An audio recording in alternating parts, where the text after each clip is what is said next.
Back inside the Toyota red zone. McCaffrey goes in motion right. Backwards pass led by Juszczyk. A block there. Hurdles a man. 10, 5, touchdown! CMC!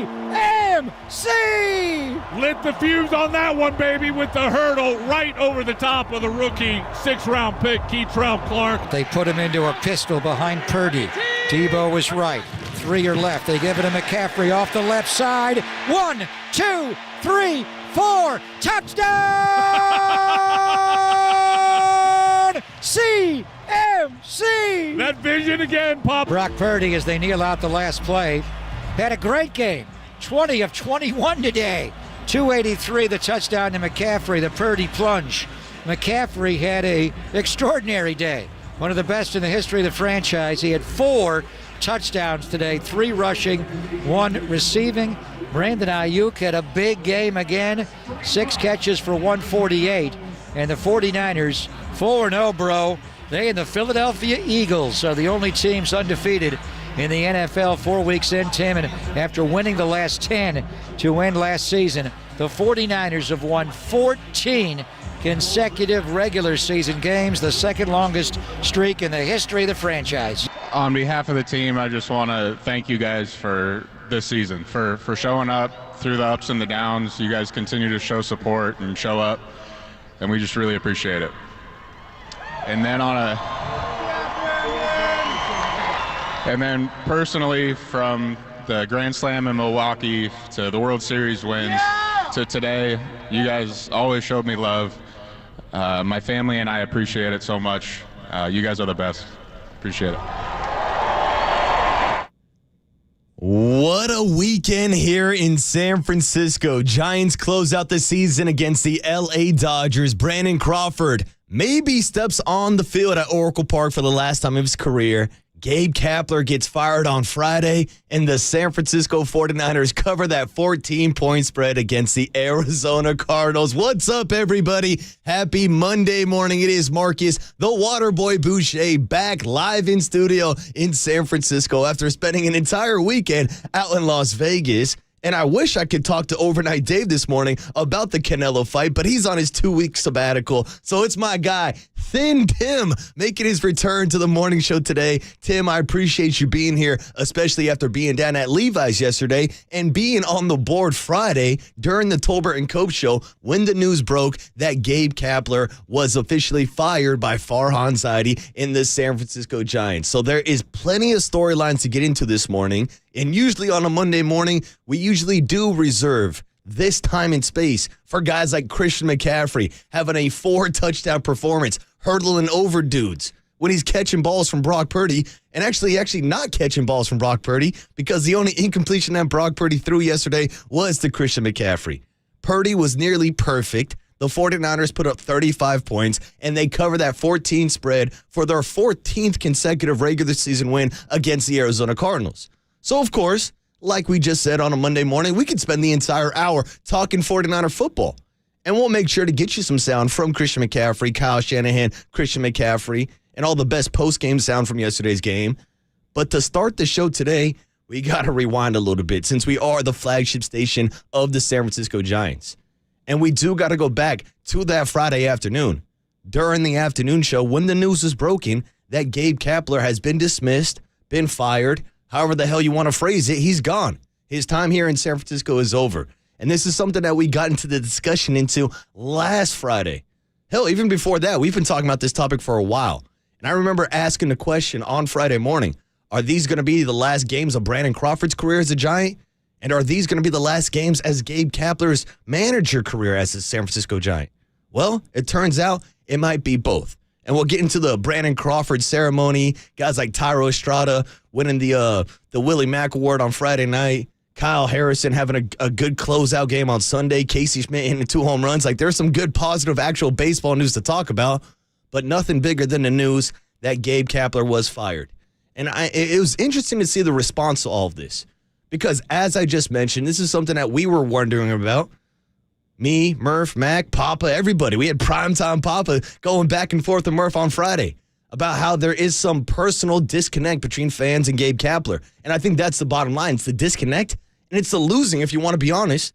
We all look at that 2021 season when he was the manager of the year. They won 107 games, set a Giants franchise record. Well, outside of that one outlier season, we can say now, Gabe Kapler has been a 500 manager or worse. And after missing the playoffs again this year, the third time out of the 4 years in the Gabe Kapler era, the fourth time out of the 5 years in the Farhan Zaidi era, something needed to change. And so that's the discussion we'll get into this morning, whether or not you think Gabe Kapler is a scapegoat. Because that seemed to me the number one sentiment on Friday, on Saturday, on Sunday, as I'm following social media. Shout out to our KNBR team who posted a pretty funny video Friday night, getting a bunch of fans who may or may not had as many beers as I did out in Las Vegas, giving their opinion on Gabe Kapler being fired. And a lot of people were wondering why Kapler stayed and why Farhan is now here. Excuse me, I got to phrase that correctly. Why Gabe Kapler's gone and why Farhan is still here. And it's a question that I'm curious about also. Because you look at someone like Farhan and you look at someone like Gabe Kapler, and in my opinion, I just kind of assume that they were a package deal. Now, this is the man, Farhan Zaidi, who handpicked Gabe Kapler to come to the San Francisco Giants. There really wasn't any news or buzz surrounding Gabe Kapler getting a job anywhere else, especially after his couple years in Philadelphia. But Farhan Zaidi picked his guy. And with 1 year left on his contract, he decided to drop the axe. And that's the key here. Farhan was the man who dropped the axe himself. He's the one who gave the personal recommendation to the ownership group. But now I'm wondering what those personal recommendations are going to be for the roster moving forward. Because we all have been watching his team the entire year. We all know about the platoon system, pinch hitting for your 3-hitter, the bullpen games, the bulk guys, the featured guys. This is not a playoff lineup. It's not a playoff roster. And that's why they missed the playoffs this year, as simple as that. But then you got to go back to the man that built the roster, Farhan Zaidi. And you would say that it's hard for a chef to cook if he doesn't have the right ingredients. Now, I will say, Farhan had these ingredients and had this roster, and so did Gabe Kapler, 12 to 13 games above 500 at one point this season. They were looking like a playoff team. Hell, at the trade deadline this year, they were only 2.5 games back from the LA Dodgers. After the series this weekend, they're 21 games back in the NL West. And not like it really matters because they didn't have a chance to win a division down the stretch after their awful road trip. But again, I feel like some of that accountability is pointing towards Gabe Kapler. When you are in the third wild card spot before your final road trip of the season, and you drop 7 of 9 games, which capped off a Warriors-like road trip where you went 6-28 over your final 34 games of the season. And then all of a sudden, these articles started coming out about locker room culture, about playing Filipino card games after and playing Bob Marley and not really caring too much about the game. And I think that might be a little over-exaggerated. I think everybody in that locker room, everybody in that dugout wants to win. I think Gabe Kapler himself wants to win. I think Farhan Zaidi and ownership group wants to win. Hell, they want fans to be in the building. But when you have this product that you're putting on the field every single day, when you're getting the results that you're getting, someone's got to be the fall guy. And this morning, it's Gabe Kapler. The Giants, again, 79-83. We can go back even further than just the Farhan Zaidi, Gabe Kapler era. They've missed the playoffs 7 out of the last 8 years. And so fans, they want winners. I want winners. I want them now. Yeah, I've been there before. It sucks to be in this situation, and it really does suck for everybody. Whether it is Gabe Kapler or Kai Correa, who got his first win as a manager this weekend. We've done interviews with Andrew Bailey. We've talked about Brian Bannister leaving to the Chicago White Sox. Guys like Donnie Ecker, who's now with the Texas Rangers. Maybe he'll be in a conversation in the manager search. But there's a lot of unknown moving forward now with this roster, with this clubhouse, with a lot of these players, because you got to think about it. A lot of these players are platoon guys that Farhan and Gabe hand-selected.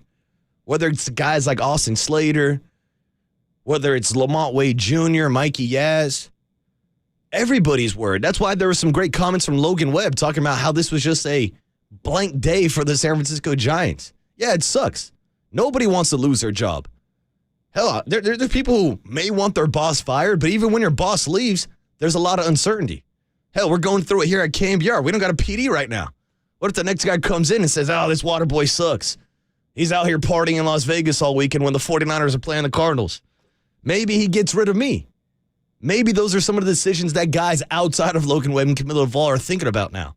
But again, those are decisions that we can talk about in weeks to come.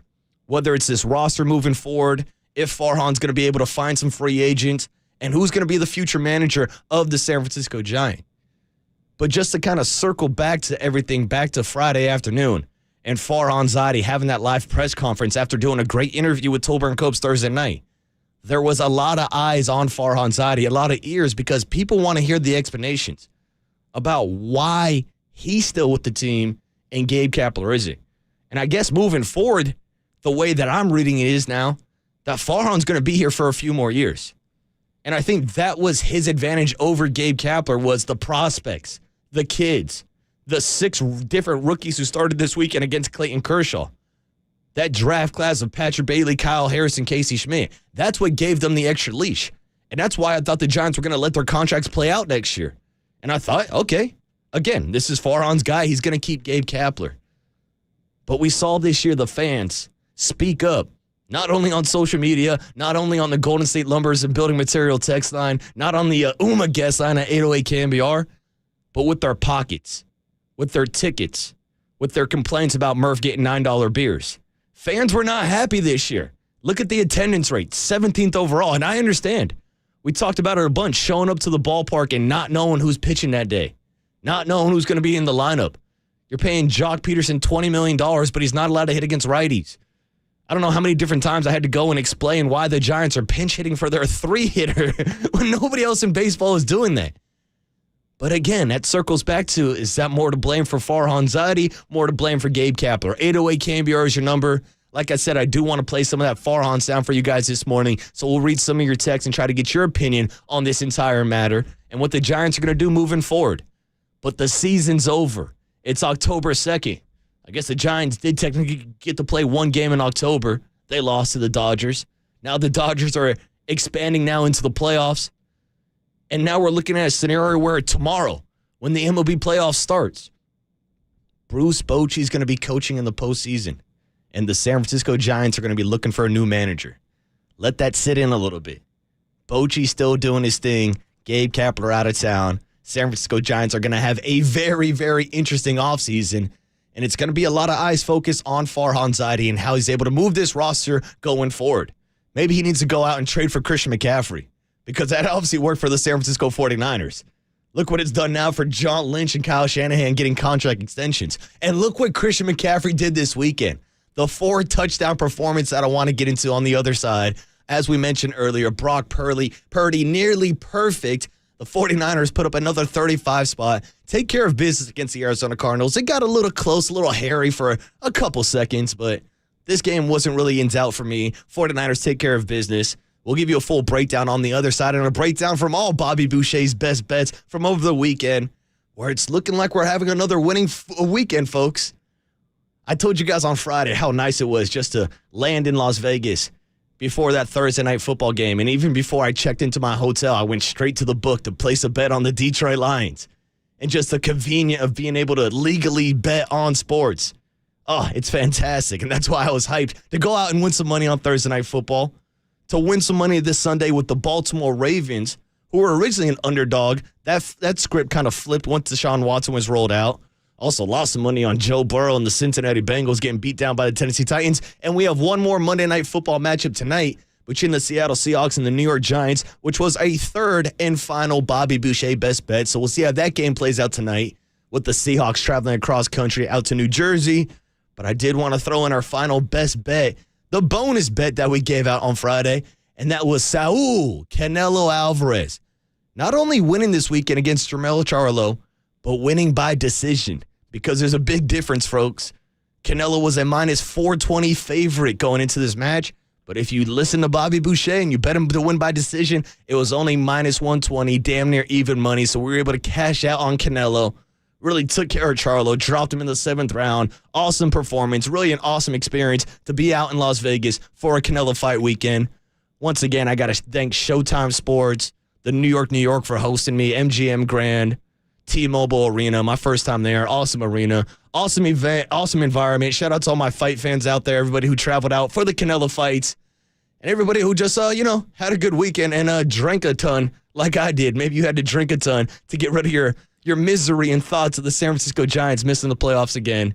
And maybe we're pouring one out for Gabe Kapler over the weekend after being fired on Friday. Again, we'll get into those discussions and that sound from Farhan Zaidi's press conference coming up in just about 20, 30 minutes. But first, we got to touch on the 49ers on a Monday morning. And we got to start talking about the Dallas Cowboys who are coming to town for Sunday Night Football. 49ers are a 3.5-point favorite. I'm sure we'll break down that bet for you this week as well. It's Marcus, the Waterboy Boucher, back on the leadoff spot on a Monday morning on KNBR 104.5 FM, 680 AM, the sports leader.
They put him into a pistol behind Purdy. Tebow was right. 3 are left. They give it to McCaffrey off the left side. 1, 2, 3, 4. Touchdown! CMC! Christian McCaffrey gets into the end zone 4 times this weekend. And while he did it, I was kind of sitting there like Klay Thompson counting them out. 1, 2, 3, 4. And to be honest with you, I thought we were going to get to 5, but Brock Purdy sneaks it in. The San Francisco 49ers score 35 points, once again averaging over 30 points per game. And their defense allows 16 to the Arizona Cardinals. And it's funny, me and my guy Tim Webb, who's filling in for Overnight Dave this morning, we're just talking about the standard of excellence surrounding the San Francisco 49ers this year. You heard Greg Papa on the final call yesterday say, yeah, there's only 2 undefeated teams left in the NFL. It's the San Francisco 49ers and the Philadelphia Eagles. 2 teams, in my opinion, who are on a collision course, not just to meet during the regular season, but hey, maybe again in the NFC Championship game. We'll see what the Dallas Cowboys have to say about that. They're coming to town this weekend, and we'll see how the rest of the regular season plays out. But 4 weeks through the season, I got to say, it's looking pretty damn good for your San Francisco 49ers, which again gets back to the level and the standard of excellence. Because even as I was scrubbing through social media yesterday while I was sitting for, my 3-hour flight delay in Las Vegas, I always like to check in with the people and see kind of what the vibes are, especially after a 49er victory. And there were a lot of people who were complaining about the defense's performance. Now, they did allow a 99-yard touchdown drive. You never want Josh Dobbs driving the ball down the field. 49ers only had 1 sack on the day, Javon Hargrave, not Javon Kinlaw. Don't get it twisted, Tim.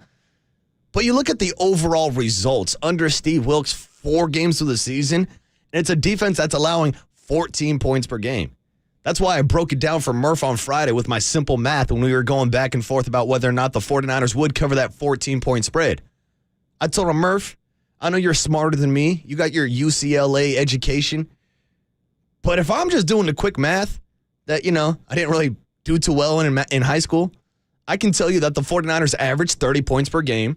I don't think the Cardinals are scoring more than 14. Their defense only allows 14 points per game. So my quick math checked out. 30 minus 14 is a 16-point spread, and that's a cover, folks. Well, guess what? The 49ers covered again. Covered that 14-point spread and won their 14th straight regular season win. And I like to shout out, we always give love to our Bobby Boucher's best bets. We're 3-0-1 this year betting on 49er spreads. So we're making money locally and across the country to Bobby Boucher's best bets, and even sprinkling a little Canelo Fight Night action as well that we could get in later to the show. But maybe the biggest star of the weekend wasn't Canelo. Maybe it wasn't Gabe Kapler and Farhan Zaidi or even Brandon Crawford on Sunday. It was Christian Blanken McCaffrey, CMC, or maybe a guy we're going to start calling CMVP soon. Because here it was this weekend, another MVP-type performance. 4 touchdowns, 3 on the ground, 1 through the air, and there he was flying through the air, hurdling over guys. And at this point, I feel like we've talked about it a million times. What can't he do? We saw him last year step in against the LA Rams, have 3 touchdowns, 1 rushing the ball, 1 throwing the ball, and 1 receiving. I mean, he's literally the Boobie Miles of this generation of football, and he can pass. Hell, that's why I wanted him to play quarterback over Josh Johnson in the NFC Championship game last year. But going all the way back to that Christian McCaffrey trade, a trade that, oh, by the way, ESPN graded as a C, C minus, C plus. I know our KNBR page keeps on throwing up that graphic pretty much anytime Christian McCaffrey scores a touchdown. But I remember filling in for FP Santangelo that night, getting 4 hours in the afternoon slot, and just breaking down how much I love this trade and being surprised that there was any backlash at all. I think that backlash is gone. After seeing what Christian McCaffrey has done and what you could say is almost a complete season now, because we all know in the NFL you play 17 games. This past weekend was game number 17 for Christian McCaffrey. And if you want to kind of look big picture, over these 17 games with the 49ers, he has over 2,000 scrimmage yards and 20 touchdowns in those 17 games. We talked a lot last week about how he tied Jerry Rice's record with 12 straight games with a touchdown. Guess what? That record's broken now. It belongs to Christian McCaffrey. And hell, I'm not saying he's going to put up a Jerry Rice-type season during the strike year where he had 20 touchdowns in 12 games, but this is pretty damn good pace. And to be in the conversation with the GOAT himself, Jerry Rice, is a fantastic place to be for Christian McCaffrey. Again, this weekend, 170-plus total scrimmage yards, 177 to be exact, 4 touchdowns, 5.3 yards per carry on the ground, 10.1 yards per catch, added 7 catches, 71 yards, man. This guy's unbelievable. And now he's kind of one of the big reasons why we're expecting this offense to go out and score 30 points every week to that standard that the 49ers have set in the 17 games that Christian McCaffrey has been on this roster. And so here was CMC postgame talking about that same standard, how it starts up front with these boys like Trent Williams and how it goes throughout the whole entire roster, Debo, Brandon Ayuk, and, of course, number 13, Brock Purdy. Yeah, I think, especially like I said, on this team, it's about showing up every day. The standard is so high. You know, Trent's a Hall of Famer, arguably the best left tackle to ever play. And you got guys on this team who the standard was set. You know, they built this culture for 6 years. They went through a lot of tough days. Obviously, I had my good times and bad times in Carolina, and to come into a team where the culture's set and to watch the way that these guys play, it forces you to want to elevate your game and do everything you can for them because you know they're doing the same for you. And they are, every single game. Whether it's up front, Trent Williams, Aaron Banks, Spencer Burford, Colton McKivitz, hell, we'll give him some love. Look at the guys on the outside, starting with someone like George Kittle, who does play in line but will go all over this offense. He loves to block. He loves to pancake dudes for a living. You look at Brandon Ayuk, the big block he had down the sideline on the Christian McCaffrey touchdown run week 1 against the Steelers. Debo Samuel, we know how physical he is. Hell, even Ronnie Bell was out there making blocks. Juwan Jennings will hit you with a crackback or two. These are just guys who are fully invested in the run game.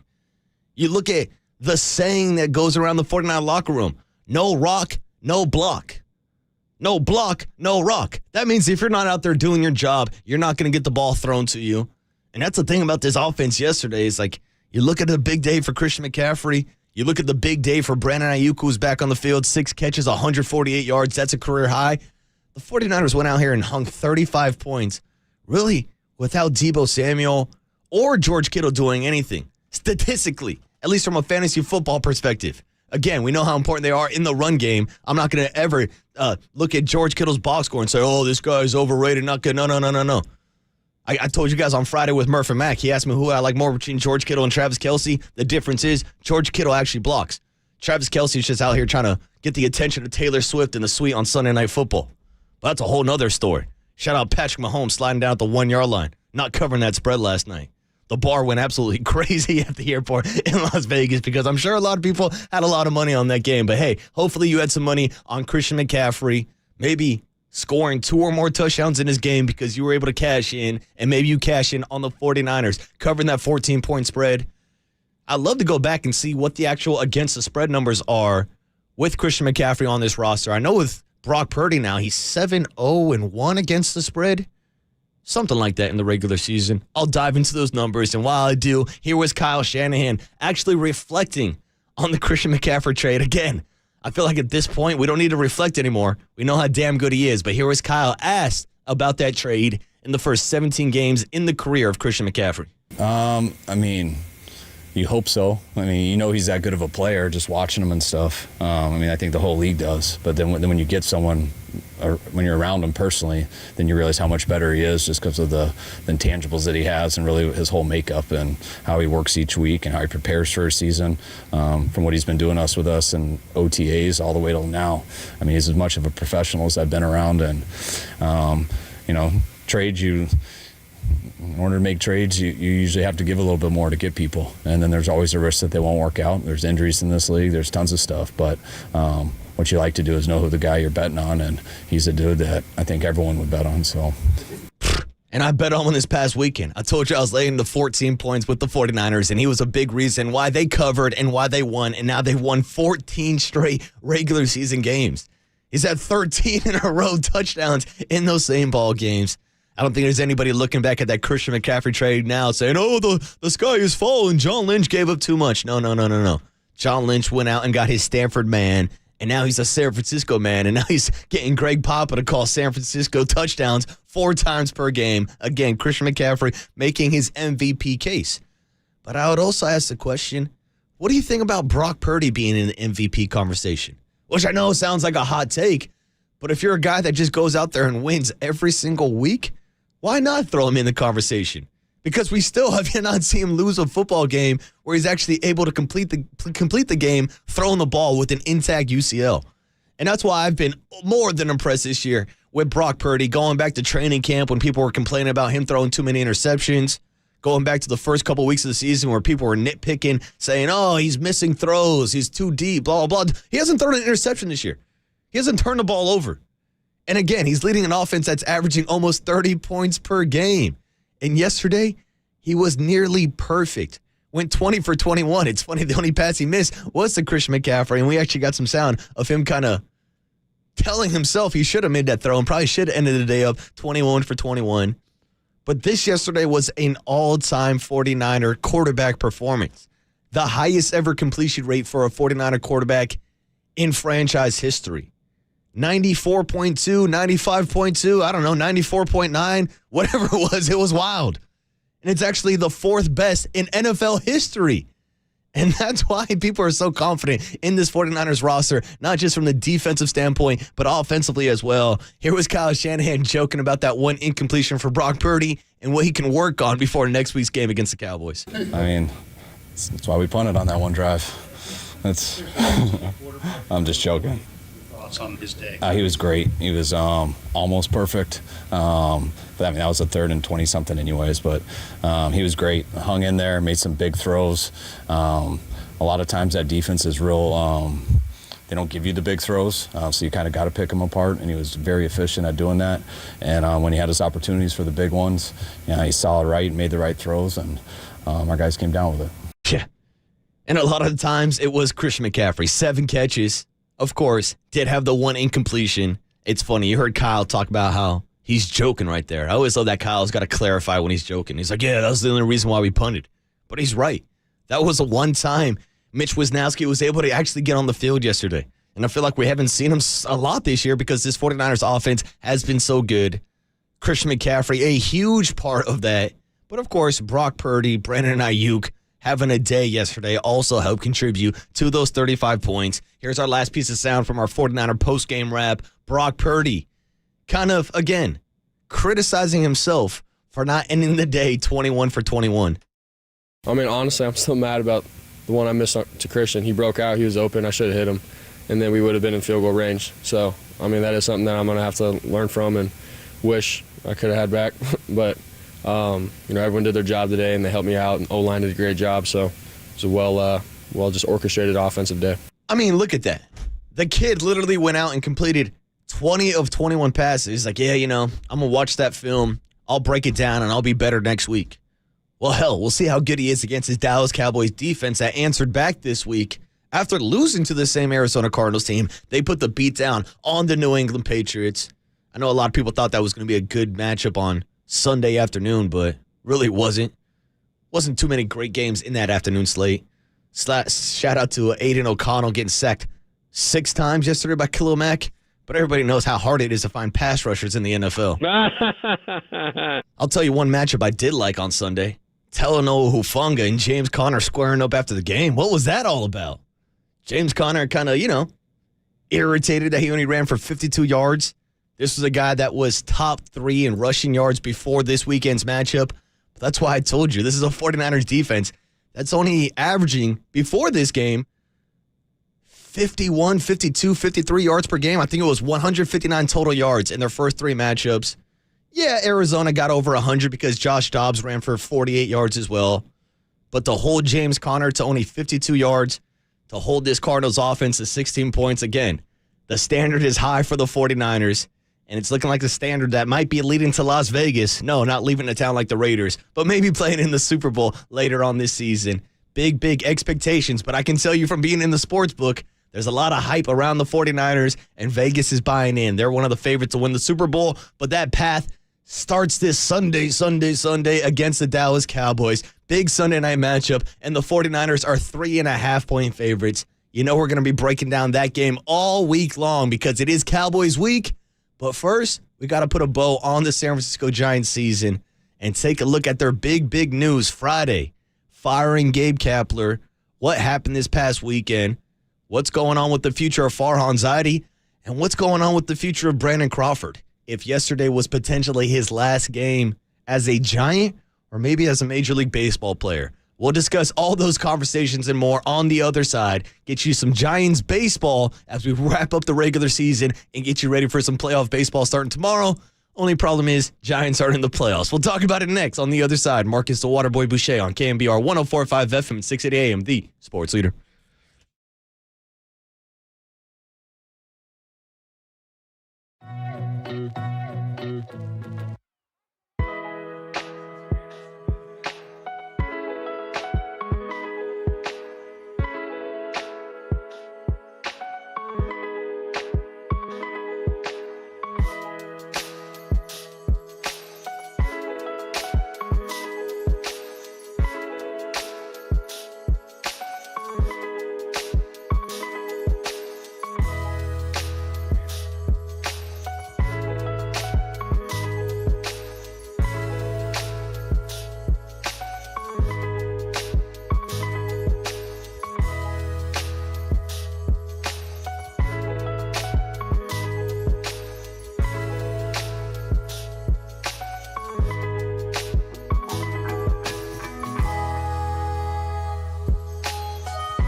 Brandon Crawford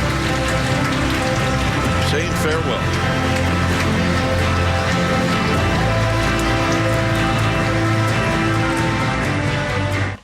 Brandon Crawford says goodbye.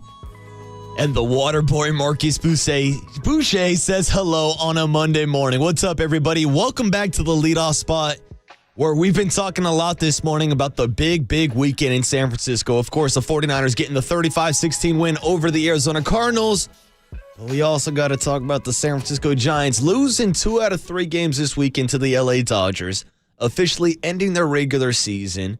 And of course, the big news that happened on Friday of Gabe Kapler being dismissed/fired, however the hell you want to slice it. He is no longer going to be with the San Francisco Giants, which raises the question that I was thinking about this morning of the timing of this announcement.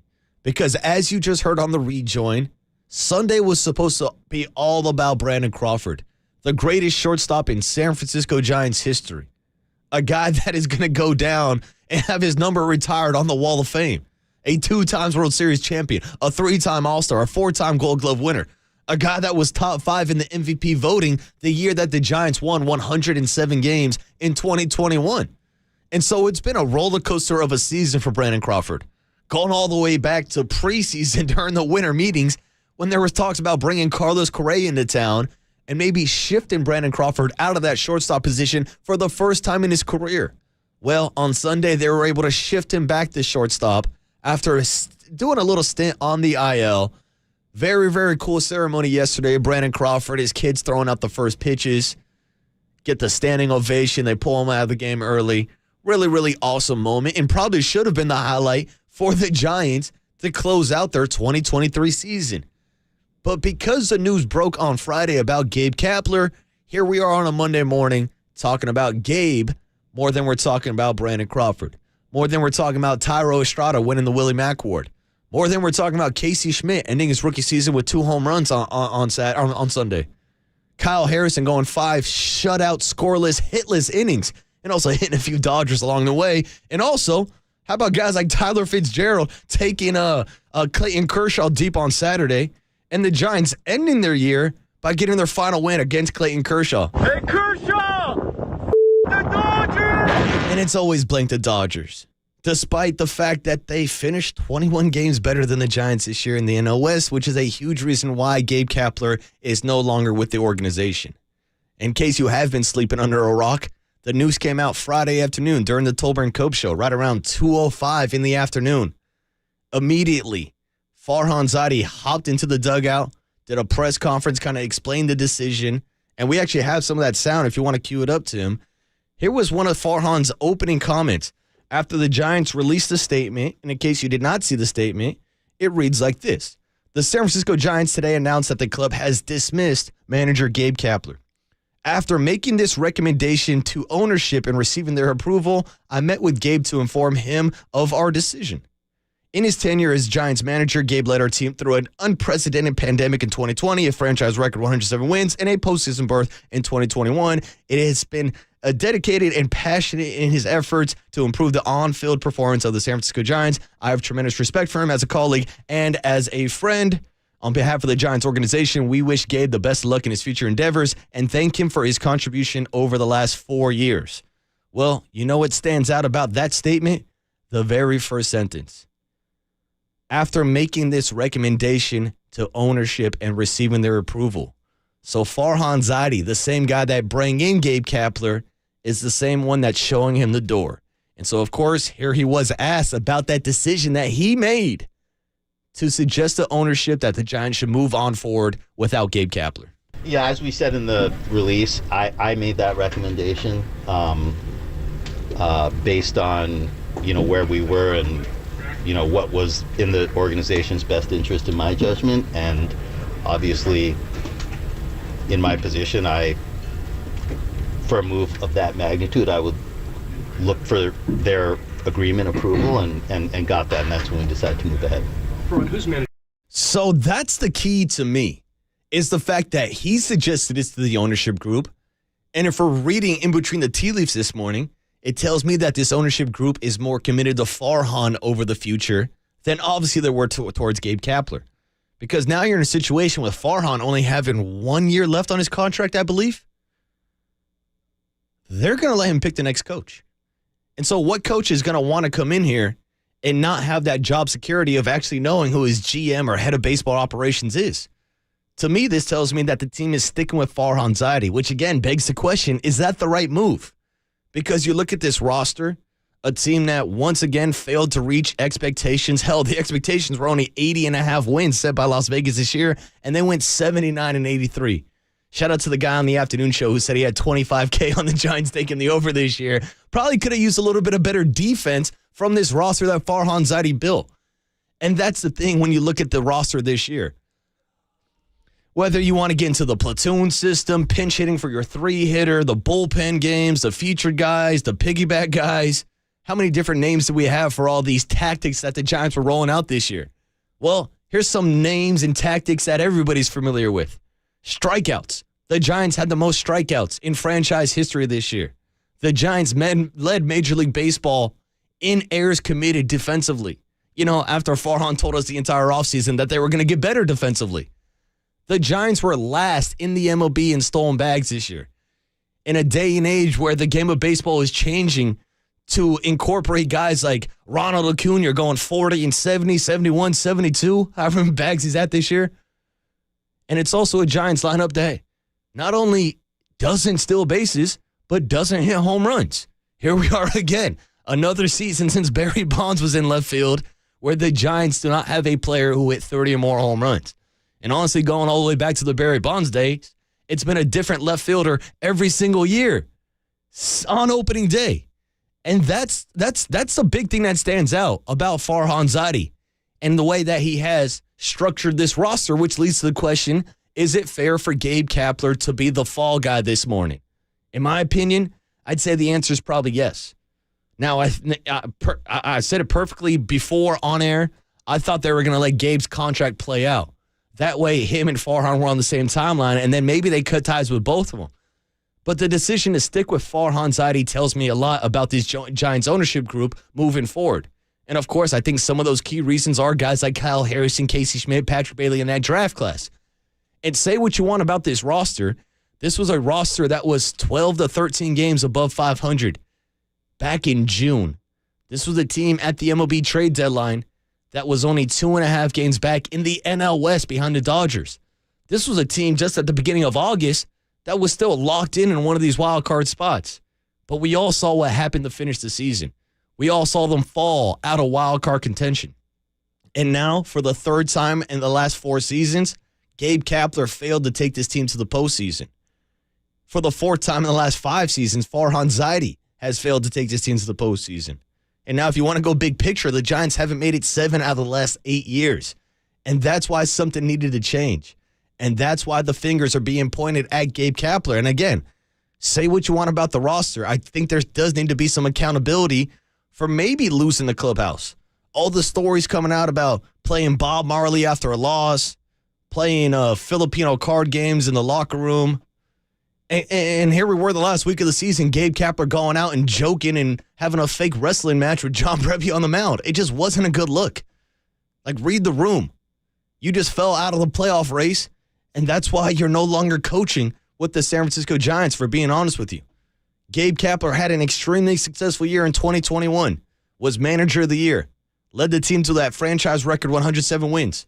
But guess who was on that roster? Buster Blanken Posey, coming back after sitting out a year after COVID.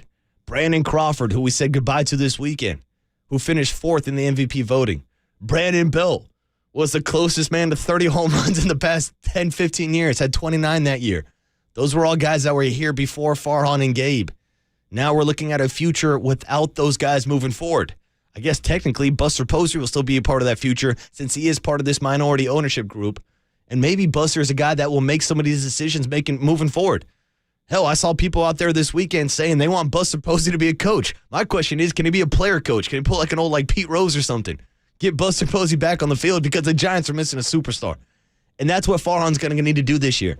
Despite needing to fill that void at manager, whether it is bringing in someone like Bob Melvin, bringing in, I don't know, throw out the names. They're all out there. I heard Stephen Vogt this weekend. I heard Ron Wotus. I've heard Will Clark. I've heard 100 names. And so, of course, that's something we'll discuss over the next couple weeks when the Giants make these decisions. But they also need to make a decision with their roster moving forward and how they're going to construct it and how they're going to try to play baseball in 2024.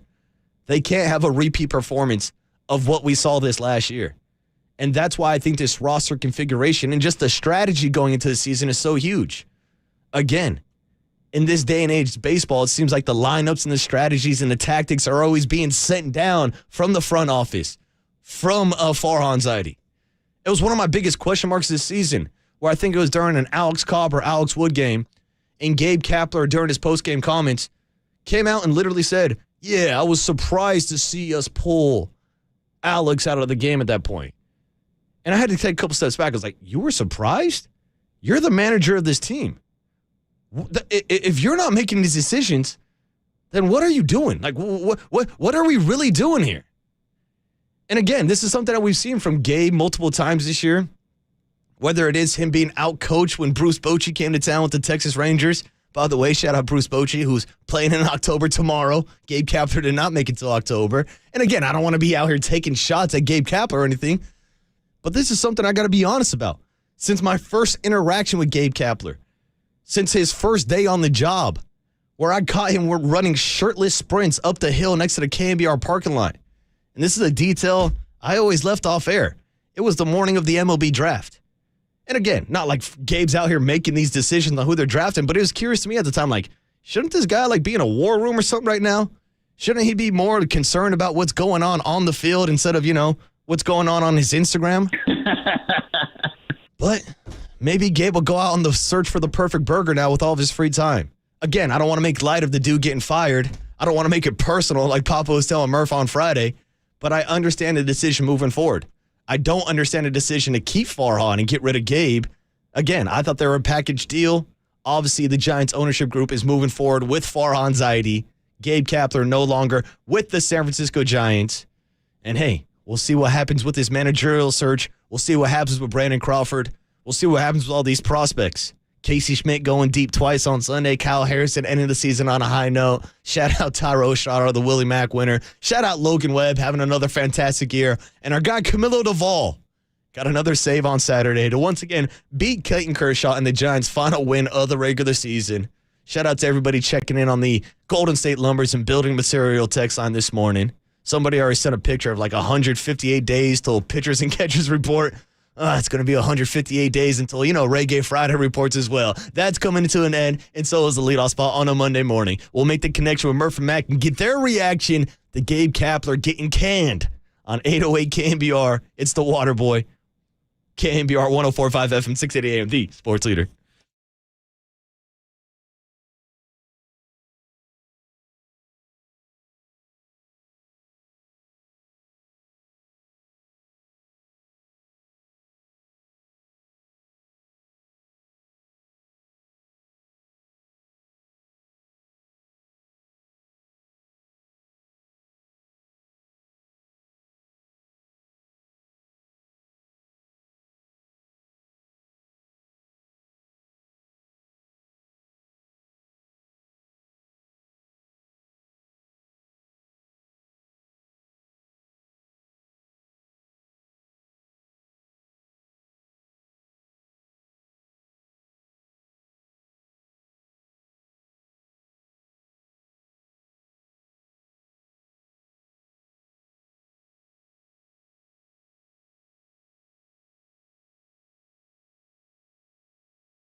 All right, back on the leadoff spot with just seconds to spare. Shout out to my guy, Thin Tim, running the board this morning. Filling in for Overnight Dave, who was blowing up my phone this weekend with all of his takes on the Canelo-Charlo fight. Once again, shout out to T-Mobile Arena, New York, Showtime Sports for flying the Waterboy out to Las Vegas this weekend to cover the Canelo fight.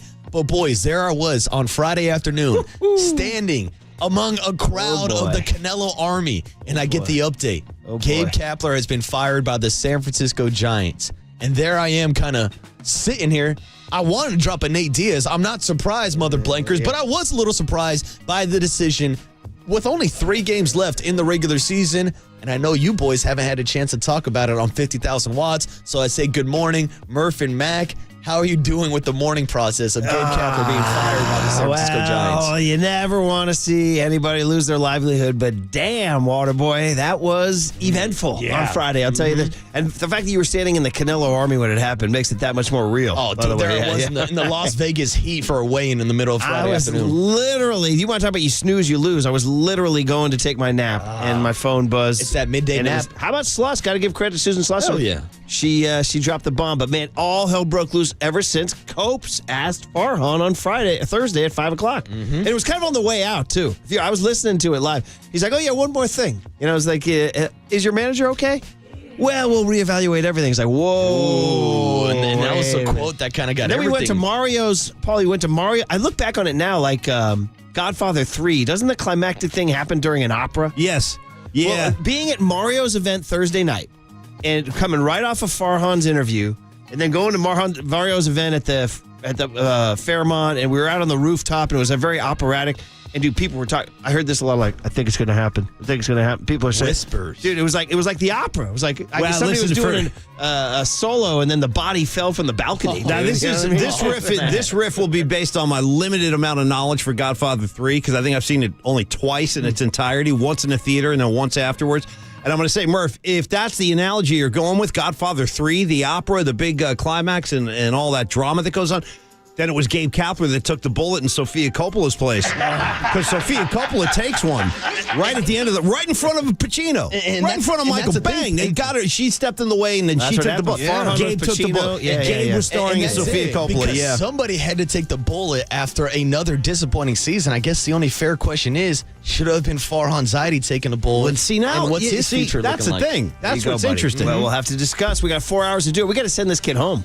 Oh, Tim? Look at Finney. I'm so glad to see Finney. It's been ages. He finally turned on the lights in there. I know. Sounds of the Hello Darkness, my old friend back He there. was sitting in Jeez, the Aaron man. Rodgers darkness retreat all night. Sad. He's feeling sorry thinking for about his himself life, back there. Yeah, all right. Yeah, let's go. He's had more bad Shout out vibes in Dave the- Chappelle show in darkness as well. Yeah. All right. Get this kid out of here. Tim, Get you back from Timmy, Vegas. go get some sleep, buddy. Tim, Let's go get some sort it sleep. all out. I think Tim's going to be back in like 6-7 hours to run the afternoon show. That's for how he Tolbert and rolls. Cobes. Yeah. It's going to be a long day for Tim, and it's going to be a long day of talking about Giants baseball. And, of course, your San Francisco 49ers taking care of the Arizona Cardinals last night and also getting ready for their Sunday night football against the Dallas Cowboys. We'll talk about all that and more on the Murph and Mac Show. You are listening to KNBR, AM and FM in San Francisco, the sports leader, a Cumulus media station, and the Murph and Mac Show on a Monday morning starts right now.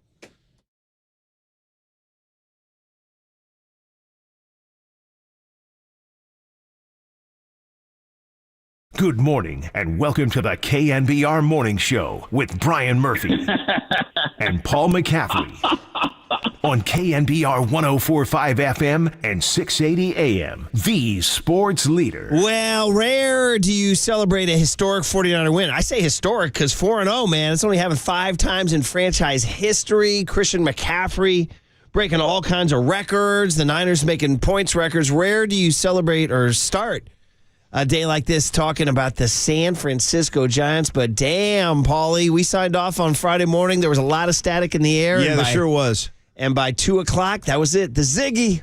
By the way, can I just add one moment of lightness to Gabe? Please do. Let's do it. Because Gabe's heartfelt farewell on Instagram, where he's already looking for a burger on the Embarcadero. Dude, that was the sadness of Gabe cycling up and down the Embarcadero looking for a burger Friday night, dude. That's the. I don't know. You see how that one burger is the loneliest number. Oh, dude, he did say at the end of his very heartfelt, I miss everybody. I love you all. I miss you all. I love. No, I got to go find that burger. I'm like, man, just cycling up and down. Dude. You and I have used this word in the past. yeah. We've talked about different situations. Murph, I'll keep it brief and just ask, are you feeling pangs? You feeling pangs? I mean, Are there any pangs? Sometimes these pangs come in. A little? Yeah, a couple Gabe pangs. I got a couple pangs myself. I said, damn, pangs? You got pangs? Yeah, I had You a few got pangs. Yeah. Do you want to explore your pangs? Well, that's why I'm bringing it up. I mean, that's how we do it. We air it out. I was going to say. You had a pang, I can tell. Yeah, you had at least a pang. I mean, you feel bad, but I do feel give bad. you one comedy bit? Yeah. Please. Just is that I was talking about this. I was like, damn, I was driving in my car. I was like, damn, Gabe got the Ziggy. And then I had one of these weird, what they call the weird kill days later. Because I said, I didn't know that word, the Ziggy, until Dick Vitale said. They gave him the Ziggy, I got the baby. Ziggy. He himself described himself getting the Ziggy. Yeah. I got the Ziggy in Detroit. And you said a line that had me in my car. I'm at a stoplight, dude. And I had my head on the steering wheel. I was laughing so hard. Cool. What? You said only Dick Vitale can take something as tragic as getting fired and say, call it, make it a positive, upbeat thing. He got the Ziggy, baby. Sounds like something good. Dude, I'm at the stoplight and I start laughing. I start going, the Ziggy with a capital Z, baby. I didn't even make it to the All-Star break, baby. Then I was going to go, Vitale's riff would be, let's give you my all Ziggy team, baby. And then I'm at the stoplight. I start laughing. I start creating Mount Ziggy more, dude. Dick Vitale Ziggy, Gabe Kapler Ziggy. I got Ziggy Marley as my third, and then I came up with Ziggy, the black and white pencil cartoon, dude. I'll give you a good. And then the light turns green, and I had tears coming down to my eyes. It all started with you saying, all right. Only Dick Vitale can take something like this into a positive. It's a Ziggy. Yeah. Do you have something else to? Well, I was going to say, as far as like the most probably memorable Ziggy moments in at least San Francisco sports history in my lifetime, I got to put Mark Trestman number one. All time. Because it was so abrupt and so without any remorse. He's gone. Yeah, that was it. We were at the Fairmont Hotel. Yeah. Your boy was in the center of that one, man. He's gone. Do I have pangs? A little on a human level, because when a guy, and obviously because Farhan Zaidi bears as much or more responsibility for the team. I feel that way too, man. I do too. Right, but when you're the head of baseball ops, you get one get out of jail free card, and that's to fire your manager. And see, that's why everybody listening in, you got to understand like the power structure at your office, because when they call us in, I'm going to be like, well, I think the best thing for us to do right now is you probably want to cut Murph loose, but keep me on staff.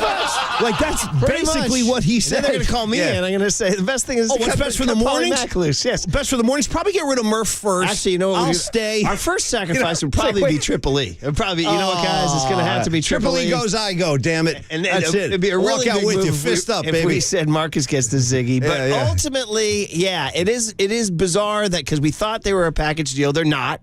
As it turns out, blank rolls. We asked that question quite a bit, actually. That was something. S rolls downhill, buddy. Yeah. S rolls downhill. And this is how it happens in pro sports, man. You can take, and I was saying this to Greg Papa on Friday. It's like, listen, man, this is how it happens in pro sports. Like, is it fair? I mean, you can talk to almost any time a baseball manager gets fired, you can say, damn, he didn't have the horses. I don't think almost any time. I don't think it's rocket science, ultimately. Sports and managing these hundreds of millions of dollars worth of franchises around any given professional sports league. It's about wins. It's about winning. And if you can't win, at some point they're going to make a change. Now, they're paid handsomely for their services. There's no question. So it's not like Gabe is going to be on the corner with a cup in his hand, like with pencils. Yeah, exactly. He's going to be fine. There's no mortgage issues but it's or not rent that, issues. It's not that hard to figure out. There was no connection with the fan base. The product was lackluster. The fans weren't showing up. There's a thing. We talked about all this stuff for months, man. You're nailing it on that in terms of that. This was a move. This was a sacrifice to the fans.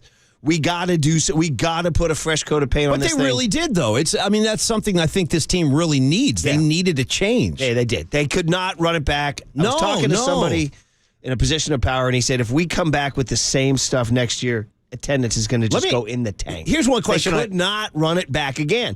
And the question, firing a head of baseball ops is a much bigger deal than firing a manager. That's why I think I'll stay.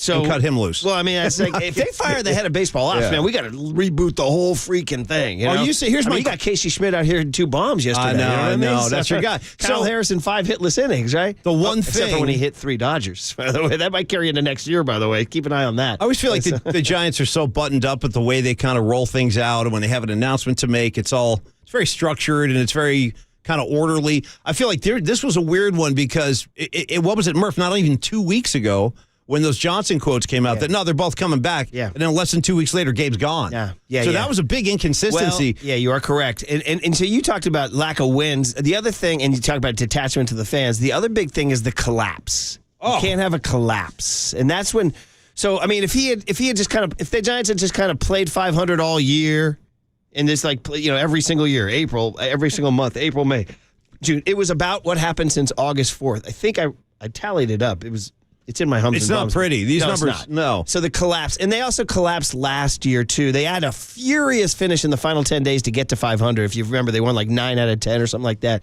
to get to 500. So 2 years in a row, they didn't play their most spirited baseball down the stretch. No, hardly. God. So that's when you need to throw a body into the volcano mouth. You know what I mean? That's what I picture a sacrifice being.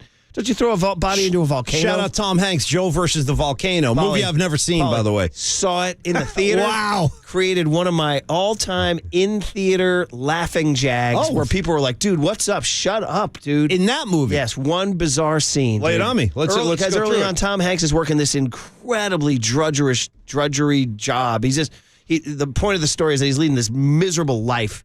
He's at this horrible job. Hanks. And his boss is in the office and is just having this most annoying, banal conversation over and over. The guy kept saying, "Who said that? I said that? If I said that, I was wrong." And Hanks is just like hammering. Then he goes, "Wait, who said that? He said that? If he said that, he was wrong." And that got you. Dude, laid. Wow. Okay. Me out. Maybe I need to see kept this going movie. on and on and on. It was one of those things that kept boomerang. So anyway, I might need to see that. So throw a body into the volcano. Okay, You know fair what I mean? enough. Yeah, sacrifice. So, I'm going to be honest. Will I miss Gabe? No, I won't. I didn't enjoy his style. I did not. No, I don't think a lot of Giants fans did. That's just, I mean, if you want to call that personal or whatever, I just think I didn't like it. I didn't like the condescension. I didn't like the sort of the preening. I just kind of want, Paulie, I just want a ball manager. Yeah, me too, That's all man. I want a ball manager. I'd love a skipper that would put the jersey on. That'd be a good I will represent the confess team a little. that did not. Yeah. That was not a fireable offense for me. Well, for me, you know what it was for me? My beef with him refusing, almost like outright refusal. I'm not wearing that jersey. I don't care what you guys do. I got a hoodie and I got my sleeves. That's all I'm doing. That was my version of your outrage for the whole dugout press conferences. Yeah. I took the jersey thing bugged me and the dugout thing bugged you. But there you go. It speaks to the Gabe kind of overall effect. Yeah, he just wasn't my style. I didn't like. What him do you as a think's ball next manager. for him? Does he land what? Like Yeah, what kind of player development somewhere? Yeah. Probably his best job. Although he likes to be in the public eye. I mean, dude, what are we going to do without those camping trips on Instagram? Yeah, and the socks, the whole thing. What are we going to do without the What about that food march reviews and out to all the that mound, stuff? the confident march? I know, dude. Yeah. The confident march. Yeah. Listen, I just want a ball manager. Who they go to next, wide open. Because you could either stay in sort of the family, the Ron Wotus, the Kai Correas, the really Craig interesting. Albernazes. Yeah. Or you go kind of like tangentially inside the family to the Bob Melvins and the Stephen Votes, the guys who have been here before, kind of been around. Or you go completely outside to somebody we're not even thinking of. What do you think? Do you have any idea where they? Well, I would think Bob Melvin. If I had to put the grease board odds up, I'd say if Melvin leaves San Diego, he'd be number one. That would be awesome. That would be great. That would be it for me. I think you can make a lot of people happy with that kind of move. The only reason I would say Wotus, but That'd be great probably, too. but Farhan probably doesn't want to be linked to Bochy. You know, he wouldn't want to be linked to Bochy. He'd be like, oh man, now I got Bochy's guy coming in here. Well, I hope it's not that kind of criteria. I hope they look at the best guy suited for the role. Yeah, but I hear you. And if you guys thinking Buster, no way. No, he ain't skipping. Why would this guy leave? No, he's not going back to that grind. The land of hundreds of millions of dollars in the owner's office, He which likes is, by that the way, boardroom, you yeah. can keep that job for 50 years, okay, and make nothing but hundreds of millions of dollars in equity for your family and not have to go down to the dugout. That's exactly what he's going to do. On the rail and lose 4 straight to the Padres. No, he doesn't want that kind of grief. No. So anyway, well, it happened. Do we get out of the? Can we get out of the first segment without at least mentioning, acknowledging? I'd like your to. San Francisco 49ers starting 4-0. Been waiting My for God, it. for the first time since 2019. Yeah, Don't forget they went 8-0. Feels great, baby. Yeah, right? yeah. But Paulie's only the 5th time in franchise history. That's something else right there. Other things, 14 straight regular season wins now, first time since 89-90. I mean, that's what this feels like to me. This doesn't feel like 2019. This feels like 89, 90. And also, as far as efficiency goes, shout out to Brock Purdy having like his Bill Walton moment. Because didn't Walton go 21-22? He did. He did. So do we want to put the stamp on it? I do. Marcus fired up, did baby. we add the Kittle? No, we didn't. We'll go ahead. We go with what we have, yeah. But you were in Vegas. This kid just got home, for God's sakes, yeah. Finn Tim was sitting in the dark. He got home like a half hour ago, Yeah. too. I know. No, this kid's a gangster. He comes home, he sees Thin Tim sitting in the dark, sad. Oh, beyond sad. Almost like I'm a little worried. Like, dude, turn a light on. Yeah. So here's the deal. They did it again. And Steve Wilkes called Roger Goodell. Goodell said, wait a minute, there's only 2 teams left in the league undefeated. He said, that's right, you overpaid mannequin. Wow. And we're one of them. Sounds personal. It is personal. Yeah, it sounds personal. Very good, Polly. Put it in the book. San Francisco 49ers 35, Arizona Cardinals 16.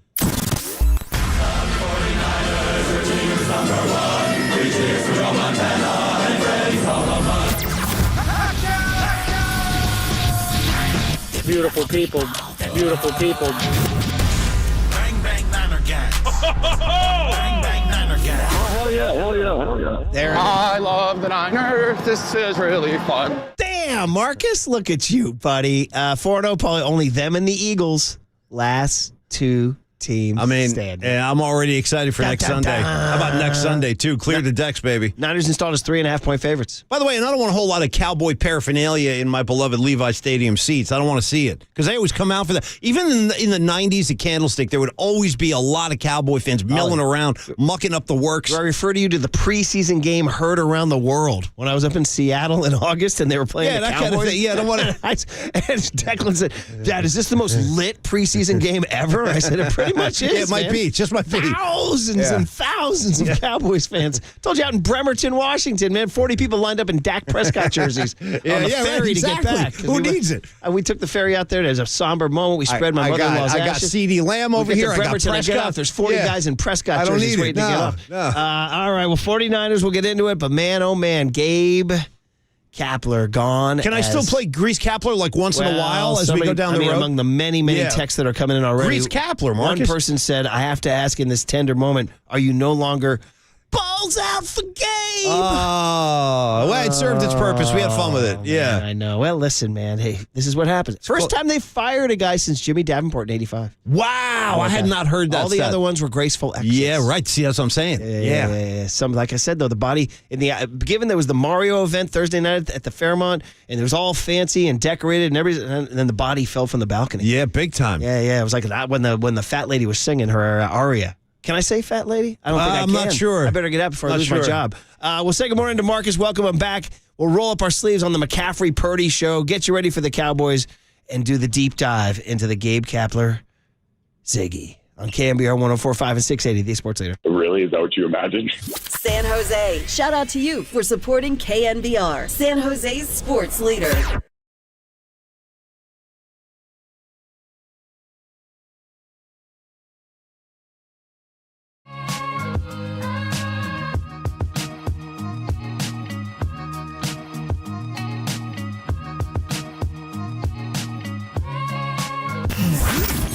Here's what's trending now. Trending now. On KNBR.com.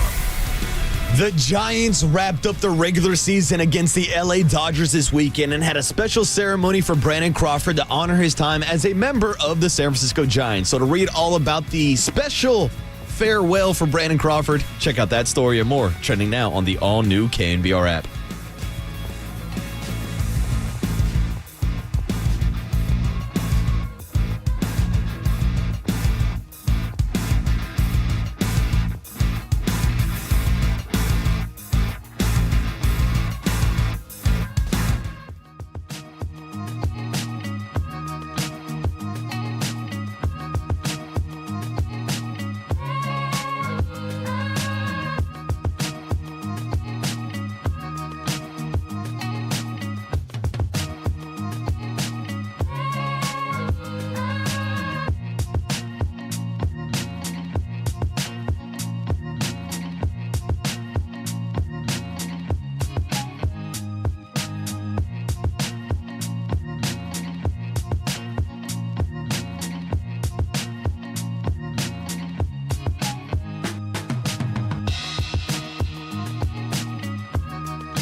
Yes, indeed. Hey, Paulie Mack here. Hey, I'm excited to introduce you the newest, fastest, easiest way to access the equity in your home. It's Loan Pronto with their revolutionary Express Equity line of credit. Paulie Mack, Murph and Mack Show here. I want to tell you about this amazing program that can get you some cash in your home in as fast as 5 days. You leave 3% mortgage intact with Loan Pronto. They can pull $50,000, $100,000, even $200,000 out of your record high home value. And of course, that's money you can use to pay off all kinds of stuff, college tuitions, credit card rates, etc. Problem is, you got those insane rates of 25%. Or, of course, you could use the money to do a home improvement. Maybe add solar panels, things of that nature. Of course, 9 out of 10 homeowners won't even need an appraisal. Rates are so high right now, but you can still use your equity by converting it into cash. You can be credit card debt-free. Think about that for a second. So call now. See how easy it is to get a loan of cash in about 5 days. It's Loan Pronto Express, the equity line of credit. It's 415-808-5721. LoanPronto.com. Call 415-808-5721.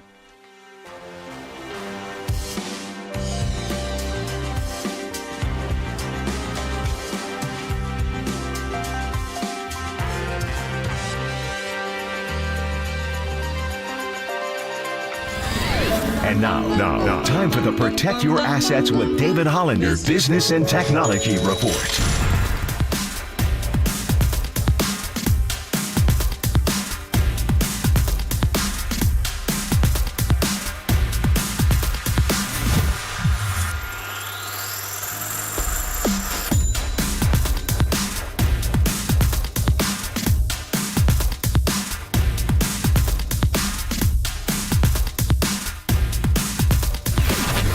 This has been the Protect Your Assets with David Hollander Business and Technology Report. Do you want to pay less taxes this year? Learn more. Listen to David's show every Saturday morning on KNBR or call 1-866-PROTECT.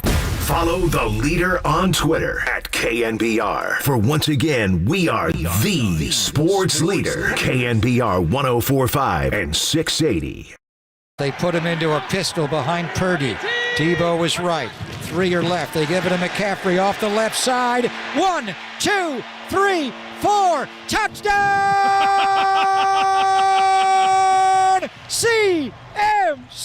That vision again, Pop, I'm telling you, because they had a defender in the backfield, and CMC puts his right foot in the ground and just pops to the edge. Kevin Strong's the defensive lineman. He gets in the backfield, thought he was going to have himself a tackle for loss.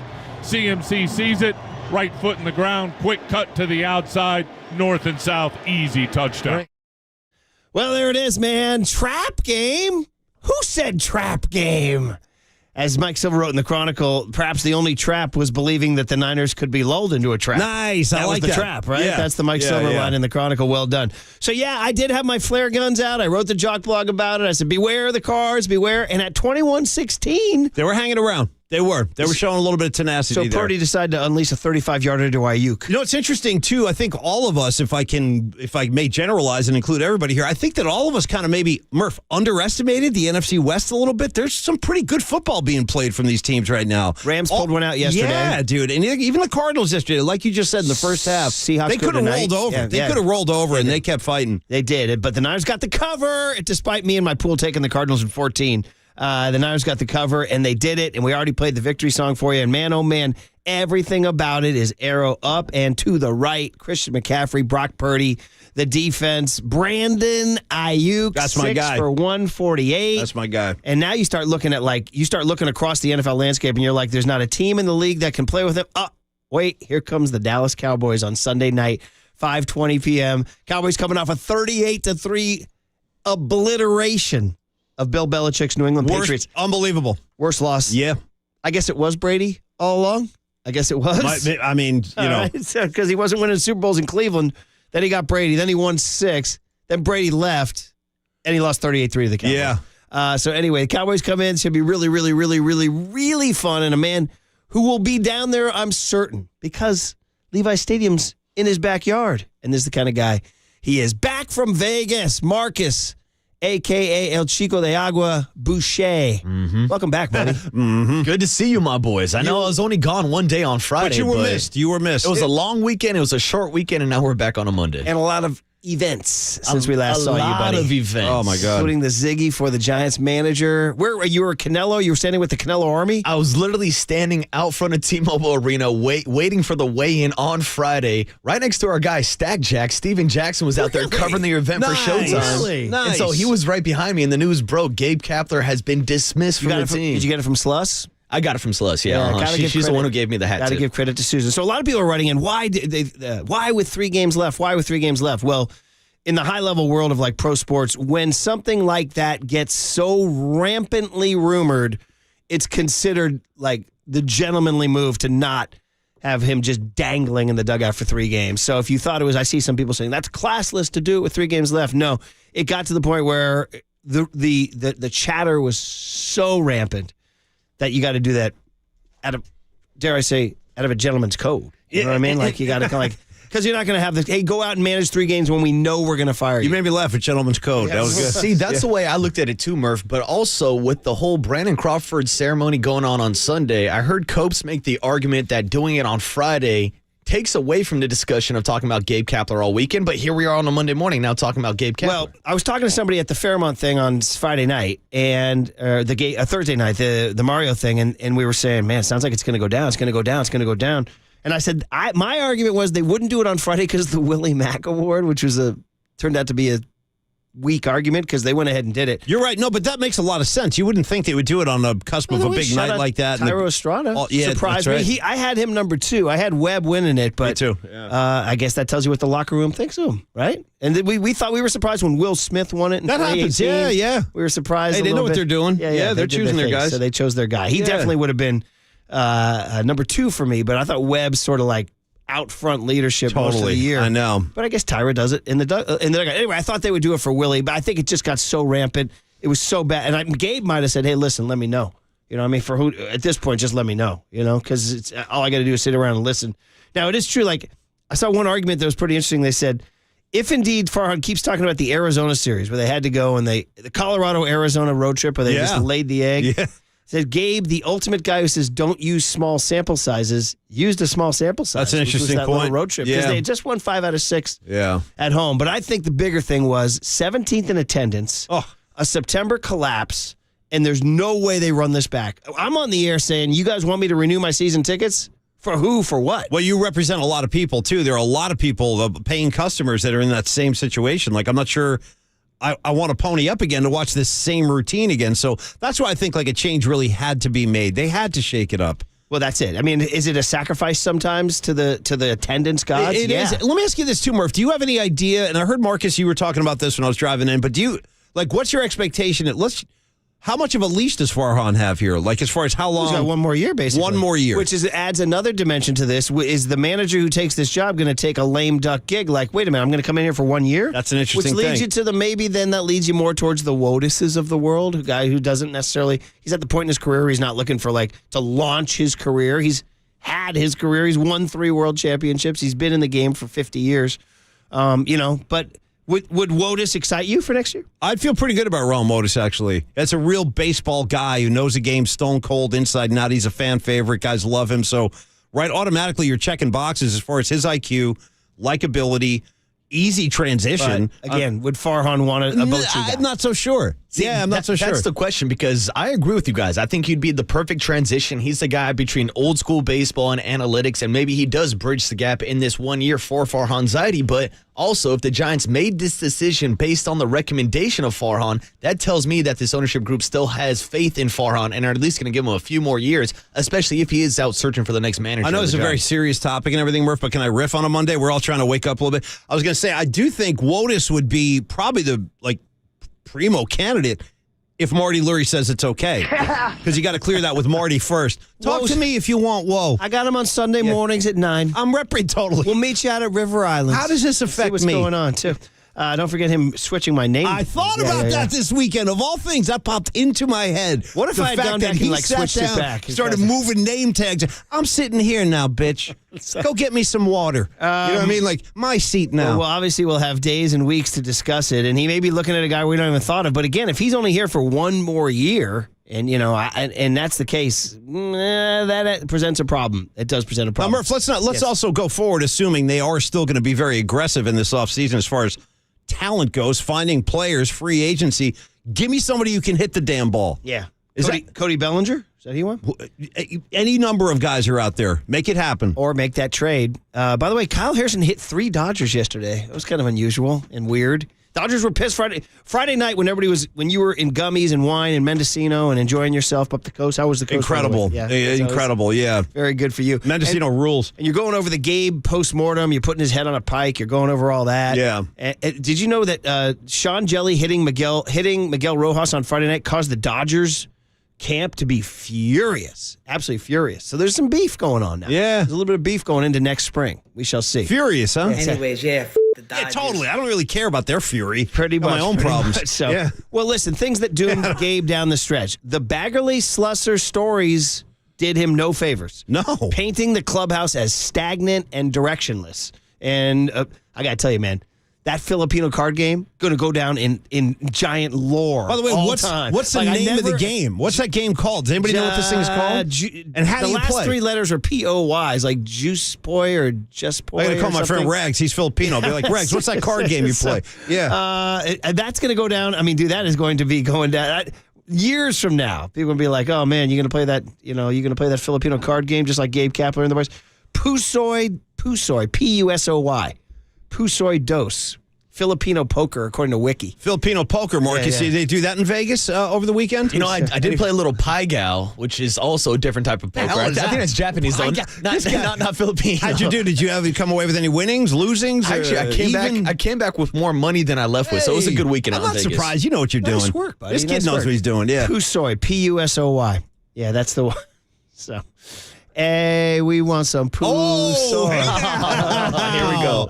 Murph getting loose on a Monday. Wow. Anyway, the Bags stories did not do him any favors. Logan Webb calling for big changes didn't do him any favors. And just the way the cookie crumbles in pro sports. Like, was it Jim Tomsula's fault that they were 5-11? Right. Was it Chip Kelly's fault that they were 2-14?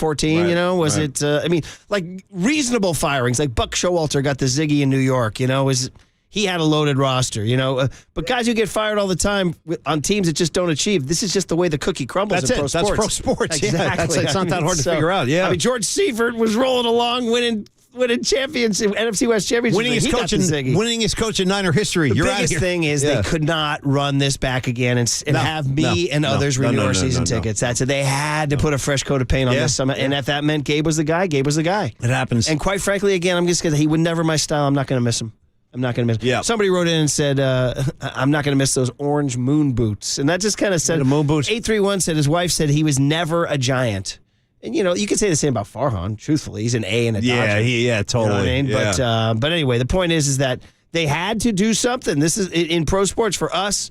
We were part of it all. We were upset. We were grumbling. We were not going to storm it. And it's not just us. Look at the damn park. 17th in attendance. You know, and you could say that's the roster, and you'd be right. But also, what's one way to make a gesture? This is one way to make a gesture. Well, every Giant fan that I know outside of this building, everybody was disgruntled. I mean, like even the other day when we did our podcast with Shannon and Tony, I asked those guys in the middle of the recording. I'm like, guys, let's just do a quick experiment. I go, did Tony and Shannon, did each of you go to fewer Giant games this year than you did last year? And I'll go first. And I said, for me, Paulie Mack, the answer is yes. I went to fewer games this year than I went last year. Same thing with those guys. And Shannon used to go all the time. Kaler used to be out there all the free. He'd be getting sitting like second row, by the way, with his feet up like a king. He was making phone calls. Yeah, I need to be up close. Anyway, Shannon was like, I don't like what they're doing. I don't like the brand of ball. Tony's disgruntled too, even though he did like Gabe. And that would be the Farhan brand, though, not the Gabe brand. But Gabe was part and parcel of that package. Yep. So, I mean, can you fire the head of baseball ops? You could. It's a big, messy fire. Now, who are you going to go get? This is easier. This is cleaner. And he was not overwhelmingly popular with Giants fans. No. He was not. Okay, guys, let's get the guest list going on a Monday, 10-23. Look at that, Paulie. October. The leaves are stripped bare. By the way, shout out to you two at the Sphere, Marcus. The Sphere. It opened in Vegas over the weekend. I saw the footage. Shout out Hank from Long Beach. He's one of our VIP listeners. This dude literally flies around the world. Yeah, I'm going to Sweden to see Pearl Jam next week, and then I'm going to Italy to see Bruce, and then I'll be in Vegas for you too. So he was there. He sent Murph and I some footage. This thing looks, I don't even know how to describe it. It looks Gonna incredible. change. It is literally the biggest game changer in live concert history. I saw LeBron. I was watching LeBron's footage. LeBron was there, by the way. He was at the U2 gig. Yeah. And it's That's so this incredible. Somebody brought up, they said, if you look at that footage that leaked, it's such a staggering thing. It's this sphere. It's a round. It's insane. Never seen anything like this. And the interior of it is a big LED board that surrounds you 360 with Above just you, stimulus and around color. you. Yeah. Somebody says the band almost becomes secondary. Oh, completely. Yeah. It's really not going to be about watching a band. It's about the experience. They're like the soundtrack. It's a good place for a single Marcus Boucher to go to a rave. You know what I mean? Wow. Maybe make a new friend. Some people, like our guy Hank was like, it's sensory overload, but like in a good way, he said. I saw a couple of clips where it looked like you were watching a concert inside the Matrix. Like seriously. the ceiling was coming down it's on bonkers. you. There were colors everywhere. All the settings was insane. Murph, how long before our first remote at the Sphere? I want Marcus's image like behind me on that dome. How about Sound Summit at the Sphere? Now you're talking. You know what I mean? By the way, what if you had one of those chocolates that you had at Sound Summit at the Sphere? Well, now I'd be swimming out into that thing somehow. All right, what do we got, Marcus? All right, well, we got LeBron James at the Sphere, and we also got LeBron James tweeting about Christian McCaffrey this weekend and the performance that he put on. So, of course, at 6:50 today, we're going to get your total weekend recall, your hums and bumps, where I got a feeling Christian McCaffrey's going to be on that list, boys. You won't know until you tune in. That's right. Won't know until you tune in. Good tease, Murph. Good tease. Can't spell Niner win without McCaffrey. Yeah, maybe. We'll see. We'll see. And then at 7:35, we'll kick off your Power Hour today. Of course, talking to Mike Kruka on a Monday morning, wrapping up the Giants season. Well, on Friday, Mike said he didn't think the manager he said would be fired, but he said, but then again, everything's on the table. When Mike said that, you kind of knew the door was open too. So we'll talk to Mike about all things Giants this weekend. Crawford's kind of farewell ceremony on Sunday. And, we'll get through that. The big hit, the cooler of content in our Power Hour. At 8:50, we'll check in with T-Rock, Tim Ryan, to get his thoughts on the 49ers win over the Cardinals. This thing has this 89-90 feel. I know in 2019 they started 8-0, but this feels more like the glory days to me, the way they're just dominating on both sides By of the way, ball. shout out to 831. Sorry to interrupt the guest list, but this guy, just for a quick second, he sends in his own like photoshopped version of the Sphere. So you see the bubble, you got all the guys in U2's faces, and then on the top of the bubble, you two are shite. That's our guy. Every time we mention him, boom, he checks in, and there it is. Now you got the Sphere with that message. I love it. I understand, Paulie Mac. I understand. And then at 9:15 this morning, we'll finish off the guest list with a friend of the program, Javi Lopez, talking more Giants baseball. I saw Javi Thursday night at the Opera when the body fell from the balcony, man. And can he be the skipper? Just because I love him so much? I'm kidding. Javi's rules, handling himself so beautifully. We're coming up on Hums and Bums on these Let's Sports go, Leader. baby. They'll mess around and made it. Personal. You're making it personal.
Paulie Mack saying good morning to everybody. Hope you had a great weekend. Hey, we start another week, and no matter how great a weekend you had, it's always a good time to talk to Steve Moskowitz, my good friend and tax attorney here in San Francisco. For over 30 years, he's been helping people out, and he likes to share some great advice on the Murph and Mack Show. So, Steve, good morning to you, sir. I figure another week, let's kick it off. Let's talk a little ERC today. How you doing? Great, Paulie. ERC. This is where your listeners who employed people during 2020 and 21 can get up to $26,000 for everybody they employed that qualifies. There's two different ways to qualify. One way is a certain drop in gross revenue. It's so easy, it's math. But a lot of firms that I've talked to are stopping there and saying, if your gross revenue didn't drop, that's it, no ERC for you. There's another way too. Why aren't they doing that? It's a lot more work for the professional. It requires legal analysis. On the other hand, you want to be aware of the scammers and say everybody qualifies and then get you in trouble. The bottom line is we're a law firm. We'll do the analysis. And if you qualify, even if somebody else said you didn't, we'll do that second opinion like a medical doctor. And if you legally qualify, let's get everything to which you're legally entitled. And the amounts you could get could be very substantial. Awesome, Steve. Thanks so much for that. And again, like Steve always says, do not leave any money on the table. There's just no reason for that. Talk to Steve about your situation and let him go to work for you. 1-888-TAX-DEAL and visit Steve online at MoskowitzLLP.com.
Listen to the sports leader anywhere, anytime. Download the all-new KNBR app. Now, Murph and Mack continue live from the KNBR Casino Matrix Studio. Casino Matrix Progressive Jackpots are here. Where are you? Just drop in. Please play responsibly. 1-800-GAMBLER. Yeah, as we said in the release, I made that recommendation based on, where we were and, what was in the organization's best interest in my judgment. And obviously, in my position, for a move of that magnitude, I would look for their agreement, approval, and got that. And that's when we decided to move ahead. Well, there it is. Gabe Kapler gone when Farhan Zaidi gave that press release here on Friday in the dugout. We have the actual press release here from the Giants, who ran it in Friday afternoon. Says Tripoli ran this thing in after making this recommendation to ownership, receiving their approval. I met with Gabe today to inform of our decision, said Farhan Zaidi, blah, blah, blah. Says he led our team. He's been dedicated. Said he's wound up talking to him for an hour, and that Gabe is so about the work, he kept saying he wanted feedback of how he could get better.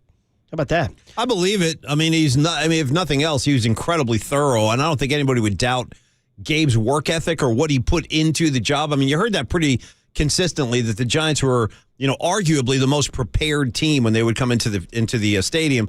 They always had all their work done. They knew scouting reports on every other player on the other team, and so that doesn't surprise me. I mean, Gabe definitely did the work. I think we're just looking for a ball manager. Somebody wrote in 707 said, Can I get a Jim Tom Sula type who will go few buttons down, open, throw down a few dogs in the dugout? That'd be pretty funny. By the way, Dante Whitner joins Papa and Lund today at 12:30. Get you ready for the Cowboys. The Cowboys on Sunday, which, of course, we will ramp up dramatically. Where's KNBR Murph's head with this year's Dallas Cowboys? You've been kind of quiet about them. I've seen them play a little bit. What do you think? Well, I see them as the same team that the Niners beat in the playoffs the last 2 years. I really don't see a huge difference, except for they lost Trayvon Diggs. That's what happened. Yeah, right. I mean, right. It's still Dak Prescott, still Micah Parsons. I get it. No Zeke. No. Tony Pollard's nice. And listen, bring it on. But I see the Niners as different. I see the Niners as better. I do too. I mean, Purdy's just getting better and better and better. And McCaffrey, now it's coming up on a year anniversary of the trade. McCaffrey's really amazing to watch. I mean, this guy, he's so CMVP.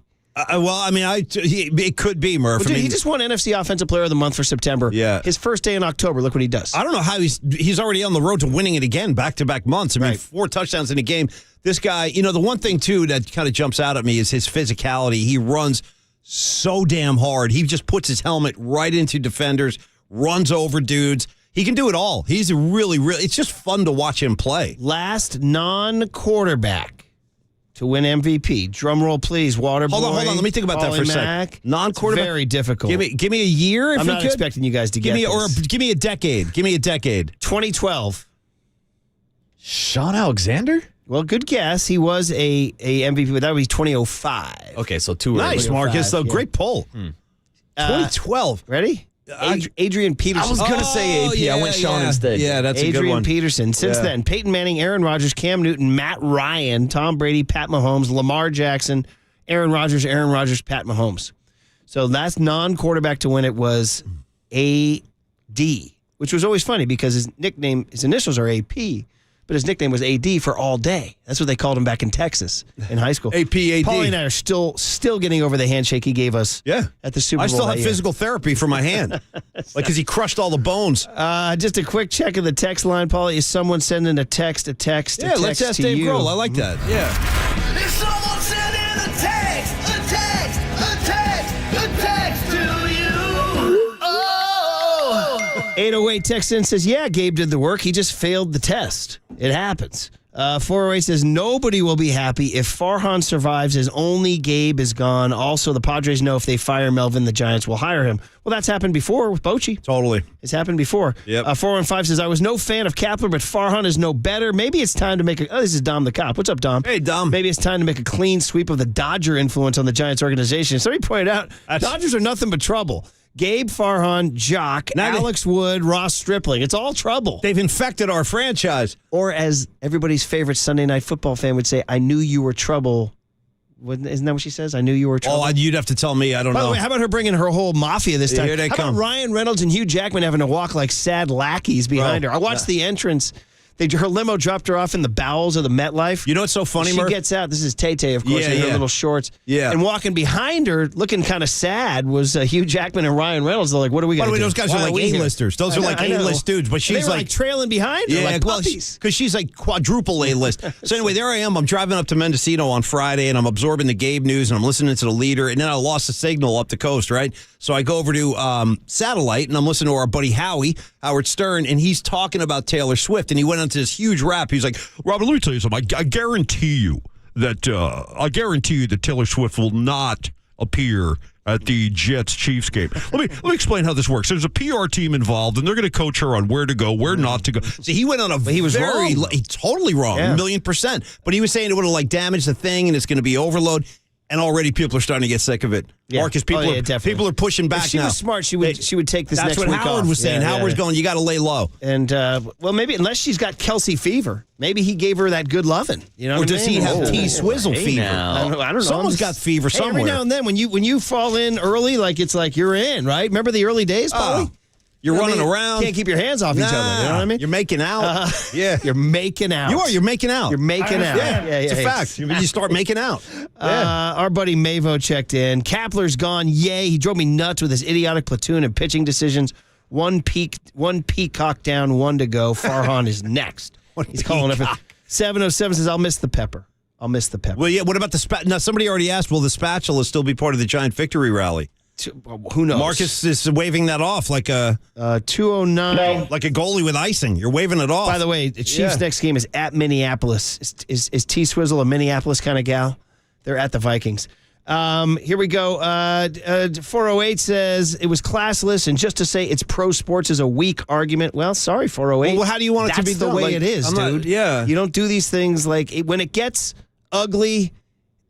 It would have been perceived 408. It would have been perceived as classless to stick him in the dugout when it was all over baseball that he was getting this. That's a very good point. That's exactly the You opposite. talk about lame duck. Yeah, just sit there for 3 days. 707 says, the last time they did it, they would, the Bochy came and won 3 championships. San Diego won't do that again. 650 says, no Major League Baseball will sign here to be platooned all over again. Well, Farhan said, this is one of the biggest things we have to discuss. Farhan said, I have to rethink how I do things. I'm like, so your entire being, how you do things, you're like, you got to be like if Paulie and I are like, well, we've decided for the next, we're going all news. No riffs. Yeah, zero riffs. None. You know what I mean? No. Zero. It's a serious and show. the moment you start to riff, we'll be like, no riffs. That's from the old No regime. riffs. Yeah, exactly. yeah, So, yeah. I mean, he can't change his system now, can he? That's actually a really good point you're It's making. like, it's like a guy who says, honey, I'm going to change now. Start bringing in flowers. What and happens when everything. the teacher has to reevaluate his own S? Yeah. There you go. Yeah. All right, well, there you go. Sampling of the text line. Hum babies and bum babies next on the Sports Leader. Yeah, shoot me a text.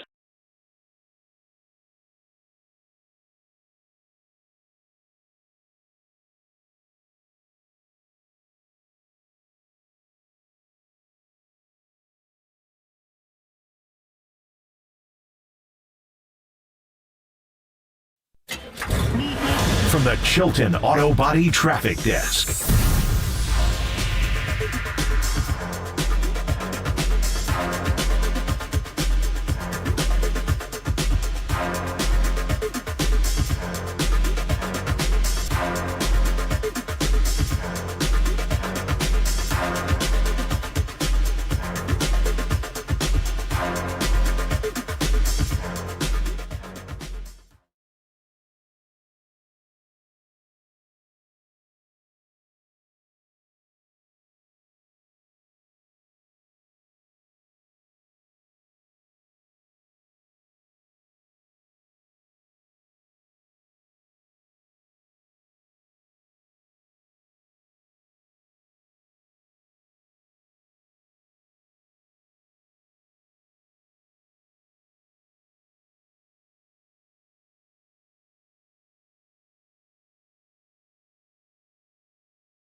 right, there it is. The sure sign that Monday morning is here, and you are listening to KNBR and KNBR FM San Francisco, the sports leader, a Cumulus media station. Polly, it's October, and the bums and hums are still rolling in. I got to tell you the truth, Murph. I love October. It might actually be my favorite month for a variety of reasons. One, I love the fall season, especially on the East Coast with all its colors and the temperature's nice. Number two, it's a good U2 record. They're second. Number three, postseason blanket baseball coming at you fast and furious. By the way, old Boch will be out there tomorrow. Although he had devastating loss for him yesterday, sent him from a bye into Tampa Bay best of 3. Well, a little sooner than I thought. Yeah. By the way, also, you know what's great about these early rounds is like just ball all damn day. Starting at noon today. All damn day. Rangers at Rays. Palea, boys. 138 Blue Jays Twins, by the way. That one's not too good. And then 408 D-backs Brewers, 508 Marlins Phillies. You got any rooting interest in the National League, Murph? I know we're doing hums. We'll go in a sec. I'm just curious. You know what? I think Skip Schumacher's Marlins have won me over. Wow. I think they have. When have you ever heard Murph say? Shout out Marlins ball, dude. Murph's Marlins. Not just Skip Schumacher's Marlins. You got Polymax Pacers, you got Murph's Marlins. I fixated on that guy early this year when I was like, who's the manager of the Marlins this year? I don't know. They're like, yeah, Skip Schumacher's Marlins are in town. I'm like, Skip Schumacher? And started checking him out. Dude, the guy's got big old beefy forearms covered with tats. He's all tatted up, and he's out there kicking ass, too. See him yelling at the Mets tarp guys? He's like, put that tarp back. We're playing. Did you see they had a big controversy with the tarp in New York? That's Murph's guy. There was like rain. I roll with that, dude. Schumacher was on the field yelling at the tarp guys. I'm like, that's what I want. That's my man. guy. And people are like, Torey Lavulo is manager of the year. I'm like, no, he's not. Skip Schumacher's manager of the year. Yeah. So there it is. All right, That's my pick. Thank you. Thank you. Anyway, That's good. I got a great answer. But you have bum babies, Polly. The wheel turns every week. You are the bummer. All right, well, let's Polly, get into who are it. the losers in this world? No, there's a bunch, man. I'm sorry to say, and I happen to be one of them. But I'm not on the list today. I have been many other times. Are you on the perennial list? Yeah, pretty much. I'm like a Hall of Famer. All right. Murph, first ballot too. Got the jacket and everything. Murph, got to start with the obvious. We've been talking about it. Just tell you how important this is to us. On a Monday morning after the Niners just stomp Arizona, we really haven't even talked about it yet. We've been talking more about my first bum baby, and that is Gabe Kapler getting the Ziggy. So it's a big story, obviously. We signed off Friday morning knowing there was a lot of static in the air regarding Giants manager Gabe Kapler's job security. I mean, hell, we've been talking about it for weeks, really. And then 4 hours after we signed off, it was Susan Slusser, once again of the Chronicle. She broke the news the Giants would be firing Gabe Kapler after a second consecutive season without the playoffs. And after that 8-17 September, Murph, it just felt awful. Really lost a lot of people in September, lost the team perhaps. All that preceded by a 12-15 August. Giants went 20-32 in their final 2 months under Gabe Kapler. Farhan Zaidi, he turned on his hand-picked hire. He recommended to ownership they release Kapler. Murph, they did, and let the search begin. We'll be talking about it and keeping everybody updated. But in the meantime, if you were away like I was, as a matter of fact, let's get everybody caught up with some of the very relevant sound on Gabe Kapler getting fired. I just think we have to look at everything. I'm hearing the Giants are relieving Gabe Kapler of managerial duties. Announcement imminent. I spoke to him for an hour and did not expect that it would be that long of a conversation. I guess I wouldn't expect any different from him, but he made it really easy for me, whether he should have or not. Definitely some shock. I don't think Farhan's probably the first to admit it, that this is how he wanted it to play out either. It sucks. I don't think we did the best job for him. Yeah, it's unfortunate. You build a working relationship with someone for 4 years, and it's always tough to see something like this happen. And everybody can have their opinions, but Cap was a great guy, and he truly did care about everybody in this clubhouse, and that's something that you can't take away from him or from any of us. I think there was just a little kind of fend for yourself type of atmosphere that somehow fell into place, and I don't know where it came from, but it kind of just took over where everybody felt like they could do their own thing, and it made it feel like there wasn't an entire group effort or a sense of unity. I think there needs to be a standard set of how we are going to play baseball here. It's one of the first things I learned when I first came up. I got to play in a clubhouse with Bum and Buster and Belt, Crow. Like, there's a standard to playing San Francisco Giants baseball, and I think we haven't done a good job of that. Dave. for Giants baseball. Well, that basically says it all. Some of the voices you heard there, you heard Farhan, you heard from Slater, Webby, a couple times actually, and Mikey Yaz was in there too, Murph, all talking about the dismissal of Gabe Kapler. I would say the most telling one in there was the Yaz one, where he said it turned into a fend for yourself atmosphere that didn't have a sense of unity or purpose. So if you wanted to find what can a manager do, because you can only work with the players you have. That's it. I mean, if his Brebbia is your opener, then Brebbia is your opener. By the way, he got hit again on Sunday. By the way, our last image of Gabe was wrestling with Brebbia on the mound. Last image. Anyway, point is that you're not kidding, by the way. That's just wrestling with him, dude. Like you in second grade, throwing his head back, laughing. I'm like, what is it? Anyway, what's so funny? That for whatever reason, Gabe's like very chill. What's ironic is he had a fend for yourself atmosphere. He also had a 16-person coaching staff. I think the coaching staff grew a little. I mean, Tom Verducci made reference to it in that piece, making sort of like rolling his eyes at it. What are we doing with 16 people? And Baggerly in one of his pieces wrote they had like a guy to coach them to walk barefoot and breathe and all that. We get it. Mindfulness is important. We like meditating. Everybody likes to be peaceful. Thank you. It's just kind of like we're kind of looking for a ball manager. Did you just say teach them how to walk barefoot? Well, remember we talked about that. Yeah, they walk barefoot. Murph. Paul, that sounds like a very Paulie Mac thing. Didn't you do that at RFK Stadium? I did, but I didn't hire a coach to tell me how to do it. I just took my shoes off and started walking around. You know what I mean? So, I mean, what he said, like it almost became so, this. Yeah, it got a little. Yeah. It almost became so spread out. Well, that coach is for that, and that coach is for that. Yeah, you need sometimes. There's like a ramshackle community going from town to town. They kind of lost their sense of you, and then now you got Pusoy being played too. The most famous Filipino card game in Giants history, by the way, will be going down. Somebody say, "Hey, Murph said it." Yeah, they needed to change. They needed to change the scenery, buddy, because they 17th in attendance, and it was going to go down if they ran the same thing back. Opening day would have been. So they had to do something. They had to throw a body to sacrifice to the manager, to the attendance guys. Joe versus the volcano. There it is, Paul. Yeah. If I said that, I was wrong or was right. So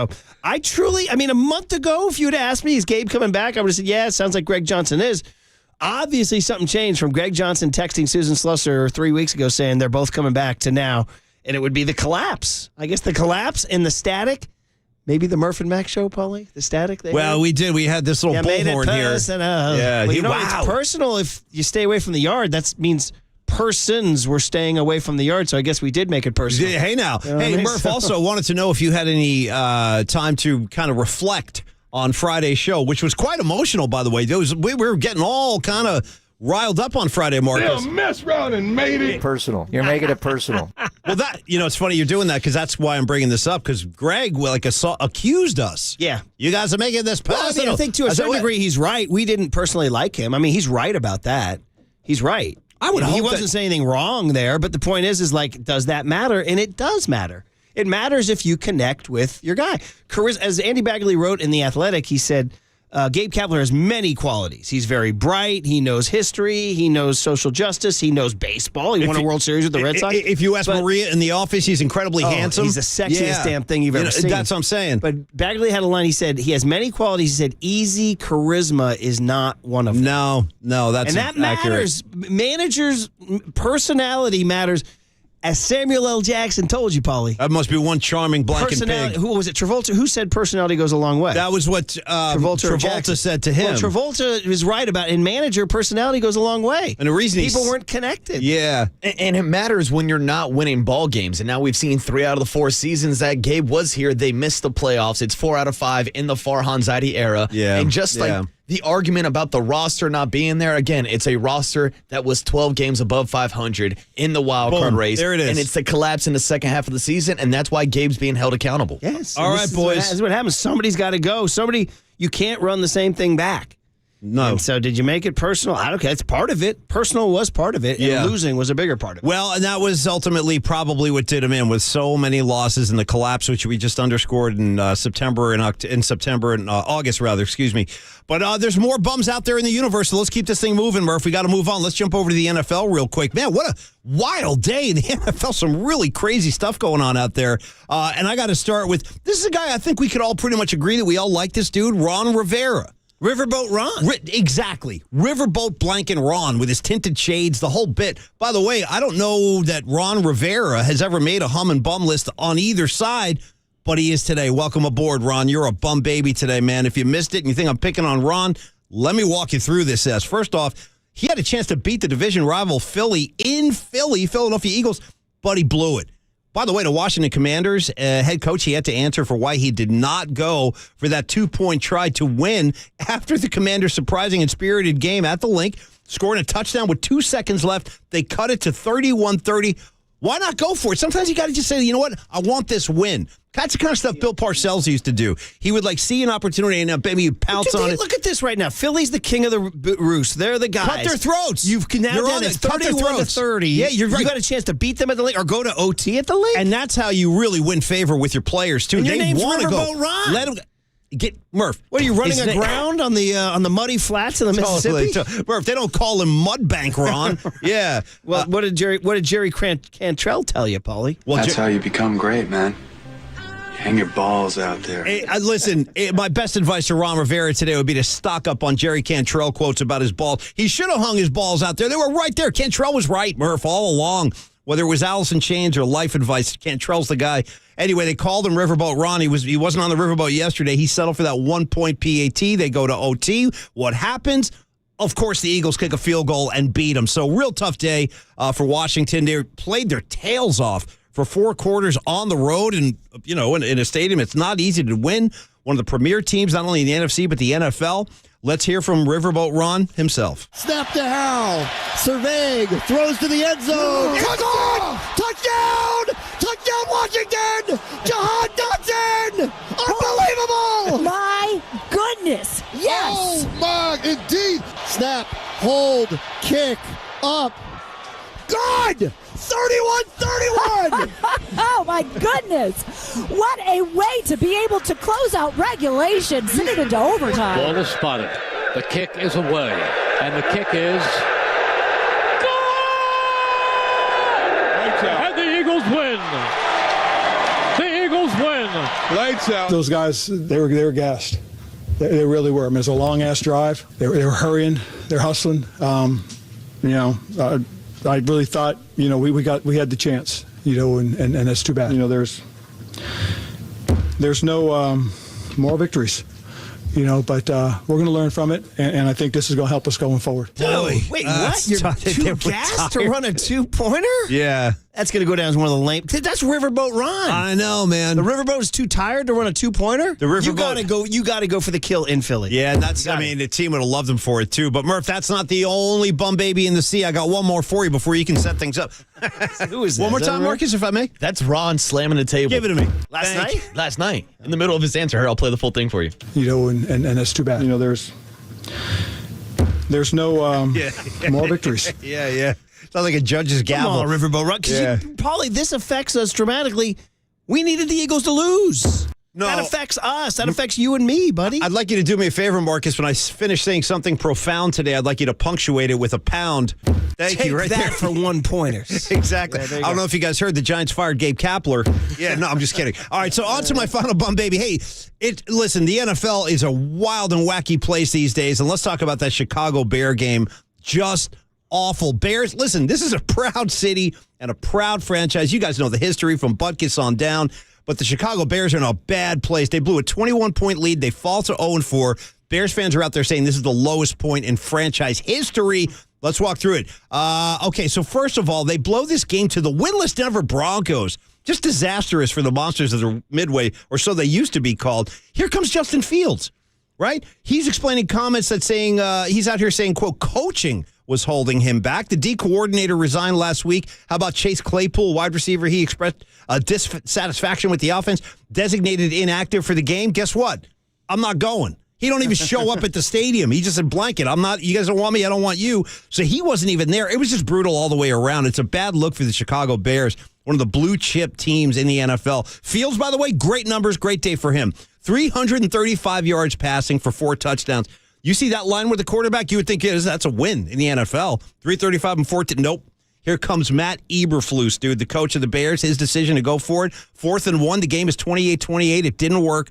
The Bears wind up losing their 14th in a row. That dates back to last year. Obviously, the Bears coming into 2023 thinking third-year quarterback Justin Fields is about to break out and lift him back up, maybe sniff the playoffs. I don't know. Bears, by the way, haven't won a playoff game since 2010, 13-year drought and counting. It was awful. A real low point for the Chicago Bears. Fields tries to draw the Broncos off sides. They bring the house. Fields in the pocket. Throws a ball that is incomplete. It's intercepted. Intercepted Kareem Jackson. And this one is going to be the Broncos' first win of the year. And the Broncos defenders celebrate in the end zone. This week, Claypool was inactive. Was he not here today? He was not here. Did you guys tell him to stay home? No. He chose to stay home. No, he chose. What are you asking? Why was he not at the stadium today, like the other inactive players? I'm not sure. So it's his choice. We told him that it was a choice, and he's at home right now. Was he aware that he was going to be inactive before he talked to the media on Friday? What's that? Was he aware that he was going to be inactive before he talked to the media on Friday, or did his comments play a role? No, we always make inactives right before the game. So did his comments Friday about being upset with how he was being used factor into the decision to make him inactive? It did not. I mean, of course, I'm frustrated, and when one of your best weapons on the outside is not in the game. But it is what it is. Coach in the front office, they made the decision, and that's what it is. As a player, I can't do anything about it. Got to go out there with the players that I have and execute to the best of my ability. So I just try to control what I can control and kind of just stay out of. Oh, tough gig for Justin Fields. I hadn't heard that. Dude, that Eberflus press conference is incredible. What's that? Wait, what's that? What's the question? Wait, what are you asking? He's just under heavy fire. Wait a minute. What? No, he's not here. What? No, huh? I mean, his guy. Did they trade a first rounder for Claypool? Eberflus. So I think it was technically a second rounder, but that year was the number 32 overall pick because someone had lost the pick that year. I think it was the Dolphins. The guy just didn't even show. You got Taylor Swift showing up, but not Chase Claypool. Yeah, he's like, I'm staying home. We don't know where he is. Screen me right. Hey guys, listen. It was all part of the Bum Baby list, and I just gave it to you. I hope you all enjoyed it. Listen, Gabe Kapler getting the Ziggy. That's life in the big leagues. The Giants are looking for a new skipper. Also, Ron Rivera not going for the win with a chance to do it. Riverboat runs down on the rocks. Big time, dude. River Big time. Rock Ron. You know that? Yes. One more time, Marcus. Thank you, man. And then finally, Eberflus and his Bears. They blow a 21-point lead. And then the Broncos were in the locker room after the game. It's like they had a dry ice machine in there. The room was like filled with fog and smoke. I don't know what was going on. Murph, anyway, the Hum Babies were in Good job, Polly. Good job. Hum Babies next on the Sports Leader. San Francisco, shout out to you for supporting KNBR, San Francisco's sports leader.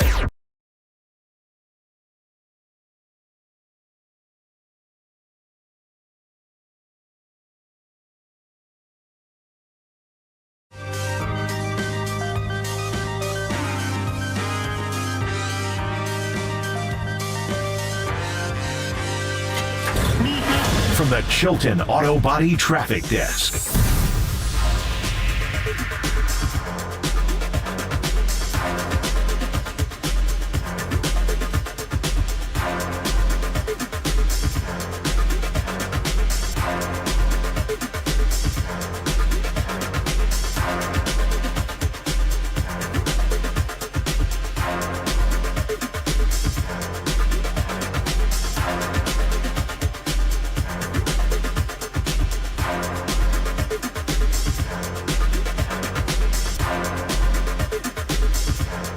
All right, everybody, Paul and Mac here to talk to you about Prize Picks. Marcus, could you punctuate this ad with some table stomps? I'm kidding. Well, thank you. They sound great. No, but Prize Picks is the way to go, the most exciting way to play daily fantasy sports.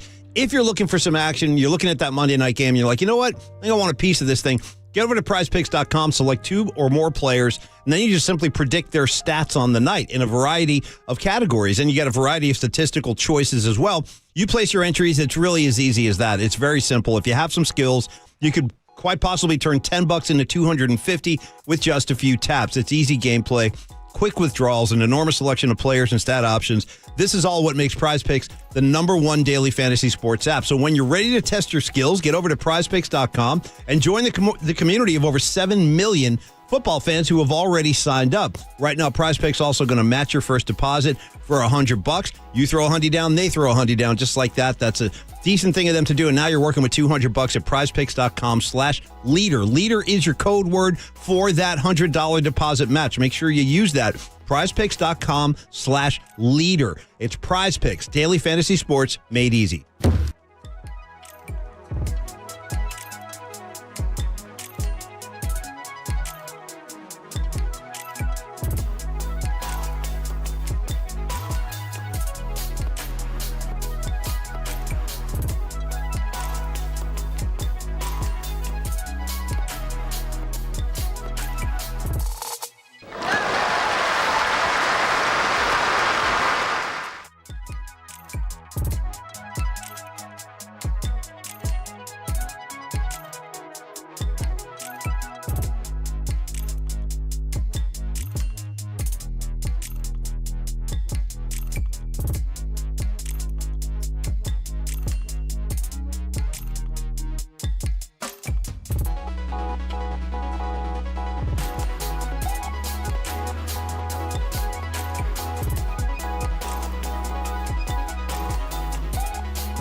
And now, time for the Protect Your Assets with David Hollander Business and Technology Report.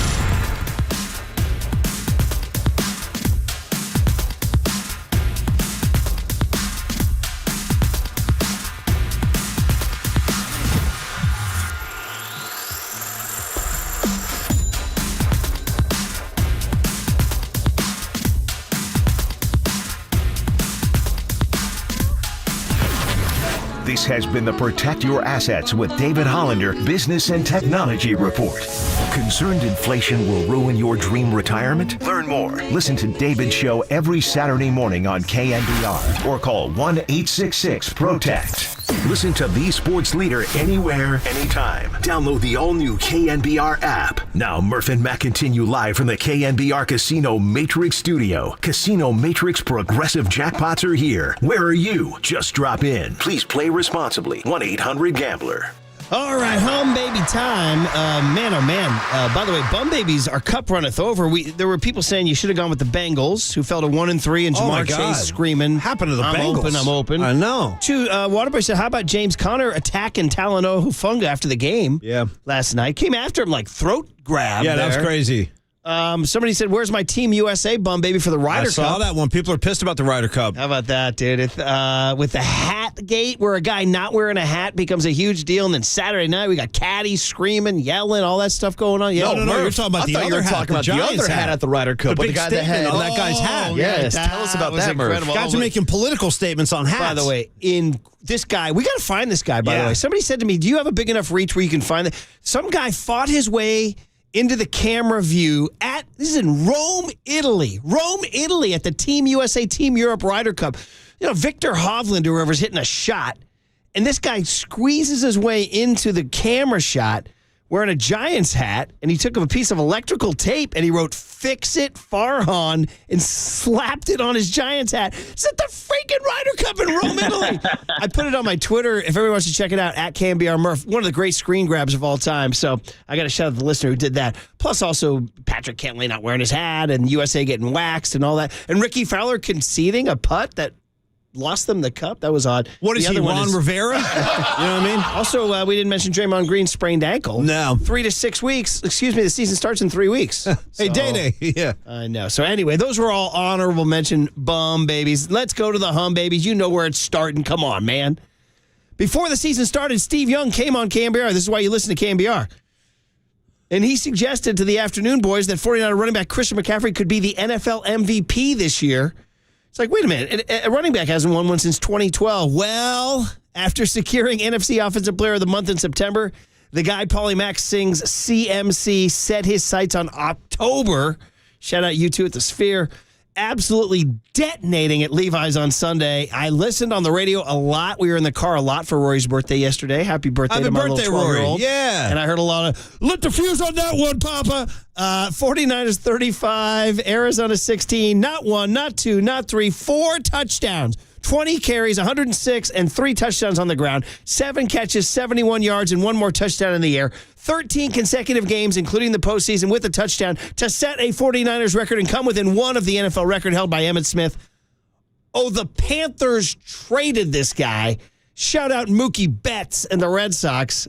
Hum baby number 1, Christian McCaffrey. Got a handoff to McCaffrey, walks in the end zone. Touchdown!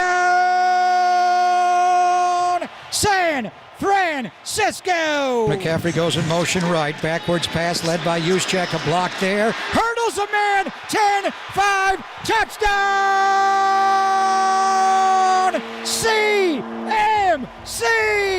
Lit the fuse on that one, baby, with the hurdle right over the top of the rookie 6th-round pick, Keytrell Clark. Play action by Purdy. Looks front side. Comes back left. Throws. McCaffrey will roll it right down to the goal line. Touchdown! CMC, the hat trick for Christian McCaffrey. The stick of dynamite can jump over you, or he can just roll on top of you. What a matchup. They give it to McCaffrey off the left side.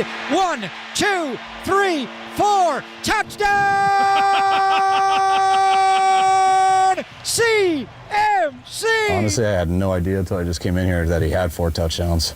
I never know that type of stuff. I was actually shocked, and now I feel kind of bad about it. Wish I tried, but sometimes I snap at people and they tell me that stuff in games because it shouldn't matter until the game's over, but he would have got 5 if we gave a chance to, but they won for juice. Then they gave us quarterback sneak look, and Brock took it. But I wish I got him 5. He deserves it. It's a good day. Yeah, good day. That's a good team. They've shown a lot on tape. Scrappy, they play hard. So to come out with a win, it's awesome. Touchdowns are a lot of fun. So hopefully we can keep it rolling. Yeah, he's a freak. He does everything for us, obviously. Well, there it is. Kyle Shanahan saying he didn't know he had 4 because he didn't give him the ball at the goal line. How did Kyle not see him going in? He's McCaffrey giving his standard quote there, and Brock Purdy calling him a freak. By the way, first 49ers score 4 touchdowns since. Ready for this? No, I heard this is a good one. Tevin Coleman just 4 years ago. How about that? Yeah, Tevin Coleman. I know. That one was weird. Billy Kilmer also scored 4 in 61. Jerry Rice in 93 against Tampa, but the record would have, if he had scored his 5th, tied, Paulie, the famous Jerry Rice. Charles Dimry. Waterboy, you weren't born yet, but Jerry caught 5 touchdowns on the same corner. Beat him like a rag doll, dude. Poor guy named Charles Dimry. We're saying his name 33. Guy's just trying to lead his life right now. That poor bastard. He had breakfast right now. Somebody's like, hey, they're talking about you on KNBR. It was like Jerry made it personal against that guy. Yeah, they called him Toast Dimry there. It was a tough situation. Anyway, all sorts of marks here. Like we said, the most consecutive games with the touchdown playoffs included in franchise history. That is now Christian McCaffrey's record. The 4 touchdowns joins, as we said, Tevin Coleman, Billy Kilmer, and Jerry Rice. It is all sorts of things. He is right now, by the way, guys, on his way to the short list of NFL MVP. Let's call it the quarter pole. I heard Johnny Lund saying, I know there's 17 now, but can you cheat and call it the quarter pole? Sure.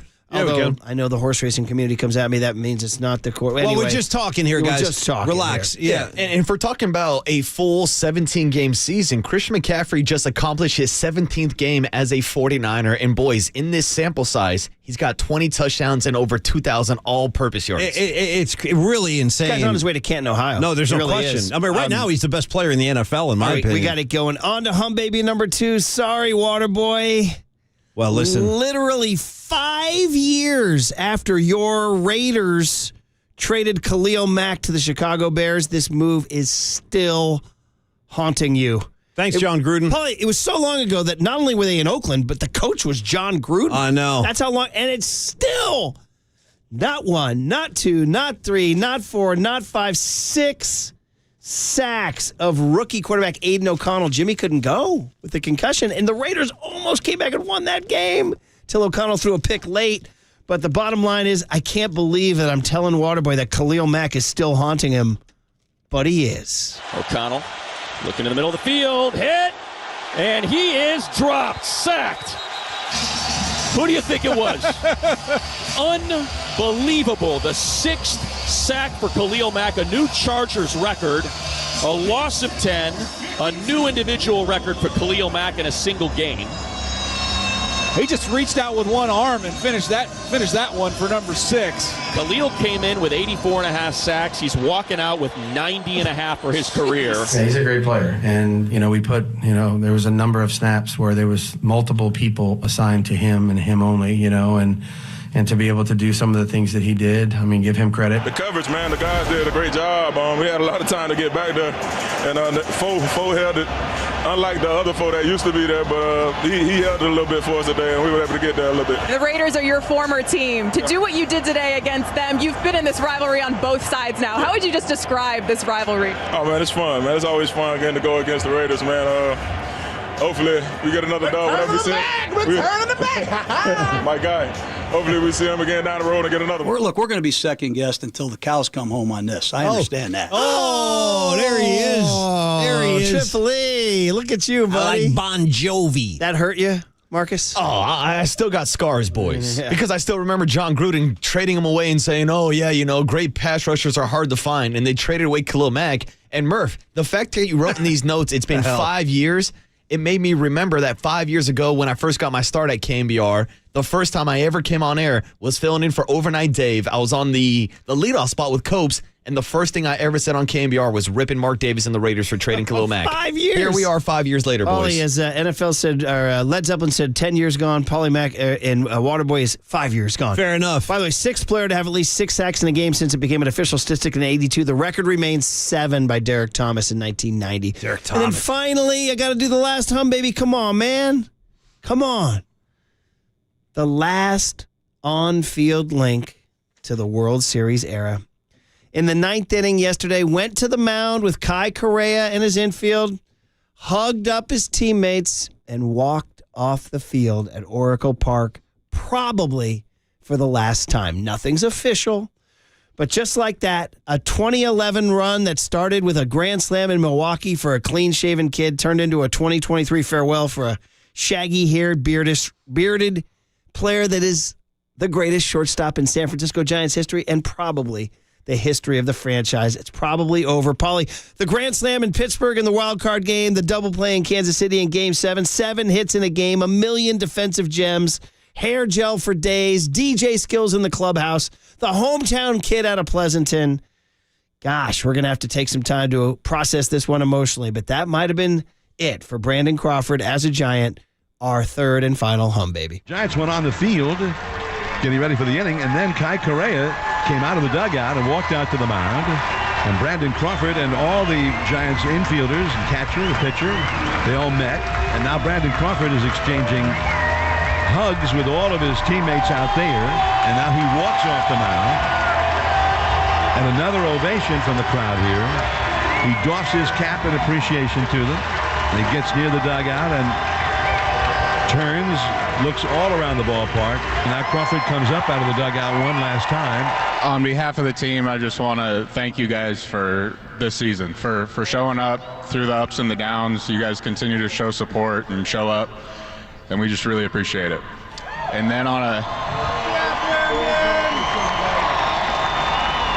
then personally, from the Grand Slam in Milwaukee to the World Series wins to today, you guys always showed me love. My family and I appreciate it so much. You guys are the best. Appreciate it. That guy's done so much for us and this team. Growing up in the Bay Area, B-Crawl was a name that, stuck out, and hell of a career he had, and hopefully sticks around. What did you tell him, if anything? No, I just said love you. Love you, Papa. Brandon Crawford saying farewell. Well, there you go. You heard Kyle Harrison saying, man, as a Bay Area guy, he was my guy. You heard Casey Schmidt said, I told him, I love you, Papa. That's what he told him. See, Brandon Crawford always chooses the final day music, and he chose just the two of us for him. I guess he and Casey Schmidt had a little thing. Oh, did they? A little left bromance. side of the infield thing. Little bromance. I'll tutor you, kid. Mentor and pupil thing here. So, and by the way, did you see KNBR's Instagram really going for the tears? They layered in this really sad sort of emo music with Crawford walking off the mound. I retweeted it. If you want to get your great call. I'm glad you're bringing this up. Yeah, it was sad emo music. Yeah. I don't know what it was, but I'm like, damn, you guys. Yeah, you're punctuating this now. Well, we're gonna have to spend some time talking about Brandon Crawford as the days go on. But there are your hum babies. Brandon Crawford's Murph, well farewell. done. Yeah, obviously Khalil Mack hurt and Waterboy. Thanks, John hard. Gruden. Yep, and CMC. I know we don't have time to play the song. We will later on because we got to get to Mike Krukow. Deep Conversations next on The Sports Leader. You guys always showed me love. My family and I appreciate it so much. You guys are the best. Appreciate it.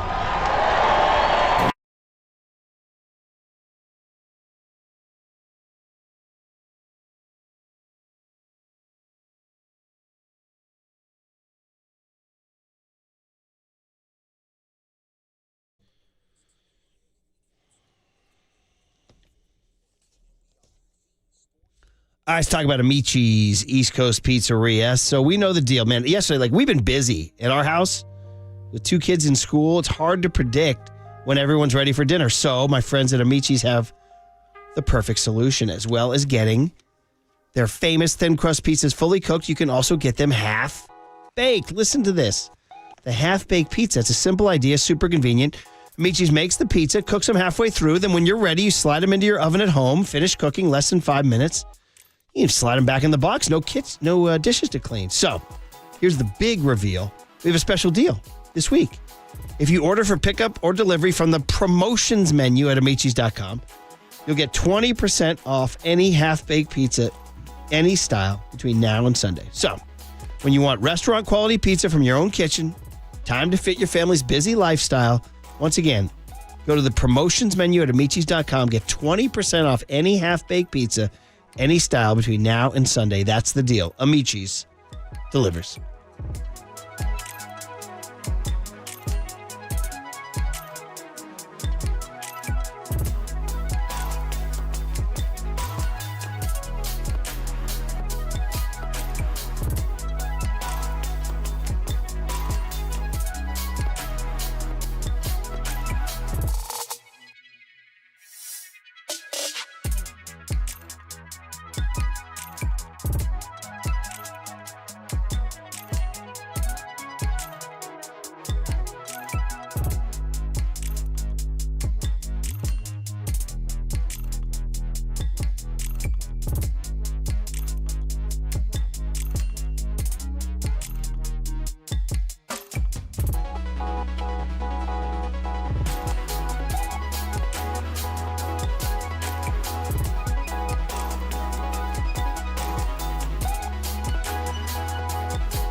Good morning, Bay Area. Good morning. Good morning. Brace yourselves for KNBR's Power Surge. The sports leader welcomes you to Murph and Max Power Hour. Giants fans, there's no question we've got the best in the booth. That's why Murph and Mac catch up with Kruk right now. He hits it high. He hits it deep. It's out of here. Adios, pelota. Gone. Sponsored by your Northern California Honda dealers. Visit NorCalHondaDealers.com. On KNBR 104.5 FM and 680 AM. All right, well, we signed off with Mike on Friday saying, hey, Gabe Kapler, or Farhan Zaidi gave an interview in which he didn't really ringingly endorse Gabe Kapler's return. And Mike Kuka said, well, I don't expect it to happen, but anything can happen. And sure enough, about 6 hours later, the news came down that Gabe Kapler was relieved. First Giants manager to be fired since Jim Davenport in 1985. So much to talk about. Obviously, it's sad for a guy to lose his job, but the Giants had to do something, I think, to make a message to the fans. And we'll talk to Mike about this. It was a big, eventful weekend from Brandon Crawford's farewell to Gabe Kapler's firing. Mike, good morning. Good morning, Krug. How are you?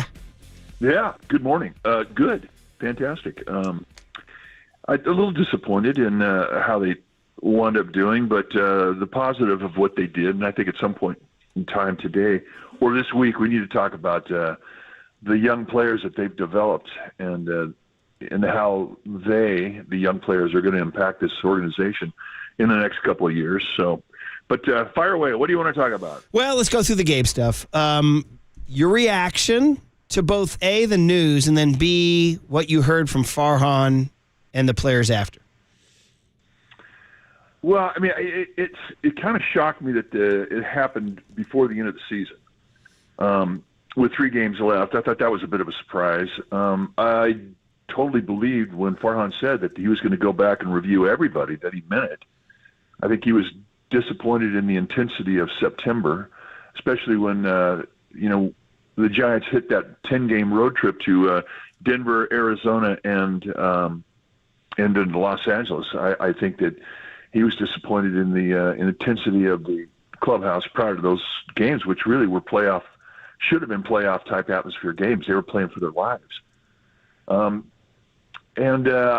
would like to tell you that I was surprised that the move was made, but not really. I mean, I think that, you get to a point where you need another voice in the clubhouse. And I think, it's sad because I think Gabe made this organization better. I think he did well. I mean, I don't think I've ever seen a manager work as hard as he did. And he was open-minded. He was a great communicator. It's hard for me to see a good baseball man walk out of an organization because a team failed to meet expectation. And that's kind of how the team felt on Friday. I mean, you almost feel like as a player you need to go up and apologize. I mean, I felt that way with Frank Robinson. I felt it that way with a number of the managers that I had. You just feel that way. You didn't live up to your expectation. You failed. And the Giants, if you take a look at what they did collectively, I mean, they were last in the league in hitting. They were second last in the league in scoring runs. They were last in the league in defense. They made more errors than anybody else in baseball. And yet they still stayed relevant till the last week of the season, which is kind of hard to do. So from that perspective, I think Gabe pretty much got the most out of this team that he could possibly get. But yet he was the fall guy, and such is the business. As a manager, when you take over, no matter how good you do, you're going to get fired at some point in time. Very few people get to walk away on their own terms, and it didn't roll that way for Gabe. So disappointing in a lot of ways, but in regards to effort and his relationship to me and to the broadcasters and really everybody, I mean, he was open-minded. He was great. I wish him the best.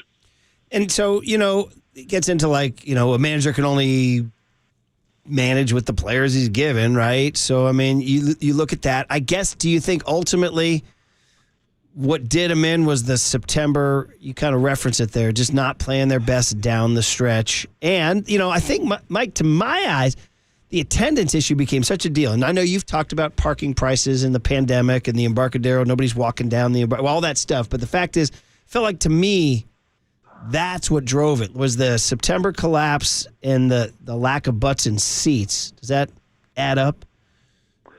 Well, I can't blame it on the parking. There was, you could get parking. I mean, really, if you compare the amount of parking places they had prior to all the Mission Rock project, I mean, it really wasn't that much different. So you can't really use that as an excuse. If you wanted to get to the ballpark, you could get to the ballpark. And I think they're going to study as to why.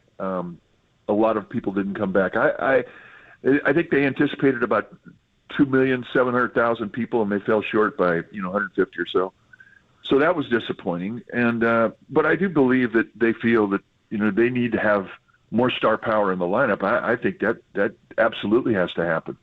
I mean, offensively, it wasn't an exciting team to watch after the first couple months of the season. And offense generates excitement. Home runs generate excitement. And they just didn't have that firepower.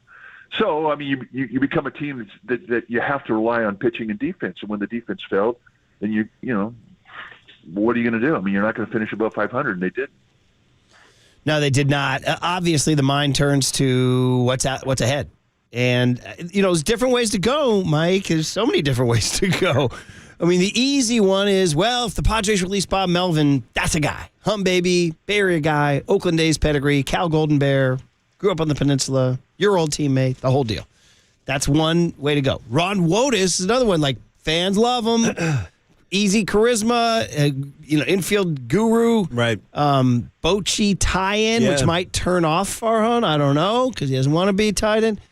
Somebody we've never heard of could be another one. Susan Slusser floated Stephen Vogt as a guy who's a great personality. Others have said Buster Posey will come from the owner's box. Yeah. What's your early handicapping on which direction? Do you think it would be an older, wiser, non-analytic guy, a younger coach we've never heard of?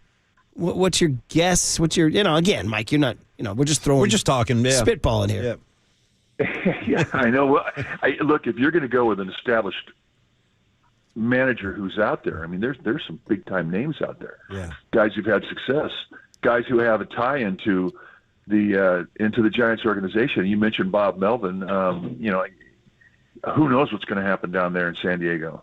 But he is certainly a guy who's capable of making an organization better. And I think that's the thing that when you look to hire, you change the culture of your clubhouse and you look to people that can make you better. Bob Brenly is another name out there. Matt Williams. These are guys that have an association with the Giants that are veterans that have managed before, and they can make it an organization better. Joe Madden's out there. I know he wants to come back out, and he has a different way of managing, and I think it's kind of it's suited for today's game with the use of being able to use analytics.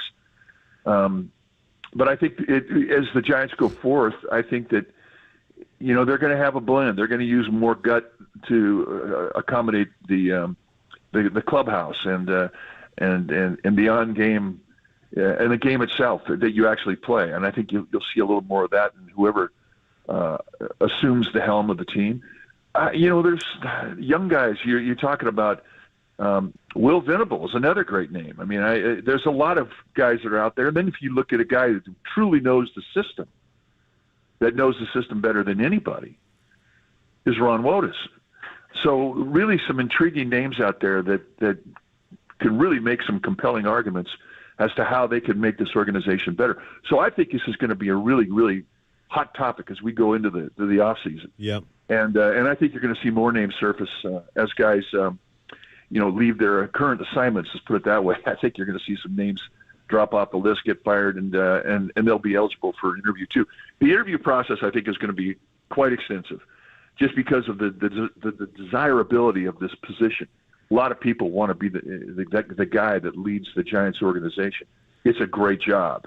It's a great city. It's a great history. So they're not going to have a problem finding good people to be at the helm as we go forward. Yeah, we didn't even mention third base coach Mark Hallberg, who's Buster Posey's college roommate. Think about that. Craig Albenaz getting interviewed in Cleveland. How about that? By the way, how about that? So, maybe that's a guy with a personality, Mike. Well, he's great, and he would be a really good candidate, as would Hallberg, as you said. You look for baseball lifers. You look for guys who understand the game. You look for people who can communicate. You look for people who are bilingual. All these things are qualities that you want to have as you go forward. You want a leader, and I think that's the bottom line. You need a leader, and I think that if you're Farhan, it's going to take a while, and I don't know if they can even get to a point where they can get a guy narrowed down before the end of the playoff season. So it could go into November before they finally select a guy. No, for sure that you're right. I would say this thing's going to go. It's going to take a while. For weeks. Yeah, I feel that way. For weeks and weeks. So anyway, it's a huge moment in Giants history. A Giants pit manager hasn't been fired or relieved of his duties since Jim Davenport. After that, Roger Craig sort of exited stage right. You had Dusty Baker kind of part ways, and then Felipe Alou, same thing, Bochy. But this one was sort of a dramatic thing, and I think it's because, obviously the two late season collapses and the lack of fans. So, Mike, the other stuff that happened over the weekend is also worth mentioning before we let you go. That's Brandon Crawford.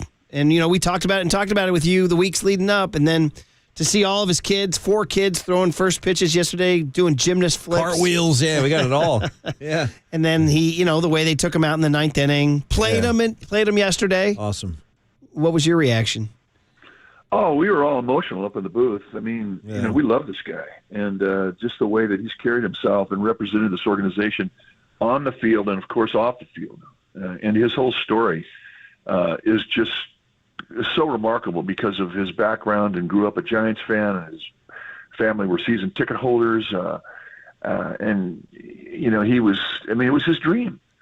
He got to live his dream out in front of us. And we all, the people who followed high school sports here in the Bay Area, they knew about this guy's legend in football and in baseball. His career at UCLA,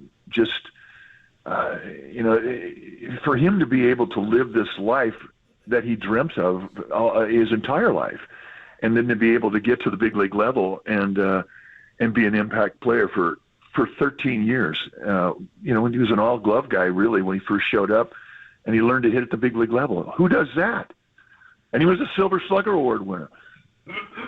4 Gold Gloves. He 3 All-Star games, 2 World Championships. Come on, man. He lived the whole experience. It's a book that has to be written. And he did it in style. I mean, I think that's the other thing, too, about the Bay Area. Whatever you do, you've got to have class. You've got to have style. And he did. He set a new level for style at the shortstop position. And to be able to do that over the giant shortstops that we've had in the past, that's saying something. Yeah, I mean, whether it's Royce Clayton or Chris Spire or, any of these names, Johnny LeMaster, Roger Metzger, Omar Vizquel, Richie all these Aurelia, guys. there's all kinds of guys. My Yeah. God. Richie was an all-star. Yeah, my yeah. gosh. Should have led with Richie. But anyway, the point is that it was obviously a huge, huge deal and a huge moment. We don't know. I mean, he said he didn't like the way this season ended. He went 0-for-4 with 2 strikeouts yesterday. It's kind of a poignant scene of Wotus hitting him ground balls one last time before the game yesterday. But just wondering, he said he didn't like the way it ended, but do you see him coming back in any role anywhere, or he's got a 5th kid on the way? I think the thing that's going to determine that is how his body feels. And, I played 13 years in the big leagues. I know how my body felt after that. It felt like it was D-U-N, done. And, when it comes to that point. And then you also look as, well, if I come back, in what role will I come back? Will I be able to play 120 games? Do I want to be a part-time player? Do I want to be a platoon player? Do I want to play behind somebody? Do I want to wear another uniform? I mean, these are all questions you ask yourself. Given his story and his success in this organization, I know that he made comments about how cool it was that Matt Cain and Buster Posey never wore another uniform. And I know that meant a lot to him, watching it. But yet there's that other voice in the back of your mind that says, get everything you can. And I know a ton of guys that left too early, and they left a pitch out there. They left an at-bat out there. They left a game to be played out there. And it haunted him.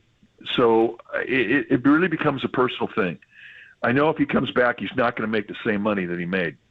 If he signed back with the Giants, it would be at a discount, but he would get more than if he signed with another club. And, you have to ask yourself, is it worth taking a 75% hit to salary to go out there and continue on? All these things he's going to have to answer these questions. And he says it's going to take a month, and it may take more. But I'll put it this way. I wouldn't be surprised at anything he does. Because of his love for the game, he may want to be one of those guys that wants to get every at-bat, every game play that he can possibly get out of his talent. And we all know he still has talent. So, it's going to be interesting to see which way he goes. We shall see. We'll hang tight. Hey, before this goes, a couple of things in the box score yesterday of note. Kyle Harrison, 5 hitless innings. Now, he did plunk 3 Dodgers. This is after Sean Jelly hit Miguel Rojas Friday. So, I don't know if there's any bad blood there. Probably. Some bad blood in the blue side. But Kyle Harrison's 5 hitless innings, how important was that? Oh, you always want to leave on a good note when you're a young player. I mean, we saw Tristan Beck do the same thing in the second game of the series. And then Casey Schmidt did it with 2 home runs. Yeah. That. I mean, that's how you want to end it as a young player. Nice. You want to end it because the last thing they remember is the last thing you did. And I think more than anything, the thing about Harrison that he showed in his last couple of starts was that he could get outs when he didn't have great stuff. He could get outs when he didn't have great command. I mean, he started the game yesterday, and he was all over the place. As you mentioned, he hit 3 guys. 2 of them were on breaking balls, which, if you get too excited about that, if you're the Dodgers, well, hang with them. And they did retaliate, by the way. Tyro Estrada got hit late in the game, so enough said. But I just think what he showed that, he has the grasp of a new pitch, another speed, his changeup is going to be a really good pitch. He lost fastball velocity. I think it had everything to do with fatigue as he went into September, but he still got outs. And so I love the brightness of his future as we go forward. I think he's going to be in the rotation at the start of the year next year.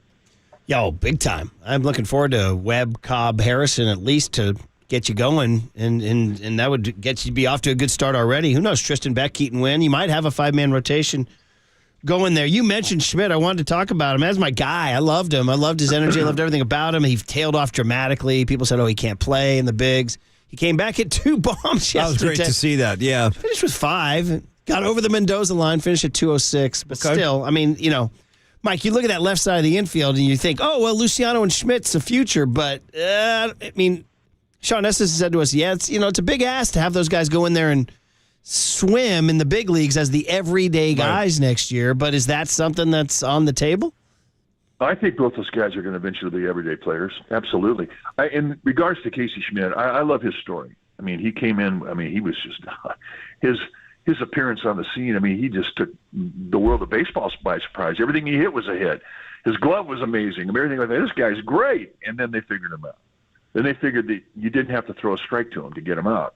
And he was swinging at everything. And to the point where he had to go back down. And then he came back. And all of a sudden, now he's got better at-bats. Now he's staying in the strike zone. Now there's more plate discipline. And, he wasn't getting anything to show for the good at-bats that he was having. He was working counts to where he was getting count leverage. He was getting balanced swings within his at-bats, a lot of balanced swings. When he left, there was a lot of reach. There was a lot of no balanced swings. But then he was starting to stay in the strike zone. Man, that's improvement within a year.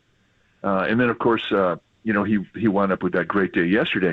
I like his story. I think he's going to be a really good player. Luciano, I think he needs more games played at shortstop. I think that instinct-wise, he showed us a couple things that he wasn't quite ready with, just the mental side of it. I think physically he has all the tools, and I think that's all going to happen. Bailey was a great ad, but Bailey ran out of gas down the stretch. All of these guys got to see the speed of the big leagues. All of these guys have to go into the offseason and think, I need to get stronger. I need to play more games. I need to develop my baseball IQ. I need to understand that it's a long grind, 162-game schedule. It's a long season, and I need to get stronger. And all of those three guys, it'll be very interesting to see how they take advantage of their offseason to come into camp next year and in what kind of shape and how they make those adjustments, because that's how you go. With your first trip up to the big leagues, it overwhelms you. Now it's sudden, okay, what do I need to do to get to speed? And now it's up to them to do it. But I think they're all capable, and I do think that Luciano and Schmidt are going to be everyday players. And of course, I think Patrick Bailey is as well. Yeah. And who their manager is, too. We can't leave without a word on – this happened – obviously, it just got lost in the shuffle because of the Gabe Kapler firing, but Tyro Estrada won the Willie Mack Award. True, that's right. I think I had Logan Webb as the winner with Tyro finishing second, but nope, they flipped it. Tells you what the clubhouse thought. He joins the legacy that you are in, Mike. Your reaction and what won him that award?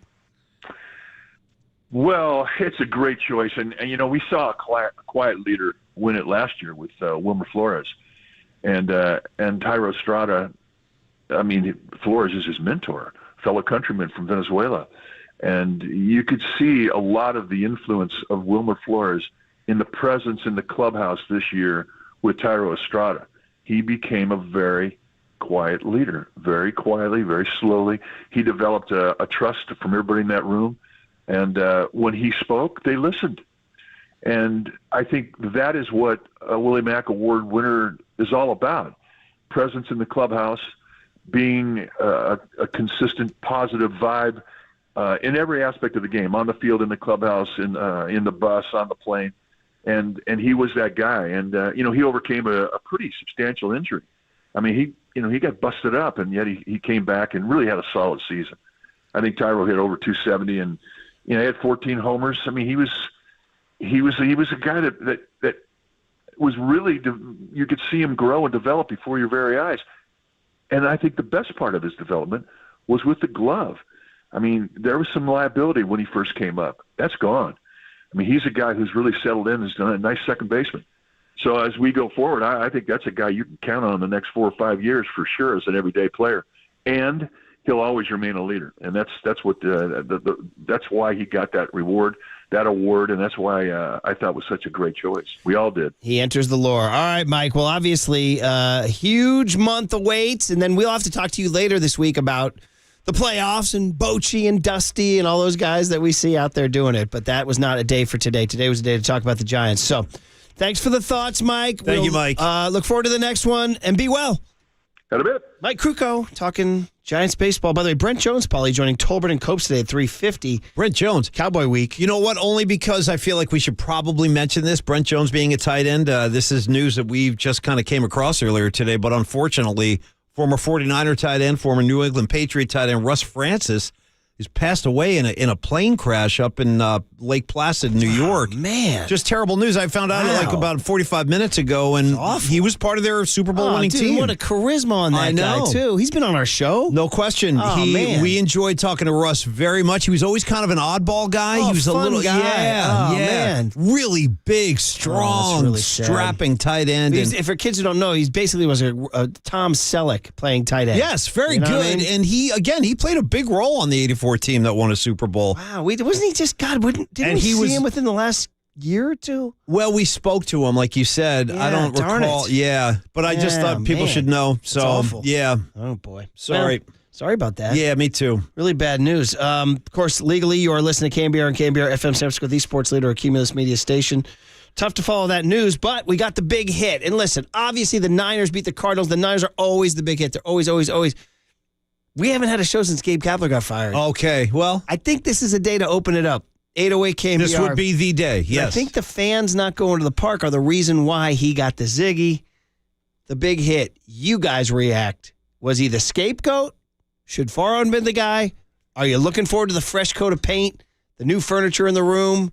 808 KNBR is the phone number. The big hit. You guys react to Gabe Kapler, as do we, next on KNBR 104.5 and 680, the sports leader. Livermore, shout out to you for supporting KNBR, Livermore's sports leader. Here's what's trending now. Trending now. On KNBR.com.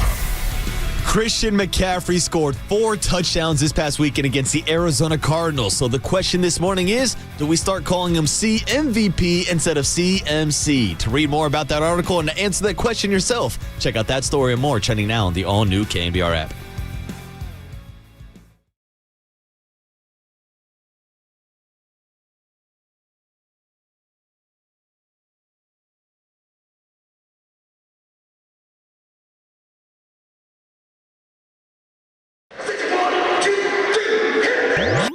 Now this is Murph and Max. Big hit. I'll take a hit. Hit me. Hit me. A hit is a hit, you pathetic schlepper. Fly ball into left field. Nice hit. Sponsored by Benjamin Moore Paints. Experience the Benjamin Moore retail difference at their independently owned authorized retailers today or at benjaminmoore.com. On KNBR 104.5 FM and 680 AM. The sports Major leader. news to pass along here in the world of baseball. Susan Slusser, the terrific beat writer. I'm hearing the Giants are relieving Gabe Kapler of managerial duties. Announcement imminent. The news literally coming down is, in fact, official from the Giants. They've announced the club has dismissed manager Gabe Kapler. I'm absolutely happy to make the distinction, but I'm just curious if you know the distinction. So I don't mind, of course, explaining something, but I just sometimes wonder if the question is, hey, can you say it? Or if that distinction isn't clear. I'm just curious about that. Yeah, I mean, obviously these were must-win games, and going back several games, those were also must-win games. And now the math is not on our side, and every game is one that we have to win. One thing that I think is worth kind of reframing is we're not pitch hitting for, we're pinch hitting with, right? We're pinch hitting with Wilmer Flores, we're pinch hitting with Austin Slater, with Darren Russ. Bridge is magnificent. You're asking about the van setup. It's like this: cooler, storage, bed. That's all I need. These crazy emerald colors. Oh, Tripoli, look at you, buddy. That was nice piece of work, Tripoli. That was damn good. That was Eric Engel, our producer, of course, Tripoli. He put together pretty much the defining montage of Gabe Kapler. Tripoli, right your ear for sound and atmosphere is very strong because having the boots going across the bridge underneath some of the quotes, very effective. By the way, I'm just looking at this. I'm just looking at this. Oh, the Padres just put out a statement. I'm sorry, I'm reading it right now. Oh. We entered 2023 with expectations we would build on last year's NLCS appearance. We fell short. The Padres organization will learn and emerge Our current leadership team continues to have my full support, and I've asked them to perform a thorough assessment of our organization beginning today. We'll make the changes necessary to play championship caliber baseball for our extraordinary fans. Sounds like Melvin might get the Ziggy down there, so stay tuned on that one for sure. Well, they underachieved. Anyway, guys. Okay, well, listen, obviously 49ers, fairly routine win. Brock Purdy, 20 of 21, surgical. CMC, hum baby, 4 touchdowns. Brandon Ayuk, 6 receptions, 148 yards. I mean, the defense doing their thing, but this is our first chance to hold it up, talk Murph. to you guys about Gabe Kapler getting the Ziggy. That is Ziggy Marley, Dick Vitale, and Gabe Kapler. Mount Ziggy more, baby. Oh, geez. My old Ziggy team. We're just riffing on that. I just got the Ziggy, baby. Well, that was Mike. It was making me laugh on Friday because I was talking to Paulie about, is Gabe going to get the Ziggy? People are like, what is that? What is that? And I heard it from Dick Vitale one time. He goes, oh, so-and-so got the Ziggy. I got the Ziggy in Detroit.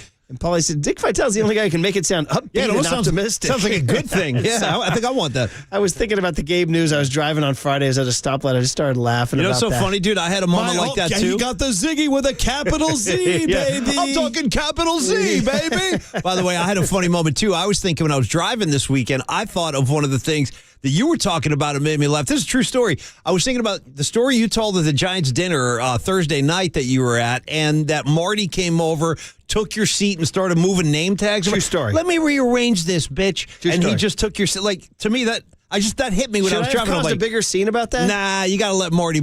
Marty's going to do it either way. He runs this I kind of let the thing speak for itself. Yeah. You know what I mean? Great job, brother. All right, so listen, what we said for the big hit was, and we'll get to the Niners with, obviously, Tim Ryan at 8:50. Okay. And all week, the Cowboys are coming and all that. But right now, this is our first And chance all to that. talk. 'Cause I know, And all that. Well, I know Copes and Tolbert had a chance to take calls. We did not. And I think the biggest reason why Kapler got the Ziggy is attendance fell to 17th. And if they reran the same thing back again, they say, Paulie, the definition of Giants insanity is doing the same openers and platoons and expecting a different result, right? So Gabe Kapler had to go. It's a sacrificial body into the volcano, really. And the stories by Bags and Sluss about the culture and the confidence were not endorsements. Logan Webb calling for big changes. These are all the things that added up. So out to the phones we go, starting with Marie and Concord. And Marie's the name, Paulie, of my latest flame. Shout out Elvis Presley. Also, shout out Madame Marie, quoted in Bruce Springsteen's music. Madame Marie. Marie. Yep. Good morning. Hey, Marie. Hi, Marie. Marie. Hello? Hi there. You're Hi, on Marie. KNBR. What's up? Don't be Hello, shy. can you hear me? We got you Yes, loud we and got clear. you, You kid. sound amazing. How do we sound? This is Vicky in Concord. That's, you know, But Marie's see my what mom, happens, who is Vicky? also here to- this is incredible. No This is wonder you incredible. were confused. Do we hit the Brian Smith right now? It doesn't matter what your No. We like Vicky. is. Hi, Vicky. How are you? Good to have you, How are Vicky. you? She's like, who, me? I'm wonderful, thank you. I believe my mom, Marie, would agree with the sentiment, though. Hey. To me, Very good. people sitting in the seats and getting out to the ballpark, it's an incredibly expensive day. It's a wonderful day, but it's incredibly expensive from ticket prices on down the line. We've found some secret parking and secret ways to get to the ballpark, but getting inside the gates, it's a lot of money for us, school teachers and single moms and just regular everyday people who don't have access to corporate seats. Yep. I've been associated with the season ticket member group for 20 plus years, and sometimes it's even expensive for us to go, even though we've already paid for the tickets. But it's a wonderful day. I really love the Sunday games. It's a nice family day. We make a nice day of it. But the average person out there, we can't take out a second mortgage just to spend the day at the park. So, and you think that's changed over the years? Like in the last 5-10 years, it's gotten worse for you? Well, it hasn't gotten any better, and I think just the general economy just getting worse too makes us really have to prioritize where gas we want to spend our prices, et cetera. Yeah. Mm-hmm. Yeah. I hear you, Yeah. Marie, and that's definitely a factor. Now, do you think if Vicky, pardon me, See the confusion? There was confusion, Marcus. Vicky, do you think if the team won 100 games this year, you would have found your way out there more, even though That's the a good prices are a question. hurdle? That's or a good question. Would the prices keep you away even? Yeah. Well, no, and here's the thing too. I have an emotional connection to the team, which I did not feel this last year. I usually go to 10 games this year. My first game was yesterday because that's our true tradition to bring my daughter.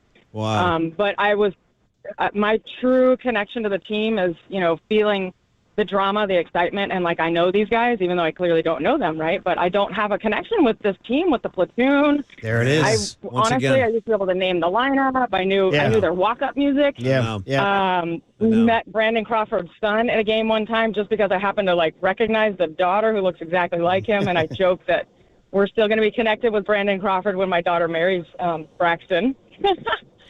But it's just we don't know these guys. Yeah. And I haven't followed the team. You know, our lives change, but I can't get on the platoon, the openers, and the analytics, and I miss the days of letting these guys play and letting them know what their role is. Mel, Vicky, that's a very, very good point. It's great hearing from you. Travel safe, and we love school teachers, et cetera. Go have a great Monday. Go teach the kids, yeah. We move on, but that's an interesting point. That gets to what Farhan said about I have to rethink how I do things. It's like, bro, your entire being was like, I'm Mr. Platoon and Mr. Analytics. He's going to have to change. Paulie, it's like You heard what she said. She's been a fan a long time. She can't connect with the team. Like, as Farhan finds different ways to win and different formulas and methodologies, the problem is it's not an entertaining brand of now, ball. Can Farhan change? Honey, I'm going to change. I'll be, then If you I come could home and change, all you of a could sudden the change. husband who's been a bad husband is No, like I'm doing going to the change. dishes This is the now. new me. This is the new me. Starting today, this is the new me. Frank in Milpitas is next up on the 808 KNBR phone line. Our big hit is hearing from you guys because we haven't talked to you guys since Gabe Kapler got fired. Frank, good morning. Hey, good morning. Can you hear me? Yeah, what's up, Frank? How are you? What you got, buddy? All right. What you got? Oh, man, Gabe was completely a scapegoat. And, even what this the previous caller just said, Vicky, I think, is it Gabe's fault that he had to platoon so much? He had no players. How many rookies did they start this year? Right. At one point, they said that was a highlight. Now they're saying, okay, it's the youth, and Farhan did a good job with the farm system, but we had no players. Right? It wasn't Gabe's fault we had to go with starters. He had no starters. He had to go with openers. Sorry. Are you a fan? Were you a fan of Kapler in general, or how'd you feel about him in general? I was fine with him. I mean, he's not Bruce Bochy, but I was totally fine. I think a lot of people hated him. I don't know. I don't understand that. Okay. All right. He did a great job. He was manager of the year 2 years ago. He was, Frank. He didn't do that by accident. Well, he had Buster Posey, Brandon Crawford, and Brandon Belt having career years, and Kevin Gosman, who could be the AL Cy Young Award winner this year if it wasn't for Garrett Cole. Thank you, Frank. So anyway, Frank, thanks for the call. That's what we're looking for, man. We're looking for people to get their. He says Kapler was a scapegoat. There are a lot of people that feel that way. Was that? Yeah. Do you remember Nathan with the pipes in Sacramento, Paulie? Give me some more Nathan. This is my guy right here. Here he what's is. up, you guys? What's up, guys? What's up, Nathan? Love it. You got it. Let me tell you. I mean, was Gabe the scapegoat for getting a Ziggy? Well, here's the good news. Gabe got about $5, maybe $10 million to take that Ziggy, so he'll be okay. I know. That's what I'm saying. The one thing, when usually people, when you lose jobs, it's really sad, but then when people have a roof over their heads, it's not as sad. Nathan, I got to tell you the truth, bro. If I'm yeah. making $10 million a year and they fire me, I'm almost psyched. I'm like, good, now I can go to Italy and sail around for a while. Go hang out in Rome. But Nathan, you didn't think he Yep. should have taken the axe? Well, I think that there might be a couple of things in play. Okay, Logan did say some things at the end of the year that are uncharacteristic of him. He was a little bit frustrated. They have to keep the players. You have to have players. If I don't care if you're a great manager and you don't have players, you're not going to win, and vice versa, right? Mm-hmm. So also, here's the good news, even better news. Farhan has done a tremendous job of stacking a minor league system. I mean, I look at their top 30 or top 50 every day, right? And I'm telling you, these guys, what we're seeing now in our system is what Atlanta and Tampa looked like 5 years ago. So, well, I mean, Nathan, so what you're saying right there is why I think if ownership said, why did we keep Farhan? I bet that's what his argument was, hey, look what I have coming in the pipeline. That's what he's saying. And listen, look how Harrison and Schmidt finished the year. I mean, they got us excited. So, hey, Nathan, it's always good to hear from you, Good buddy. stuff, Nathan. Thanks, man. Stay in touch. Yeah, you remain one of those dudes. Bob in New Jersey. We got a call from Jersey. How's the Garden State doing? We got to love Bob in New Jersey, where Taylor Swift was last night. Bob, good morning. How are you? Yeah. Good. How are you? Longtime Giants fan. Was not a fan of Kapler. I thought he was a robot. But the real problem with the Giants is years of terrible drafting, the last 7 or 8 years by Sabian, and Farhan didn't hit the ground running with the draft. And lack of talent. They have too many 30-something-year-olds on the team right now who have their best baseball behind them. Bob, you think next year, if you see Luciano at short, Schmidt at third, maybe Ramos, Matos, or Meckler in the outfield, Harrison on the mound, Bailey behind the plate, are you optimistic? Well, yeah. I mean, I'm hopeful that some of these guys hit. Let's face it, they need to develop some stars. What I find very, disappointing is how could the Dodgers finish ahead of the Giants? What is it, like 9 out of 10 years? Yeah, that is tough to take. And this was their rebuild year, right? That is tough to take. This is when they got rid of Max. Yeah. They got rid of what's his face, Justin Turner and Trey Turner. And yet there they are. The point is, they picked behind the Giants in the draft. Yeah, they're nailing it. I know. They're nailing How it. the heck did they get all They're this nailing young it, buddy. talent and They're the nailing Giants it. didn't? Good question, Bob. You nailed it, Bob. Yeah. You nailed it. Thanks, man. Thanks for the call, buddy. Hopefully next spring will be better, man. Thanks for the call. Appreciate it. By the way, if he's writing about Sabian's final drafts, okay, here we go now. 2010, Gary Brown. He was supposed to be something. I'm going first rounders. Just first rounders. Gary Brown was supposed to be something. 2011, Joe Panic. Yeah, good player. Good player. 2011, Kyle Crick. Ooh, hey now. 2012, Chris Stratton. Right. 2013, Christian Arroyo. Right. 2014, Tyler Beatty. 2015, Phil Bickford. 2015, Chris Shaw. 2017, Elliot Ramos. We still don't know. 2018, Joey Bart. Yep.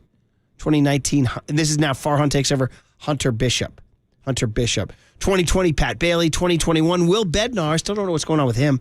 And then the last two have been Reggie Crawford and Bryce Eldridge, who knows? Waterboy's down there checking them out. All right. We said that the big hit was hearing from you guys. We have David and Tracy, one of our buddies. David, good morning. How are you? Hey, good morning, fellas. Good morning, everyone. Waterboy, good show this morning, man. We miss OD, but hey, I just wanted to tell you guys, I got a quick thing for you, Murph, at the end. But, man, I was talking to FP the other day, and I was just telling him, like the first caller was saying, I have no emotional connection with this team. And I really want to because I would say I'm a newer baseball fan, like a newer hardo baseball fan. And it's just hard to connect with this team when all the platooning and stuff. And I just really want to connect. Like last year, my favorite player was Luis Gonzalez because he's from the same city that my grandfather was from in Mexico. And it's like Luis Gonzalez isn't even on the team. He's not even a factor. No offense to Luis Gonzalez, the player.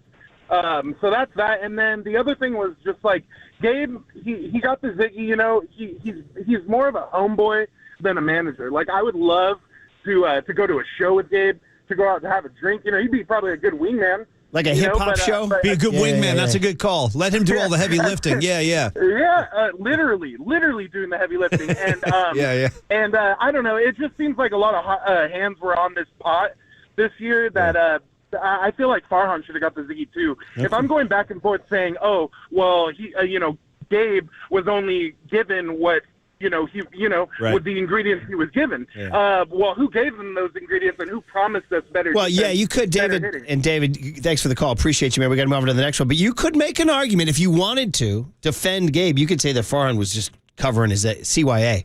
Oh, wait, the heat is on me. I provided the bad roster. Go get that guy. That's what I'm saying. When they call us into the office, Marcus, that's going to be my approach, the Farhan Zaidi method. They're going to sit us both down one at a time. They're going to be like, Paulie Mack, tell me what happened. Why has everything gone so wrong? I'll be like, well, I can tell you right now, the first thing you're going to have to do is cut Murph loose. You're going to have to you got to blow him out. I'll stay, okay? See, I'll be here, but you got to get rid of Murph. That's kind of what Farhan did. He's like, yeah, cut this guy loose. I talked to the owners. He's no good. I'm staying, though. 415 says, when guys play every day, you start seeing their personalities. You hear stories about them in the media. This leads to panda hats and baby giraffes and the fun and joy of baseball, and that is what I have missed the past couple of years. It's hard to connect to an analytical machine, especially one that is not working. Right. Murph, I noticed when you went through the lovable, the hats, the pandas, giraffes, and different, I noticed that you did not mention the milkmen. He actually did, man, and I left it out of my reading. It says the dancing. I was only kidding. This guy writes dancing milkmen, then he writes parentheses, okay. Well, he writes dancing milkmen, parentheses, okay, maybe bad example. No, right. He called himself out on the text, too. I just threw it out there. And said this guy did. All right. Let's go with Chris in Arizona, checking in on Kapler and on you two at the Sphere. Oh, good. I want to hear Chris, a report. good morning. How are you? Good morning, gentlemen. How are you? What's up, man? What's up? Long time Bay Area guy, Class 84, Novato High. Hey, nice. Go Hornets. Nice. Yeah. There we go. All right. 84, man. Disappointed with a Kapler situation kind of from the get-go. It just didn't seem right. It was changing. The streakiness of it was very difficult to really when we win, it doesn't matter if Polymac is throwing left-handed. I don't care. If we're winning, there's going to be excitement. If we're losing, and the streaks, I mean, you get excited. I'm like, young guys, 7 in a row in the L column. Ouch. Yep. Okay, let's get some old guys. So I think what saved Farhan was, as ugly as it was, pulling the Carlos Correa deal and not signing Ohtani. That was probably what kept him in the game. You mean Judge? No, Ohtani. Well, going after Ohtani and getting him here and having an injury happen and have this guy be a complete bust would have been the end. Well, I understand. No question. No, but by the way, Chris, he's going to be a free agent this coming thing, and I want him. All right? So, I mean, I think because Ohtani's injury, he can still hit 45 bombs, and he will come back as a pitcher, too. Yeah. So I think you're talking about Judge. Ohtani wasn't a free agent last year. But anyway, I get your point, is that you're saying he pulled back on Correa. That's big. But we need to know about you, too, at the Sphere real quick. Give me a Sphere report. Okay, unbelievable. Yeah. Last week, tickets dropped to the basement. Don't know why. Picked up 2, drove over there. It's a little crumpy getting in there. Yeah. It's not real easy. Okay. You get in there, it's hard to explain. The photos and the videos will never show you the left side of your eye all the way over to the right side of your eye. We normally have an escape with our eyes where we look somewhere else, we do something. Yeah. This doesn't allow that. You're totally immersed, right? Yeah. Yeah. You don't see anything but what they want you to see or hear, and it's absolutely perfect. Sounds like a Farhan Gabe regime. By the way, were you sitting next to LeBron James? Is my follow-up question. Chris, what did you said the prices fell. What'd you get in for? Yeah, that's interesting. I got in for 150 plus fees. Damn. Okay. I'm going to have to get out there. I got to check this out. Thank Chris, you. I appreciate call, that, man. Chris. Couple more. Matt in San Francisco is next up on Kapler. Was he the fall guy, or are you glad? Matt, good morning. Totally glad. The guy's a robot with tattoos. He had to go, okay? Okay. I got no emotional connection whatsoever. I mean, it was like, I have more emotional connection with my my video game. Yeah. You know, the guy's a robot. Yeah. The other thing I want to say, right, is that it is too expensive. Yeah. The lady's right. I mean, we have all these kinds of algorithms and stuff with like the union contracts and stuff. How about an algorithm that says if you don't win, you can't improve the price of beer has to be lower. You know what's funny, Matt? Maybe the 17th in attendance is a reflection of those. Like they're not pricing it for the marketplace. Well, that's certainly part of it. There's no question of that. Yeah. It is an expensive day out, as Vicky was telling us. And for a bad product, it's like you got to price it for the marketplace. That's right. Vicky's absolutely right, but we should have an algorithm. Hey, we only call algorithms now. Hey, if you don't win, your ticket prices have to go down. If you go, if you go 12 and 17 in September, tickets go down to $10. Well, he's right. You don't walk into a car dealership and overpay like a ton of money for a piece of crap. On the secondary market, weren't they cheap as dirt in the secondary market down the I stretch? can't speak to that. I don't know, but it's a good call. Yeah, but then when you take everything into account and you're paying more for a beer than you are for a ticket, more for a crab sandwich than you are for a ticket. Do I need to go back to the $9 beer? Matt, thanks for the call. Don't Appreciate even you, bother. Man. No, you're going to get yelled at again. By the way, have you guys looked at cowboy ticket prices? Give me roughly. What are we looking at? We had a big day yesterday. By the way, Rory's 12th birthday. He's a plain kid, not Giants. I said Giants, Niners. He said nope. Hiller Aviation Museum in San Carlos, and he loved it. He was in the simulator and he's doing everything. It's his thing. He loves it. It's great. But we go to by the way, shout out Creative Tony and Russ Stanley. They both said if you're going there, you got to go to the Sky Kitchen, little hidden diner. Waterboard, do you know the Sky Kitchen in San Carlos? I'm not aware of it. Hey now, dude, hidden behind a runway. It's a little shack. How in God's name would Tony know about an airline diner behind some shack? Like, how does he know this? He goes, dude, sneaky best brunch in the Bay Area. Wait, Tony, what are you doing down there? This guy's got the South Bay on lockdown. Anyway, the point is, Declan says to me, it's 12:30. He goes, hey, Dad. He goes, check to see what you can get into Levi's Stadium for right now, hour before kickoff. So you can get. I said, that's a good guy. Let's play this. Let's play this game. $75 SRO. SRO. Yes. What is SRO? You stand in that open area? Yeah, that's like behind the end zone, right? Do you consider that a $75. It's not the Niner worst Cardinal. spot in the world. If you really want to get in the building, it's actually a pretty good What do you think? little Plus, bargain. you could probably find a seat if you need It's one. not bad. For a 49er game, it's not bad. It's not bad. I said, okay, good. Now let's go ahead to Cowboys. You ready? You ready? Just Go- for, I mean, for I- a seat. For a seat, the lowest one I found was $580. Whoa! That was up. A single if you seat. wanted to be down anywhere in the bill, you were over 1,000 just for a Holy seat. smoke. Good luck when the playoffs come, by the way. This is for Niners Cowboys Sunday. Yeah, that's a big ticket, man. That's a lot. Wow. Okay. Hey, we have a few more to get to. What do you want to go to? Craig in El Dorado Hills. Craig, good morning. You're on KNBR. Good morning, gentlemen. Murph, good to talk to you. Last time we spoke was down in San Jose for our kids playing All-Stars about 4 years ago. Oh, yeah. Hey, congrats to El Dorado Hills 4 years ago. You guys were champs. Way to go. Yeah, thank you very much. We appreciate that. Oh, nice. Too bad our 12-year year didn't pan out. I with know, COVID. man. We could have met again. Darn it. Yeah, Anyway. yes, I was hoping. But anyway, hey, I'm a total Giants fan my whole life. Yeah. The problem is like Vicky said earlier, is I could not connect with this team at all. Yeah. Reason being is there was no consistency. We need players. I put that on Farhan. I'm sorry. I'm not a Gabe fan, but I think that he did a good job. And a few years ago, man, we were just all up in, all loving on Gabe when he had 107 wins. And I don't think a coach changes his stripes. I just think it's the lack of players. So you're blaming Farhan. You say he's the fall guy. You say he's the fall guy. I am. Okay. Well, your vote is in, Craig. Thanks for the call, man. Thanks, Appreciate Craig. it. Listen, I mean, a lot of people are saying listen. that. Papa was saying that on Friday. A lot of people feel that. I'm just going to tell you guys listen. this. Gabe was not my style No. of ball manager. No. I like a ball manager. And so I'm looking forward to the fresh coat of paint. I'm looking forward to the new furniture. I'm looking forward to the You're move. being very respectful, and that's very professional of you, but I feel the same way, and a lot of Giant fans feel the same way. Gabe was not, I didn't think he was a very easy guy to like. Like, his likability factor was rather low, but I do agree with the fact, the fact that he was condescending with the media was a factor. that didn't help, man.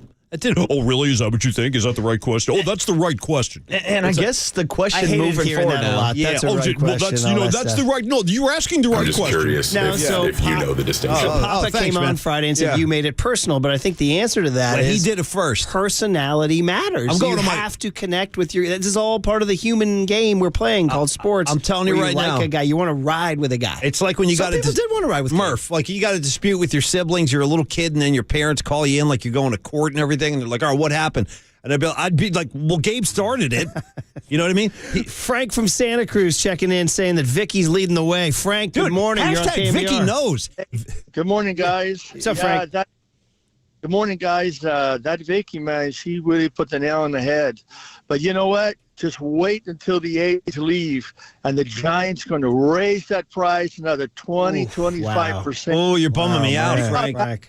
Yeah. And you know what? All this stuff has to do with that freaking Larry Baird, man. That is not right what he did. He should have given those rights back to San Jose for the A's to move down there. Would have kept the Giants in check and not to have to raise their prices so much. Wow. Man. Average people cannot afford to go there. It's a shame. I had season tickets 4 years. I can't do it no more. Just can't do it no more, man. I got you, It's just Frank. not right. Appreciate it, the Frank. call.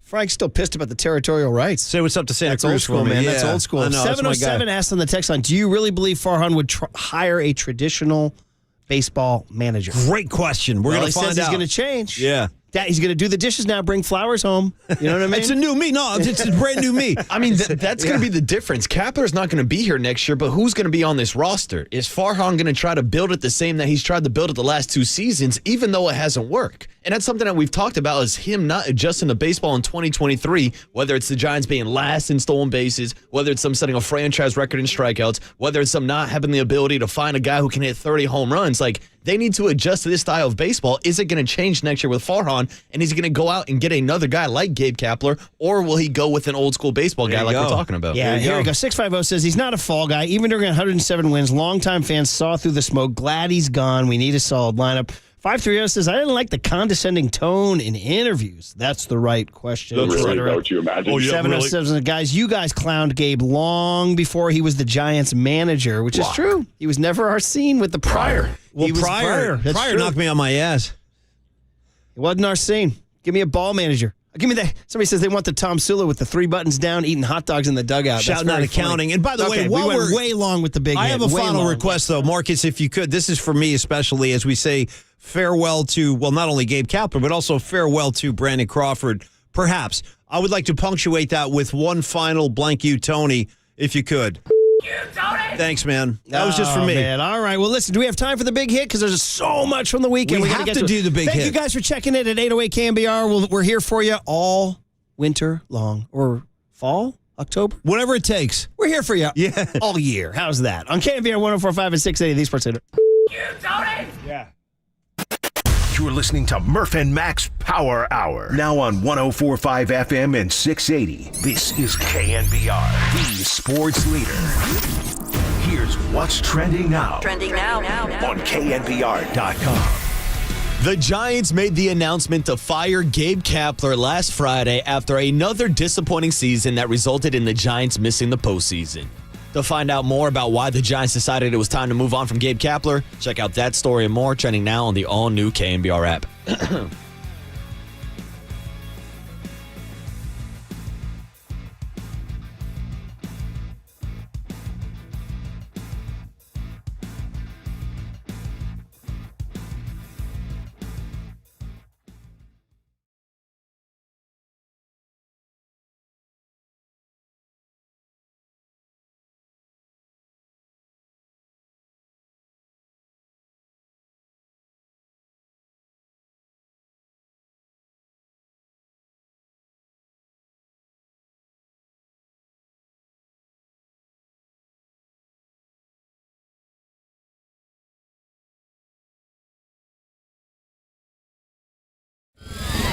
And now, time for the Protect Your Assets with David Hollander Business and Technology Report.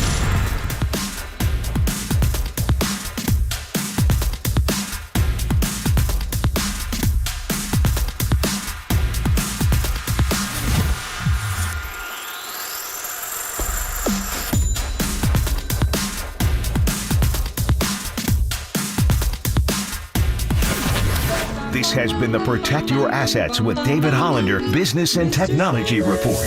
Do you want to pay less taxes this year? Learn more. Listen to David's show every Saturday morning on KNBR or call 1-866-PROTECT.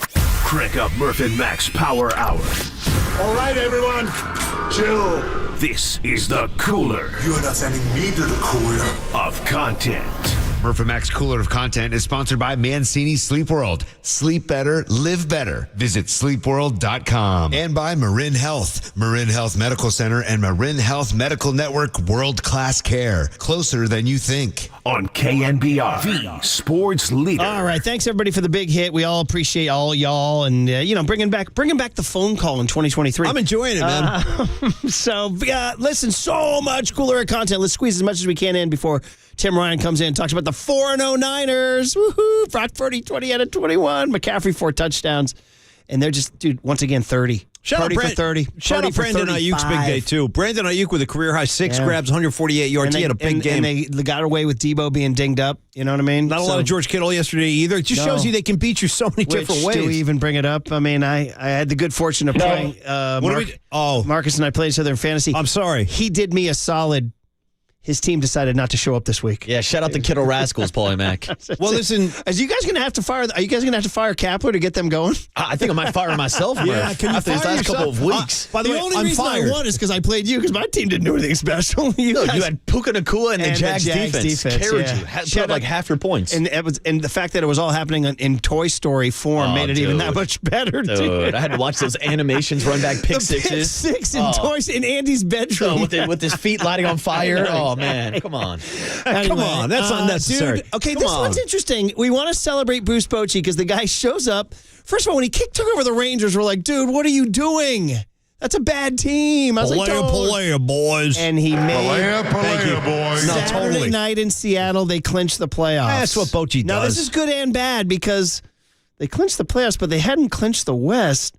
They broke out the champagne and poured it. Then they went out the next day and lost the West. So the question is, do you champagne To champagne or not to champagne? Do you champagne That's the when question. you've clinched a wild card, even though you haven't clinched the division? Because now you got champagne and you lost the division. Well, it depends on the situation. Anyway, here he is in his baby blue throwback Rangers tee right in the middle of the clubhouse. This is what it sounds like to go to October, everybody. This is what it sounds like. Here we go. I know we got some work to do, but you celebrate big victories, and this is a huge one. We started in spring training. We're heading to the postseason. Enjoy, savor this. Got a little more work to do. We're going to celebrate, though. Damn it. Congrats on going to postseason, everybody. Here we go. You see, you hear him? Do you hear him? We celebrate the big ones down the here. way he says the postseason, that kind of that Bochy cadence. No, man. Yeah, you go to the postseason. The postseason. I want to cut that part where he says the postseason. Where he says the way he says it kind of I like got you $1,000,000%. postseason. We're going to the postseason. We're going to celebrate, though. Congrats on going to postseason, everybody. There it is. The way he says it. Everybody grab a cold one. Bless his heart. Now I they got to lost, tell you, Murphy. though. The Astros sneak in the back door to win the West. Now Bochy's got to go down to Tampa. Well, we'll be down in You know Tampa. what, the I'm going to blanket- go bone fishing before the game. Blank the Astros. Dusty got it. He got his, and the Astros have been there all the time. I'm all Bochy all the time right now. So that's your rooting interest right now? I got to do it, Yeah, man. that is. You know what? Too Rangers. creative. Tony was Well, having. you know me. It's your Bruce Bochy Rangers and my Skip Schumacher Marlins. Well, Murph's Marlins are going to be a factor now. How do you feel Everybody about? missed this earlier today. I wound up inexplicably getting on board with Skip Schumacher's Marlins, and now I'm in. After I committed on the air, I'm in. Well, you know what? That makes me feel better after you guys assigned the Indiana Pacers to me for some reason. Like you take the Pacers, Paulie. This next soundbite on the cooler content is going to cause you big problems. Okay, who's your least favorite NBA player?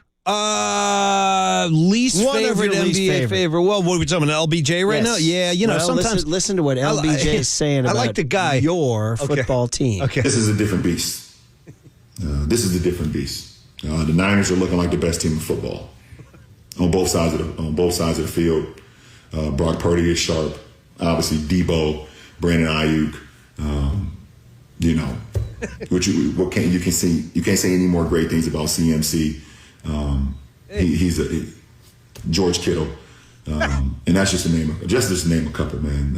And then defensively, when you talk about Freddie G. Warner, he's just an absolute beast, man. Greenlaw, the rest of those guys, man. Listen, okay, I can sit here and talk all day about the Niners and how great they look, how well coached they are. And I didn't even name all the great players that they have. They just have so many great ones. And, Still going. No. They do look like a Super Bowl title winning team so far through 3 games. And I see them keeping it going today.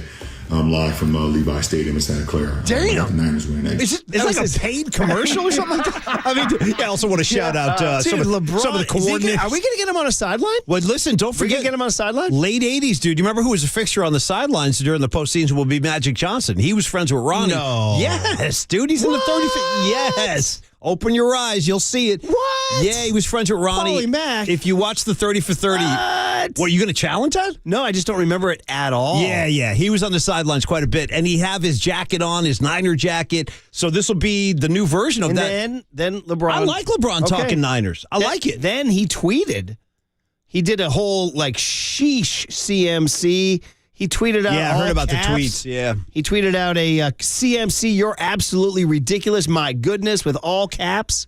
Is he going to start wearing like a Niner hat? They asked McCaffrey, do you love an LBJ? I like this. LBJ tweet? Yeah. LeBron James fan. Yeah, I'm a LeBron James fan. Tweeted about you in the middle of the game. I saw that. Yeah, that was really cool. Yeah, I didn't know he watches Niner football, but got to get him to a game. Who knew? And who knew his depth Gotta was get that? him to a game. He'll be here. He'll be here soon enough. And then we've already also- been to LA though, unfortunately. And he also shouts out like deeper guys, not the Greenlaw, but the Greenlaw is not like a household name. And I love that LeBron James shouted him out. That's cool. I know, it's wild. Hey, Waterboy, let's jump down to the Jamar Chase one. That's timely. The Bengals almost made Bum Baby. Ugh. And they're 1-3. They made bum babies in my book. And then we need to get this out there because Jamar Chase, who's on a lot of people's fantasy teams, not delivering. He's on the Kiddo Rascals, Murph. He's the reason why I lost you this week. Once again. So this is Waterboy feels the pain. Jamar Chase now lashing out. Here he is. 4 games this season. Do you feel like you've had less time to get open and create space for yourself? Nah, I'm open. I'm always open. Excuse my profanity. I'm sorry. Wow. Well, he's frustrated now. I'm always blanking open. I'm always open. There it is, man. All right. Well, there's just a quick, cooler content for you. We can get deeper tomorrow. The Dodgers broadcast team is upset about Sean Jelly hitting Rojas. Well, listen. Spencer Strider says he doesn't need fans at a baseball game. We need to get into that one, too. Oh, that's interesting. And also the Ryder Cup. Listen, I'm talking to my golf people. Listen, you know the deal, golf people. We're going to have a 30-second conversation here. You and I, we could do 4 hours on the Ryder Cup. I get it. We got to live in the real world of the 49ers and Gabe Kapler. But I feel you, Pat Cantlay with the hat and the Euro fans. It was quite dramatic. We'll talk offline. All right, everybody? We'll talk Maybe offline. a jock blog? Maybe that addresses it? We'll see. Well, if I want no clicks on the jock blog, yes. But no, we should probably have Marky Mark to talk tomorrow. Tomorrow will be a chill day to catch Maybe up some on Marky it. Mark, yeah. Yeah. But the European fans did it again. They just dazzle you with their funny songs. They're so funny. Everything they do is funny. Like, what do you mean? Like, what's a funny song? Like, well, they did 2 over the weekend I saw. One was so Patrick Cantlay didn't wear a hat. Big controversy because they said he did it because they don't get paid in the Ryder Cup. So he said, fine, I'm not wearing the hat. So they started singing to him at every, they do it, they take these melodies, common melodies, and they put their own. So they were singing, well, you could play it. Why don't you just cut 1002B? Instead of me singing it, they were singing hats off to your bank account. That's what they were singing. Hats off to your bank account. You know what? I'll take this. Damn. More passion than this. Most of the stuff you see today. Dude, they're making this up. That's hats off. No, very good. To your bank account. Strong commitment to the vocal. Off. That's funny, yes. right? Yes. They're very funny. They also did one with Rory. That Cranberry Zombie is now the song of Europe. The zombie. So they were doing because that Rory had an incident Saturday night with it, and so they started singing on Sunday morning. He's in your head. In your head, Rory. Wow. He's in your head. These guys are so funny, man. That's why when I tried to sing the Vanderwall song, nobody bought in. John Vanderwall. It's tough. Maybe he's going to be the one to say he's our Vanderwall. I got silence. To your bank account. Hats off to your bank account. Hats off to your bank account. They're funny. They were all doffing their caps at him and everything. So anyway, there you go. We wound up playing. I asked for it. Yeah, thank you. Tim Ryan's coming up on KNBR 104.5 and 680, the Sports Leader. I'm live from Levi Stadium in Santa Clara.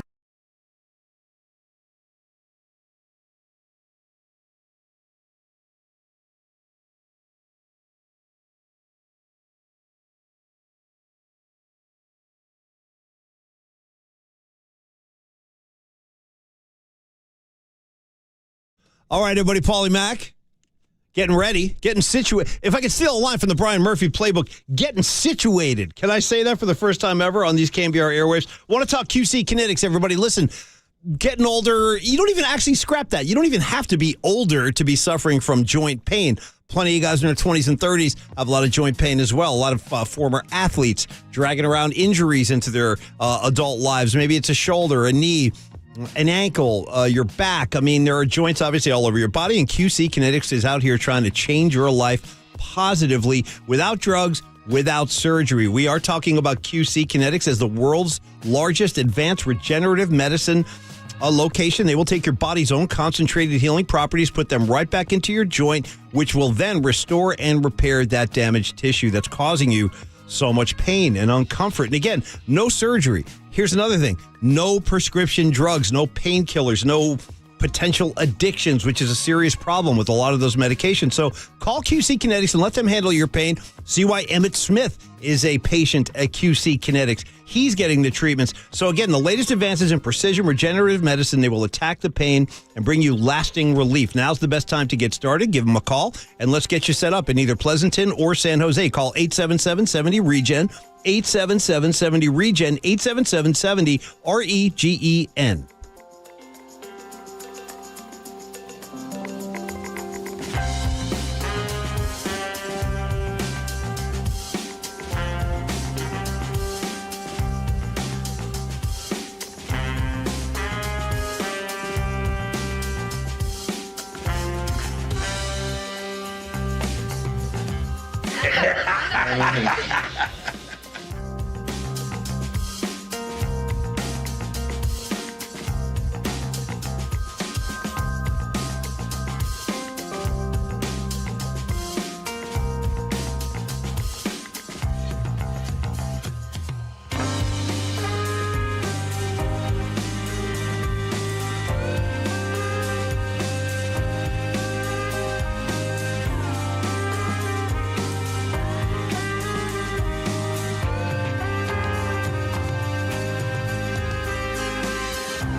Listen to the sports leader anywhere, anytime. Download the all-new KNBR app. Now, Murph and Matt continue live from the KNBR Casino Matrix Studio. Casino Matrix Progressive Jackpots are here. Where are you? Just drop in. Please play responsibly. 1-800-GAMBLER.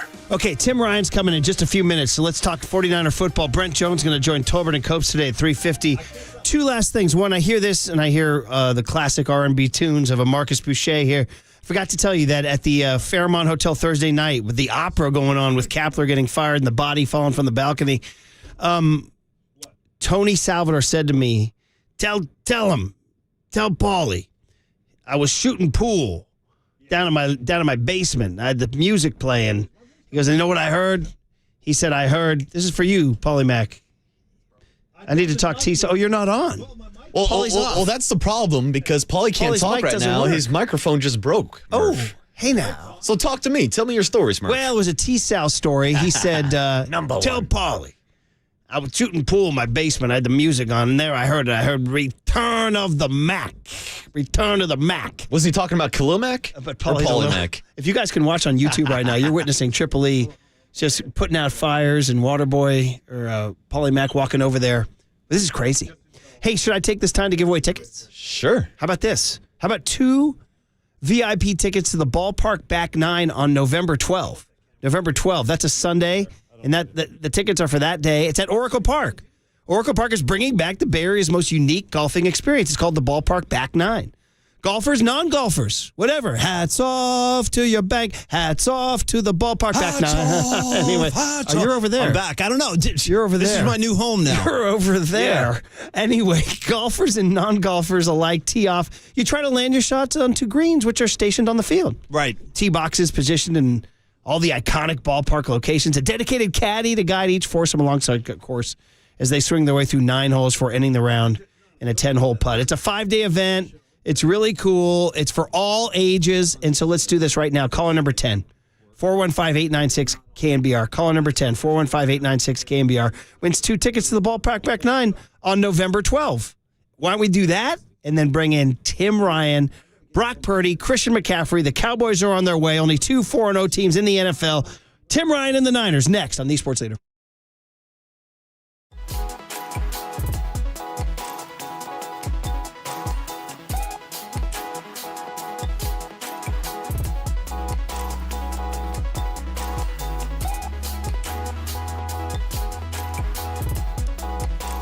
Yeah, let's talk Provident Credit Union. I got a money-savvy tip that will boost your wallet game. You ready for an investment that's all about your terms?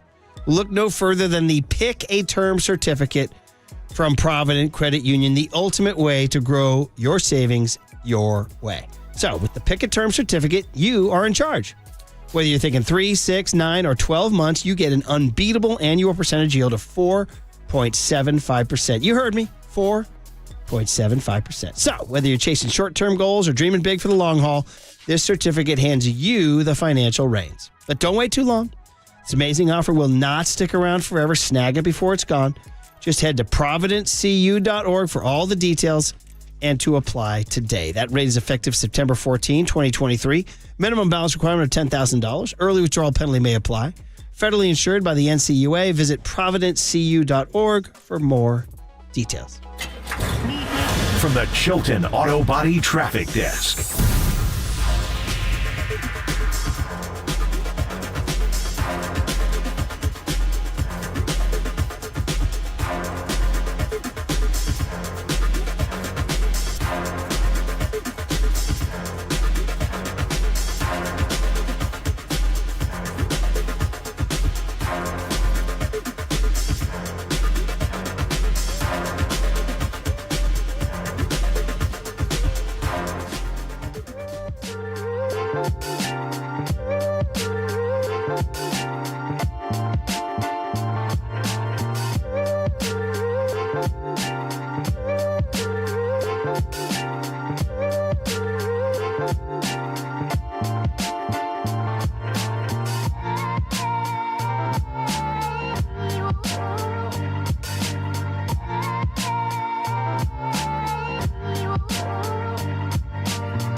Time for muscles. Yeah, it's just your standard, chest and tries, back and buys.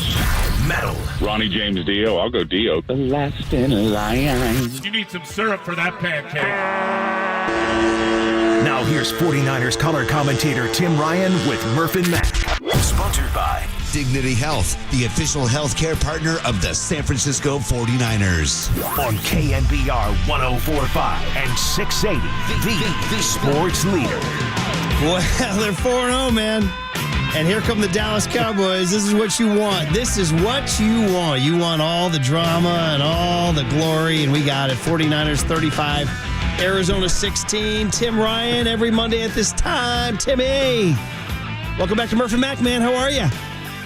What's up, Murph? I'm doing great, man. Are you kidding me? 4-0, bro. Let's keep it rolling. Levi's is going to be lit on Sunday night, and both teams have earned the opportunity, not just from their history and the historical matchups and a couple of crown jewel franchises, but how they played this season. So Dallas's defense is going to be a lot to handle, obviously, but you know what? The Brock star, bro, he just continues to do it. And yesterday it was McCaffrey, week in and week out. CMC, the stick of dynamite's going to detonate somewhere, both run and pass, either or. And then, of course, Ayuk yesterday. They didn't even have to launch the missile yesterday in Deebo Samuel.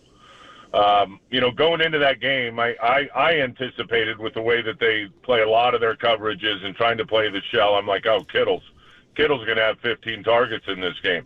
I think he had one, and it was a big fourth down conversion. So he came up big, but just the way Brock reads coverage and delivers the mail is, and I know Mac will like this. It's kind of like, I think of Twisted Sister when I think of Brock Purdy. Now you're talking. You're talking. Listen, I want a Brock. We all know that one. Right. But the shade that people try to put on him, we're not going to take it anymore, man. We're not going to take it. There's nobody in pro football right now that's playing any better than Brock Purdy at the quarterback position. When you look at the efficiency numbers, when you look at what he's doing, he's been down a receiver for, at least three of the four games, and two with BA and then Juwan yesterday. And then, Deebo obviously was challenged with a little bit of a knee yesterday, but he just continues to deliver the mail on time to the right zip code, to the right mailbox. Not some mailboxes you got to fit it in that tight little slot. They're not all just open the lid and drop it in, right? No. He can slide it in that little crease if he has to. That's all you need. He can even get the advertisements in there unwrinkled. Yeah, man. You know those mailboxes with the keys you have to open up too. Yeah. You got the flip top. Yeah. Oh, he's got the key. He's got the key. Oh, he does. You know what's funny? Go ahead, called Kyle Murph. Shannon's playbook. Now you referenced. Have you heard Paulie Mack's song? Yeah, I think that was coincidental. Do you even know? So Tim, you're saying like this makes you think of Twisted Sister. We're not going to take it. I don't know if you know this or not, too. I've already written a Brock Purdy tribute tune, and incredibly, it's done to a Twisted Sister song. Have you heard it? See, great minds think This alike. is it. All right, well, here we go. Well, then kick back. Give me 45 seconds. Let's rock. Let's roll. I want to Brock, Tim. Check it out. I want to Brock. I want to Brock. Turn the party up. I'm waiting for so long so I can see the red and gold. So let's go. Red and gold. Oh, I love it. So if you ask me why I like the way he slays it, there's only one thing I can say to you. I want to Brock. I want to Brock. I want to Brock. I want to Brock. Come on. I love it. I want to Brock. There you go. That's Paulie Mack and Dee Snider. Yeah, you found the right chord on that one, my friend. Nice. Thanks, Timmy. Thank you, man. Yeah. I like that riff. He look, the babyface QB is well beyond his years in what he does. It's what when Kyle Shanahan, I mean, you imagine, his playbook is deep. He's got a lot of options. There's a lot of options on every passing play. And you think of McCaffrey yesterday with I don't know, 8 targets, 7 catches, or whatever it was for him. The one incompletion was a throwaway by the Brock star. Typically the running back's much further down in the progression. And I've always said the good quarterbacks get to the last read on time. And therefore, the last read, when he gets it to him on time and accurately, has got an opportunity to get yards after the catch. They're not just sitting. You look at when they throw checkdowns on our defense, there's a guy right on the track waiting for it. Oh, really? Okay, great. Thank you. They've already read it, deciphered it, and they know where the last read's going to be. Brock can get through those reads. I think many times pre-snap, he knows when the first read's gone, or even the second read, and he's already moved down the line to where he needs to throw the football. It's really, really remarkable what he's able to do. And the numbers bear it out. I mean, you can go find efficiency ratings online, on your phone, whatever you want to do. And what he is doing, again, is incredibly, incredibly good. And one of the numbers that it's really a hidden gem if you watch games and know the quarterback position. A lot of people think sacks, are the number one, and turnovers, of course, is the one in terms of dictating wins and losses.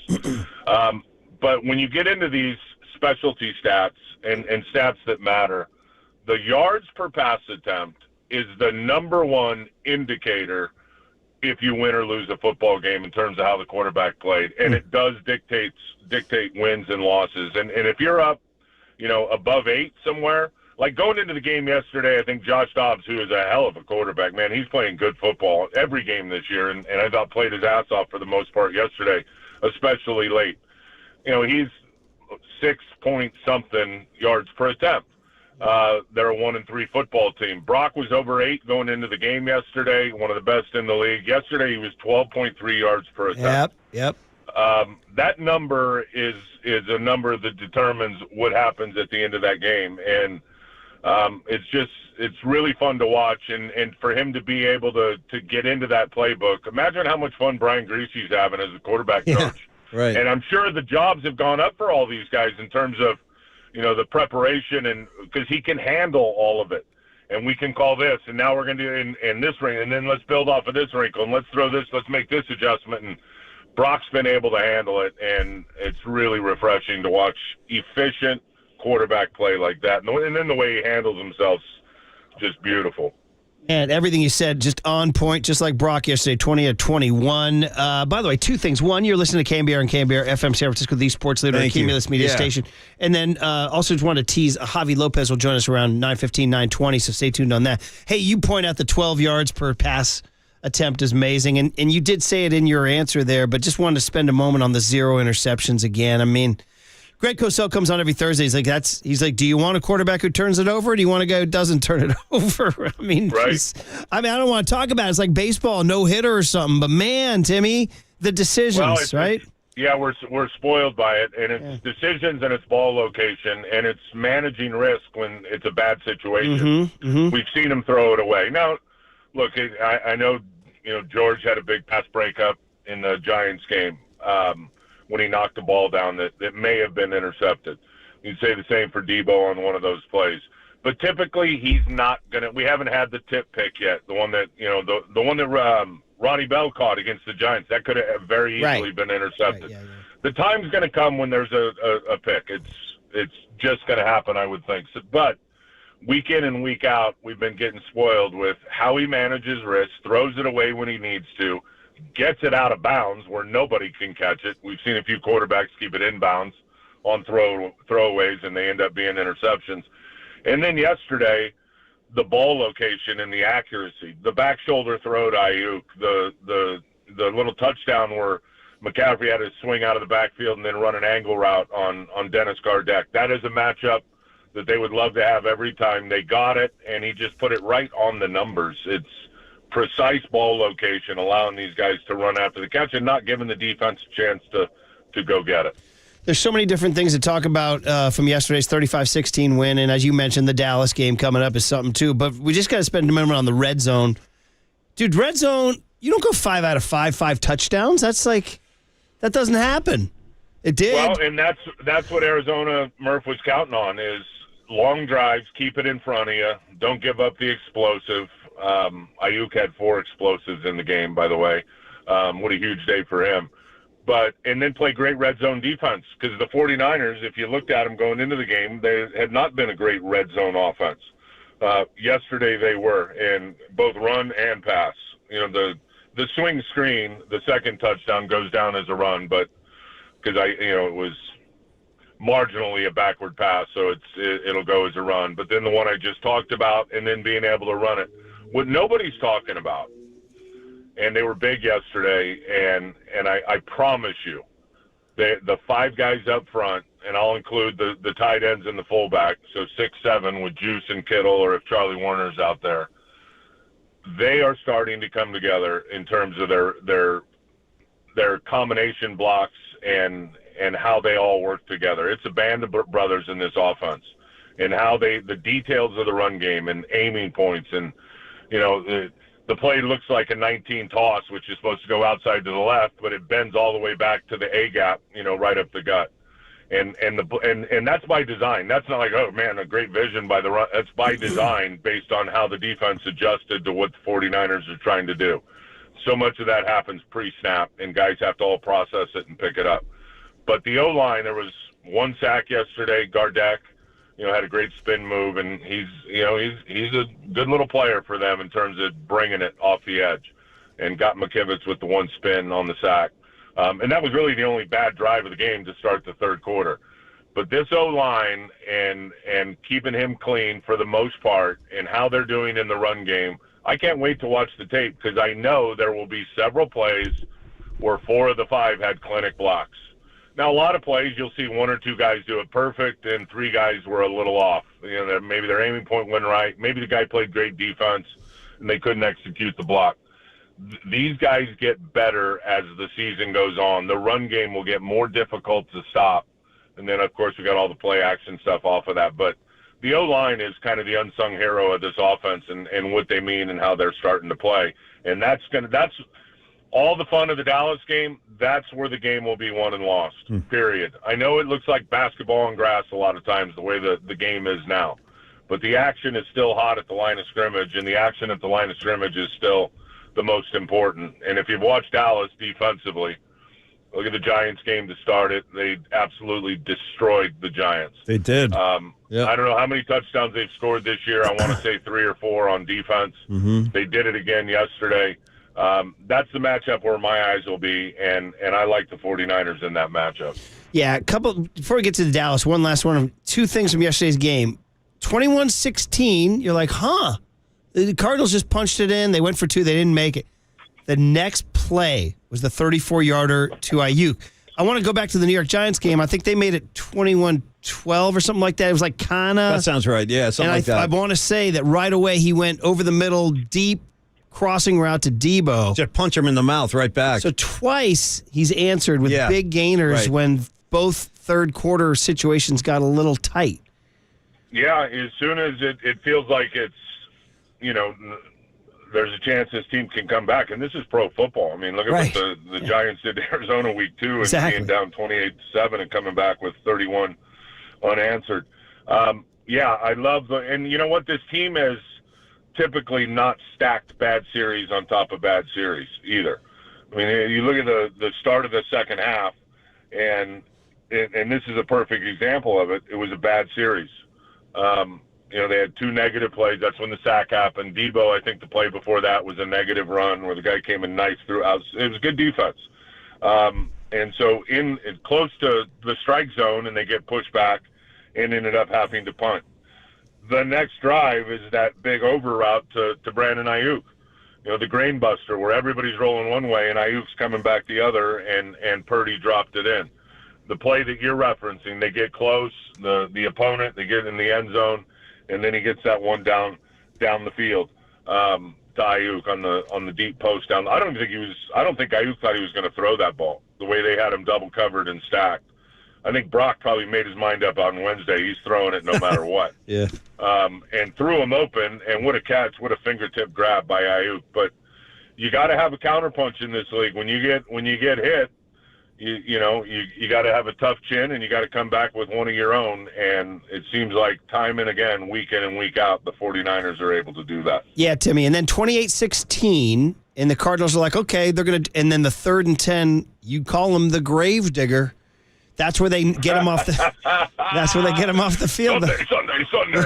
I like the celebration too. I like how he kicks the door down. Well, that was a 3rd and 10 sack. Yeah. That was at a 28-16. That was what got him off the field and set up the clincher. Finally, yeah. All right. Well, that was the story of the game, and why they were able to keep it close is because they possessed the football. They had more play opportunities because they ran it good enough to stay in 3rd and short, and then they picked up a couple of 4th downs. I'm telling you, I think it's going to be interesting how, and we know what the culture is in Arizona, and I think it's changing. I think they're a much better coached football team this year.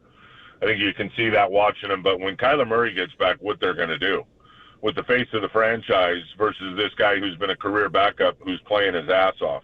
Dobbs knew when to run yesterday. He knew when to use his legs. He knew when the stunts were coming and he could pop out and beat contain. Obviously a couple of designed runs, but he had 12 runs coming into the game and had 12 runs yesterday.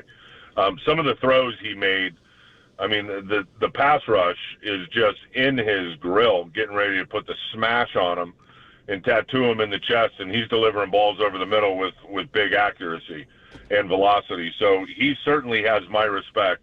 But finally, the 3rd and 10, they got him to a 3rd and long.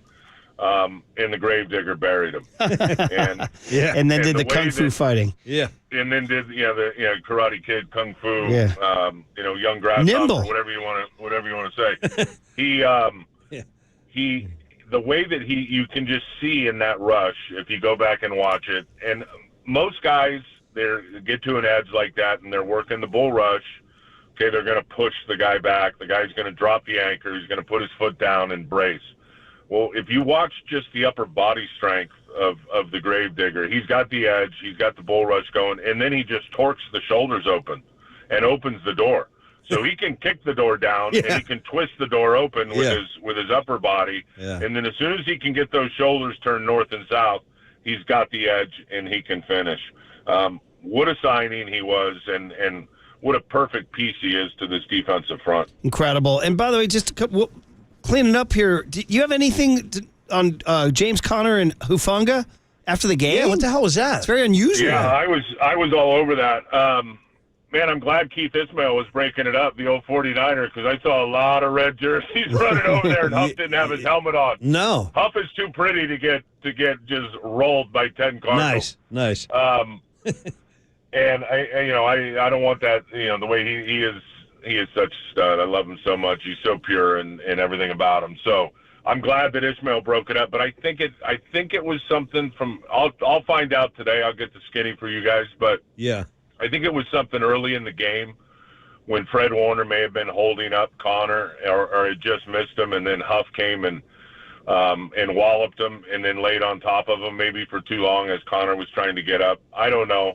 I don't know if I'd mess with James Conner, though, but Huff's got no problem with it. I love Huff. Yeah. But it looked like it was going to get nasty at the end of the game. The one that puzzled me and a couple times, you saw Boyd on the special teams on George Odom. And they're double teaming Odom with the front line like 10 yards into the kick, 15 yards into the kick. Now, if the ball, and I know at times those guys up in the front line, especially if they're doubling and they're not turning and running and trying to set up a return, they can't play as if the ball's going into the end zone and is going to be touched back. But to me, it was clear on a couple of those kicks, and they're just still trying to double him and finish him and hurt him. I mean, they were really trying to take him out. And then Boyd was mad when Gio ran over him that time. And then the next time they did it again, and I see Gio get thrown down, and there was no call by the official. So I think they need to be consistent with those calls without question. And I mean, if you're going to call Dre Greenlaw for unnecessary roughness for a very legal tackle like last week, you sure as hell better call that. There you go. Yeah. Man, yeah, good stuff. And finally, we got to do, so here we go, man. You've been kind of teasing it throughout the conversation. Dallas, here they come, man. I mean, I know it's October 8th, so it's not the end of the season, but they put a beating on Belichick. 2 straight Januaries now, Man. one in Dallas and one here. How mad? See, Prescott was angry after the game. He's like, They got a lot of motivation. They asked him, are you... Well, like, that's fine. Yeah. That's He's fine. like, yeah. Mm-hmm. Yep. I love motivation. I'd be motivated too. These 49ers will be motivated. This is a historical matchup. This team knows where they want to go, that being the 49ers, and they know what it's going to take. And certainly could meet Dallas later down the road if both teams get to the playoffs. Look, their defense last year, go back to the playoff game last year, I don't think there was a touchdown scored. And that was Brock coming off a week where he sliced and diced Seattle's defense like Swiss cheese for huge yards and touchdowns. And it was field goals against the Dallas Cowboys, who really took it to the 49ers early on that side of the ball. But I said it yesterday, if I remember, and I think it was the first drive, and it affected McCaffrey without question going into the championship game. His calf was decimated with a deep calf bruise early in that game against Dallas. He didn't have bursts for that whole game. You could see it, and I've talked to him about it. So they'll get a fully loaded stick of dynamite in this game, ready to go, and hopefully that goes for 4 quarters. And I think that's what you need to do against the Dallas Cowboys, is you've got to be able to run the football on them. Stay out of those third and longs where they can't really turn that pass rush loose, because it's not just Micah Parsons. I mean, DeMarcus Lawrence coming from the other side is all day. He's bringing it with his effort, and same goes for the guys inside. But they're undersized at linebacker. You know, Kyle has matched up against this defense enough times, and I know Dan Quinn has changed a lot of stuff, but the 49ers can run the ball on these guys and will need to. So that's where it'll start and finish for me. And then on the other side of the ball, you know, Dak Prescott wins dirty. We've seen how he's won his games. They've had a lot of help from the defense this year, but you can also make them play ugly. And if you get pressure on them, it can get real ugly. And we'll see if Dallas can come in fully loaded with their O-line and their health. And I know they've been down some guys over the last couple weeks. I'll be watching the injury report closely this week with those guys and their offensive line and who's going to play. But this game will be won and lost as they typically are at the line of scrimmage. This game will be about the big boys and who can win that battle. So that's, you know, for Mac and I, Murph, you probably don't like it. You like all the air. And, Murph likes it pretty, yeah. all the fireworks. You like it pretty. Yeah. Murph and I like being down. Mac and I like being down in the pit. We'll getting go in the ugly, mud, bro. So Timmy. You and me, man. We want to sling it too. So we'll be down there in the trenches watching who's going to win this. I'll be out there with CMC getting in the end zone while you guys muddy it up. Yeah, we got to muck it up, man. Yeah. Of course you will. You'll be in the fairway. We'll be in the woods. We'll meet you on the green. Hey, man, U.S. Ryder Cup should have been more in the fairway, huh? Jeez, man, they took it. Oh man, we got to get a defensive lineman in there somewhere at the Ryder Cup. So That's a great call. We can take them from the green to the parking lot and then finish it in the parking lot. There you go. Then you need a Hufanga and Connor in the parking lot. There you go. All right, man. Hey, we're going to listen all week. Can't wait for Thursday when you come on with Papa and Lund. Break Great it down stuff, Tim. Friday afternoon. It's going to build up. It's going to ramp up all week, man. We're here for it. So can't wait It's for always great to hear your guys' voices and look, week 5 of hopefully 21. Let's keep it rolling. Let's go, baby. There it is, You're the man, Tim. Thank you. Ryan, Niners win. Timmy's happy. Cowboys coming to town. We're here all week. Now, Javi Lopez. Look at you. I talked to Javi Thursday night. How do you like my new posture and my new spot over here? I'm all at leisure now. I'm like leaning over, but I People have don't understand that Paulie's, like Tim Ryan said, Paulie likes to get in the dirt and the doing mud. it right now. Slop it up in the middle. I'm in the slop. He's playing hurt right now. Shout out to He's slop. playing hurt right now. Yeah, I got no problem with Javi slop. Lopez next on the Sports Leader. Richmond, shout out to you for supporting KNBR, Richmond's sports leader.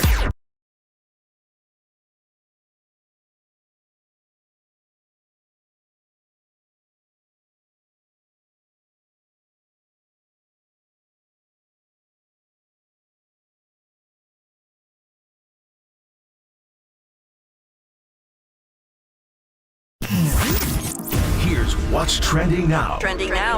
On KNBR.com. Christian McCaffrey scored 4 touchdowns this past weekend against the Arizona Cardinals. So the question this morning is, do we start calling him CMVP instead of CMC? To read more about that article and to answer that question yourself, check out that story and more trending now on the all-new KNBR app.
And now, time for the Protect Your Assets with David Hollander Business and Technology Report.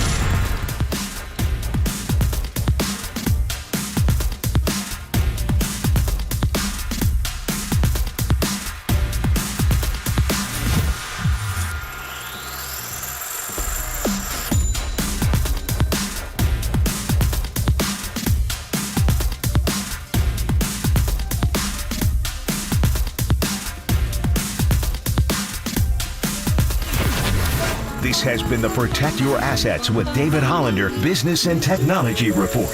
Concerned inflation will ruin your dream retirement? Learn more. Listen to David's show every Saturday morning on KNBR or listen to the sports leader anywhere, anytime. Download the all-new KNBR app. Now, Murph and Matt continue live from the KNBR Casino Matrix Studio. Casino Matrix Progressive Jackpots are here. Where are you? Just drop in. Please play responsibly. 1-800-GAMBLER.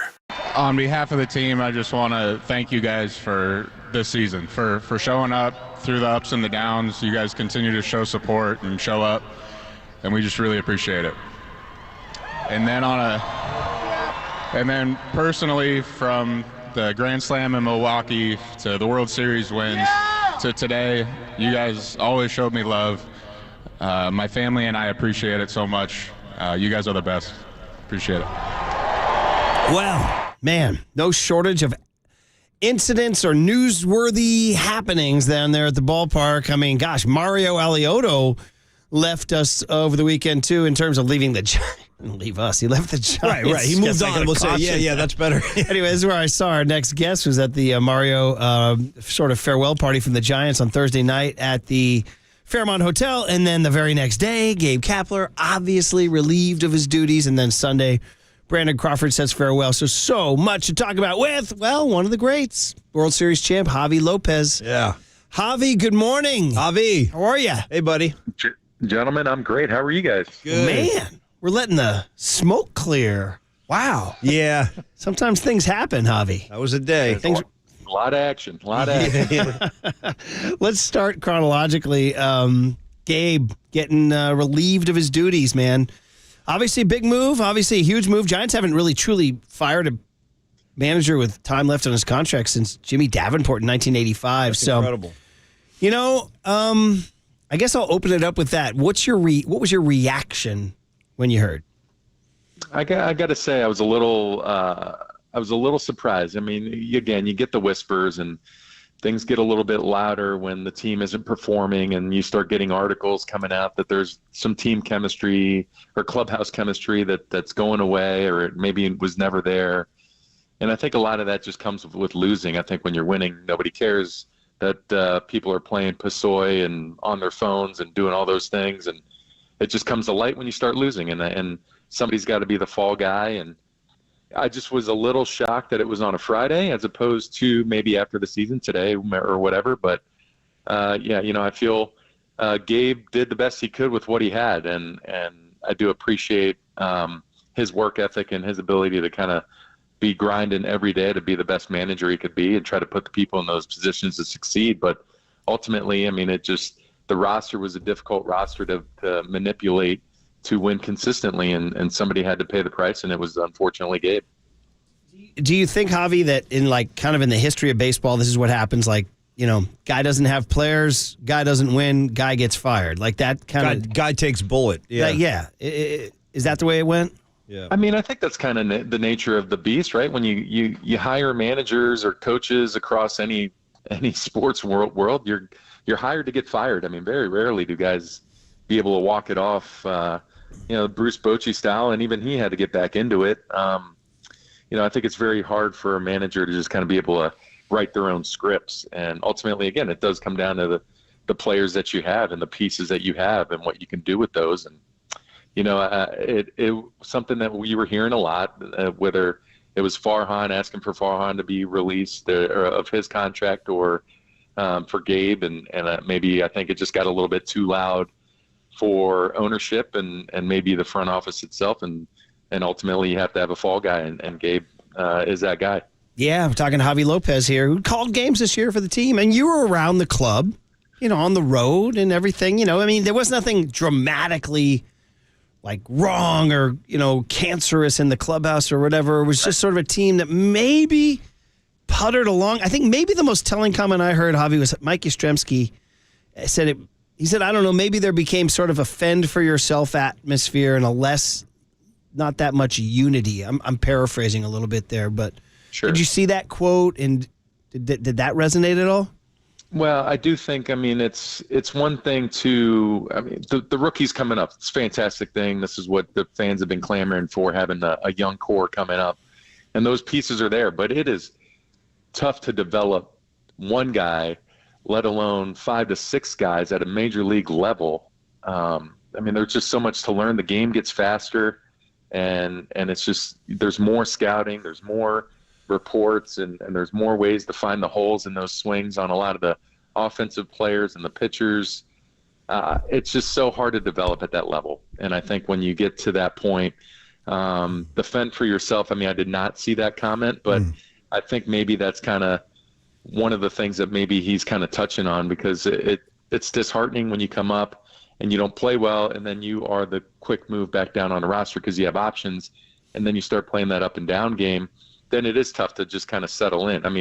The big league experience, it's a thing on its own. You're living a dream. You're up at where you want to be, but it's one thing to get there, and it's another thing to stay there. And I think when you start being a ping pong ball going back and forth, it does make it difficult for not only the rookies coming up and down, but the veterans as well, knowing that roster moves can happen at any point in time. It's a difficult circumstance, I think, on every level. Javi Lopez is our guest on the UMA guest line. Javi, another thing I'd like to ask you about is these other reports. You heard, okay, the guys are playing cards and they're listening to Bob Marley in the clubhouse after losses. And I don't know, how you feel about that. But how much of that, the environment, the vibe, the atmosphere in the clubhouse, do you think could or should be traced back to the manager? Well, again, that's hard to call, because when we're winning in San Francisco in 2010, 12, 14, and even during that stretch while I was putting on the black and orange, you'd have guys playing dominoes and playing cards till about 20 minutes before kickoff. So it's not something that's unheard of. Yeah. I do think it's something that, a good manager would recognize that and maybe try to squash it somewhat. But I think, Gabe's always been a guy that it's your locker room until it becomes my locker room. And I don't think he ever had the opportunity to really make it his locker room again. And, that's where you lean on those veteran players to kind of keep things in line. Again, I feel like it's when you have the rookies up there and there's just so many, that's when you really have to be vigilant as to how you run a clubhouse to make sure you're setting a tone of professionalism and expectations. And I think maybe some of that got washed out if you listen to what Logan Webb was saying and Mike Yastrzemski. Maybe there's and even Tyro Estrada, Willie Mack Award winner guy. Like he had a meeting and addressed the situation on that road trip or at home before the road trip. And if it sticks out to him, then it's important. Talking Javi Lopez, man, and it's a big change, big moment in Giants history. It's interesting as we talk about the roster, and is Gabe the fall guy for a shifting roster and platoons and openers and all that stuff. And it makes you wonder, and I'm just, this is just sort of speculating going forward, but Farhan saying, I have to rethink everything. Does he have to sort of change? Okay, I don't want to do openers and everything right, left platoons. He's going to show up at Fan Fest. Yeah, this is the new me. Yeah, we were joking about the husband who starts doing the dishes and bringing home flowers. Yeah. It's a whole new me. It's honey. a new me, honey. Yeah. Can you do that if you're Farhan? Aren't you changing who you are? How much do you think he has to change to reconnect with the fan base? That's a great question. I do think that there has to be something. I think when you look at it, the fans are ultimately what drive it, right? When we were there, we were fortunate enough to play under sellout crowds every night for quite an extended period. And the fans come out because they love the product, and I think that's what you got to sell. You got to find a way to sell the product again. You have great pieces. The pieces are there. They're going to be some tough times. Again, with these rookies, they're still learning on the fly. Brandon Crawford is a great example. He came up as a glove guy and learned how to play in the big leagues, and that took a while to get the offensive side. But his confidence never wavered. And I think with Farhan, I think he's going to want to have a more traditional starting staff. I think that's what he initially tried to do this offseason this past offseason with Minaya and Stripling and some of those guys coming in, Cobb and Webb, and you had the pieces there, but they pulled the plug on those guys pretty early, and they started getting a little disgruntled.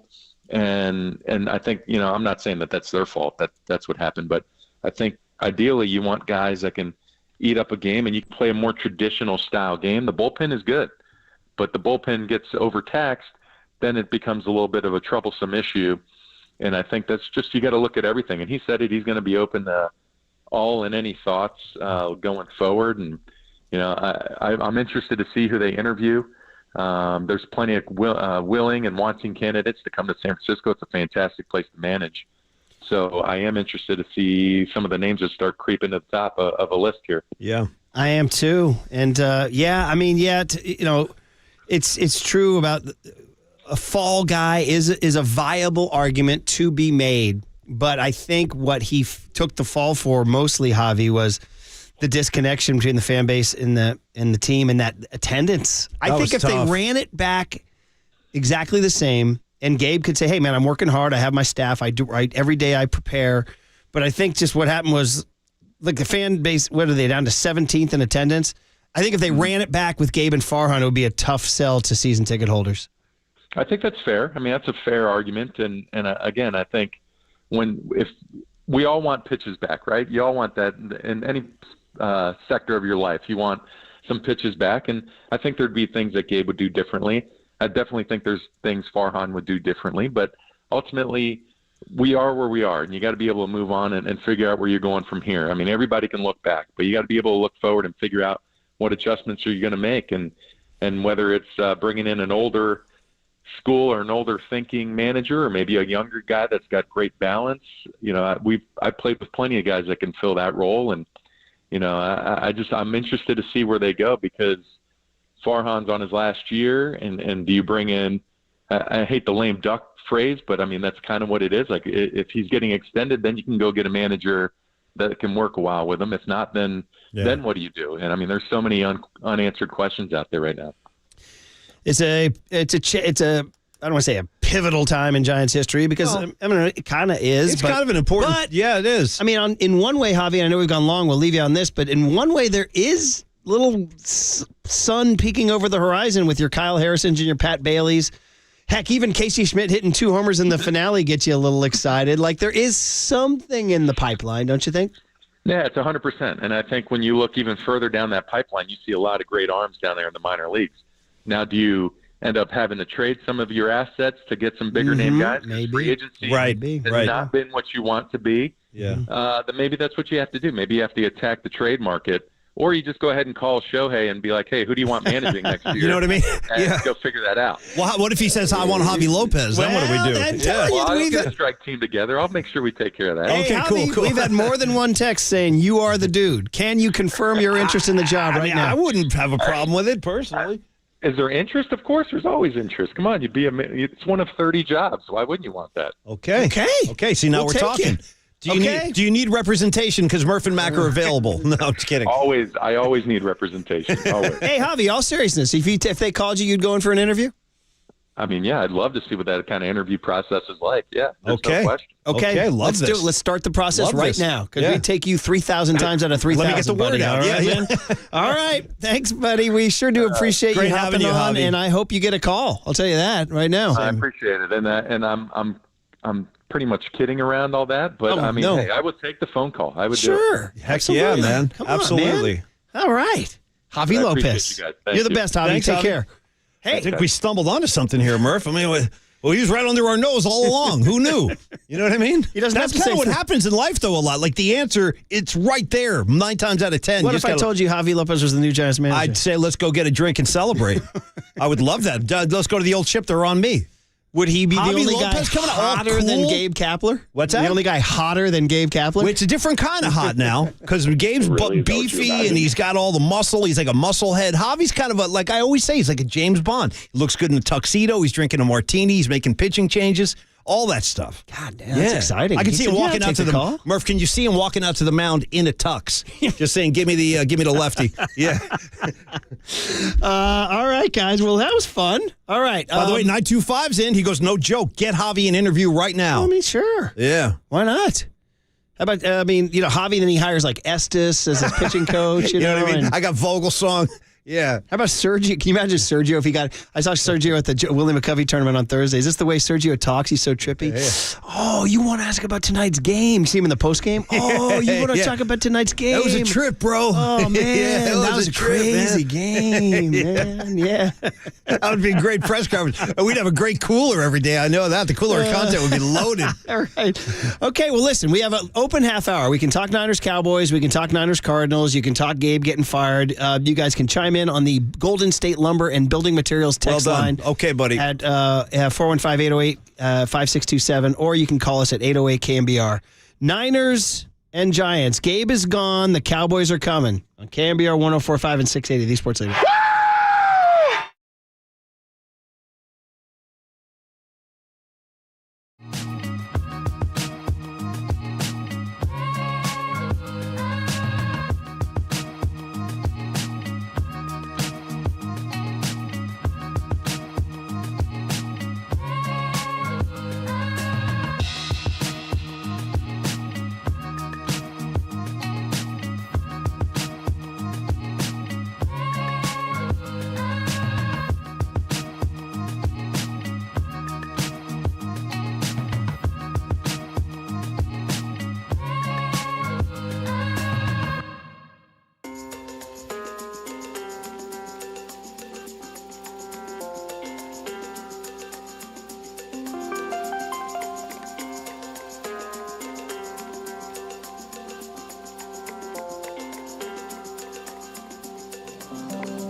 Listen to the sports leader anywhere, anytime. Download the all-new KNBR app. Now, Murph and Matt continue live from the KNBR Casino Matrix Studio. Casino Matrix Progressive Jackpots are here. Where are you? Just drop in. Please play responsibly. 1-800-GAMBLER. This is a different beast. The Niners are looking like the best team in football on both sides of the field. Brock Purdy is sharp. Obviously, Debo, Brandon Ayuk. You can't say any more great things about CMC. He's a George Kittle, and that's just to name a couple, man. And then defensively, when you talk about Freddie G. Warner, he's just an absolute beast, man. Greenlaw, the rest of those guys, man. Listen, I can sit here and talk all day about the Niners and how great they look, how well coached they are.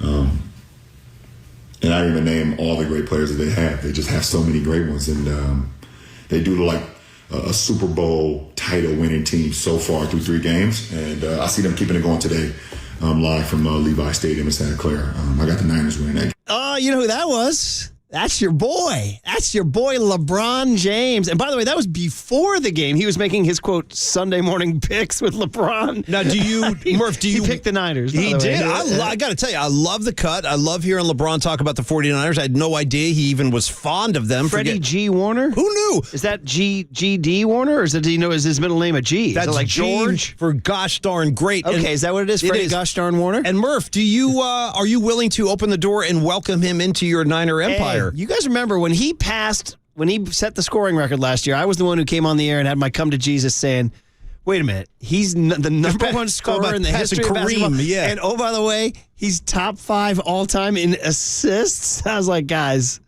we may have to. Remember, I was the only one saying, guys, we may have to lay down our arms. Don't let Pat Riley hear you say that. Yeah, there you go. He ain't budging from that Kareem spot. Cap is a hell of an argument there. Cap's got 6 rings. Also, by the way, LeBron James is a known Cowboys fan, so no, he's not invited to. He's not invited over to the faithful empire. But at least he's acknowledging how great they are. Shots That's cool. fired. Okay, well, Christian McCaffrey 4 touchdowns yesterday. By the way, NFC Offensive Player of the Month in September.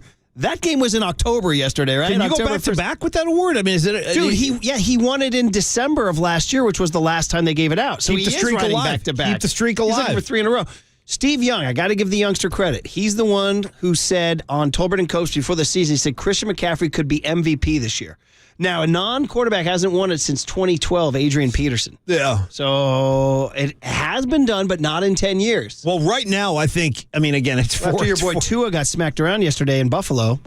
I mean, Tua was the guy. Of course, by the way, these awards are won in December, not really in September. No, that's why it's kind of silly to do this right now. It is silly, but it's sports talk radio. Sports talk radio in general is a silly endeavor. Don't tell anybody that because they're still giving us checks. I got to say that based on what we have seen so far, he probably is the most valuable player. Well, there's 2 undefeated teams in the league, Eagles and Niners. So you start there. You always go to the winningest team. So who on the Eagles would it be? Is it Jalen Hurts? I don't know that they ran the ball in most of their first 3 games. And they don't have a guy like Christian McCaffrey who is. And while I'm here, we made him a bum baby. Whatever you need. Dude, Ron Rivera, Riverboat Back Ron. to Ron. Poor Ron. Well, dude, did you see that? Were you following the score? Yes, I was so excited. I'm like, dude, they're going to beat the Eagles. I was convinced they were going to win that game. game. It's 31-24. I'm like, okay, the game's over. And that helps us tremendously. Instead, Washington comes down, scores with 2 seconds left. Mid-segment read, Jahan Dotson catches it, although he was on my bench yesterday. Didn't need him. Unless Kenneth Walker goes off tonight, buddy. He could go off tonight. Well, anyway, the point is, I'm playing. Thanks, Mark. Bring that back, So here's man. my choice. It's 31-30. Even me, as you all know, based on seeing me on the YouTube stream and the Twitch stream on our app, I'm a very conservative dude. You can tell. Murph is a handsome guy. I'm a non-risk guy. I go for 2 there.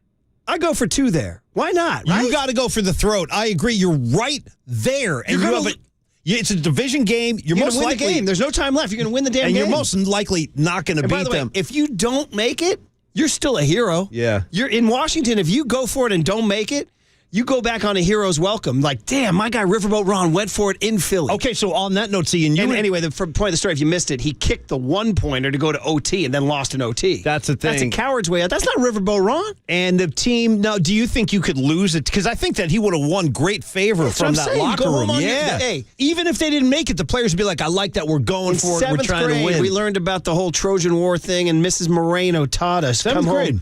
Come home with your shield or on it. I was like, damn. I go, what does that mean, Miss Moreno? She goes, that means when you're dead, they carry you home on the shield. I'm like, damn. Yeah. Oh. So you come home with your shield or on it. I learned that in 7th grade. You know what they say in radio, Marcus? You come home with your microphone or on it. Thank you. And since yours broke. Yeah, I guess I'm out of mics. You're coming home without I'm all it. out of mics. Anyway, the point of the story is there's 2 undefeated teams left, the Eagles and the Niners, and there would have only been one if Riverboat Ron went for it. But the point is that right now, McCaffrey is the MVP. Agreed. Of the NFL. No, he's the best player in the league right now. Well, boys, in case you're curious, I actually do have the MVP odds right in front of me. Go ahead. Number 1 would be Josh Allen. Number 2, Tua Tagovailoa. Number 3, Patrick Mahomes. Right Number now. 4, Jalen Hurts. Number 5, Lamar Jackson. Number 6, you know who's the first 49er on the list? Brock Purdy. Time out 1 second. I'm going to guess that list was put together before the season started. That's got to be a projection. This is currently, because last week it was Tua before Josh Allen took out Tua. Dude, Can I throw some comedy in the mix, Murph? Running backs, they don't even throw them an MVP vote. You know what it was? It was Kyle Shanahan who put that list together because he didn't see McCaffrey score yesterday. You hear that one cut where he's like, we'll play that in just a second. But here. no, Christian McCaffrey is all the way down, like number 10 on the list, plus 2,500 odds right now. So we're past ever looking like. Those odds tell me that we're done giving it to non-quarterbacks. We're done. Yeah, we don't even do that anymore. It's just a quarterback's award. Brock Purdy's on the list. So it's MVQ. Yeah. It's not MVP. It's most valuable quarterback. Well, you know what I like to say about Christian McCaffrey, Murph? What's he ever really done? You know what I mean? Okay, so anyway, LeBron James goes up. Then LeBron tweeted about McCaffrey. LeBron's tweet was... we got a bromance going here. I know, right? This is like a bromantic thing. Let me give you LeBron's tweet here. I like that LeBron's down. CMC, your all caps, absolutely ridiculous, followed by 4 exclams. Then he wrote, my all caps goodness. They got 5.9 million likes, by the way. 5.9 million really? likes. Wow. Almost Hey, as good as your sod video, Waterboy from Levi's. That's right. Yeah, nice, dude. Very nice. Anyway, so here was McCaffrey on LeBron's love here. LeBron James fan. Yeah, I'm a LeBron James fan. Tweeted about you in the middle of the game. I saw that. Yeah, that was really cool. Yeah, I didn't know he watches Niner football, but got to get him to a game. There are already people speculating this is some kind of Jedi mind trick by LeBron James to somehow disrupt the Golden State Warriors in the Bay Area, like the whole Draymond's ankle. I've just heard that this is some kind of Jedi guys, thing. I mean, I know it's been a busy Monday with Kapler and the Niners, but we didn't even mention Drew Holiday. Not a Warrior. Not a Warrior. A Celtic. Yep. That's a big Very get for them, intriguing. too. However, they trade Brogdon and Bob Williams. Yeah. That's a good move for the Celts. Did you see what the Blazers eventually got for Damian Lillard? I did. They got DeAndre I feel Ayton, like Malcolm Brogdon, Robert Williams. They got the Warriors first rounder for next year. They got a 2020. They got for one guy for Dame Lillard. Yeah.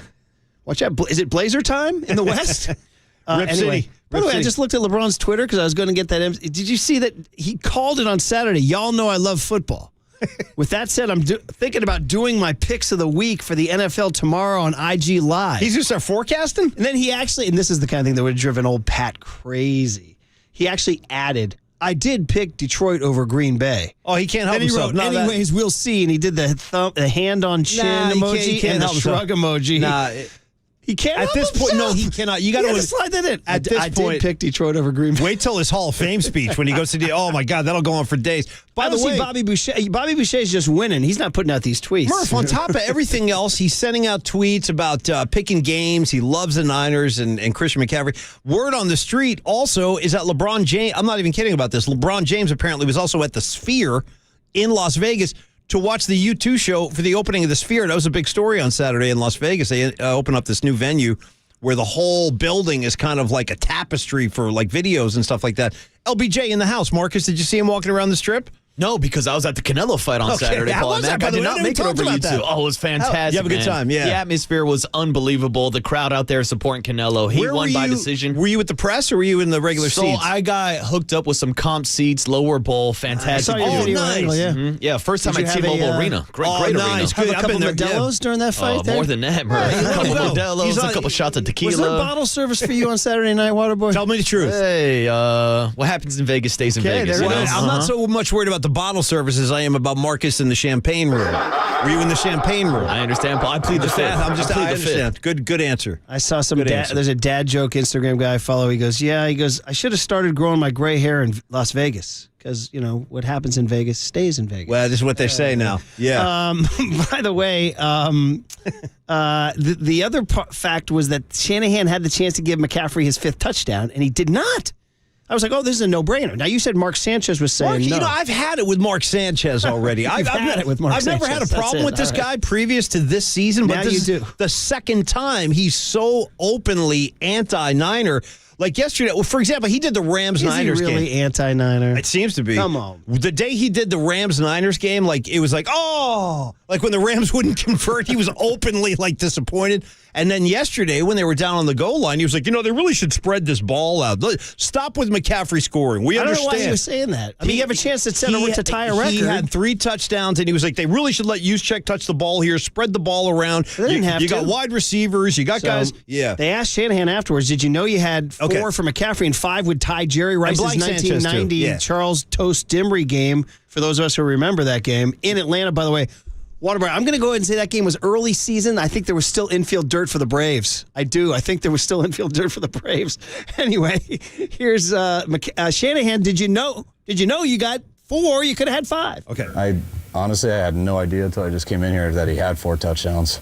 I never know that type of stuff. I was actually shocked, and now I feel kind of bad about it. Wish I tried, but sometimes I snap at people and they tell me that stuff in games because it shouldn't matter until the game's over. But he would have got 5 if we gave a chance to. But they won for juice. Then they gave us a quarterback sneak look, and Brock took it. And but I wish I got him 5. He deserved it. How about him saying, I usually snap on people when they tell me that Kyle Rev's a little. He's wound a little He's tight, out of isn't his he? mind. There's no. And he used to say, "Hey, Coach, McCaffrey has 4." Shut up. Yeah. No question. He gets heated. But are you surprised that he didn't know how many touchdowns his own player had? That does How surprise does me. he not know? I Really? heard Kyle Juszczyk on with Papa How and does Ryan he after he goes, not "I'm not." know? He goes, "I'm not buying." I don't that." think I am either, Kyle. With all due respect, how do you not? Of course you know. Then let's get him 5 against Dallas. Now How's you're that? talking. All right. Now you're talking. All right. Fun day. Hey, Dante Whitner joins Papa and Lund today at 12:30. And speaking of Papa and Lund, they're next. Awesome. On KNBR 104.5 and 680, the Sports Leader. I'm live from Levi Stadium in Santa Clara.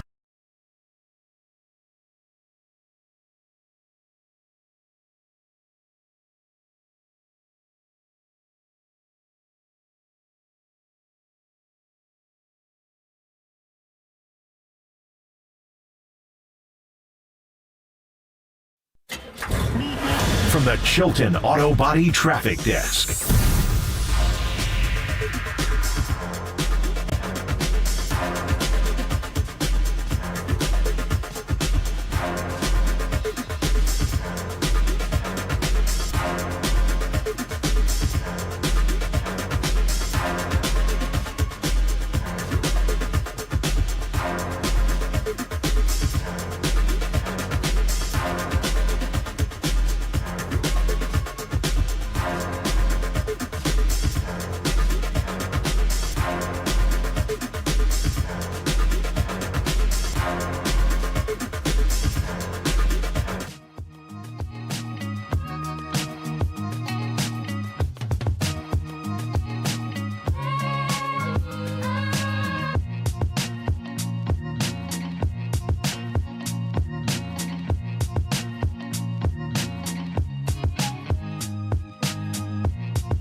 KNBR heads, fill your feed by following the sports leader on Facebook. This is KNBR 104.5 FM and 680 AM.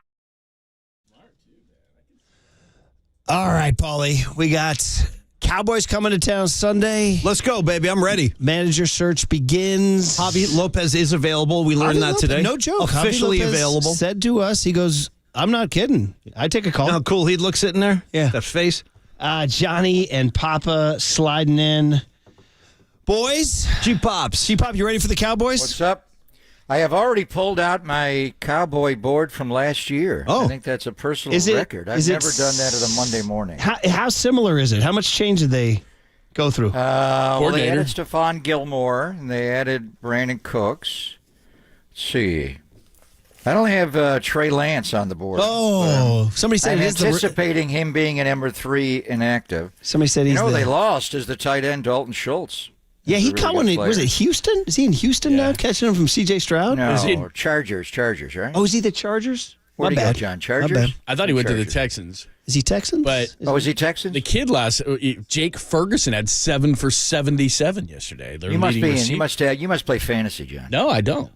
I just don't have any life. You don't play fantasy at all? John's just cool. No, I don't. He's a Houston Texan. I don't play any. He's a Houston Me neither, Texan. John. Me and you, Caught buddy. a touchdown Houston yesterday Texan? from C.J. Stroud. Yeah. And they don't have Ezekiel Elliott, obviously. No. Who's your rookie of the He year? was in the house yesterday. It was just he was on the Mac Jones. Oh, he was totally on the wrong side. So I guess it was Brady all along, guys? I guess it Guess was. so. I mean, is that true, Papa? What do you think about that? Was it Brady all along?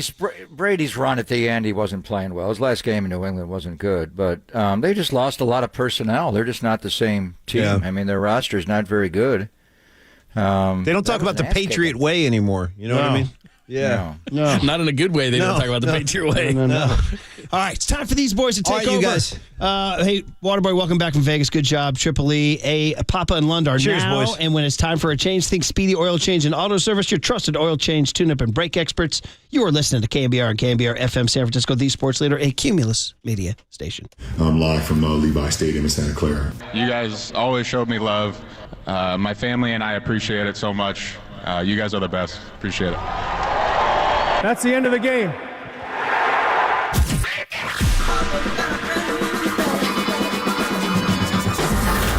Ladies and gentlemen, Prepare yourself. prepare yourselves I love it when you call me Big Papa. for Greg Papa Sleeping Boy is Superman. San Francisco. and John Lund. It's 10 o'clock. Let's hit it. This is Papa and Lund That's right. We're getting it going. on KNBR 104.5 and 680. The sports leader. I'm live from Levi Stadium in Santa Clara. Purdy got a handoff to McCaffrey, walks in the end zone. Touchdown! San Francisco! Good blocking again up front. McCaffrey goes in motion right. Backwards pass led by Juszczyk. A block there. Hurdles a man. 10-5. Touchdown! CMC! Lit the fuse on that one, baby, with the hurdle right over the top of the rookie 6th-round pick, Keitrell Clark. Second and goal, 6-yard line. Bunch formation right. Play action. Purdy looks bunch side. Comes back left. Throws. McCaffrey will roll it right down to the goal line. Touchdown! CMC! The hat trick for Christian McCaffrey. The stick of dynamite can jump over you, or he can just roll on top of you. They put him into a pistol behind Purdy. Tebow is right. 3 are left. They give it to McCaffrey off the left side. 1, 2, 3, 4. Touchdown! CMC! That vision again, Pop, I'm telling you. Brock Purdy with the Purdy plunge. Going to sneak it right down to the goal line. Is he not in? Looked like he pushed it over the goal line. Boy, The it sure officials looked have like a not given him touchdown to me. touchdown That's yet. touchdown. Now it is. Touchdown! San Francisco!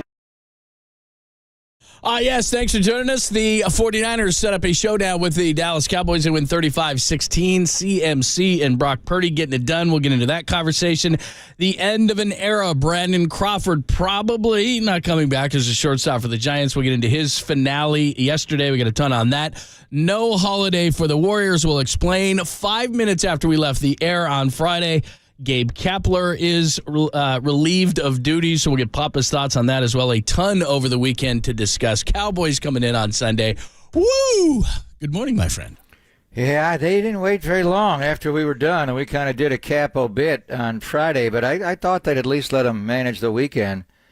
Maybe it was because of Brandon Crawford, in his day yesterday. They didn't want the awkwardness because there would have been a lot of talk about Cap going into the last day and all that. And once you make your decision, like Kyle Shanahan did with Trey Lance, that Sam Darnold was going to be the backup quarterback, he told Trey right away, and then things have a way of materializing quickly. So I got the touchdown San Francisco shirt on today, John. We're not settling for Jake Moody field goals, 5 for 5 in the red zone. And as you noted, they hit 35 points exactly yesterday in honor of Brandon Crawford. We should have known.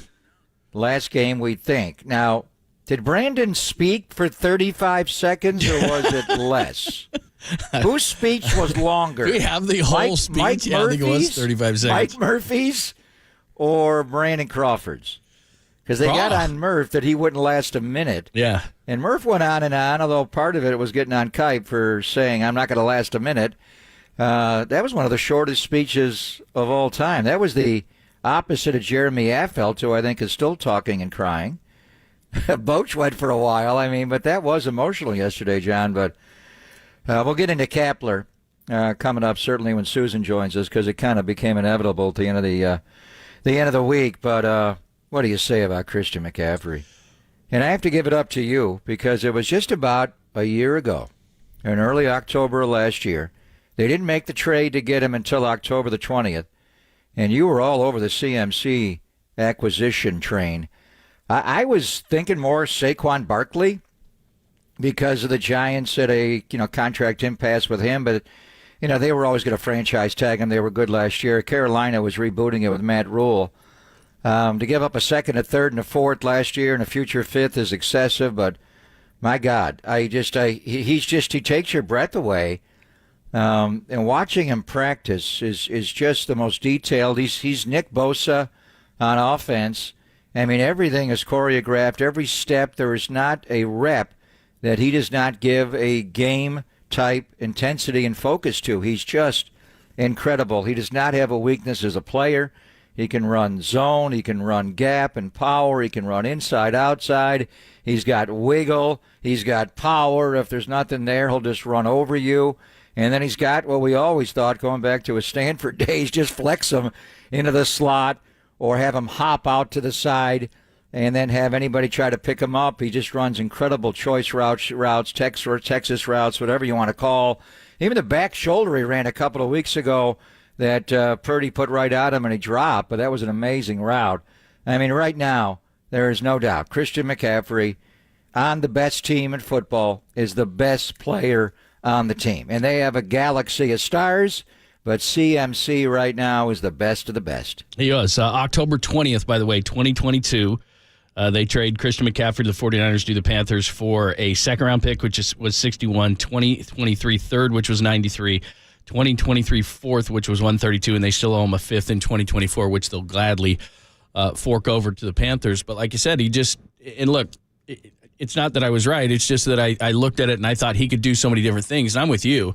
With the devaluing of the position, I would have never traded that kind of a haul for a guy who was just 3 yards in a cloud of dust. But he's everything. And from the day that he arrived, take the Kansas City game out of it, when he had that game against the Rams in which he did one of everything, we saw right away the gravitational pull that he does when he's in there. And in fact, Kyle was asked, I think it was by Kyle Kami yesterday, in the Post, what if you hadn't made this trade? And Kyle quickly said, wash your mouth out with soap, man. We're not even going to talk about that. It is just, and he had 27 touches. Second most touches was Ayuk with 6. They are using him a ton. I'm a little nervous about overuse, but Kyle loves him. He uses him the right way. And like you said, and you said this on, I think the last touchdown caller around it is, on the hurdle play. on the hurdle play for 18 yards. You asked him, is he the best player in football? And he is. I don't know that means he's going to win the MVP, but doing what he's doing, he's on a similar pace as far as touches are concerned as when he went 1,000 in 2019 with Carolina. And if he does that, then he might be able to break the string, as you guys talked about yesterday, of Adrian Peterson way back in 2012. He might be able to do it. If he could go 1,000, then people would have to consider it on the team that is the best team. And as good as Brock Purdy is playing, Christian McCaffrey, everybody knows, is the biggest star. Well, he's got 600 yards from scrimmage in the first 4 games, and he scored 7 touchdowns. It's incredible. And you did all the research with our help from our friend Cam Inman from the Bay Area News Group. They've not had a rushing champion since Joe the Jet Perry in 1953-54. So right now he leads the league in rushes, but he's just used in a variety of ways. I mean, running backs, you have to go back to Adrian Peterson in 2012, LT in his historic year in 2006, Sean Alexander in 2005, Marshall Faulk, obviously the second guy to go 1,000. It was High Knees Roger to start, and then CMC. And then the guy, Terrell Davis. And one thing when I sit down with Kyle this week, John, that's why, when I was watching the Giants early in the year last year and just seeing Saquon Barkley and understanding that the Giants, what are they going to do with this guy contractually long term? They couldn't get him signed, but they franchise tagged him, and now he's hurt. Could he ever get Saquon Barkley?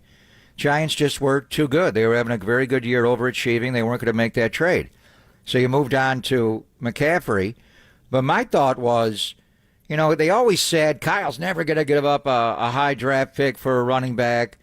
I mean, he can have, undrafted players, Matt Breida, Jeff Wilson Jr., Raheem Mostert, who, by the way, has 7 touchdowns himself this year for Miami. He and CMC are tied for the league lead.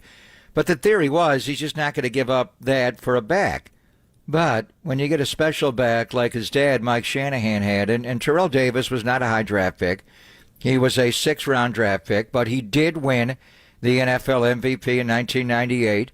He was the reason they won those back-to-back Super Bowls, 97 and 98. Elway was really good, and they had a lot of people around him, Rod Smith and McCaffrey and Shannon Sharp, and it went on and on and on and on, Romo on defense.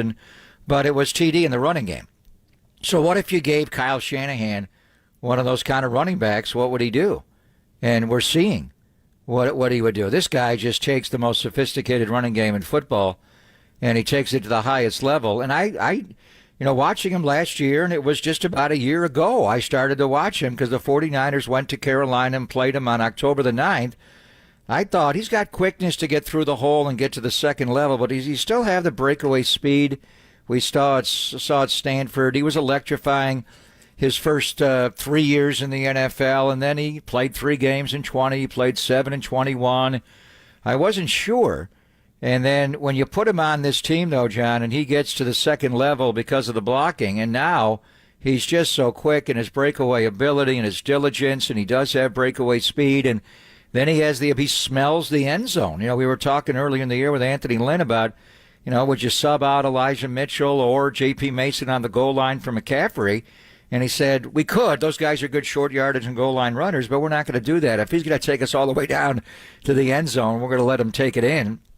And he took it in 3, on running plays. And the screen out to the right was probably the best of all because it was just so well blocked. But he just smells the goal line the way the great ones do, whether it's Walter Payton or Marcus Allen. He does not have a weakness in his game. That is the bottom line. And the one thing you've got to do is keep him healthy because the guy behind him got hurt again. Elijah Mitchell got tripped up late in practice, John. He was inactive. Elijah's a good player, different style than McCaffrey. Obviously, J.P. Mason's a good runner inside.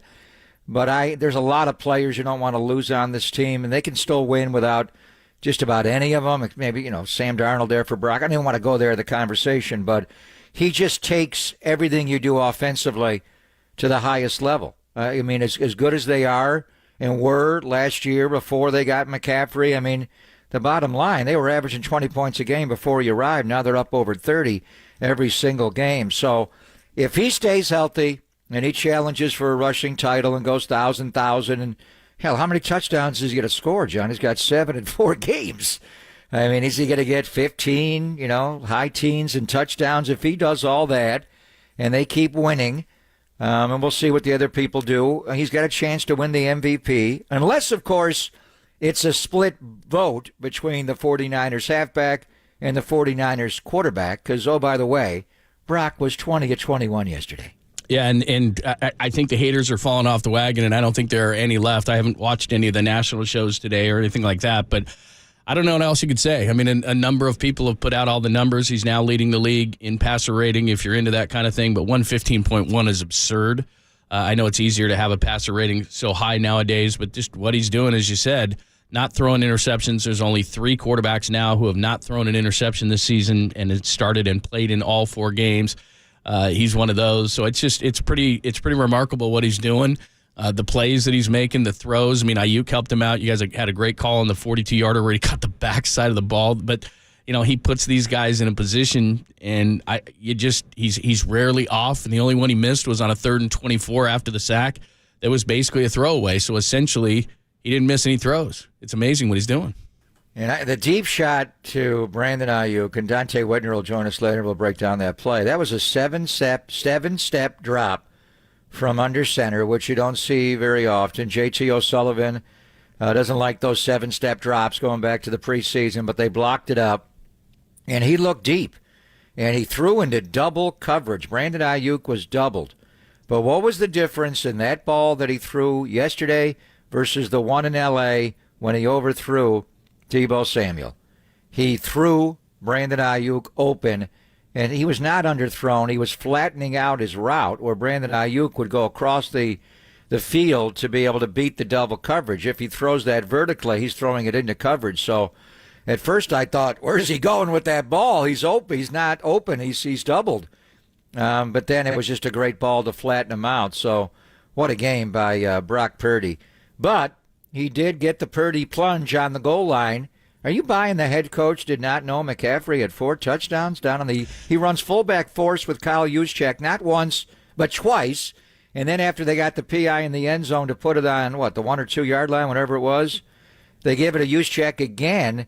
Kyle didn't know that McCaffrey had 4 touchdowns. That would have tied Jerry Rice, and Ricky Waters had a playoff game where he did that as well, 5 in 1 game. I'll put the question back at you. We all know how, and you talk to Kyle a lot, how detail-oriented he is, how much he knows. They've got a guy telling him what's going on.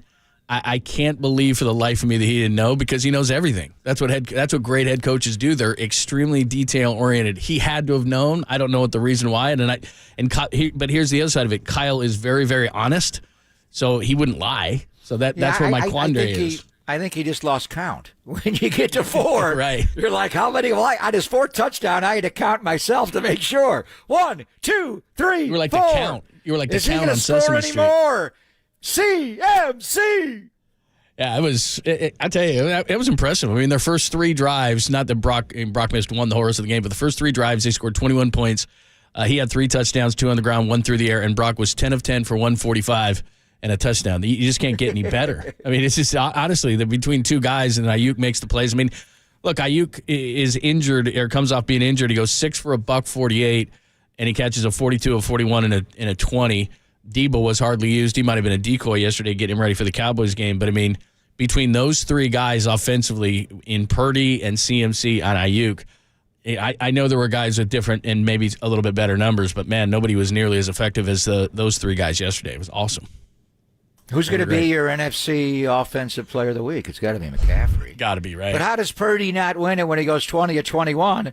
Remember when Alex Smith was 18 of 19? Yeah. And then he drove, I think, Brandon Belt in the 49ers parade in the car.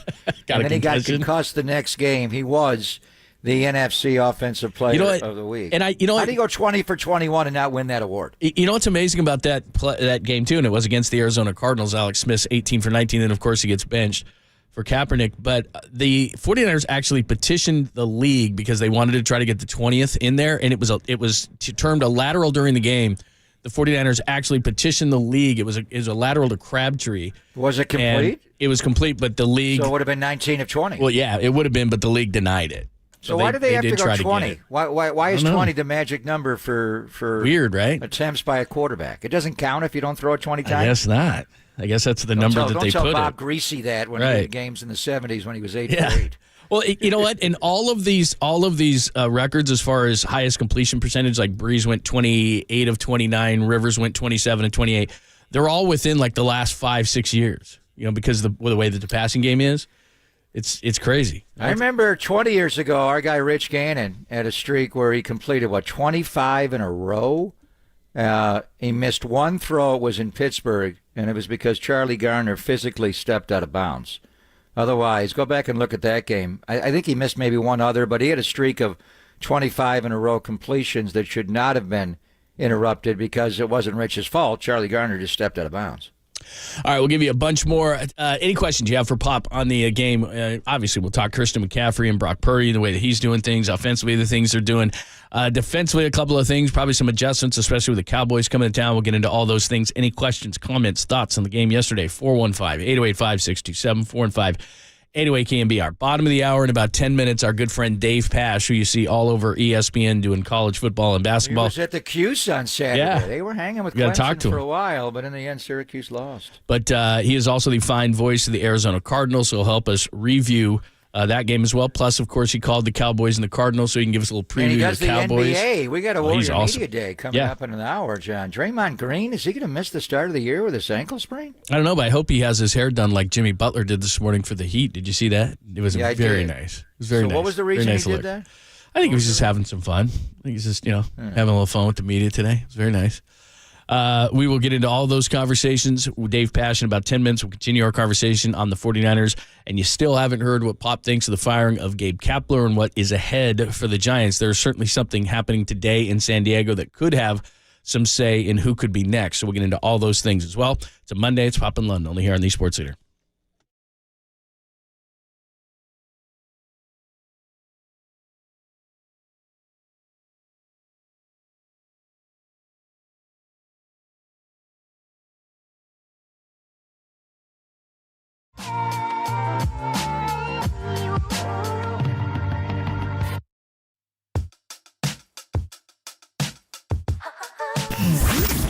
Here's what's trending now. Trending now. On KNBR.com. Bro. Tim Ryan joined Murph and Mac this morning to break down the dynamite performance of CMC and the 49ers getting off to that 4-0 start. That podcast and more trending right now on the all-new KNBR app.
Listen to the sports leader anywhere, anytime. Download the all-new KNBR app. We are your proud home of 49ers football. KNBR 104.5 FM and 680 AM. I mean, that's why we punted on that one drive. That's. I'm just joking. Thoughts on his day? He was great. He was almost perfect. But I mean, that was a 3rd and 20-something anyways. But he was great. Hung in there, made some big throws. A lot of times that defense is real. They don't give you the big throws, so you kind of got to pick them apart. And he was very efficient at doing that. And when he had his opportunities for the big ones, he saw it right and made the right throws, and our guys came down with it.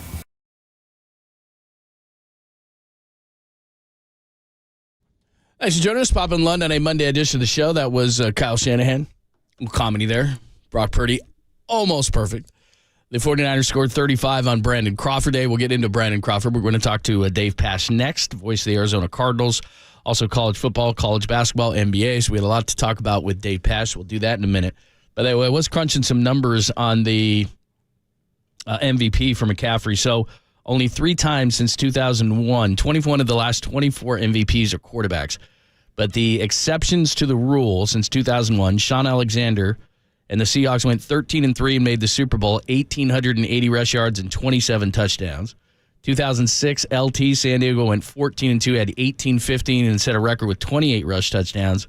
And 2012, when Adrian Peterson's Vikings went 10-6, he had 2,097 rush yards, which is the second all-time. So the point in all that is you have to win. Those teams average 12-plus wins per game. Average rush yards was over 1,900. Now, McCaffrey probably doesn't do that, but he did in 2019 have the 1,387 rush and 1,005 pass. Lamar Jackson got 100% of the vote that year. Christian McCaffrey was 3rd in the OPOY, but they were just 5-11. So as you could probably discern, win, get a bunch of yards, get a bunch of touchdowns, and that's what he's doing. All right, Christian, he's doing that. 600 yards from scrimmage and 7 touchdowns and 4 yesterday. So, and Christian, I remember when he was up for Comeback Player of the Year last year and went to NFL Honors, he thought, I'm not going to win that because I never win anything. I finished second in every award. I think he was up for Offensive Player of the Year. The year that he went 1,000, he didn't win that, did he? Offensive Player of the Year. Didn't win Comeback No, he was Player of the 3rd. Year. He was 3rd in that He finished, second in the Heisman, like Andrew Luck did and Toby Gerhart did. Only Plunk's able to win. So anyway, he's obviously having an amazing start. He is the best player statistically, and there's an argument to be made he's the best player, period, on the best team in pro football. So all those guys you mentioned, Sean Alexander, LT, and All Day Adrian, recent, but I go back to the ones that kind of parallel Christian, and it's Marshall Faulk in 2000 because I think Marshall's ability not just to run it and catch it and being the second guy to go 1,000 is more like Christian's skill set. And then Terrell Davis with Mike Shanahan as the head coach in Denver, and that took that offense to a whole different level, what he was able to do back-to-back in 97, 98. And let's face it, those 2 years got him into the Hall of Fame. The 98 year was a 2000 year, and it was this system, but Kyle's taken it to the next level. So he's on pace, and then, we'll see about Brock Purdy. Brock has not thrown a pick, obviously, this year, and going back to last year, January the 1st in Vegas against the Raiders. So you were talking about quarterbacks who have not thrown an interception so far this year. Joshua Dobbs has not thrown one either yesterday, John. And C.J. Stroud is the other. He is playing well as a rookie. And those are the D'Amico Ryan three. says Houston playing well. We're going to talk to Dave Pasch. I think also just a quarter of the way through the year, and we've seen the Rams, we've seen Arizona, and we're going to see Seattle tonight on TV. We're not going to see Seattle until Thanksgiving night. But the Rams are better. They had a wild come from a big lead, blew it all, came back, won in overtime. Puka Nacua from Stafford to win in Indy. And the Cardinals, I know, are 1-3, but they're just, the NFC West is just better than we thought. Will it translate? Arizona, they're a young team. They have 11 rookies on this team. But I think the key thing is, John, what do they do with Kyler Murray when he comes back? And Joshua Dobbs is playing superbly in every regard. It's amazing. This is one of the great stories in football. This is more like the Kurt Warner story than Brock Purdy, because Brock just started playing right away off the campus at Iowa State. It was Joshua Dobbs that's had to go here, there, and everywhere. 6 different NFL franchises and only got a couple of games to start. I'm hearing Kyler, he's eligible to come off the PUP list today. He's not going to do that. He had the surgery in January after tearing the ACL in mid-December at a Monday night game against the Patriots. Well, do they trade Kyler Murray? I mean, the guy's got a $230 million contract, John. Do they bench Joshua Dobbs? What do they do at quarterback? Because Joshua Dobbs, he's different than Kyler Murray, and Kyler's right. He's a dynamic presence, but Dobbs can run. He can throw. He's literally a rocket scientist. What do they do with Kyler Murray this year? I don't think you can trade that number. That's the only problem is, the Jets aren't going to go after him. They got too much money involved in Rodgers, and he's got a huge contract still that he just signed a couple years ago. Can you take back some of the money if you're Arizona? It's tough. That'd be hard.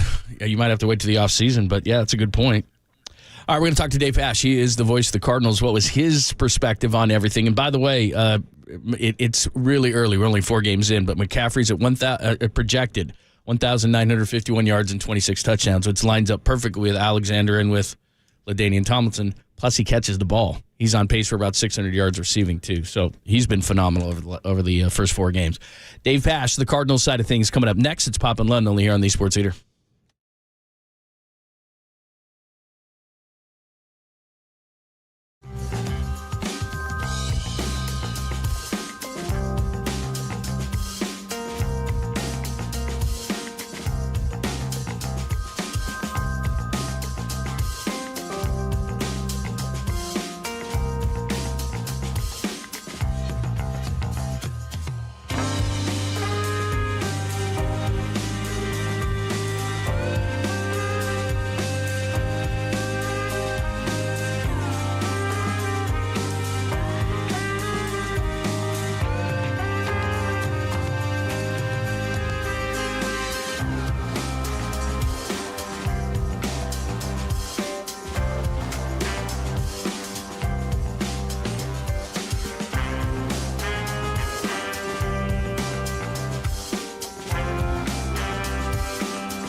faithful. There's a party happening on our podcast page. Hear every interview from every show on demand at knbr.com/podcast. Now on with the show on the Sports Leader. One timeout left for Arizona. Snap to Dobbs. Drops straight back to throw. Looks left. Throws into the end zone. Got a receiver. A sliding catch by Wilson. He's in for the touchdown. Michael Wilson with his first career NFL Offside. touchdown. Defense, number 97. That penalty's declined. Result of the play is a touchdown. The Cardinals back in the game on a Dobbs to Wilson touchdown. Played at Stanford just down the road. And he comes up big here late in the first half. Great call, of course, by Dave Pasch. Many sports he calls. And, of course, he's the voice of the Arizona Cardinals, ESPN. See him on college football. He had Syracuse this weekend versus Clemson, college basketball, NBA as well. And Dave joins us courtesy. Oh, by the way, he puts in the Pasch pod as well because he doesn't have enough to do. He joins us courtesy of the Uma guest line. Hi, Dave. How you guys doing? Good to talk to you. Good to talk to you, too. We were just talking about Josh Dobbs. I mean, Brock Purdy's a pretty amazing story at 262, but what Josh Dobbs has done to just come into this thing basically without Kyler Murray, and everybody thought it was going to be Colt McCoy, and all of a sudden he can't find his jersey in the team store, and to do what he's done is pretty remarkable. Yeah, I mean, we had, obviously the preseason games, and, you could tell that they really like Clayton Tune. There were a couple practices at the preseason card and the Vikings where Colt McCoy struggled. David? You may have lost him. I think we lost his phone line. Yeah, let's check it. We'll check it. So they had joint practices with Minnesota, and on August the 24th, John, that's when they made the trade to get Dobbs, and he mentioned that, Colt McCoy. We're wondering, what are they doing? They're trading for Joshua Dobbs. Then on cutdown day on August the 29th, they cut Colt McCoy right off the roster. And you're like, what are they doing? But Austin Fort, their new GM, knew him from Tennessee a little bit when he played last year. And Drew Petzing, their offensive coordinator, by the way, is pretty creative in what he does, was the quarterback coach in Cleveland. David? I'm doing my best Wolf impersonation. We got you back. Okay. So you were talking about the joint practices with the Vikings, and Colt McCoy struggled, David. Yeah, I just think they knew at that point they couldn't go into the season with Colt, and they did not feel comfortable at that point putting Clayton Tune out there, week one. And, Drew Petzing has history. He was in Cleveland, so he had a history with Josh Dobbs. They thought because of his intelligence, he could come in and learn the offense quickly, considering it was an offense he'd already been in. In week one, he struggled, but in the last 3 weeks, you can't ask for much more. He's not a guy that's going to go out there and light it up, but he's somebody that's reliable and smart and will not make a lot of mistakes. And it's hard really to fault him at all for what has happened here the last few weeks. Obviously, he won a game last week against Dallas. Yeah, it's an amazing story to trade for him 17 days before the opener and then have him play so well. And he's had a couple of fumbles here and there, but otherwise he's not thrown a pick. And he's got speed, obviously. He's smart, and he's got a great arm. So what do they do, David? Assume Joshua Dobbs is healthy and plays. And I know Kyler's eligible to come off PUP today. That's not going to happen. But I'm hearing maybe later in the month from the ACL tear. Do they just give the job back to Kyler Murray when he's healthy, or how do they handle this, do you think, with Dobbs playing pretty well? I don't think there's any question that if Kyler Murray comes back and he's healthy and he gets full clearance, that Kyler's going to go in immediately. And I think, it's pretty clear that this is a coaching staff, while young and inexperienced in the sense of calling plays, because this is the first time for both coordinators and obviously the first time for Jonathan Gannon as head coach, that this group knows what they're doing. And, if you put a dynamic quarterback, if Kyler Murray is back to being Kyler Murray from what we saw the first few years, as opposed to last year and the second half of 2021, if he's back to that, he brings obviously a lot of different things to the table. The journey has bounced around. There's a reason he's been out there. I think Phil Dobbs gives them a chance to win. But Kyler Murray is a guy who can win games on his own. So if Kyler is back and healthy, it's going to be his job. I mean, that's just how it's going to go down. Dave Pasch, great voice of the Arizona Cardinals, as well as multiple platforms on ESPN, joining us, Pop and Lund here on the Sports Leader, talking about the 49ers' 35-16 win over the Cardinals. Give us your impression of Purdy yesterday. Nearly perfect at 20 and 21. And I can't remember. I know we've talked about this before. Did you do any of his games at Iowa State? Oh, yeah. The Fiesta Bowl did. Yep. So just give us your impressions. What do you remember then, and what did you think yesterday? A lot of what he's done in college is what he's doing now. He's just incredibly smart, poised, great leader. And he's got obviously a ton of talent around him, but that's not by any means taking away from what he's accomplished. And I think when you put him with Kyle Shanahan, and I'm going to give a shout out to my guy Brian Greasy too, who I know very well. I think Brian deserves a ton of credit for being Brock Purdy. I think those guys are similar. You think of Brian, walk on in Michigan. He obviously was a player drafted much higher than Purdy was in the NFL. But what made Brian a good quarterback, he has a lot of the same traits that Brock Purdy does. Diagnosing defenses, processing information, making the right decisions. Brock Purdy he's right now he's one of the top quarterbacks in the league. I mean, it's hard to argue with that. It's amazing what he's done, what they've done with him. And, I think too, there's something about a guy that is not noticed, doesn't get the recognition, doesn't have the draft stat. When you go you're tough and you show toughness, physical, mental toughness, guys rally around that. Guys buy into that. And it's clear from watching you guys, they are all in on Brock Purdy in that locker room. Yeah, and he's tough. There's no doubt. But I think Jonathan Gannon has you guys playing. And I listened to your preseason games. I know you and Wolf were talking about how much tougher you are. And James Conner's always been a tough guy, Dave. I remember him coming in 2021 in Levi's and just running all over the 49ers. They did a good job with him yesterday. I think that 2-point conversion was the big play of the game, and it was Talanoa Hufanga with help from the gravedigger Javon Hargrave that was able to get him down. Just after the game, because I didn't talk to Talanoa after the game, did you talk to Conner or any of the Cardinal personnel people?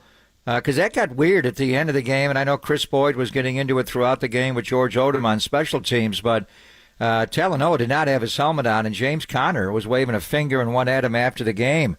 You get any idea on what's going on there between Conner and Talanoa? Yeah, no, I didn't. I mean, I saw the whole thing, and we were commenting and, basically calling it live as it was going because, like you were, still on the air.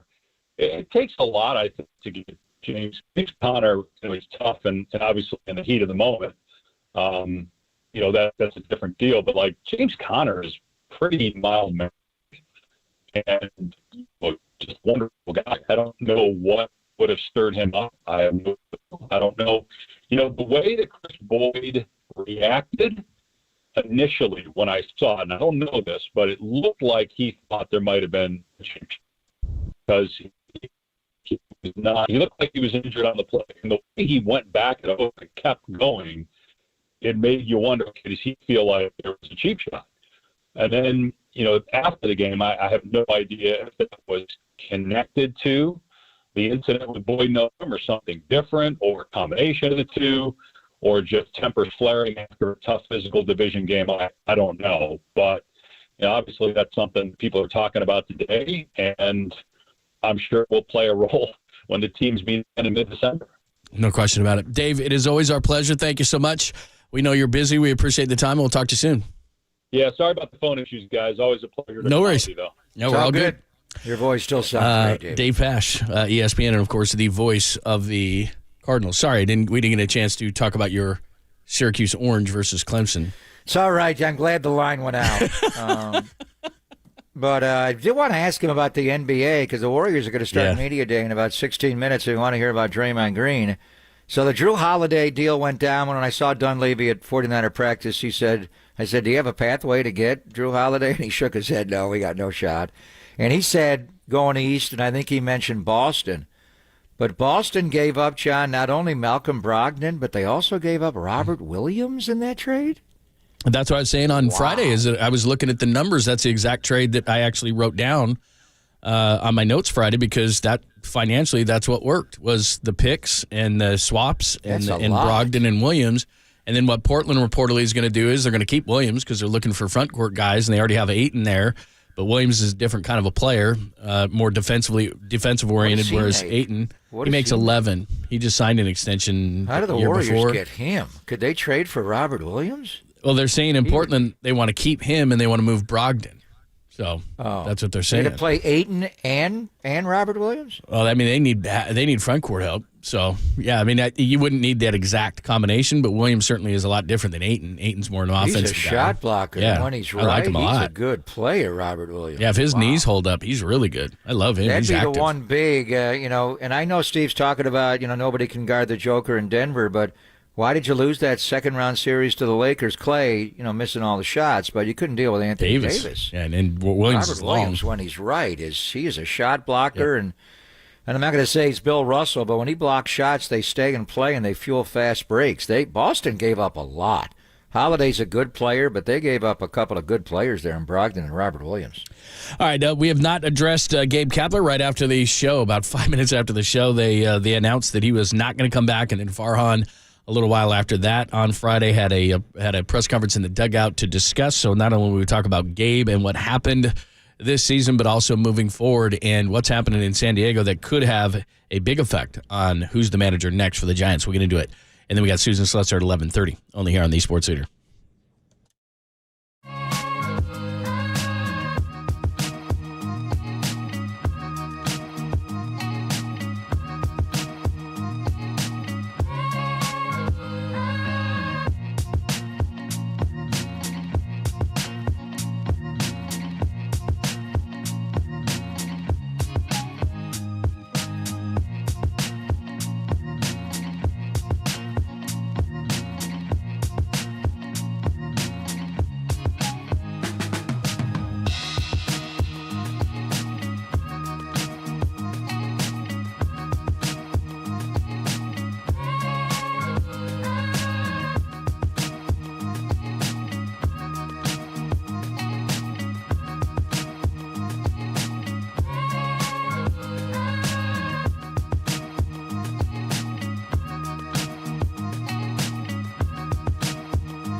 Listen to the sports leader anywhere, anytime. Download the all-new KNBR app. Now back to Papa and Lund live from the KNBR Casino Matrix Studio. Casino Matrix Progressive Jackpots are here. Where are you? Just drop in. Please play responsibly. 1-800-GAMBLER. I spoke to him for an hour and did not expect that it would be that long of a conversation. I guess I wouldn't expect any different from him, but he made it really easy for me, whether he should have or not. Wanted to talk a lot about, what my thoughts were, what my feedback was, and, we had a lot of back and forth. So, it wasn't really a personal conversation. It was really professional about what had happened and what he thought we could do better, what I thought we could do better.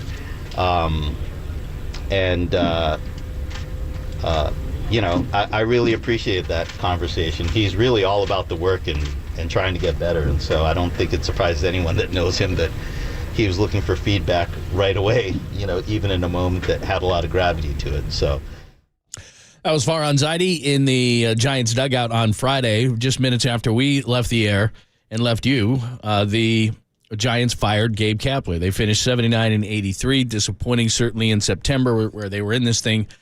But the hitting abandoned them in July. Had to use a lot of young players, a lot of different reasons and thoughts. But we speculated, and it was getting pretty obvious on Friday when we were discussing it, that that's the way that it looked. And then we'll talk about moving forward and what's happening in San Diego that could affect maybe the direction the Giants are going to go. But, Pop, let's just start with this. Gabe Kapler is out. What are your thoughts there? It was interesting to hear Farhan talk, and it must have been a hard day because he's the one who brought him into the organization and kind of put his neck out there to take all the negative press when he first came from a situation that Farhan was involved in as much as Cap when they were with the Dodgers. But he went on to say, Farhan Zaidi, I don't have one negative thing to say about Gabe Kapler, not just as a person, but from a professional standpoint. And during his time with us, he's thoughtful, he's creative, he's incredibly hardworking, he's loyal, he's diligent, he's really passionate about the game. He was passionate about the job and that he had, and he did. So why'd you fire him? So this is complicated. It's kind of like, quarterbacks in football. Managers in baseball get too much credit when things go well and too much blame when things don't go well, but he's the public face of the franchise that way and meets the media around the clock. I honestly, John, I can't think of more than a handful of times where I would question his in-game management. I think he ran the game well. And even when he first started and it was a pandemic year and you had spring training 2.0, that was all weird. Remember his first game when he pulled Kevin Gausman early and they wound up going to the bullpen in L.A. and they gave up the lead. But that was, they didn't stretch him out at that point. So there was a reason for it. We questioned going Cobb 131 pitches trying to get that no-no and, stretching out Kyle Harrison a little bit. And you can bring up Matthias pinch hitting for Craw, but that's why Matthias is on the roster. Honestly, as far as a game manager, I thought he executed the management of the game as well as any manager. He's smart. He's playing master chess. He didn't get out-managed a lot. There were situations where it didn't come through for his players. In 21, they set a record for pinch hit home runs. The line change worked over and over again, and he gave us terms we didn't even know about. Line change, what does that mean? That's hockey. The Sharks are coming out to play. They're in training camp. What's that in baseball? So everything. But that's just the game manager part. I wonder when they were talking for an hour, and I'm sure it came up, Cap asked Farhan, why are you really firing me? Why am I getting fired? And if you had to ask him, let's reach out to Cap and try to get him on the air. As he reflects on this, his second managerial firing with a contract that still had one more year left, and if he does get a chance to manage a third time, what did he learn from this? I think he learned in Philadelphia that his game management was not good. The way he used the bullpen opening day, and those people never forgot. He didn't have those kind of missteps here. But there's another part of managing a baseball team that's different from managing the game. It's managing men. And it's the management of the clubhouse. And I don't know what exactly went on there. But you heard Yastrzemski talk about it and Austin Slater talk about it, and they all talked about it. He let them, just run the clubhouse themselves, which I think, being a young man in his early 40s and recently retired as a player, that's what he appreciated when he was a player. I don't want a manager telling me what to do. I want to, I'll be a pro and I'll show up and I'll do my job. Maybe if he gets a chance, he takes more ownership of a clubhouse. Maybe he does, and it's beyond me. He doesn't want to stand up in the room and talk. The guy's one of the great communicators. When he's doing the Cap show with John Miller, he didn't know who the professional broadcaster was. They were both, and Cap did do some broadcasting. I mean, he's so articulate. His vocabulary is expansive. He never is at a loss for articulating himself. It's like, maybe he just didn't manage men well in the clubhouse, and they didn't perform to their level because he gave them too much rope. I don't know. And the other big misstep that he had, the fan base just did not like him. And that's a complicated one. And I don't know if I think to a degree the fan base took it personal with him. Everything he did, eating an apple while he managed a game. I mean, just every single thing the guy did, everybody had an opinion. The media didn't like that he, went TBD on the starting pitchers, and he was doing that for a competitive edge, not telling the opponents, and they just didn't like it. There were a lot of things they just didn't like. But, and I'll ask this to you, John, I mean, you gotta talk, to people and manage people in your clubhouse, and you also got to manage your fan base. Why didn't the fan base like him here? To me, he seemed to be the most San Franciscan we've had. Walsh, coming in the tech age, Apple computer in late 70, the silver-haired genius, the gold slacks he wore on the sidelines, the white sweater. He just was San Francisco. So San Francisco. And now here we are all these decades later.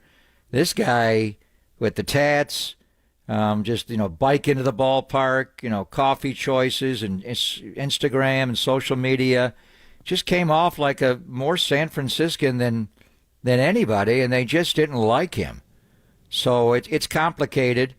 I think it's because he executed a lot of Farhan's, doctrine how to run a game. But that, too, is a little like Bill Walsh's system. It's just cutting edge. It's situational. But in any event, what did Cap learn from this?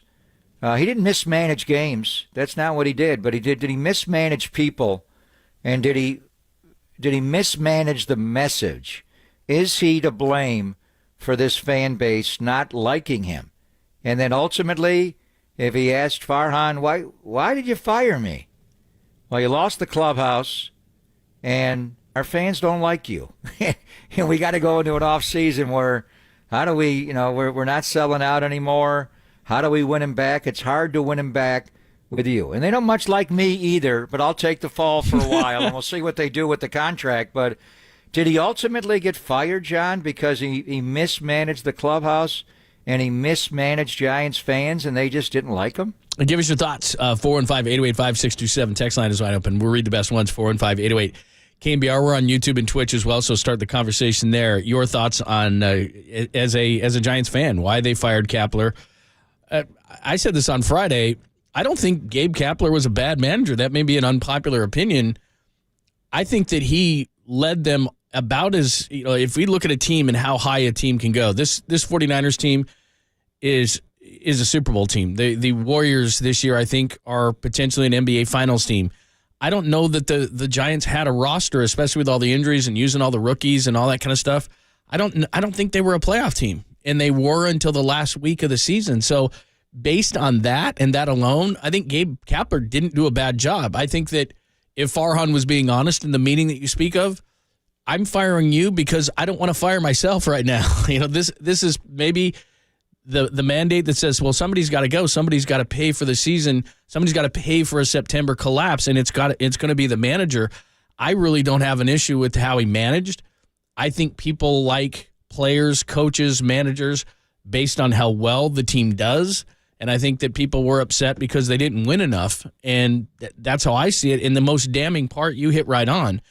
I don't know the difference anymore between what the upper management does and the analytics guys and what the manager does. The manager in baseball has never been a more middle management position than it's ever been. I don't know how much in the organization is given to Gabe Kapler and you must do this, this, and this versus the way it used to be where a manager could manage with his gut.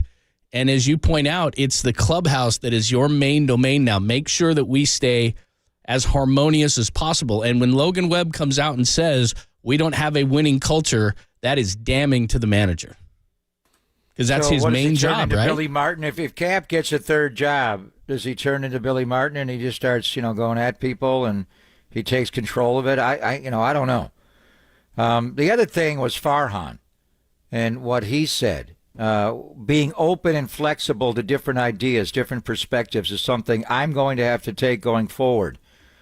It just went on and on. And I know I have to think about things differently. I know we as an organization have to do things differently, and a lot of those things are difficult. Really? You're going to ask him? This is a smart man.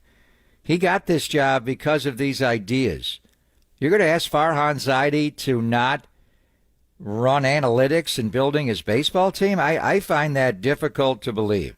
Now, over time, I have seen people change. Greg Popovich, one of the greatest coaches in the history of the NBA, changed his whole offense from Twin Towers and 4 up and 4 down and 5 up, 5 down with David Robinson to let's shoot from the short corner with Sean Elliott to let's let Tony Parker and Manu play side pick and roll and we're going to open the floor. And guys do change, there's no doubt.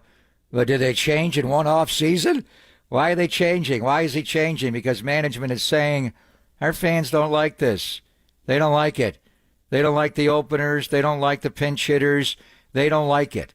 So then Farhan goes on to say, I don't think we want to rule out strategies that can help us win games, but we want to have the most winning team and the most compelling product that we can. So I want to see how he does that.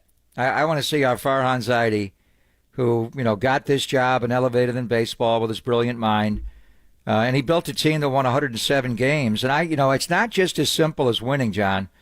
I don't think the fan base ever really embraced Cap in this style, even in 21 when they won 107 games. I agree with you. The history of Bay Area baseball, they tolerated it, but they didn't like it.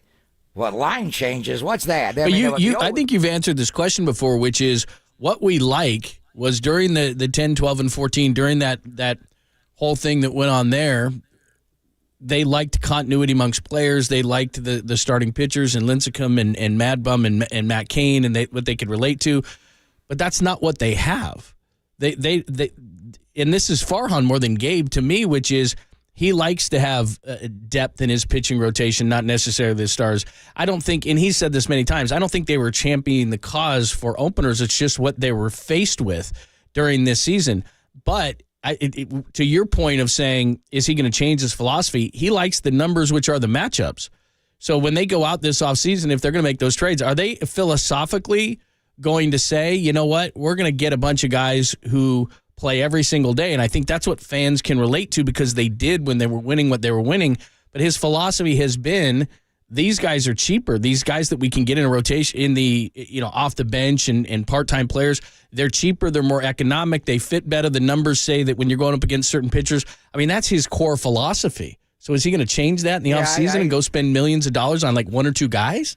And there were core guys, obviously, in 10, 12, and 14. But the Giants won the World Series each of those 3 times with a different second baseman, a different closer, a different outfield configuration. They evolved and changed. Now they had they obviously at the top of the rotation of Lincecum, Cain, and Bumgarner. But Tim wasn't the same guy in 12 as he was in 10, and he wasn't even around in 14, and likewise for Cain. So you have to evolve, but the basic premise was there.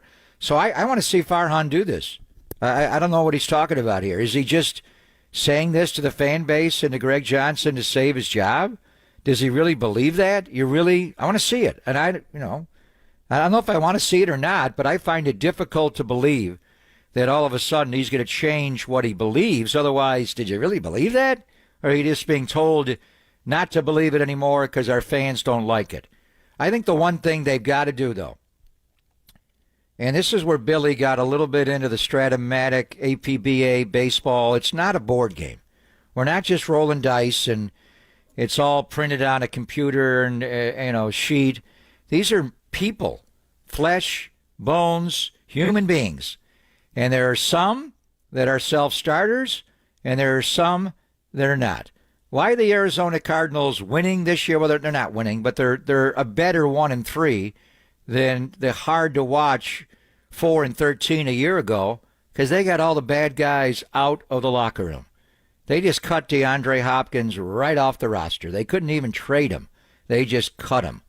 Now they got people who like football, want to hang around. Even after the game, they'll hang around and fight you after the game is over. Those are the kind of guys, if you're going to rebuild it, you want to do it with that.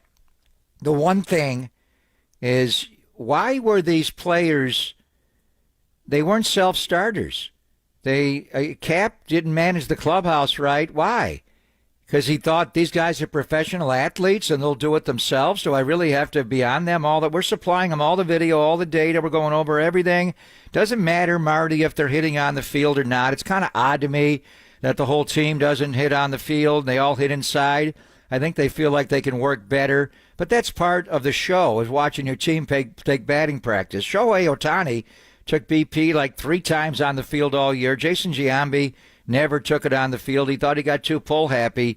But it's the mentality. And I don't know if they're not working hard enough and all that. I saw him do all these infield drills that were state of the art with Kai Correa, and now they're not doing them at all anymore. I'm not around the team in the 2 years. I watched them all the time in 21 with an in-house monitor and saw all this stuff and thought, wow, what are they doing? This is unbelievable. And then the result was they won. So I don't know. But I think the one thing with Farhan can apply not only the analytics and what the computer says about a player, who is the guy? Who is the guy? When we start losing, is he going to show up early tomorrow? Is he going to be a leader the way Craw was a leader, the way Yastrzemski's a leader, the way Austin Slater's a leader, the way Logan Webb's a leader? I don't know. But, I mean, how did he lose the clubhouse, John, in the sense that these guys aren't working hard anymore? I know this coaching staff, unless they just all lost their energy and something happened to sap them all, they were hard working as hell. And they're not working as hard in 23 as they did in 21? Or you brought in players who just kind of accepted losing a little bit. So you can still do the analytics, Farhan. That's who you are. And I would be shocked if you got away from this. You're not going to go out and trade for Mookie Betts and Freddie Freeman and Will Smith and Max Muncy. You're not going to get everyday players. And even Muncy being a lefty hitter, does he play every day? But, I mean, you may get 1 or 2 of those guys, but you're still going to have to embrace the platoon system to some degree. But maybe it's just more than just a stat sheet on a guy. Who is he? Who is he really? Can we count on him when we're winning? Can we count on him? And you learn a lot about people more when you start to lose. You start to see who's ducking out right after the game and who's showing up late the next day. Those are the guys. So is it beyond just the numbers when you build this team? Do both. Bring in guys that are they're strong analytically as well, but also bring in good guys that are not going to check out on you. And that may be what the manager is. We'll get into that conversation coming up next. And look, right now, as we sit here right now, I would say that Gabe Kapler was the scapegoat for the season, but Farhan's going to have a lot of room here because they have about $80 million on next year's payroll. He can do a lot of things to this roster, whether it's getting 1 or 2 stars if the fans demand that, or if it's just staying this course and spending the money on the right kind of guys. He did not have a good year, and you and I have discussed that ad nauseum, starting with Jock Peterson all the way down to guys like Stripling and Haniger and everything else. But he's going to have an opportunity to rebuild this team, as you said, possibly with some more personality, some star power, wherever the case may be. But the next step in this whole thing is who could potentially be next. And there's something going on in San Diego today that could have a say in what the Giants will do. We'll do that coming up next. Susan Slusser at 11:30, and then we'll get back to some 49ers football with Papa and Tim on the call. Great job. We got the recap for you, a Victory Monday recap coming up in the 11 o'clock hour as well. It's Papa and Lund only here on the Sports Leader.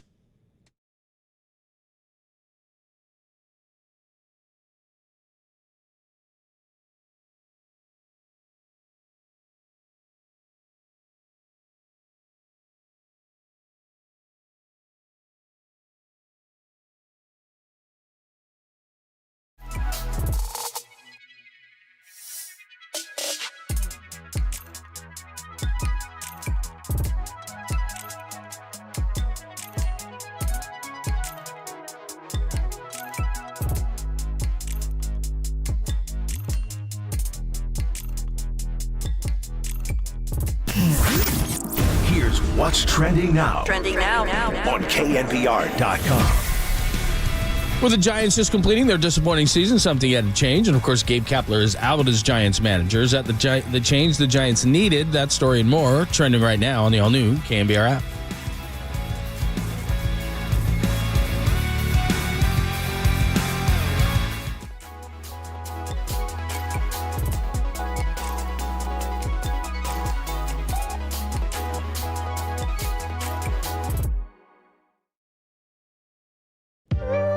Always great to talk to our good friend Steve Moskowitz on a Monday. He can solve all your tax issues. And today, Steve, we're talking about ERC. Tell us about that. ERC, Employee Retention Credit. This is where the federal government is rewarding employers by giving away. That's right, it's not a loan. They just give you the money of up to $26,000 for every employee an employer had in 2020 and 21 that qualifies. How do you qualify? There's two different ways, and either way works. First, there's the easy way. It's math. It's a certain drop in gross revenue. But I've been amazed at how many firms I've talked to only do the easy way. And if you didn't have the drop in gross revenue, they say, that's it, no ERC for you. Wrong. There's another way. It's a facts and circumstances way. Why aren't they people doing it? Because it's a lot more work for the professional. It requires analysis. We're willing to take the time and effort and energy to see if you qualify or not.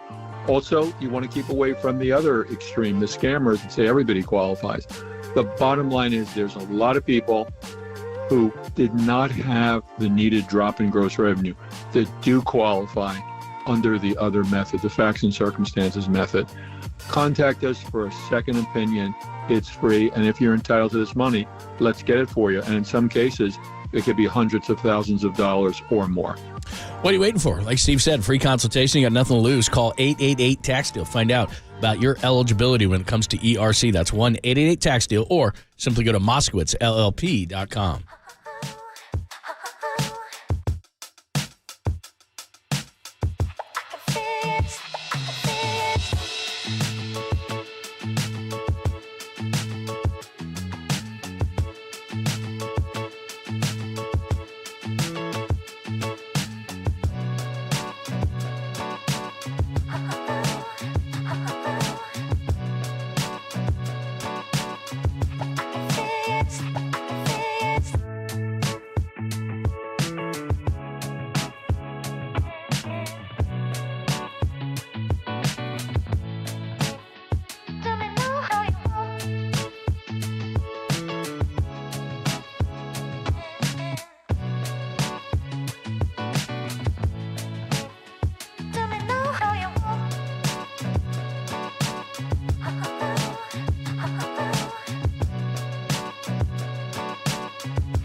Wherever you are around the globe, stream your proud home of Giants baseball 24/7, 365 on KNBR.com. This is the sports leader. That's the gauntlet. Do you expect to be back next season, and what do you expect next? You know what? I'm under contract here next year, and that's the only thing I'm thinking about right now. There was Bob Melvin. That was actually before the final game. If he was asked if he expects to be back. I'm under contract here, and that's the only thing I'm thinking about right now. If he's not, I would certainly believe that the Giants would take him under consideration, but nothing has been done, and I've been trying to monitor everything down in San Diego. They are speaking, though. The ownership group of the Padres is speaking to Bob Melvin and their general manager, A.J. Preller, today, so we shall see. Well, the phraseology of what Bomel said there is very interesting. I am under contract for next season at a tune of, $4 million for 2024, John? So here's where it gets a little tricky. And the Giants could have played the cat and mouse game with Kapler and not fired him on Friday and waited to see what the Padres want to do, because there is a difference if the Padres fire Bob Melvin or if Bob Melvin quits as manager of the team. And I told you last year when I saw him in June, he was really frustrated. And I didn't think he would last the entire year. I thought he may just quit at the All-Star break. But he stuck it out, and now he's not getting any indication he wants to quit. But he's frustrated with and their process is just different. He thinks they overwork, getting ready for games, and he doesn't like the analytic material that A.J. Preller, the GM, presented to him. So if you're Steven Seidler now, and you're having this meeting with A.J. Preller, do you fire him and say, this payroll you got me, wow. We got to cut the payroll. You've been here for a while. We get rid of you. Does he keep Bob Melvin? I don't know. But from the Giant perspective, if they fire Bob Melvin, then that opens it up for the Giants to hire Bob Melvin as manager. Without compensation. Firing Bob Melvin. If Bob Melvin quits, then how does that work exactly? They would have to accept his resignation and then write another contract to let him out of his contract. I don't think they're going to do that if he's going to go to the Giants. So there's a big difference between Melvin being terminated or him quitting. And now that the Padres know the Giants have an opening, why would they fire Bob Melvin? I'd wait and see. Maybe if I still don't want him to manage my team, I'm not going to. And then if I'm San Diego, who do I want? Do I want to bring in Buck Showalter? And that'd be a completely different clubhouse environment with Buck. I don't know. But the Giants have already done their business by firing Cap, so the job is open here, and you're giving San Diego the game plan. So does Seidler just fire him and let him go to the Giants, or does he play that game and he wants to get compensation from the Giants back? Or does he really want Bob Melvin to be his manager still, John, and he fires A.J. Preller? So we shall see. But it's a big difference whether if Melvin does not come back to manage the Padres, how does that come down? Is he fired or does he quit? Right. I don't know if you can gain anything from this, but this is Peter Seidler, the Padres owner and chairman. He just released this statement. We entered 2023 with expectations that we would build on last year's NLCS appearance and contend for a World Series championship. We fell short of that goal. Duh. I just put that in. The Padres organization will learn from this season, emerge in 2024, the pieces, blah, blah, blah, blah, blah. He said, our current leadership continues to have my full support, and I asked them to perform a thorough assessment of our organization beginning today. We'll make the changes necessary to play championship caliber baseball for our extraordinary fans in 2024. We will make the changes necessary. Well, they're talking today. They're talking today. Well, he just kind of said he wants his baseball leadership. It doesn't sound like he's going to fire him. We'll see. Let's just go with the assumption they do not release him. I mean, do you make a trade to go get him? Is he the guy you got to have? Was that partly why you got rid of Cap? I don't think so. I think the two things are different. But let's just say it's not Bob Melvin. Then who? Who do you want to manage the Giants? Well, John Shea has a list out here that I think is interesting. Bob But knowing what we know about what teams generally do in these kind of situations, I'm saying generally, not always, but generally do, is what's the opposite of Gabe Kapler? A guy who's Showalter. Yeah, well, there you go then. Because normally that's what teams do is they look at a situation and they say, okay, that's what this guy was. Not exactly the opposite, but somebody who's established, somebody who's won World Series, somebody who's somebody who has a track record. I mean, but here's the other side of it that you and I discussed a little bit on Friday when we were speculating Gabe was going to be out, which is if Farhan Zaidi is a 1-year lame duck general manager and you're generally tied to the guy who hires you, who's going to come in? I mean, is a well-established guy going to take a chance and come in 1 year for a guy who may be out next year? Maybe. Or maybe that makes a difference. How much is Buck making on his contract from Stephen Cohen? They fired him. So a guy like Buck, maybe. We talked to Bags on Friday and we raised this question. Are they going to let Farhan run baseball operations in a lame duck year? And that's not as unusual as you would think. I mean, there's been a lot of times that's happened in baseball. Brian Cashman with the Yankees has gone into the final year of his contract. So that's not a big deal. But it is. If you're trying to hire a manager, that's a little, who would hire him? Greg Johnson and Larry Baer or Farhan Zaidi? So does Farhan get full carte blanche to hire the manager? I don't know. I don't think. If he doesn't, then you should fire him too. To me, no. I mean, seriously. If he can't run operations and he can't hire the manager for you, then what is he doing? Well, I didn't say he couldn't. He could. I mean, he's just going to be a different situation. Someone that'd be willing to come in and work under knowing that the guy that hired me could get fired, and I'm really what I'm signing up for is the Giants and Greg Johnson. You could go the Ron Wotus way, and I would love to see Wody. There's been so many situations where I thought he should have been hired as a manager. All the success they had in 10, 12, 14, it was beyond me, especially when Colorado hired Walt Weiss. And I love Walt Weiss, and he's a great bench coach in Atlanta, and I watched him win the Rookie of the Year decades ago with the A's, but that one was kind of shocking.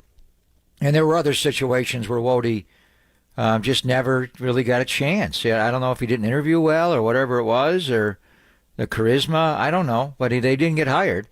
So they could go that route with Farhan in a 1-year holding pattern, just bring Wody in and let him run it. And it would be, obviously the fan base loves Ron Wotus, and he does know the organization inside and out. You got Mark Holberg on the staff who knows Buster.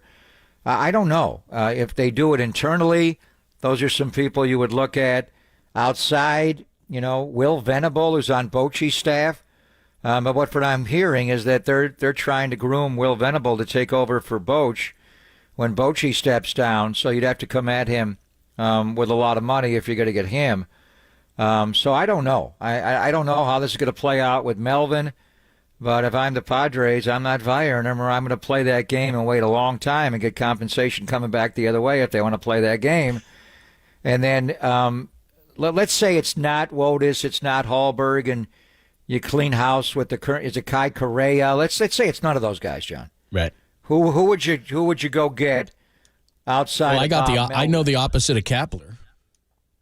Do you have to have the opposite of Kapler? Stephen Vogt. Do you have to do that? Stephen Vogt's the opposite of Kapler. In personality-wise. You think Stephen Vogt's going to come in there with a sledgehammer in the clubhouse? No, but I think that he's a guy that everywhere he's been respected. And I know that sounds crazy, but one of the things that's going on in baseball is guys who just barely got out of the game are managing fast. And Farhan knows them. I'm trying to tie if Farhan's in charge, which as far as I know he is, I think you got to look at ties and guys he's comfortable with, because I know this. If you're going to the last year of your deal, you don't want to get a guy in here that you don't know and you can't trust and you can't adapt to the way that you want to do things quickly. Like, I don't know how good of a coach Stephen Vogt is. We know him as a person. He's been on a lot. He's coaching with the Mariners.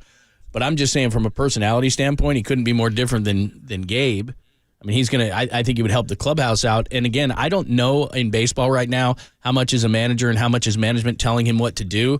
The number one job of a manager right now is to be able to bring the clubhouse together. And that's one guy I think could do it, but he doesn't have a whole lot of experience, so I don't know. I think with Farhan, the directive, and he's a pro, just hire the guy you think is best for the organization and don't worry about your own situation. That's your job. And then if you hire a good manager, you have more of a chance of getting an extension after this year. Be a pro. the one thing, and we're seeing, David Ross do it in Chicago, though. What happened to the Cubs at the end of the year? Wow, they're not in this? They played the Braves and the Brewers. You really want to hire someone who's had no managerial experience at all? And I know there's been a lot of guys that have done well, but, I mean, do you want someone with experience that's done the job? Is that the requirement? Is that the criterion? Are you willing to talk to anybody? I don't know. I mean, if you go that route, would you rehire? I'm looking at Boch's staff a little bit, and Will Venable's there. Marty Lurie texted me about Donnie Ecker. Everybody's making a big deal about losing Donnie Ecker in the offseason. Would you make Donnie Ecker not just the hitting coach, but your manager? Would you do that? I don't know. Let's ask Susan Susser about it. She's around the Giants every day. What does she think about Gabe Kapler being let go, and also who's going to be next? But we also need to talk to her about one thing we haven't discussed yet, and we're almost 90 minutes into the show, and that is Brandon Crawford's last day likely as a Giant. Let's get into that conversation with her as well. We got a lot of Giants things to discuss. We'll do it with Susan Susser like we have all season long on a Monday, only here on the Sports Leader. I believe in Stephen Vogt. I believe in Stephen Vogt. That's my guy.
Giants fans, can you feel the beat?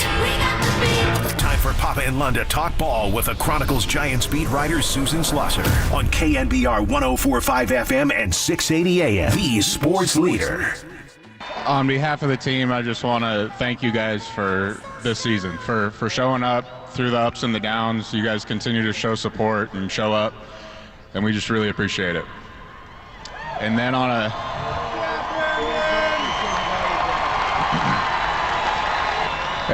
personally, from the Grand Slam in Milwaukee to the World Series wins to today, you guys always showed me love. My family and I appreciate it so much. You guys are the best. Appreciate it. Short and sweet. Brandon Crawford wasn't up there for a long time. He was up there for a good time. Susan Slusser, her latest emotional exit. Giants Brandon Crawford era may have reached its end, and you need to make sure you check that out and follow her at Susan Slusser for all your Giants news. So from Gabe Kapler to what could happen with Bob Melvin or different managers. But for now, Brandon Crawford probably has played his final game for the Giants. Susan, as she always does each Monday, joins us courtesy of the Uma guest line from the Chronicle. How are you? I'm great. How are you guys? Yeah, we're good. So before we get into Gabe and the manager and all that stuff, Brandon Crawford's final game, what was it like? Yeah, it really was something. It's tricky to do something like that when nobody knows exactly what's going to happen with a guy. That's why the Giants didn't do anything for Brandon Belt last year. I've heard from a couple of fans who are like, well, they knew that Belt wasn't coming back. They didn't really know that. They didn't really know that with Crawford, but Crawford being from here and everything he's done, they had to do something. And it was tempered, because he might not retire. He might be back. It's a little bit of a long shot, but I thought they really hit all the right notes, and you could tell how deeply, deeply affected Crawford was. He said he doesn't like being the center of attention, but you could tell all of that meant so much to him. And the players' reactions, some of them really did look almost close to tears. It was such a lovely day. And it was nice when he came off the field and he went through the dugout and everybody gave him a big hug. The one thing was he did manage him at the end of his run. It was almost exclusively Boch, but it was Gabe Kapler at the end, and I'm sure Gabe would have liked to have been there. So just the timing on firing him in the 2 o'clock hour on Friday and not letting him finish his assignment to manage the last 3 games. And I know when you're going to make a decision, the old line is you should make it as soon as possible. But was it partly done, do you think, Suze, to avoid the distraction of Kapler's situation going into yesterday with Crawford's ceremony? Why did they fire Gabe Kapler on Friday and not wait till today to do it? Well, I did hear from a few people that said they didn't really want anything to kind of get in the way or overshadow anything to do with Crawford, which I get. I think the main thing is, you're right, the decision was made earlier in the week, and I think the feeling was Kapler was asked questions every single day, pregame, a little bit postgame, about what's gone wrong and what could you have done differently and what did you do wrong. He was patiently answering them and stuff like but, there was so much speculation. There was so much, as a couple of people told me, noise surrounding it. I think the feeling was once the decision is made, it's probably better for everybody, including Kapler, to just go ahead and make the decision and do it then and not kind of leave him twisting. I certainly can see both sides. I know a lot of fans were like, oh, man, that is let him at least finish out. I understand that sentiment. Kapler hasn't said one way or another which he would have preferred, but it wasn't fun, sitting there every day answering the questions and then listening to all the local media, radio, TV, everything that was a major topic of conversation. And the fans were letting him hear it too. So, yeah, I think maybe the best way to go about it. And then you don't have to worry about overshadowing Crawford either. Yeah. I don't want to necessarily dwell on the negative of a season in which you hit 194 and had tons of injuries and everything. Just what you talked about there at the beginning is, I'm not saying statistically, and although he's got a lot of stats because he's played so long with this team, that maybe you're going to say he's a top 5 player with so many great players that have played here. But what I'm saying is, in terms of, like you pointed out, almost like an American Idol thing where, the great hair, and he's from Foothill High School, and he's a Giants fan his whole life, and he plays here, and he wins a couple World Series, and just the whole ball of wax that is Brandon Crawford, and then the type of guy he is both on and off the field just makes for one of the greatest Giants of all time. Yeah, absolutely an ideal thing, and he's still blown away by it, which is really kind of sweet. Everyone says like, "Oh, you must have dreamed about this as a kid." And he was like, "I never could have dreamed about this as a kid." Like all of this is gotten way past that. He appreciates every moment, and I think he has. Throughout, it's extra special for him, having grown up in the area, grown up a Giants fan. He never anticipated any of this. He made it happen, and one of the ways he's done that, I think everyone knows, is he takes every doubt and uses it to fuel him. And it was nonstop. He wasn't expected to be a big draft guy, a big leaguer, a play everyday guy, spend your entire, every step of the way he's had to prove himself, and he's relished that, which is one reason Kai Correa said yesterday, hey, I wouldn't put it past him to come back and really help a team. And I feel the same way. If he wants to and he thinks he's got something a little left to prove, which he sort of hinted at last night, he's like, this is not the way I envisioned going out. It would not surprise me to see him come back. And I could certainly see the Giants talking to him about, hey, are you willing now to maybe move a little bit around the diamond and still mentor some of these kids? Because obviously they have an awful lot of really young infielders, and Crawford is great for them. But he could also do something like Longoria did and go to Arizona where he lives and mentor those kids. Really, and if he wants to stay in the organization, whether it's this year, in future years, he can do whatever he wants. I mean, they clearly want him to be a part of the organization for forever, one of the most popular Giants of all time. But Gabe Kapler was not one of the most popular Giant managers of all time. You've been doing this a long time, Susan, in baseball and other sports. In your opinion, why did they fire Gabe Kapler? To me, I didn't see him mismanage many baseball games at all. Did he mismanage the clubhouse? Did he mismanage the message to the fan base, either directly or indirectly through the media? If you had to give him any advice, say he gets hired to be a manager for a third time, where were Gabe Kapler's missteps, do you think, Susan? Well, I think he really, more than anything else, I think he's the guy that took the fall for a lot of things. I don't think there's any one thing. The players all said, look, he was doing exactly the same things he was doing 2 years ago when we won 107 games. And that's what I saw. I do think, there were a few things down the stretch that maybe, indicated some, maybe not necessarily communication things, but like Mitch Haniger at one point, he told us hey, I guess maybe I should have a conversation with Haniger about why he's not playing when after he told us. There are a few things like that, but none of those things happen all the time. It would be really hard to pull out any one thing. Obviously, the overall strategies are ones that the whole organization is on board with. This is including front office. The personnel is provided by the front office. And then the other stuff is just things that he really had been very consistent about doing. There was so much chatter that final week about the clubhouse culture and creating a winning clubhouse culture and, team meetings that are called by people not Kapler. That has never been his style. Maybe at some point they thought this is something that we'd rather have somebody who is more of a firm hand in the clubhouse.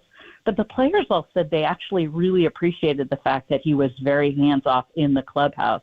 And Kapler always said he felt like he got more out of talking to guys one-on-one or in small groups than in a big clubhouse situation. So I think all of those things can be true.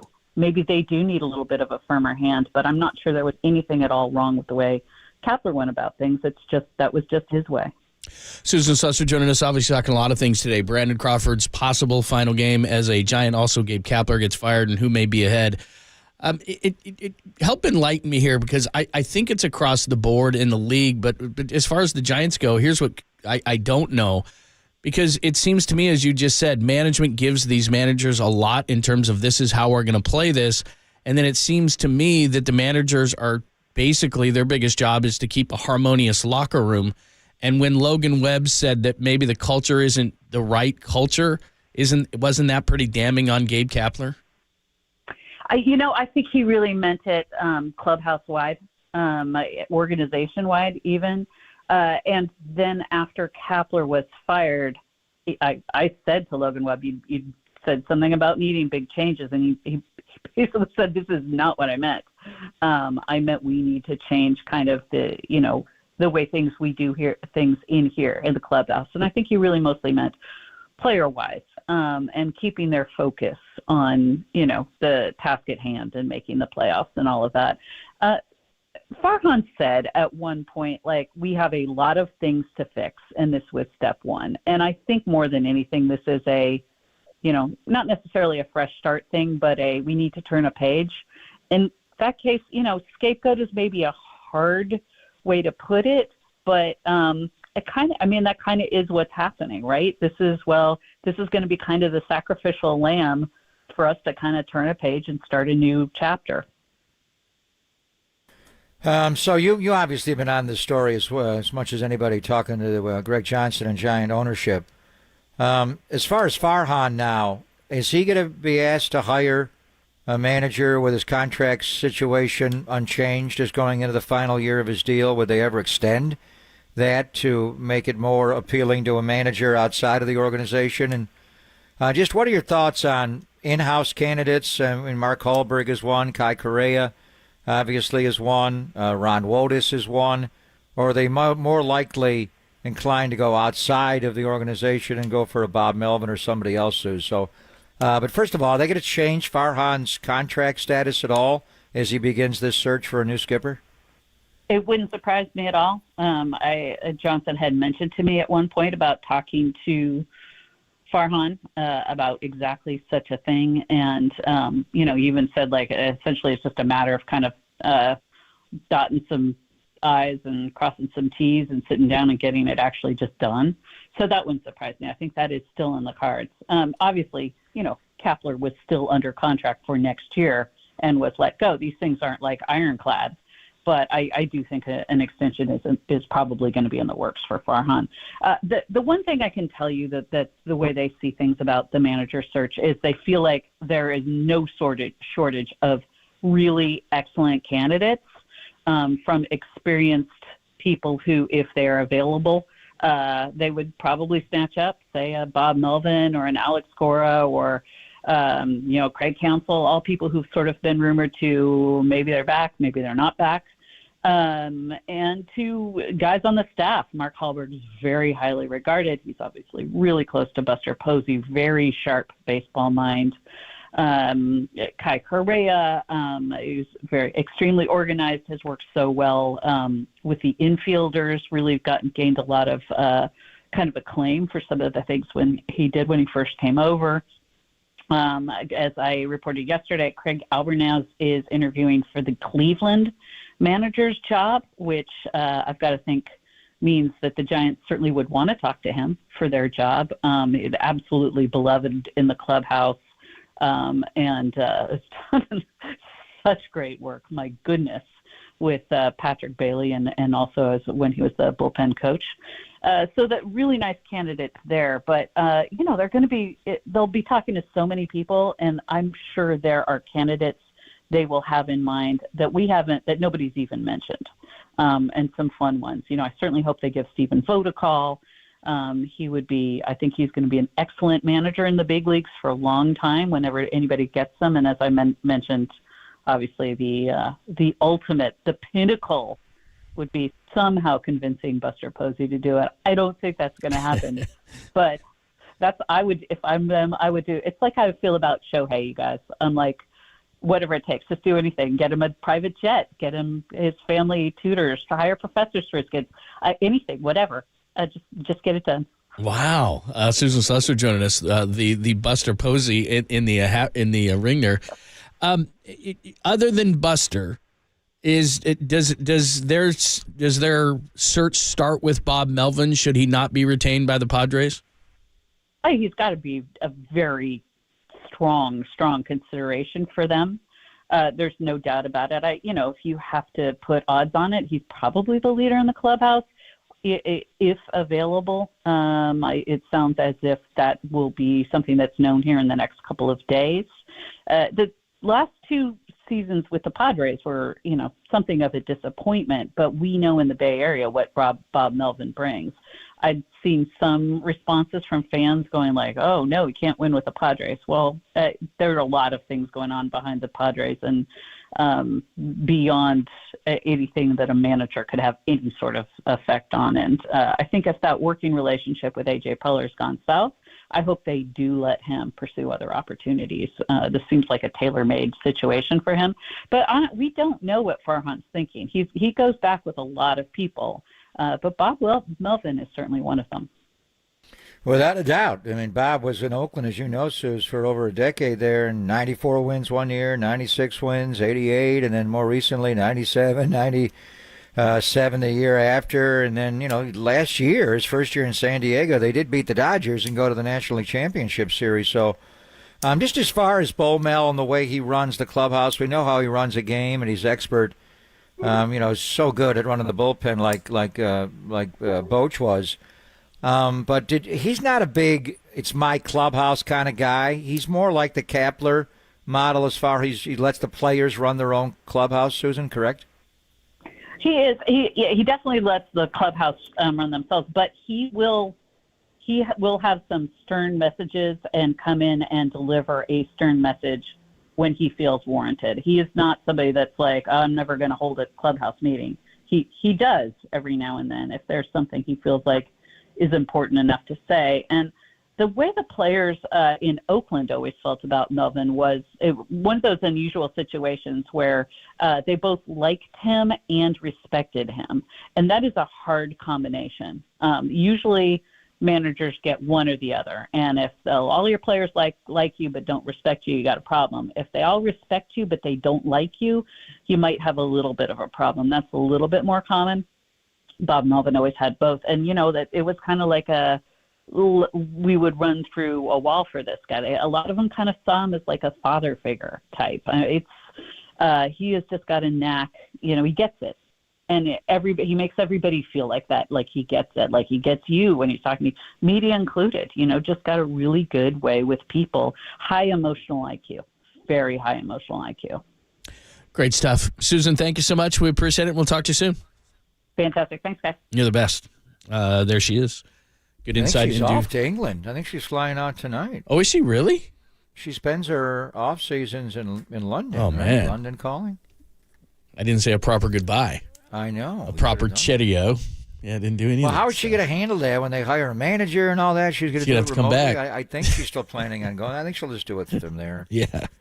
You can probably do that. Yeah, she spent last off season in England. I think she's going back tonight. All right, she had a couple of interesting things to say about the managerial search. We'll get into that, plus Brandon Crawford's final day. We'll discuss that as well. But it's very popular on a Monday, Victory Monday, a recap with you and Tim of the 49ers' 35-16 win over the Cardinals. We'll do that next, only here on the Sports Leader.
And I'm Greg Papa back on KNBR, and I checked my eyes yesterday and said, did Christian McCaffrey actually score 4 touchdowns? And then I thought, well, my eyesight is tremendous because the Laser Eye Center of Silicon Valley, the leaders in modern vision correction, including LASIK, SMILE, They also have EVO and ICL as well. The procedure I had was the CLR procedure, custom lens replacement. So the eye exam that I had going back last summer of 2022, I had to see if I was even a candidate.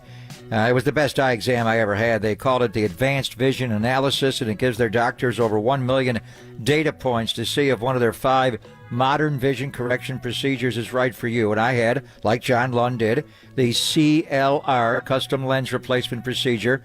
They, of course, perform LASIK and all 3 types, and are specialists in the EVO, ICL, an insertable contact lens is what that stands for, that is more appropriate for some patients to help them see their best without using glasses. So Dr. Bindi is the guy in charge of the Laser Eye Center of Silicon Valley. The actual surgeon John and I had, Dr. Joseph Lind, magnificent hands, and his entire team are known for their conservative advice on proven procedures that work. So I say go in and check out and see which one is best for you. Again, it's the Laser Eye Center of Silicon Valley.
Listen to the sports leader anywhere, anytime. Download the all-new KNBR app. Now back to Papa and Lund live from the KNBR Casino Matrix studio. Casino Matrix progressive jackpots are here. Where are you? Just drop in. Please play responsibly. 1-800-GAMBLER.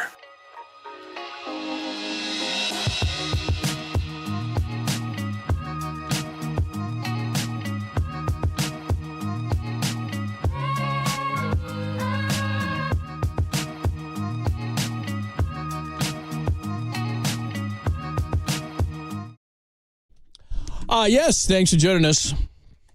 35-16, the 49ers win. We will get back to some Giants talk, Brandon Crawford, managers, and the such. By the way, Dante Whitner 1:30 today, not 12:30. He rescheduled? What time was he, 12:30? He was 12:30. So we'll get him at 1:30 today. I'd imagine something to do with with his travel schedule with Dante. So, again, I know that we love talking to Dante on Monday to get a recap of everything. 1:30. We'll do that. He lives in Southern California. He does. He lives in a beautiful place. Yes, very nice. So we'll get his insights into everything and specifically look at the defense. We've been giving lots of accolades to the offense. A couple of things need to be fixed defensively, and we'll get to it with Dante. But let's get to the recap. 3 of these successful recaps so far. 4-0 record now for the 49ers. 35-16. Let's recap, and then let's talk about it. Greg Papa, Tim Ryan, your audio recap of the 35-16 win.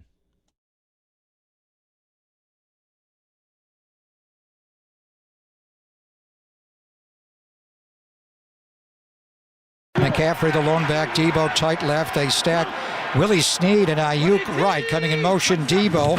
Purdy got a handoff to McCaffrey. Walks in the end zone. Touchdown! San Francisco! Good blocking again up front, and Willie Snead getting a nice kick-out block.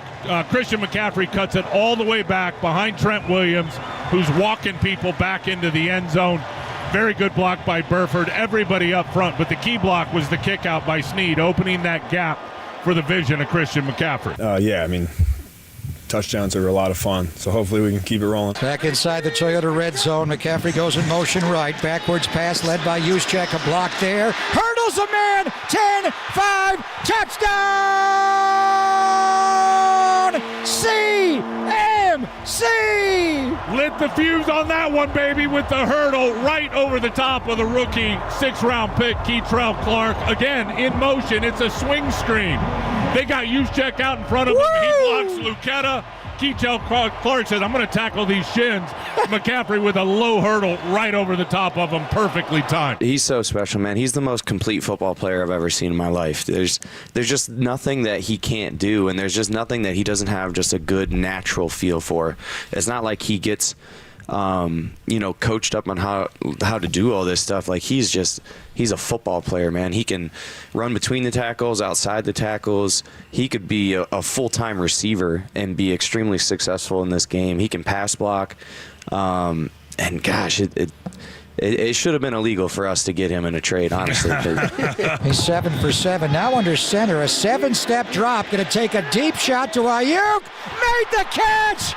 On double coverage, Brandon Ayuk just plucked that ball out of the air. What a play that was. He just went and captured that. I don't think he anticipated it coming. They had 2 guys deep over Ayuk on this post route.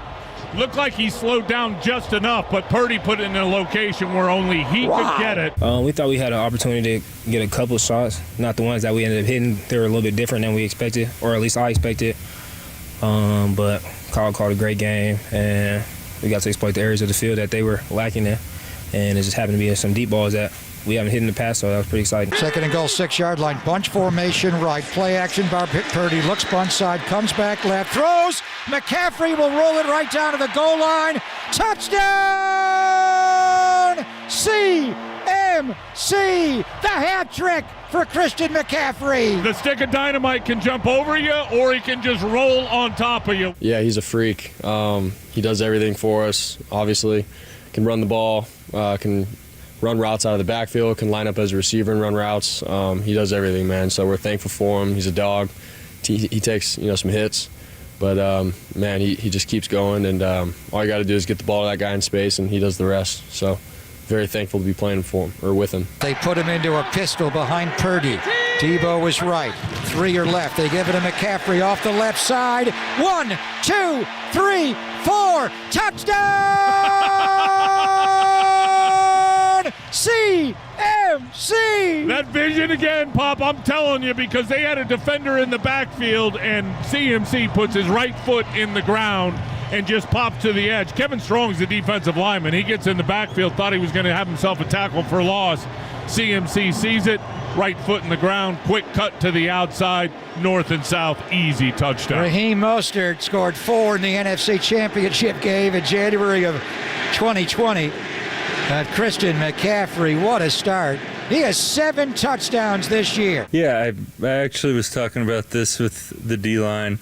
As a D-line, I don't give too much respect to running backs usually, just because of how well we've played the run since we've been here.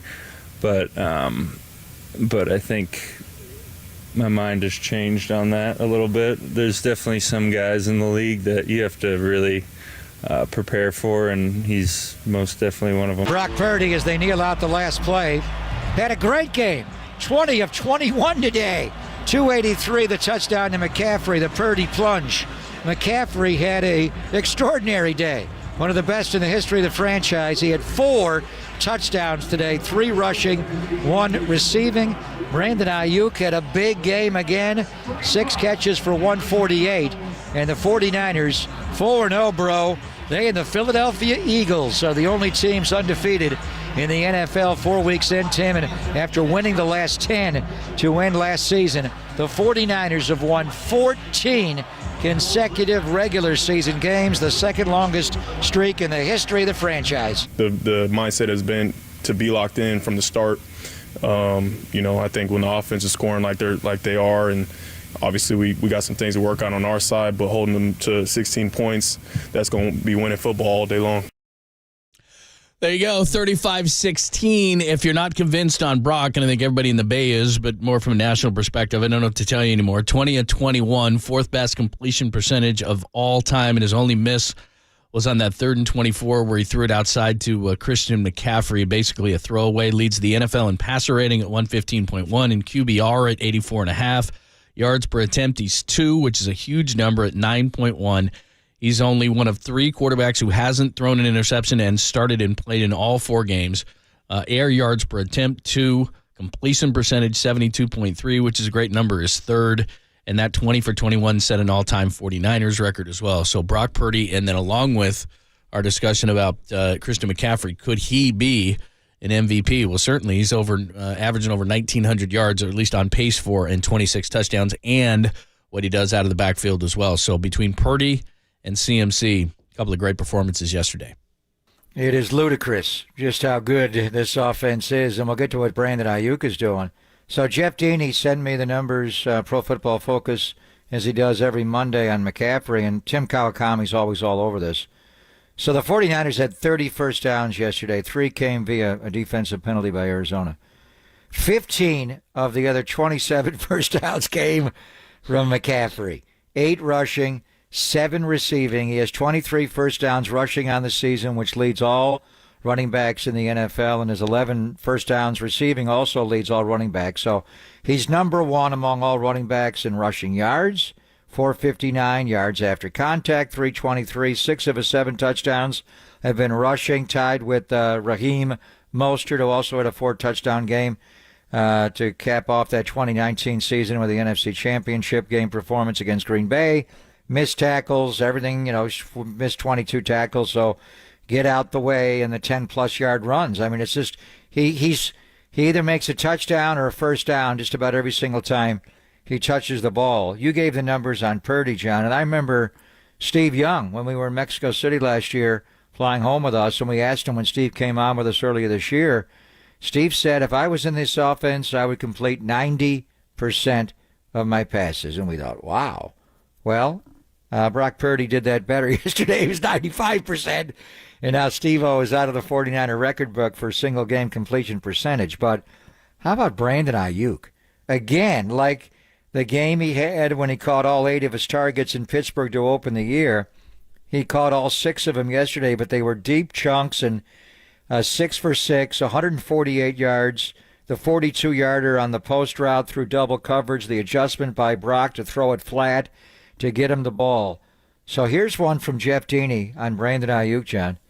Brandon Ayuk is currently Pro Football Focus's highest-graded wide receiver in the NFL.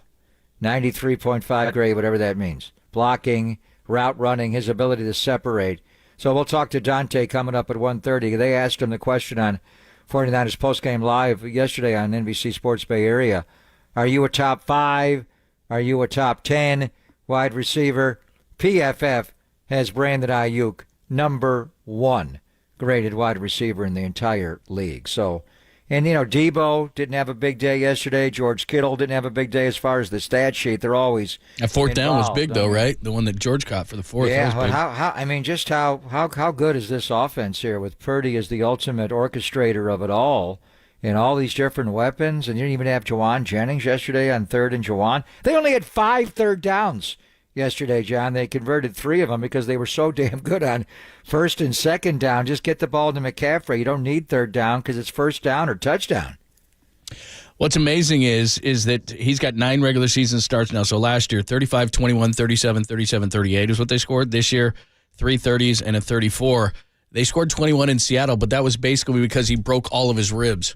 I mean, if he basically to keep him under 30, he's got to have broken ribs in Seattle. Outside of that, you can't keep Purdy under 30. But he's killing us with we lost the line of 30 for Purdy. Yeah, with They're the too good in 34 red zone or 35. yesterday. Sorry, 5 for 5 and got to Yeah. 35 points. But I thought because it was Crawford Day that would be good, right? 35 and is Craw's good. speech, did it last even 35 seconds? No, we played it. Dude, we have a timer on that? How long was it? Basically, he said 35 went 35? Yeah. Basically, he said, hey, as a team, we really appreciate your support. And he said, oh, and from my standpoint, I really appreciate it. My family does too. Like, that was his speech. I think his daughter doing the double backflip was out there longer than Craw was in his speech. Yeah, I agree with you. Nailing that backflip. Wow. Man. Then they all threw strikes. That was pretty amazing. And then to Susan's points in what he's going to do, I don't think he's going to come back here. And like you said, you said that he would, anytime he wants to join the organization, he could, and certainly he could. But I was looking at his numbers, and maybe the time has passed, maybe the injuries are just too much. But man, if I'm a team like I look across to the A's and say, geez, are the A's going to have a better shortstop than Brandon Crawford next year? I mean, 2 years ago he hit 21 home runs. I think he can't do that. Yeah, maybe he can't. But I mean, if I'm Brandon Crawford, I could stay in the Bay and play shortstop for the A's. Probably don't want to, or he just retires. I don't know. She mentioned Arizona and Evan Longoria. It's tough to sell Crawford. He's got a home because down there. They live down there. I could see that.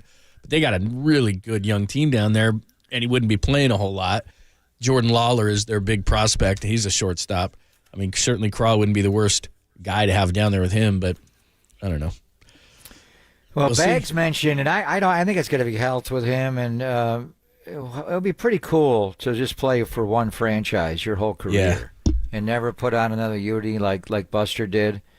But Bags did mention for Craw, how about him joining his brother-in-law in New York, putting on the pinstripes and mentoring Anthony Volpe? And Volpe's a right-handed hitter and Craw's a left-handed hitter. I mean, how would that be? These kids are young enough where you're not uprooting them as far as school. You give them a whole different world, going to the American League and going to live in New York, the tri-state area. Do you ever see him putting on the pinstripes and being a Yankee and join Garrett Cole? You got to just look at his health. I mean, he was banged up so much, you just don't know. I mean, I don't know that anybody's going to be a chance. This year and last year with the knee. Yeah. I mean, just to have him as he's going to heal up in the offseason. I don't think it's. Yeah. Well, I don't know what the nature of the knee injury is, but in any event, quite a Bay Area sports weekend. Man. And how about your boy Casey Schmidt with 2 home runs yesterday? And Kyle Harrison was nice. better yesterday. He looked good. Threw the ball well. One other just real fast note, and I felt really bad for him. I saw your guy Andrew Luck on Saturday. I went down. I had some friends that are Oregon fans, and we went down on the farm. Yeah, and we had a great. The tailgating is awesome. You're under the trees. I was going to go after walkthrough, but the kickoff was 3:30. Yeah, sorry. Right, not 12:30. All right. But we had a guy. Did you go to Plunks? Did you go to Plunks? No, tailgate? we didn't. We got under the trees. A buddy of mine put a TV up and got so we were watching all the football, and we had a bunch of people around, and we had a great time. But at the game at halftime, they do the Stanford Hall of Famers. And so we all know the history of Stanford sports is unparalleled when it comes to college. Is John Elway back? No Elway. But the last guy they introduced was to go to Andrew Luck. He looks like he's about, and I was close up there, he looked like about $180, A very thin Was he Andrew going back Luck. to the Civil War in his outfit? He did not do the Civil War outfit. But I felt bad for him because, I mean, seriously, there wasn't very many people there, and the people that were there were wearing green.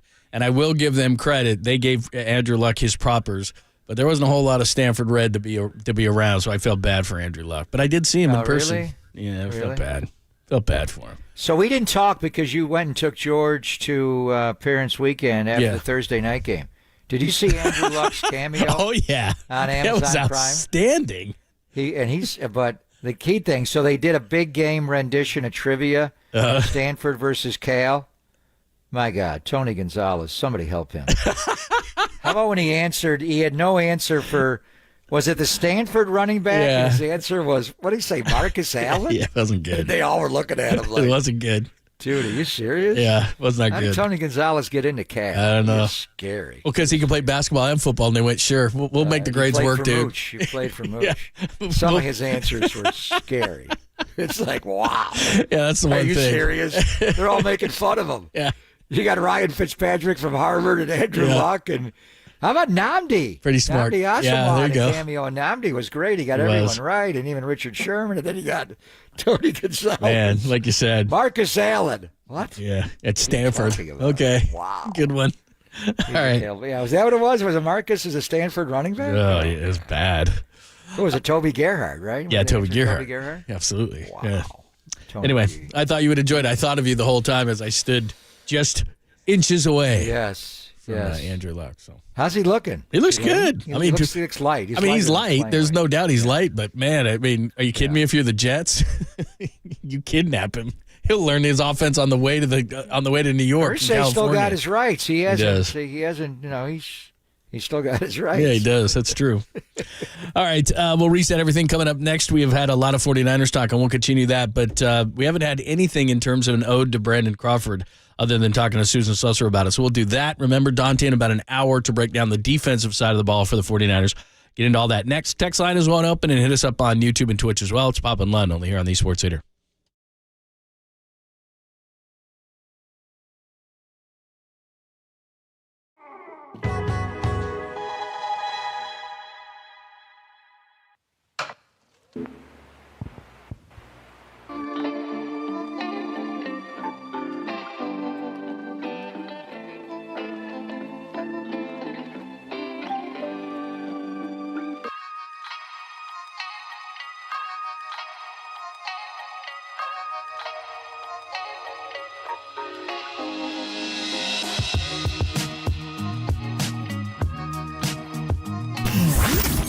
Here's what's trending now. Trending now. On KNBR.com. Christian McCaffrey for MVP at his current pace. Absolutely. That story and more trending right now on the all-new KNBR app.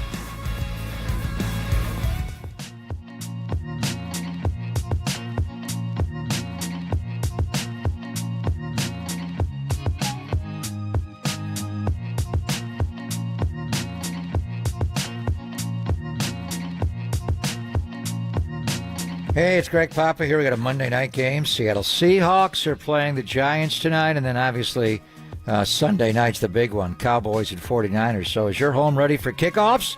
Everyone knows that hosting friends, family, and fellow fans is the best way to enjoy a football Monday or a football Sunday night. So get ready for an elevated game night by standing your deck or painting your fan cave with Benjamin Moore. Football and painting season now entering the second quarter, so now is the perfect time to tackle your indoor and outdoor paint projects. Have your family room decked out in team colors to impress guests and intimidate rivals. You can update your kitchen with a fresh coat of paint for prepping tailgate treats and pregame snacks. A freshly stained porch or repainted exterior will allow you to grill outdoors in style all season long. So change your luck with a fresh coat of paint. Whether you're calling it audible or following the playbook, find all the right products, the perfect colors, and plenty of advice at your Bay Area Benjamin Moore retailer. 17 regular season games, so let Benjamin Moore help you extend the life of your home for many years to come. So support your team, the 49ers, and your local independently owned and operated business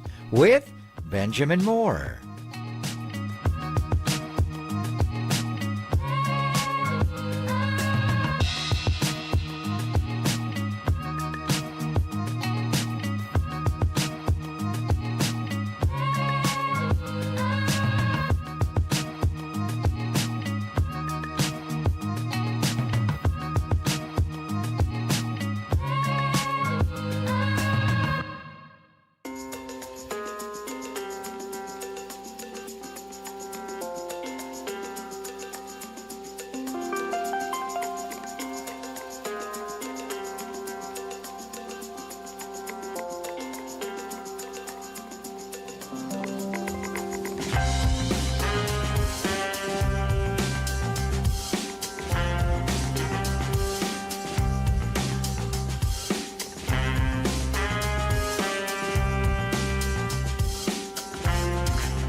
And now, time for the Protect Your Assets with David Hollander Business and Technology Report.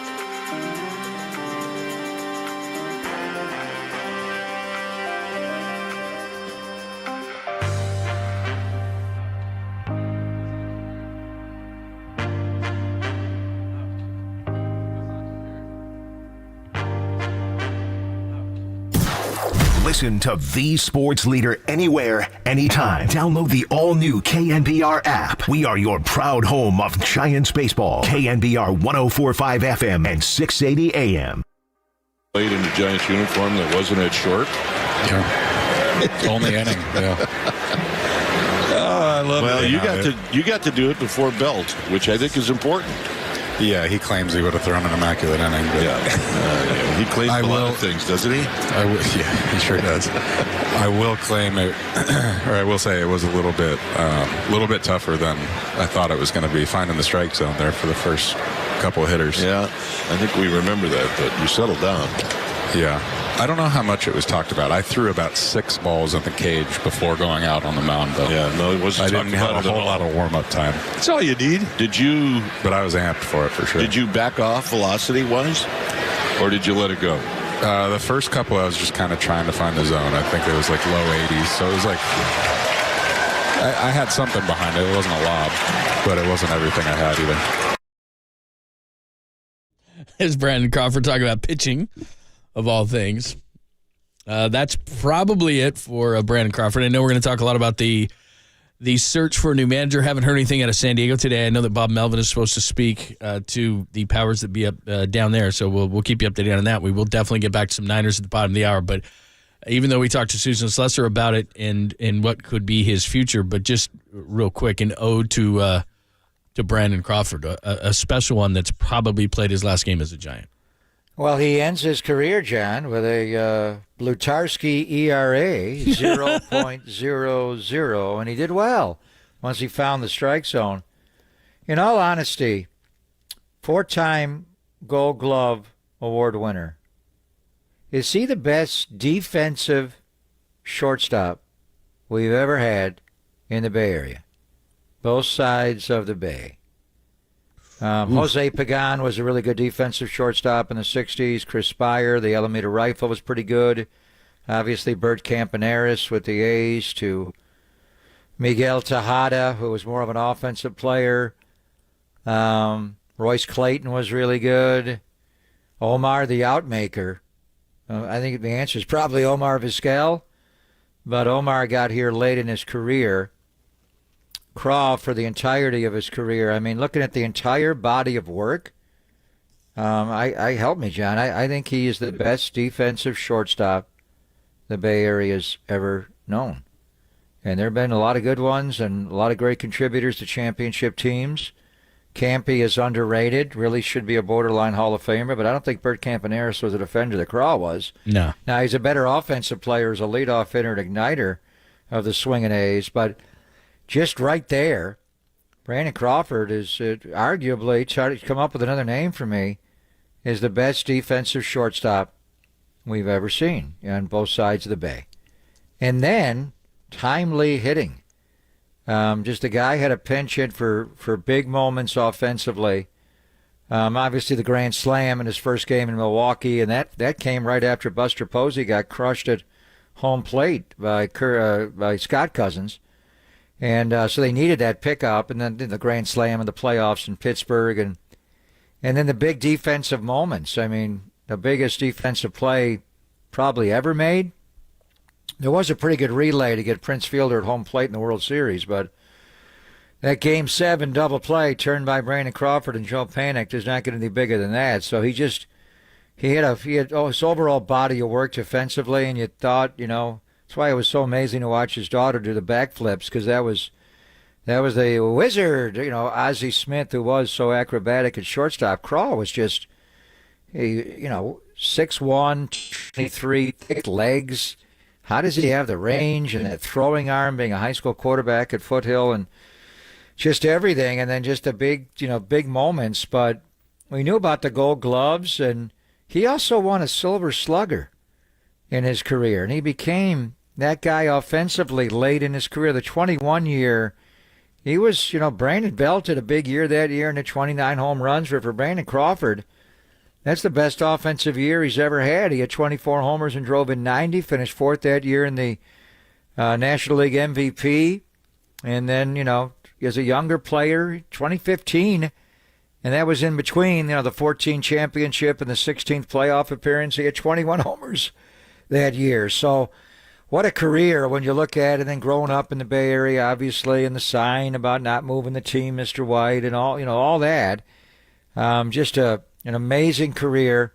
And I think you can make the point. He had timely hitting, and Brian Sabian talked about him becoming, that clutch up guy in big moments to win big games with his bat.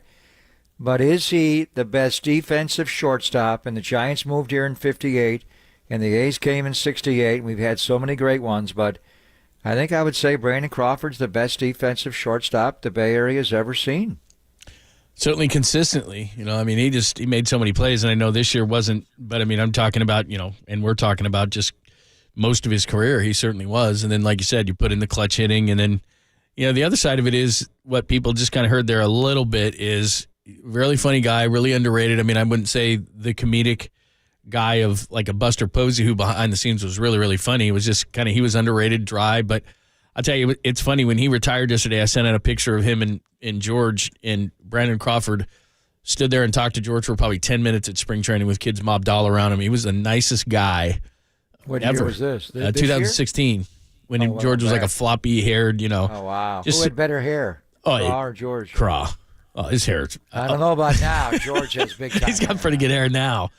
But he's the nicest guy ever. We did all the fan fests and stuff with him, and he always made time for people, and he's just a good dude, man. But then behind the scenes, he was underrated, funny. Clearly, as we're talking about the clubhouse of the Giants, the leadership of it. And, I don't know what it was like this year. Maybe because he was injured, he wasn't as vocal. I don't know. Or maybe he wasn't around as much. But certainly a great leader and mentor. And, just from what he meant to the organization from start to finish, what a great dude. So they've already set the precedent with Will Clark's number 22 going on the wall. There's going to be a day when he's obviously going to be on the wall of fame. There's no doubt. Being a multiple All-Star, and he requires, he satisfies those requirements. You retire his number, right? Oh, you have to, don't you? You retire his 35. And that 35 number, as far as Giants shortstops, we know Rich Aurelia and what he did in his career. Mm-hmm. And Craw, played the most games in the history of the franchise at shortstop. But as far as pure offensive player, Rich Aurelia, to me, is the best offensive shortstop in the history of the Giants. And the overall body of work will give it a Craw. But the Alameda Rifle, Chris Spire in 71, and when Charlie Fox's team won the National League West that year, and that was the end of the Mays run. They wound up getting beat by Bob Robertson in Pittsburgh. But, you retire Craw's 35. You're doing it for the entire shortstop position in San Francisco, from Chris Spire to Rich to Brandon Crawford. So you got to get that done. Now, you put a statue up of Brandon Crawford. I don't think you do that necessarily. But as far as retiring his number, John, he's got to go up there, right? And now the precedent's been set with Will. Used to be you had to have be a Hall of Famer. I think one day they retire all of them, Spire, Rich, but mainly for Brandon Crawford's number 35, right? Yeah, I got to think that. Like I said, he's not going to go to the Hall of Fame, but what he has meant to this organization, I don't think there's any question, as you just pointed out, too, with Will's 22 going up there. I can't imagine anybody else wearing 35. Rich was great. All due respect to Rich, and if he's listening right now, I love Rich.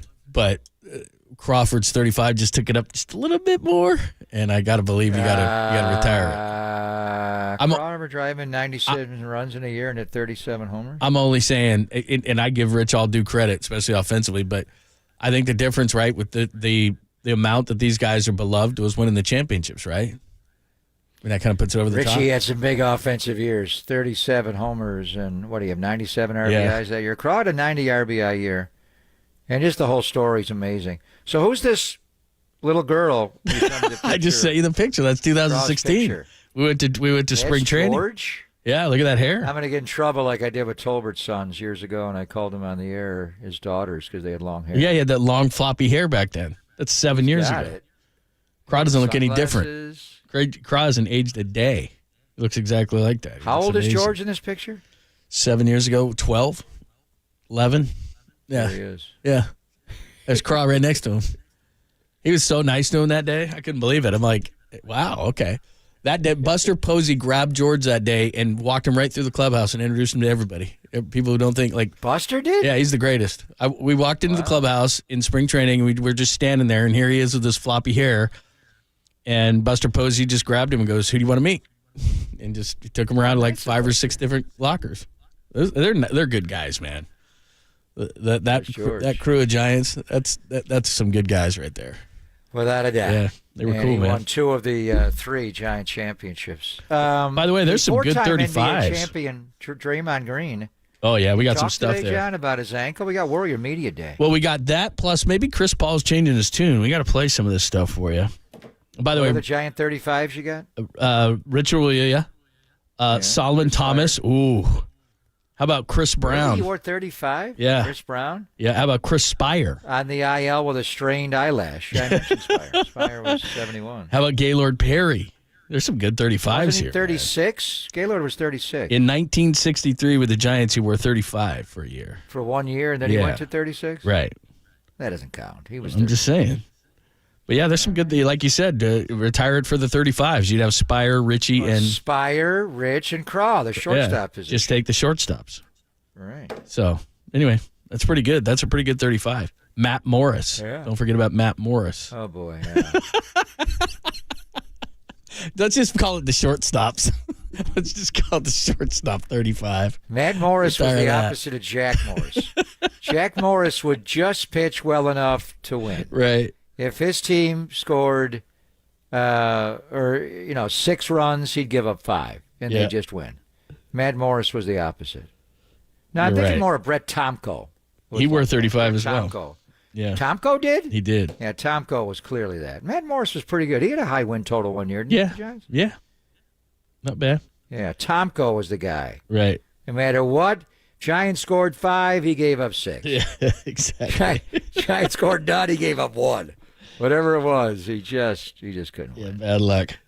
All right, you hit it right on the head. Let's do this. Dante's going to join us in an hour. We had promos running this. He was going to join us at 12:30. He's going to join us at 1:30. At Draymond? But like you said, there's a couple of things going on at Warriors camp that are kind of interesting, including an update on Draymond's ankle, and maybe Draymond? Yeah. Himself? Yeah, by Draymond himself, and Okay. maybe this whole Chris Paul thing. He made a comment today. Maybe a hint towards what could happen far as in that coming off the starting bench? lineup. Yeah, interesting. He said this. We'll give you that coming up Kawhi next. said that last week, so he knows. Yeah, he does Kawhi know. knows things. He knows things. All right, let's get to it. We'll do it next. It's Pop and London on the Sports Leader.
Nation, wherever you are around the globe, stream Gold-Blooded Radio 24/7, 365 on KNBR.com. This is the sports leader.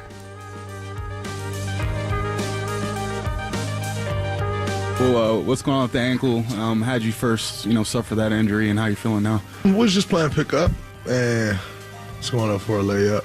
Came down on JK's foot, but I feel good. I feel like I'm improving fast. I'm a pretty fast healer, so, it's good.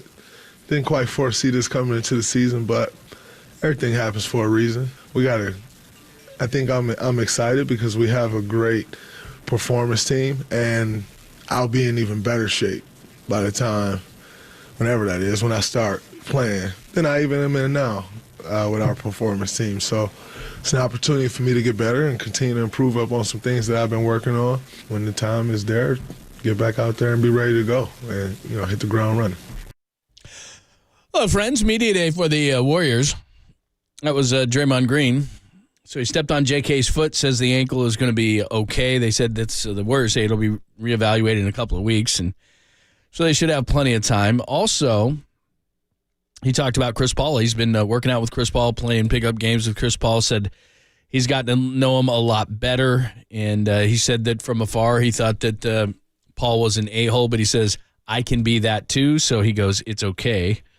And then Chris Paul's quote popped. This is the one that I think is most interesting of the day so far. He was asked about the starting lineup, and Chris Paul says the following, quote, I actually got the opportunity in 2008 to come off the bench for the Olympic team. Anybody that knows me knows I'm all about winning, unquote. So is that Steve Kerr sat down and said, you're coming off the bench? Well, I think they want to see it. So first of all, today's their first day of media day, and that we're talking one of the biggest collection of superstars to ever be assembled, and everybody around the NBA is doing their media day. But when the Warriors do media day, it is a show. And it used to be on live TV. They don't do that anymore, and the Warriors, send it out later. But for what Draymond is saying there on the ankle, so today's media day, tomorrow is the beginning of training camp. And then they play their first game 3 weeks from tomorrow against Kevin Durant, Bradley Beal now, and Devin Booker and the Phoenix Suns. So that'll be something, and Chris Paul's former team. So the timeline for Draymond, and I don't know if it's a high ankle or not or whatever's going on there, but they're saying 3 to 6 weeks for that ankle. Celebrini will start working on it, but he's not going to begin training camp. So right now, if it's 3 weeks, that would be to the second, whether or not he's able to play in the opener. if it's 4, 5, 6 weeks, he could miss a handful of games. And the Warriors go right off on a road trip, including one to Sacramento, to open the year. So you may have to start the year without Draymond Green, which leads to, why couldn't he have landed on Jonathan Kuminga's foot a year ago at this time and missed the trip to, remember they went to Japan? Right. To play in the preseason. And I thought that was part of why he may have snapped and being sleep deprived. I mean, what if this happened last year and he never had that training camp practice and he didn't go at Jordan Poole? Would the year have gone differently last year? And I know we're going back in revisionist history and it did happen, but just kind of weird that, was something that happened in training camp last year, derailed the whole year and wound up Jordan Poole getting traded, and that leads to Chris Paul being a Warrior, which is interesting. So what's the timeline on the ankle? And if it's a high ankle, not all ankle sprains are the same. 3 to 6 weeks is a wide window there. So you're right up against him being available. And first game, John, you want him guarding Kevin Durant. I mean, this is the juicy matchup. Durant's never played the Warriors at Chase Center with fans there. I don't think he's ever played the Warriors at Chase Center, period. Even with an empty gym, I don't think he ever played there. Came back and hugged it out with guys, but, I mean, right away, you'd like Draymond to guard Durant. So who gets that assignment? Maybe Andrew Wiggins. That's a tough assignment for him. Maybe Kuminga some. So in any event. And then as far as Chris Paul, I think they're just, and I believe Steve and what he said, they don't know yet. They want to see how it all works. Now, not having Draymond Green, and he may not play in any of these preseason games. And they're playing the Lakers on Saturday at Chase Center. It's unbelievable, isn't it? That it's right on us almost immediately. And then they have a little bit of a break, but, it's just right into it. So they check into training camp on a Tuesday, and they're playing preseason games on a Saturday. So in order to get the whole flow of it, you'd like to see Paul start with Draymond Green and everybody else. So I don't know how that's going to impact their ultimate decision-making, not having Draymond available, but it's going to be a 3-week injury or so with the ankle sprain. So he may not play in any preseason games at all, Draymond Green. Yeah, that's what it looks like so far. And again, they're going to reevaluate in a couple of weeks, and I'm sure obviously they're not going to hustle him back. So that's what's going on. And then all around, you're looking on social media, it's interesting. Everybody's doing their media day, and you're seeing Dame in his Bucks gear. You're seeing everybody kind of in their new stuff. But and then the big story over the weekend, we were talking about it a lot on Friday. Drew Holiday does not come to the Warriors. He goes to the Celtics. But as you pointed out earlier, they gave up a lot. I mean, Malcolm Brogdon is solid, but Robert Williams, who they kind of had a two-headed monster as far as their defense. Horford on one end, and with Robert Williams on the other, that was a big part of what the Celtics did defensively, and they're a really good defensive team. So Robert Williams goes to Portland. The reports are that they're going to keep him, and they're going to possibly move Malcolm Brogdon. So Portland gets a ton out of that Damian Lillard trade now. Oh, they're going to trade Malcolm Brogdon? So it sounds like. So I wonder where he's going. The Warriors could get involved in that. Mm-hmm. That would be interesting. Brogdon's a good player, combo guard, kind of a 1-2, very, very open to coming off the bench, which he did last year, and he won the Sixth Man of the Year award. So I just wonder, who's the GM in Milwaukee? John Horst, right? Still there? Yes. If you would have ever thought that you're trying to get Damian Lillard, and in order to get Damian Lillard, Joe Cronin says you got to throw Drew Holiday in the deal. Okay, I'll do that. That changes our team. Obviously, getting Lillard makes us a better offensive team, but we're not as good defensively. But last year we were middle of the pack offensively, and we got to save it with Giannis. So I can see that. But did you ever think, if you're John Horst in Milwaukee and you're making a 3-team deal, I wonder if when you ask Cronin, what are you going to do with Drew Holiday? Are you going to keep him? Or are you going to reroute him somewhere? The point is, if you're Milwaukee, did you ever think Drew Holiday would be back in the Eastern Conference and to Boston? So now, Drew Holiday's guarding Damian Lillard come playoff time if we have to play them in a series. Right. Do we want that? And then for Boston, obviously getting Drew Holiday offsets the loss of Marcus Smart. I get that. But man, they had to give up Robert Williams? And they gave up the other Williams, too, right, John? He's in Houston. Yeah, Grant Williams. He's gone. They're not the same. Now, they got Porzingis, obviously, and then Drew Holiday to guard whoever in the backcourt. But, wow, they gave up a lot to get Robert Williams. I mean, I think Damian Lillard's a better player than Drew Holiday, but is he? And how much is he to be able to make that transaction? And now Holiday's rerouted where he's back in my conference. I thought I was sending him to, the land of the Pinot, and he's not going to be a factor. I'm never going to have to see this guy. Now he's back, and he's went to Boston. Whoa. And then for Boston, obviously getting Drew Holiday makes him better, John, but how much better? Because they had to give up Robert Williams on top of Brogdon. Yeah, I mean, I'm looking at their starting lineup now, and they're not deep, but they're talented. I mean, it's Holiday, Jaylen Brown, Jason Tatum, Porzingis, and Horford. So they're definitely light up front as far as size are concerned. But the Warriors know all about that. They got Derek White coming off the bench as their sixth man. Outside of that, they didn't have a ton because you give up. So Robert they felt Williams. like Brad Stevens in Boston felt like getting Porzingis and having to keep Horford because of the money. That they weren't going to play Robert Williams much? Is that why they made him expendable? I guess Well, so. if I'm the Warriors, I try to get Robert Williams. That guy could be a difference maker. If he's healthy, yeah. He can be really good. So the total tab for Damian Lillard for Portland, DeAndre Ayton, Malcolm Brogdon for now, Robert Williams, the Warriors 2024 top 4 protected, which went to about 3 or 4 different teams. Then they get a pick swap with Milwaukee in 28 and an unprotected in 29 from Milwaukee, a 29 from Boston, and a 30 pick swap with Milwaukee. So 3 first-round picks, 2 pick swaps, Robert Williams, Malcolm Brogdon, DeAndre Ayton. That's a haul. That is a haul. And that was for... And you essentially traded twice because you traded Lillard, you got Drew Holiday, and you repackaged Drew Holiday. Yep. I like Robert Williams and Brogdon. I mean, I like Robert Williams a lot. When that guy's healthy, he's the modern-day big, where he can guard and switch out onto guards going, and then he's a good player. He runs a pick-and-roll game. I mean, he's kind of I don't want to say a poor man. I may get Jared Goff fighting my head off. I mean, Bam Adebayo's that guy now in Miami, John. I think Robert Williams is pretty similar player. I think he's maybe not Bam defensively, but he's close. I don't know. That guy's good. He played the Warriors in the finals on one good really leg. Good. He was still a problem in that finals. Well, I mean, if he's healthy, last year he only played in 35 games. The year before he played in 61. He wasn't completely healthy, but still, I mean, he's a 10-point, 10-rebound scorer that can get out on the floor and block or guard. I don't know 1 through 5, but pretty damn close. I mean, he can guard 5. He can guard everybody. He guard 1 to 5. There's no doubt he can. He's tough. He's 6'10". He's long. I mean, he's what you're looking for. Him? How are they going to play him and DeAndre Ayton together in Portland? I wouldn't think. Yeah, I think he's a center. I don't think he's a power forward. He's a 4-5. He's a 4-5. Yeah, I mean, I guess you could. But yeah, I mean, he'd be a 5 here. Yeah, for sure. Player. I mean, he would be a great piece here. I don't know if they'll move him, but who knows?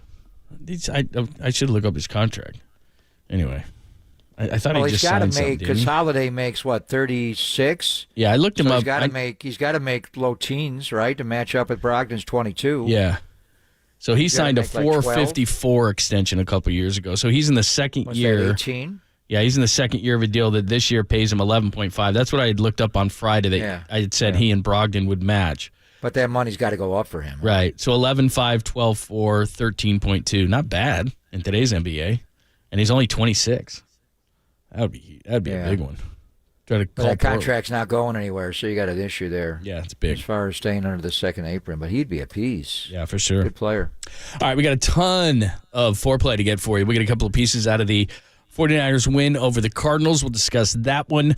Moving ahead, Farhan on, you fired Gabe Kapler. What now? We'll get Farhan's thoughts on that, and we'll let you hear a little bit more from Warriors Media Day. We'll do that all coming up at the top of the hour. It's Pop and Lund on the Sports Leader.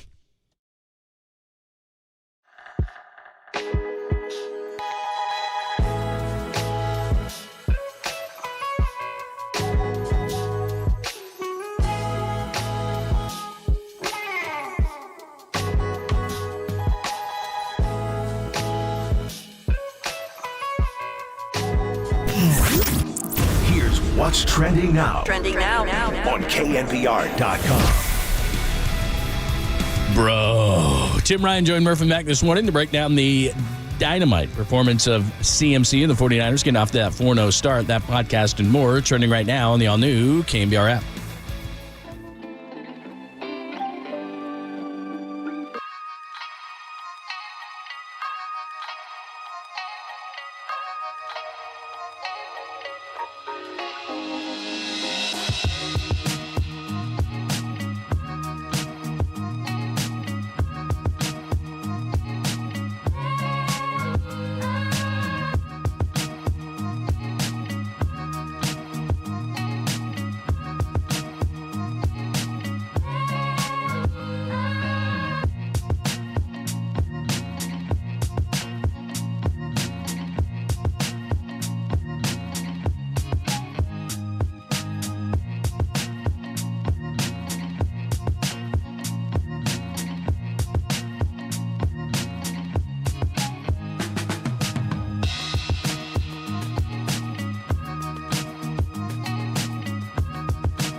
Listen to the sports leader anywhere, anytime. Download the all-new KNBR app. Now back to Papa and Lund live from the KNBR Casino Matrix Studio. Casino Matrix Progressive Jackpots are here. Where are you? Just drop in. Please play responsibly. 1-800-GAMBLER.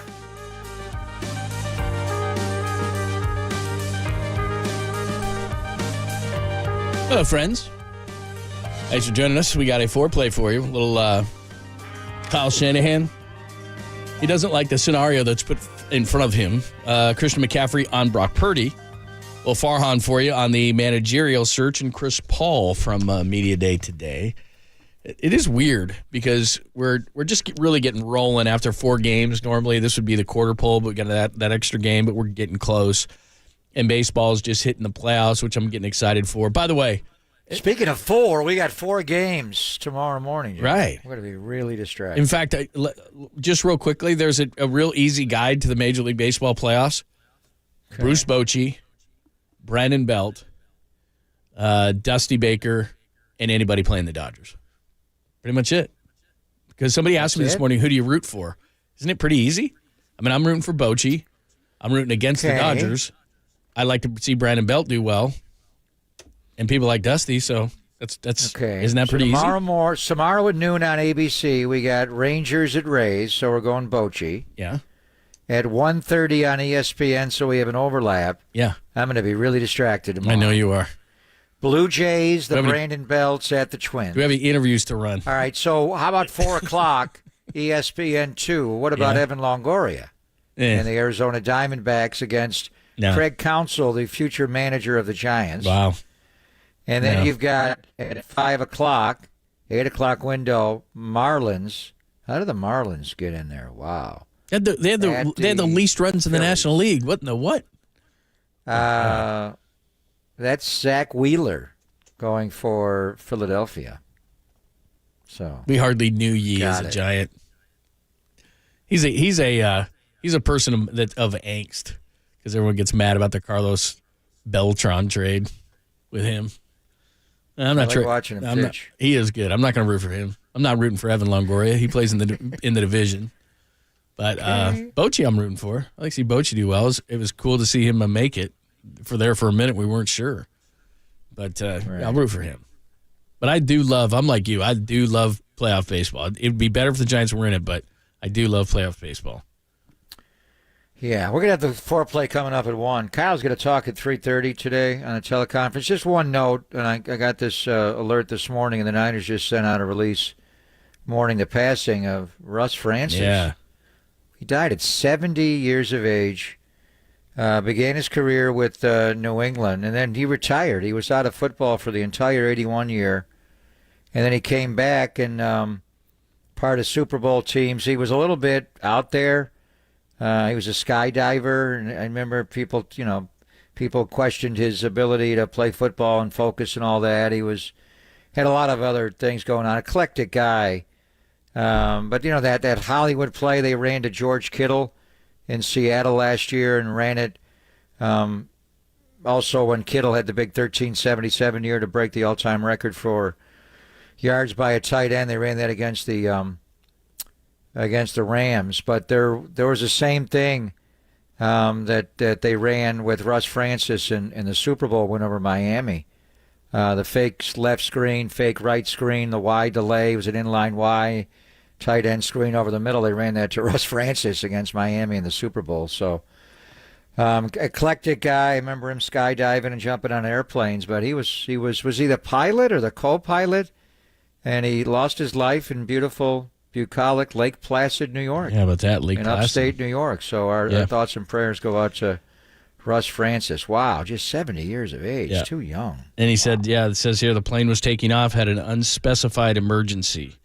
That it attempted to return to the airport but failed to make the runway. Was he flying it?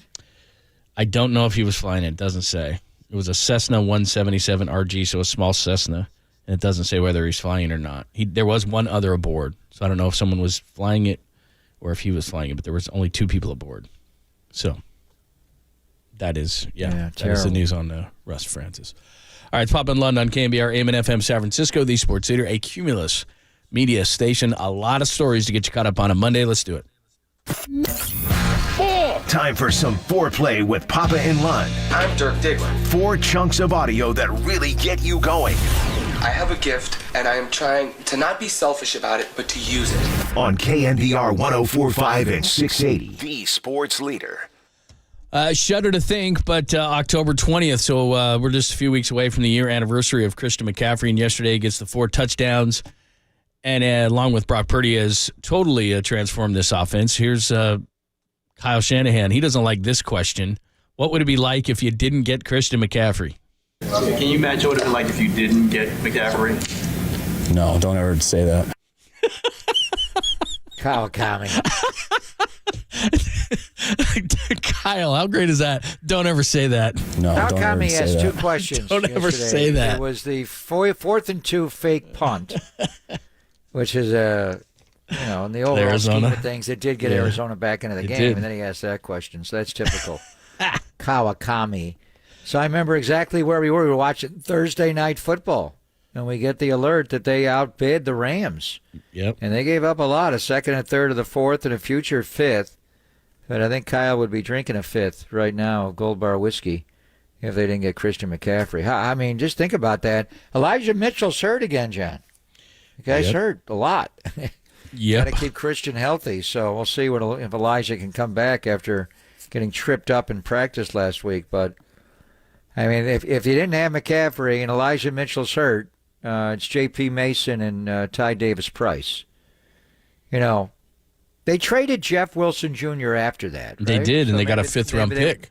Maybe they would have kept Jeff Wilson Jr. had they not gotten McCaffrey. Yeah. They would have, certainly. And he's a nice player. There's no doubt about it. But he's got to be like, God, where do I got to go to get a chance? I mean, the Miami backs are awesome. And well, he's on IR, right? Yeah. To start the year, Jeff did? Yeah, but that kid for Miami is A-Chain. He's They been lost amazing. yesterday. The Bills beat them. Beat him bad, too, 48-20. By the way, I guess we'll do more of this tomorrow. The NFL yesterday was absolutely bonkers.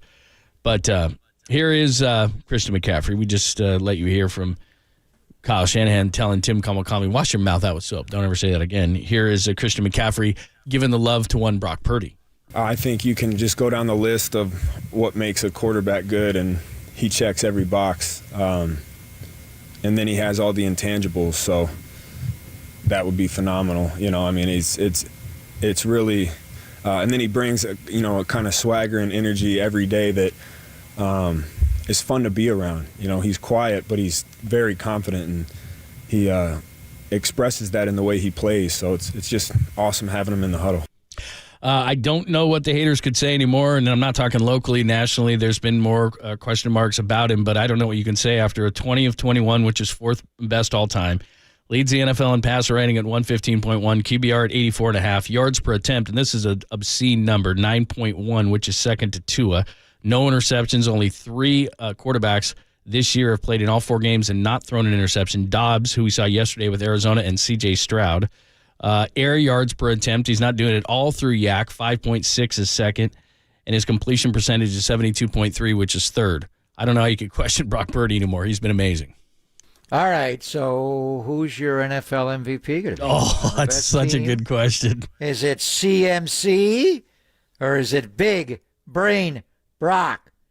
And the 49ers, 1970, John Brody had an amazing year. And John Brody did win the NFL MVP, the AP NFL MVP. And then Joe won it. Joe won it in back-to-back years. Wow. In 89 and 90, after he beat the 88 winner in the Super Bowl, Boomer Esiason. And then Steve Young won it in 92 and 94 with an Emmitt Smith win from the Cowboys in between in 93. They've not had an MVP, 49ers, since 1994, Steve Young. Wow. So it's a quarterback position. It's a quarterback award. But McCaffrey's playing so well. I mean, they were actually chanting, and I don't think Steph Curry's taken the podium at Media Day yet, but he will. It was after McCaffrey's, which touchdown was it, John? When they started chanting, I could hear him, MVP, MVP, and I'm like, whoa. Early in the year to be Was doing the 18-yarder right? the 3rd one? I think it was after the 3rd one. That was the second one. The second one? The swing, that was the second one. I think it was after the 3rd one is when they started. All right. I mean, who's your MVP right now? Big Brain Brock or CMC? If we were just not doing it on the thing that has become kind of the norm for it, best quarterback, best team, because to me, you're starting to get into that territory. You and I talked about this, where 21 of 24 have been quarterbacks as an MVP since 2001. But the exceptions to the rule have been Sean Alexander, whose team went 13-3 in Seattle, and he rushed for 1,880 and 27 touchdowns. LT with San Diego went 14-2 in 06. He ran for 1,815 and 28 rushing touchdowns. And then Adrian Peterson ran for the second most rushing yards of all time, 2,097 in 2012. So that group averages 12 wins per season and 1931 on the ground. Well, you look at CMC right now, he's projected at 1951 on the ground and 26 touchdowns. So he's right on pace with what those big numbers are. And what that tells you is you've got to have these astronomical numbers. Throw in also that he's on pace for about 600 yards through the air. How could you deny him? As good as Purdy could be, how could you deny CMC with those kind of numbers? Because that's the only way a running back has won that award in the last 25 years. Yeah, I mean, I think right now the MVP of the NFL is Christian McCaffrey, but we're a long way to go. Just started the year. Is there, just to throw one thing into this, is there any concern on your part? He had 27 touches yesterday. He's getting a lot of usage. Do you want to see that pulled back, or is that okay? Nope. I mean, yesterday you didn't have Elijah Mitchell, so a little bit of J.P. Mason. No, he's in great shape right now. I mean, if something happens to him, it's going to be on, I don't even want to say it, but no, he's fine. He is so bouncy. And I actually thought, watching the practices Wednesday and Thursday, just having the weekend off last week, he is so fresh. He is so fast. He has a different gear.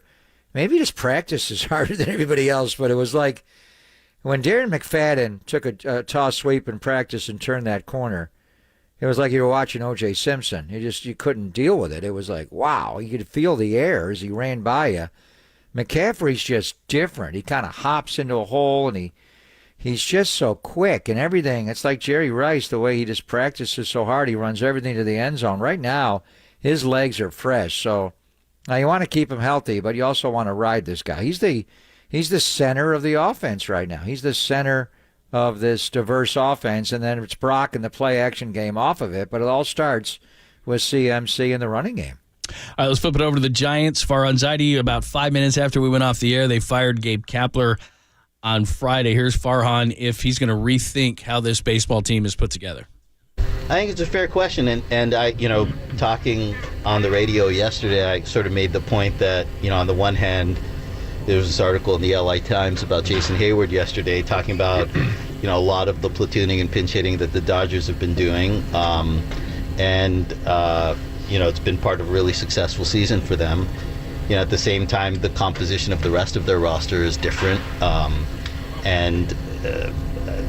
guess what I would say at the end of the day is, these strategies, we don't view ourselves as a front office or as a coaching staff as being a system organization, whether it's platooning or using openers. I don't think we want to rule out any of those strategies when we think it gives us the best chance to win. But again, I was sincere in my comments yesterday. We have to look at everything, and to the extent that we, have not put our players in the best positions to succeed and haven't gotten the most out of them, that's going to be part of the assessment this offseason, which I think is not just a matter of what strategies we employ in games, but also how the roster is constituted. So I kind of stand by what I said yesterday, that we're going to have to look at all of that. That was Friday from the dugout, was what that was from. So yeah, I just don't see him. You have core philosophies, right? I mean, he's going to say we're going to look at everything, but he has core philosophies, and we've seen what those are. So in his last year, he's going to go away from them? Because of his MIT background and what he did with Billy and what he did with Andrew Friedman and the Dodgers. I mean, we're going to be open and flexible to different ideas, different perspectives, but right away, then he cited Chris Taylor. So I don't know. I think he wants a little bit of both. He's going to try to get everyday players, but everyday players, how you going to get them? What are you going to trade for? It's going to demand, you get Pete Alonso in being a right-handed hitter. He's obviously going to play right on right, and they'll play right on left, so he would be an everyday first baseman. I don't know. But something tells me he'll do a little bit of that, but he does believe in what he believes. But, by the way, Kyle Harrison drilled Chris Taylor. He did. He did. Is he going to be able to play in the playoffs? I mean, that knee looked like he hit him in a bad spot. He tried to stay in the game, but then he came out later. What was up with that? Finally, let's get to number 4. It was media day today for the Warriors and all around the NBA, watching everybody in their different uniforms, and Jimmy Butler with his fun hair. Here is Chris Paul. Interesting. We've talked a lot in the offseason about who's going to start, who's going to sit, who's going to finish. Here's Chris Paul saying, hey, he's come off the bench before. You know, for me, I actually had an opportunity in 2008 to come off the bench for the Olympic team. You know what I mean? And that went pretty well. And I think anybody who knows me knows that I'm all about winning. You know what I mean? Whatever I can do to help our team win. So I know coaching us, we're going to talk about it and see what it looks like. We've been hooping all summer, and I think, you know, for the season, you know, it's going to be whatever to help our team win. And I think I've at least tried to show or proven that my entire career. So now that seems like a far cry from what he said when he was asked if he was going to start. What did he say? Are you the coach? Are you the coach? Kendra Andrews. Yeah, and it sounded like he was rather defensive, and now he's saying, hey, I've come off the bench. So does that mean he's going to come off the bench? What do we read into that? I don't know. I think they're going to go into camp. Today's media day. Tomorrow they start practicing. They play a preseason game Saturday at Chase against the Lakers. And I think Steve will watch and use a lot of different combinations. Now, if Draymond Green does not begin the year able to play because of the ankle injury, what would you do there? Would you bump Andrew Wiggins to 4? Right away, slide Klay to 3 and go Chris Paul, Steph Curry, and Klay Thompson, Andrew Wiggins, and Kevon Looney? If Draymond's injured ankle has him miss the beginning of the year, John, that may be an easy opening to leave Chris Paul in the starting lineup. Now, you could move Kuminga into the starting lineup. I don't know. There's a lot of different other people that could be involved there. But it just, you know, I think they're going to look for combos, like Steve said, and see which is the best fit. Not having Draymond available for at least the beginning of training camp and maybe all of it does, you know, give you one, you know, I'd like to see Draymond Green and Chris Paul run the pick and roll, the high drag that Steph and Draymond, one of the best plays in basketball. You'd like to see that action because Draymond's so good setting the screen and then getting out of it. Would they double Paul off of that? Not as much as Steph to open it up for Draymond to, you know, get the ball with numbers there. So, he sounds like he's open to a lot of it. I think it's subject to just watching and learning and seeing. But if Draymond Green does start the year unable to play, doesn't that open it up for Chris Paul to be in your starting lineup and move Wiggins to 4? Yeah, absolutely. And ultimately, like you said, I mean, to me, now I know that there's ego involved here, and for some reason people love to hear their name announced, but to me it depends on who finishes. And a lot of times that's going to just depend on matchups game to game. So we'll totally. see. Yeah. Now that's a different story. Yeah. That's when guys know it matters, right? Then you come down to it's either, and it could be Klay doesn't finish. I don't know. But it really would be, do you want to go to the mid-sized lineup? Because Kevon is not a big, but he's a bigger, you know, than Draymond. That finishing lineup was so good starting the game. And then, you know, Dario Saric would be involved, I think, as far as his pick-a-pop ability to shoot it and pass it and move it. I think this is a whole new roster this year, so you have to see. And then Gary Payton II obviously could be in a finishing lineup in certain matchups. But it is a little bit of a walk back on Chris Paul, a guy that has started every one of the NBA games he's ever played in the regular season, 1,214, to say that I came off the bench for Team USA. That's a little bit different from Team USA. Exactly. Although Team GSW has almost... Could Team GSW beat the team that Steve took to Manila and lost? Oh, this yeah. fall? Yes. What happened? The Warriors would beat that team? Yeah. Anthony Edwards. Who else they have? I mean, there's a guy. 30. They lost to Germany. Yeah. They lost to Lithuania. But they finished in 4th place, didn't they? Yeah, they didn't get anything. They got a participation ribbon. I think they would probably do better than that. I could be wrong. All right, we're going to get you ready for Dante coming up at the bottom of the hour. Dante Whitner is going to give us all of his points on the win over the Cardinals. But one thing we have not discussed, because we've been talking so much about Purdy and McCaffrey and how well they did, there was some defensive letdown, specifically in one place. What does Dante make of it? It is his area of expertise, which is many. But we'll talk to him about it at the bottom of the hour. We'll get you prepared for that next, only here on the Sports Leader. You coaching?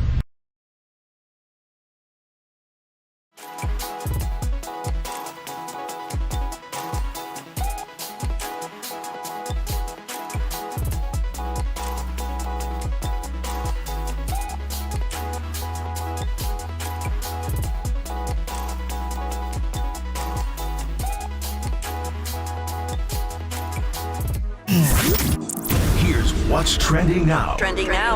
On KNBR.com. With the Giants just completing their disappointing season, something had to change. And, of course, Gabe Kapler is out as Giants manager. Is that the change the Giants needed? That story and more trending right now on the all-new KNBR app.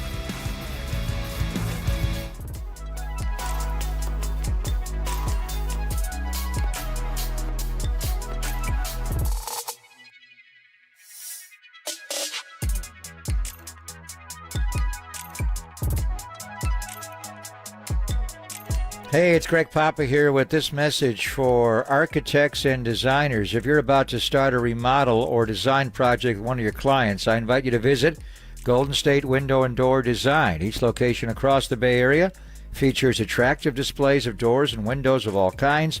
You'll also find a variety of stylish accessories like handles, knobs, locks, and casings. Golden State works with a number of manufacturers, including Marvin, for windows that provide outstanding quality and a large selection of colors and styles. Marvin offers beautifully designed collections that can keep you within your budget. So take a look at Golden State's window and door design showrooms virtually at goldenstatelumber.com. When you're ready to impress your clients, click Request an Appointment to bring them in to see the appealing options. Golden State's educated staff can answer all of your questions. Serving the Bay Area since 1954, Golden State. When you succeed, we succeed.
And now, time for the Protect Your Assets with David Hollander Business and Technology Report.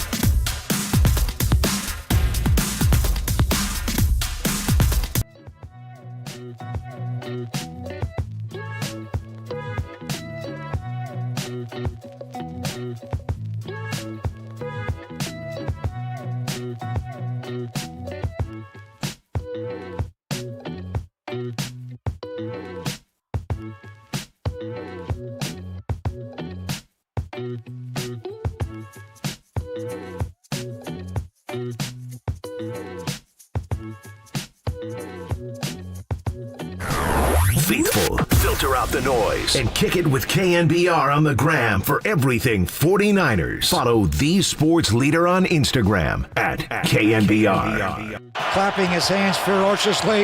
Now the snap from center. Dobbs steps up. He gets sacked!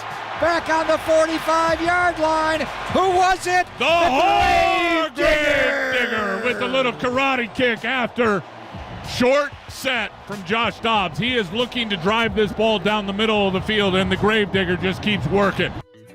We're going to talk some defense with Dante Whitner at the bottom of the hour. Make sure you stay tuned for that. We've talked a ton about the offense. Arizona did pull within 21-16, made us a little bit nervous there, and specifically the nickel and outside corner spots. Isaiah Oliver, not a great matchup with Marquise Brown in the slot, so they move him out. They move Demo inside. They move Ambry Thomas outside, and right away Arizona goes right at him with Michael Wilson, who gets a 33-yarder, then gets the 16-yard touchdown. So concern level there as they're trying to still mess with that nickel and outside corner spot opposite Ward. Yeah, we'll talk to Dante about it. The plan was going into the game was to reinsert Ambry Thomas into the secondary. He's over the knee injury. He got hurt against the Rams early, and Demo went outside. They brought Oliver inside. Isaiah Oliver had a big second half against the Rams. Obviously, the interception, the big tackle on Kyron Williams on third down. He got him on fourth down. But with Ambry Thomas back, that was the original configuration, was Ambry outside with Charvarius Ward and Demo inside.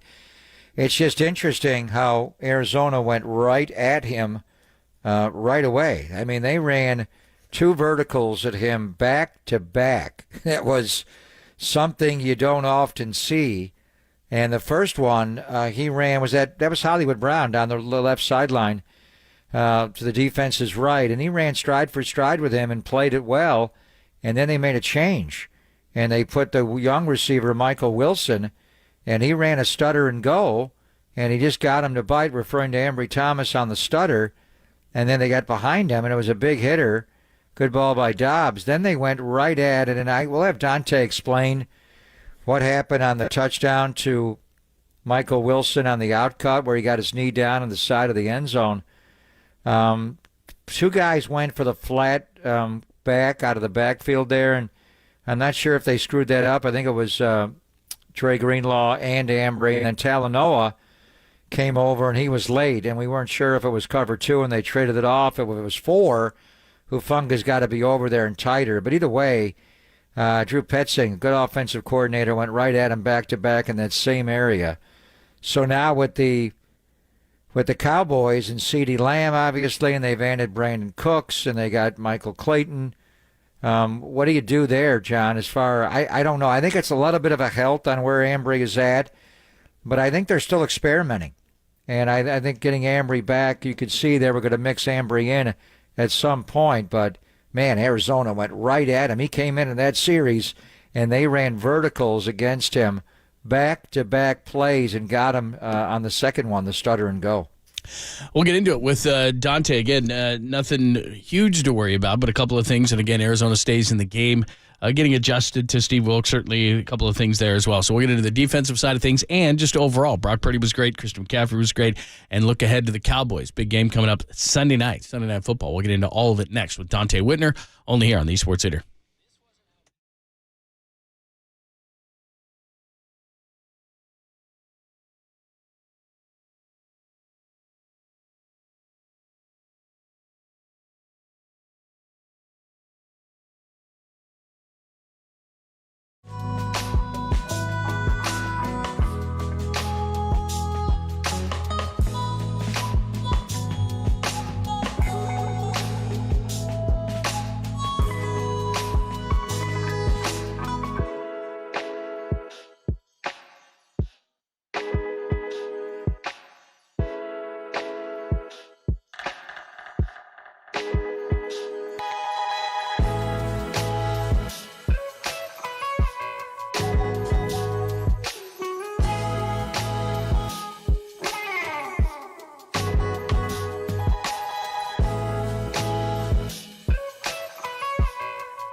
Hey, it's Greg Papa here. And what did I do right after the 49ers win last night?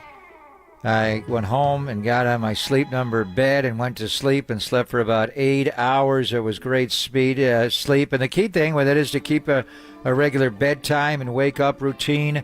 Late night festivities, sleep debt adds up. So just 6 hours of sleep for 14 days can make your reaction time seem like you're awake. We're up all night, so prioritize sleep to feel your best and stay healthy during the holidays. We are moving into October now, and that'll be Thanksgiving, and then it's on. And so, and now they have a sale on Sleep Number beds. You can save $400 on the new Sleep Number CR4 Smart Bed, plus you get special financing. It does end, what's today? Today's October the 2nd, so it ends today. So act quickly at Sleep Number stores or at sleepnumber.com, and you can get to the Sleep Number store in City Center, San Francisco, on the corner of Masonic and Geary, right next to Target. That's at 2675 Geary Boulevard. So take advantage of that because the sale does end today. So you want to take advantage of it at Sleep Number stores or at sleepnumber.com. The Sleep Number is the official sleep and wellness partner of the National Football League.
Wherever you are around the globe, stream your faithful home of 49ers football 24/7, 365 on KNBR.com. This is the sports leader.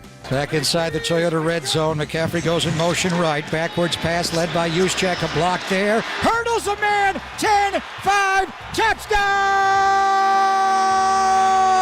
CMC!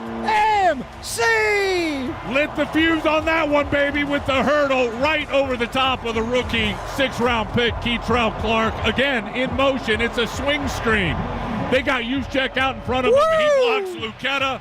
Keitrell Clark says, I'm going to tackle these shins. McCaffrey with a low hurdle right over the top of him, perfectly timed. Is he the best player in the NFL right now, Christian McCaffrey? The 49ers have not had a rushing champion since Joe the Jet Perry. Thanks for joining us, Papa and Lund. Papa with a call with Tim Ryan, 35-16, the 49ers win. We'll get into all of it with Dante Whitner momentarily. And you asked the big question, is he the best player in the league right now? I would think. And maybe there is a straw poll already out because we're at the quarter poll or damn close to it, and maybe somebody's doing these kind of things because that's what we do. We do things too early. But I bet if there was a straw poll right now, McCaffrey would win it. Because is there anybody having that just maybe outside of Brock Purdy? But, I mean, Mahomes is not having a great year. Tua's having a really good year. Yesterday, but they lost to Buffalo. They lost to Buffalo. So it's not like somebody's having that year where you go, whoa. Jalen Hurts is not having that great solid, year. But not he is great. Running, but what did Jalen finish second last year to Patrick Mahomes in the MVP? Mahomes, I mean, they should have got beat. That's the worst I've ever seen Mahomes play. I mean, threw a couple of just interceptions where you're just going, what are you doing? How about the play where he ran for the first down at the end of the game, went into the slide, and did not score the touchdown? That made me think of Bosa because Jeremiah Johnson, the defensive end, was getting mauled like Bosa did in the Super Bowl, and they didn't call it. But okay, Fisher. It happens. Yeah, but he still got out and ran, but that's just Mahomes. The scored, just didn't want to do it. So I know you did the research, and Dante will join us. So the 49ers have had a rushing champion since 53-54 and the great Joe the Jet Perry from the $1 Million backfield. How close did Frank Gore come to leading the league in I did that whole thing on that day that we were in the booth. Finished second in the late I did. 60s. I wrote that on a slip of paper, so I got to go back and look at it. But they had a couple of guys finish second. Frank Gore finished third one time. He did? Yeah, and there was two others who finished second. I'm trying to think who they were off the top of my head. I'll go back and look at it. Delvin Williams was top three. I think he was third. Hugh McElhaney was like top three. There was a bunch of guys top three. There was two that finished second, and then Joe the Jet back-to-back in 53 and 54 is the last one to actually lead him. But, I mean, they've had a couple get close. God, what were the ones? I'll have to go back. But they've gotten close. But, yeah, nobody's won it. And McCaffrey leads in rushing yards and all-purpose yards right now. So, yeah. He's got to be the one. Right now. Or it could be Brock Purdy. So, Dante will join us in a little bit. Dante broke down that play last night on 49ers Postgame Live. It's just a creative way. It's no different, really, than a Christian McCaffrey toss sweep. And they run that 18 Zorro, 19 Zorro. And the Zorro action is the tight end of the fullback out leading it, Kittle and Juszczyk. This one is just he goes in motion, and you're trusting Brock's ball placement to be so perfect and on a short pass that it will act just like a toss sweep in what you're doing, but you're getting McCaffrey the ball quicker. But Juszczyk's blocking is out there, John. You got a couple of people. Debo was also blocking downfield, and Dante broke it all down. But it's just the creative way where Bill Walsh is, getting the ball to Roger Craig. All those short passes there that Coach Walsh put in was an extension of the running game and the run after catch. I mean, it's just so similar, isn't it, to get McCaffrey out there to catch the ball. It's a different action than obviously 18 Zorro, but it's the same result where you have Kyle Juszczyk, a great lead blocking fullback like Tom Rathman was back in the 80s, just getting out in space, and it was just such a well-designed play. And then you get the freak ability of Christian McCaffrey to just jump right over Keitrell Clark to get in the air. He just has an amazing nose for the end zone. It's all first downs or touchdowns with CMC. Yeah, I mean, it was absolutely amazing. The 18-yarder, like you said, you guys called it perfectly of the jump over. And then the big thing was, and I think Kyle Juszczyk told you guys in the postgame, right? I think we probably even have the cut, where Juszczyk said after the game, because you guys asked him, do you think that Kyle knew that he had the touchdowns? And Juszczyk said, I'm not buying it. So he said absolutely. Yeah, well, because we asked him because they gave Juszczyk two fullback forces, the fullback blast play, like 2 out of 3 snaps in a row. They got one down there, and then they threw in the end zone. There was a PI, and then coming out of the PI in the 1st and goal, they gave it to Juszczyk before the Purdy plunge on the quarterback sneak.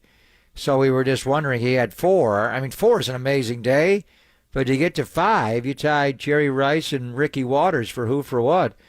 For the most in 49er history as far as a single game to get 5 touchdowns. So, but then McCaffrey, we were talking about talking to Juszczyk about McCaffrey, and he just prompted, what did he say, John? He's the best football player he's ever been around? Yeah. Just point blank. And a lot of it is just God-given ability and how hard he works. Honestly, when you watch McCaffrey practice, and Bosa practices like a madman, but McCaffrey, every single thing, he lines up exactly where he is on the field in a linear, and the way he runs. I mean, the guy never takes a snap off. Certainly not on Sundays, but never on Wednesday, Thursday, Friday. The guy, amazing talent that he had passed on from his mom and dad, 2 great athletes, but the work ethic is just, that's why you get to be a league MVP or in that conversation, Jonathan. You're a Heisman winner, and he's never even at Stanford. I mean, in the NFL at Carolina, I shouldn't say that. But at Stanford, did he ever have a 4-touchdown game? He must have. Oh, yeah. The Pac-12 title game one year. And kicks and He had 461 yards of total offense in the Pac-12 title game. And then that Rose Bowl performance he had. Oh, that was amazing. He had 100 yards rushing and 100 yards receiving in that game. And what did he have? He had 368 all-purpose yards in a Rose Bowl. But he never even knew if he had a 4-touchdown game at Stanford. Never had one in the pros before yesterday, though. Yeah, I'm looking him up right now. Against UCLA in 2015, he rushed for 243 and 4 touchdowns. I just lost this page, but so. How many tugs? How many touchdowns? Let's see, 4. He had 4 at that one. Against UCLA in 2015, he had 4. And what else do I got here for him? He had some big days. By the way, I just looked up the odds. If you want to get in on McCaffrey, I would look. If what I usually say in betting, if you do the opposite, you can buy yourself a few houses, a yacht, and a nice life. But right now, you'll be amazed at this. And this is as of the moment, all right? As of the moment. Josh Allen is your leading NFL MVP candidate. He's plus 700. Then Tua, then Mahomes, then Hurts, then Lamar, then Herbert, then Brock Purdy. Then Purdy's Purdy. So that's 7. What's Purdy at? Plus what? Plus 1,600. So 16-1? Yeah, 16-1. And then Trevor Lawrence. And then you finally get to Christian McCaffrey, 9th on the list at plus 2,500. So 25-1. Yeah, 25-1. So right now. And he's the highest non-quarterback. Yes. So 1, 2, 3, 4, 5, 6, 7, 8 quarterbacks ahead of him. The first non-quarterback, McCaffrey's at 9. So if you want to have a little fun, Christian McCaffrey, like you said, 25-1 at this point to win the MVP. And why not? Why wouldn't you? I mean, there's a long way to go, but he's statistically based on a projection through 4, which isn't a ton, but a little bit.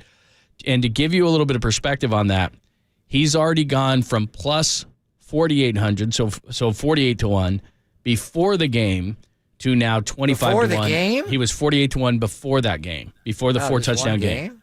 So Wow. his odds improved from 48-1 to 25-1 in one game. So if he does it again next week against a team like Dallas, I'm not saying he's going to score 4 touchdowns, but has an outstanding game again, they're going to drop more. So you could have got him last week at 48-1. This week you can get him at 25-1, which is still a pretty good number. You want a few bucks off that. So this is a Associated Press vote. So how many people vote for the MVP? Good question. I don't know. I'll find out.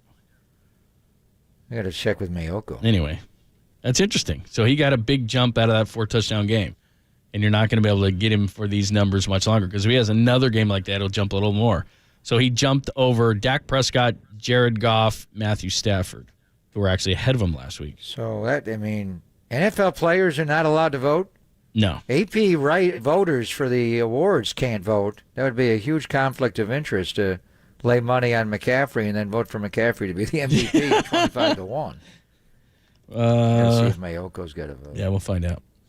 All right, we're waiting on Dante. I think he'll join us at some point, He's flying. Right? I think he's flying to Newport Beach. All right, here's the deal. The award is voted upon by a panel of 50 sports writers. Only 50? 50 before the playoffs. So that's it. I don't know who they are, But there's Associated Press is Yeah. the vote. So they pick them. They must pick a couple in 50 every city. sports writers. Or one or two in every. Probably one in every city. There's 32, and then a panel of national voters, probably, right? Mayoko's got to be on that list, isn't he? Got to be. I would think so in the Bay Area. Yeah, you would think. All right, so that's the story. He's a Hall of Fame voter. Yeah, got to be. Got to be. Anyway, if you want to put some money on him, he went from 48 to 25 to 1. It's going to keep dropping, man. Better jump on it. All right, we will wait on Dante coming up next. If Dante doesn't join us, we got a bunch of stuff that we can still give you. We got a little bit of a caboose-ish and some stories you may have missed. And then if we do talk to Dante, then there you go. We'll talk to Dante. Either of them, great choices for you as a Sweet Clean listener. We'll do it next, only here on the Sports Leader.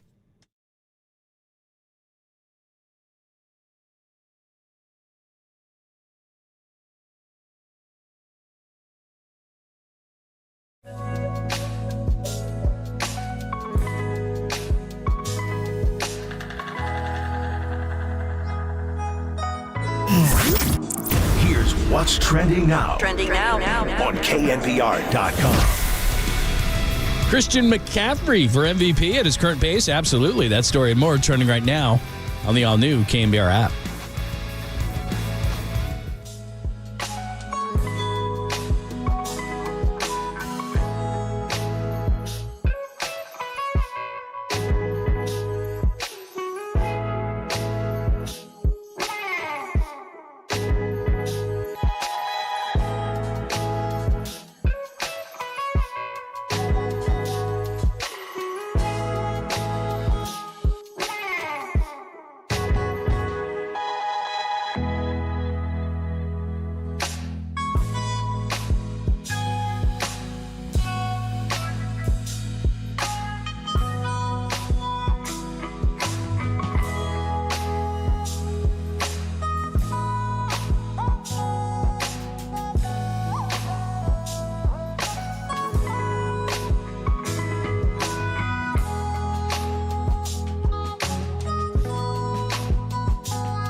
Listen to the sports leader anywhere, anytime. Download the all-new KNBR app. Now back to Papa and Lund live from the KNBR Casino Matrix Studio. Casino Matrix Progressive Jackpots are here. Where are you? Just drop in. Please play responsibly. 1-800-GAMBLER.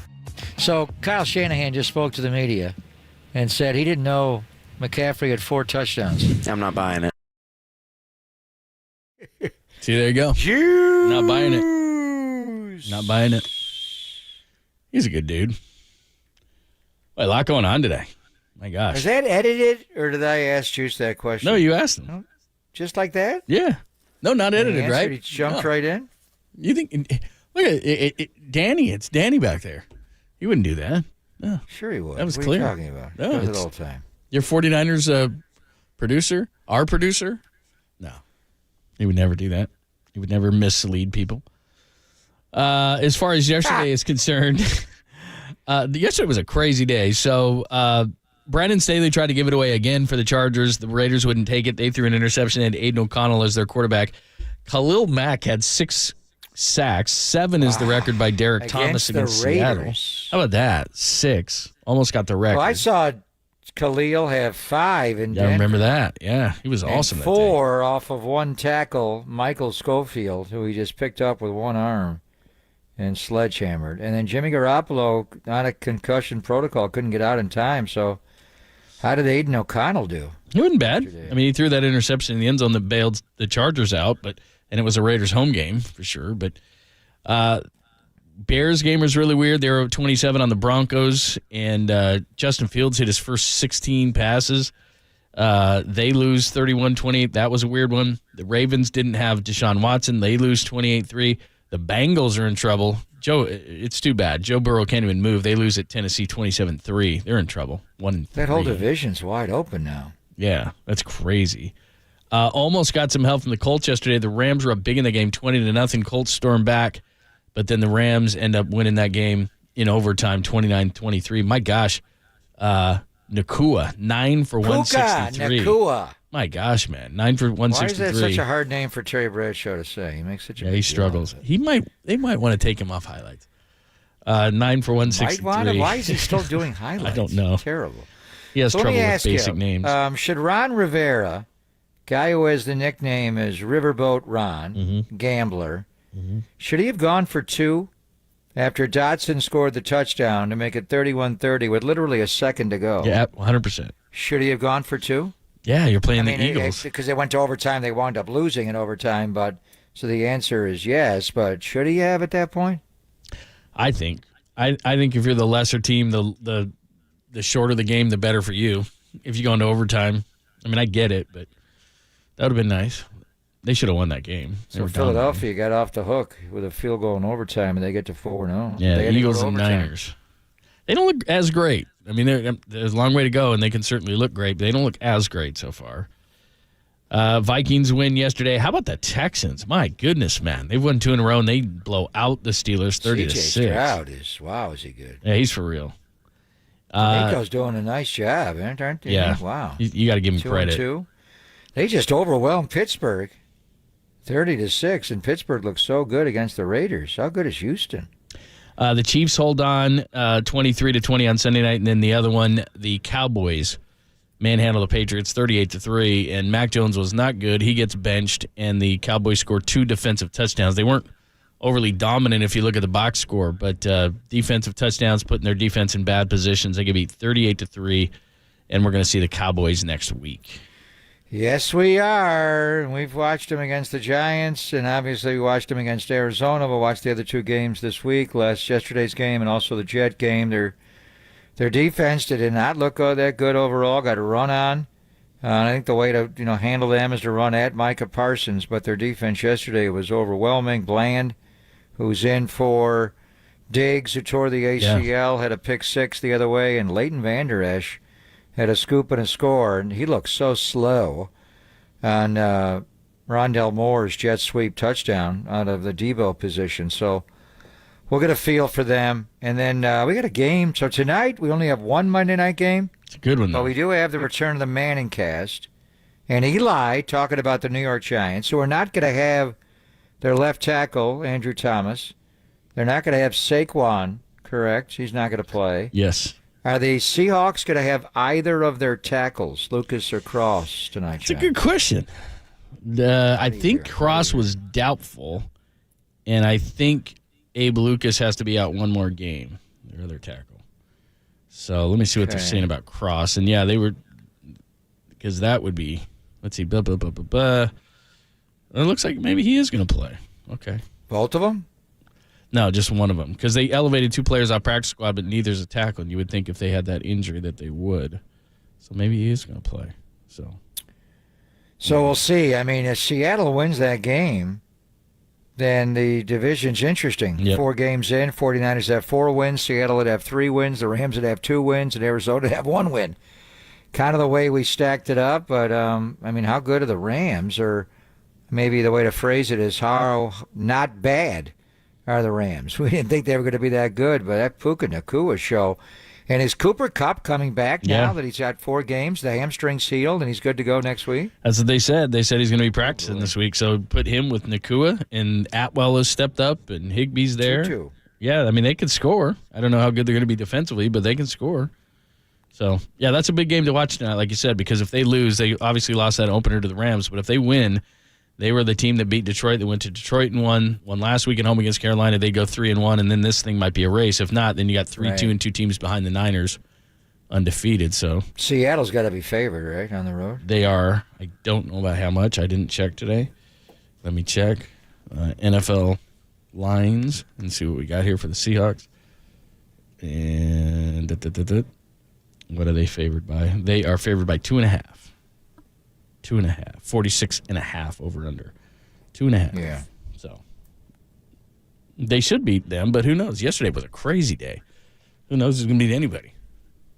That was crazy yesterday. I enjoyed it. And I was up crack of dawn to watch Trevor Lawrence in Jacksonville and London. And they beat Atlanta 23-7, and then they're hanging around. That's their home away from home. That's a big advantage for Jacksonville. The Buffalo's going there next week, and they get to stay in London. That's Jacksonville crazy. does not have to travel. They're playing 2 weeks in a row there. 2 weeks in a row. That's crazy.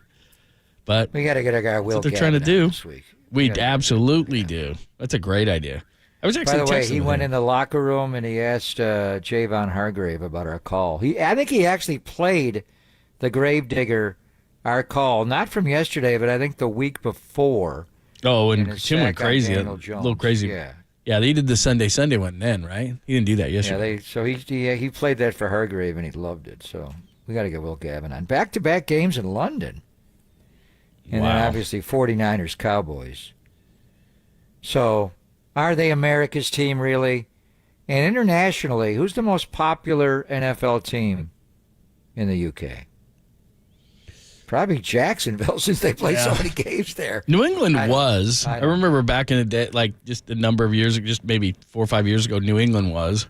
Just because everybody's a front runner, not just Americans. But I don't know anymore. That's a good question. Dallas was big. We went back there with the Raiders. I didn't get a big feel. I think it's just like everybody. That's what amazed me in going over there was like there's fans of everybody. It was great. It was just like, wow, okay. Yeah. That was, man. But maybe Kansas City now. Oh, yeah, that's probably, you're the probably Swiftie invasion. Yeah. I am getting worn out. Are you? By Taylor Swift. Too much. I get it. But she's got to get outside more after her tour. She looks positively white. She is pale. She's got and then she got the red lipstick on last night. Wow, what a look! I do understand though. I was getting into it, not I wasn't going back and forth too much, but somebody was asking me why they do so much of it, and it's like, do you realize that she is an economy in and of herself, and of course she has billions of followers that are now watching the NFL. I mean, she's just like. But when Isaiah Pacheco scores a touchdown, do we really want to get an immediate reaction to Taylor Swift in her box? They should just keep something in the corner. I'll tell you who didn't look happy about it. Patrick Mahomes' wife. Did you see her? They went out to dinner on Saturday night. Her and the Swifties. She's usually like the center of attention. Now? Is she? What's their next game? Kansas City. She's not gonna. She's got to be done, right? I mean, I get going to New York. I get going into the home game, but doesn't she have something to do? Enough. Is her tour over? I don't even know. Wearing me out. She taking a break on the tour? I have no idea. Yes, she is. Idea. She has taken a break on the tour. Oh, she has? So that's why she's got all the time on her hands? Yeah. What a bummer. I wonder if Aaron Rodgers met her. He was up there in those boxes. How about the porn stash that he's rocking?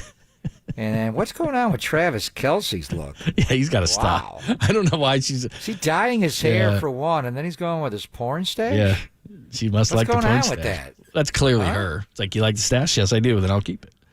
What's going on? Who, Taylor Swift? She must.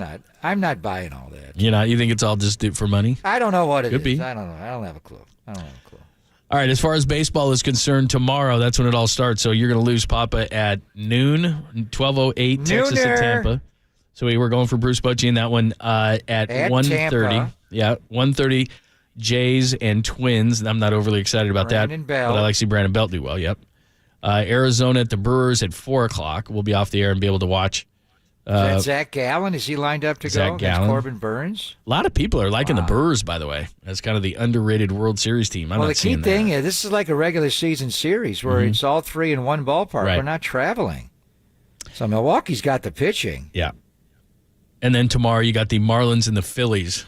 I don't know what kind of Phillies are that's gonna do. fun. They're How good. did the Marlins get in? How did that happen? They can't score, but yet here they are. That's crazy. So that's your first round matchups. Texas and Tampa, Bochy.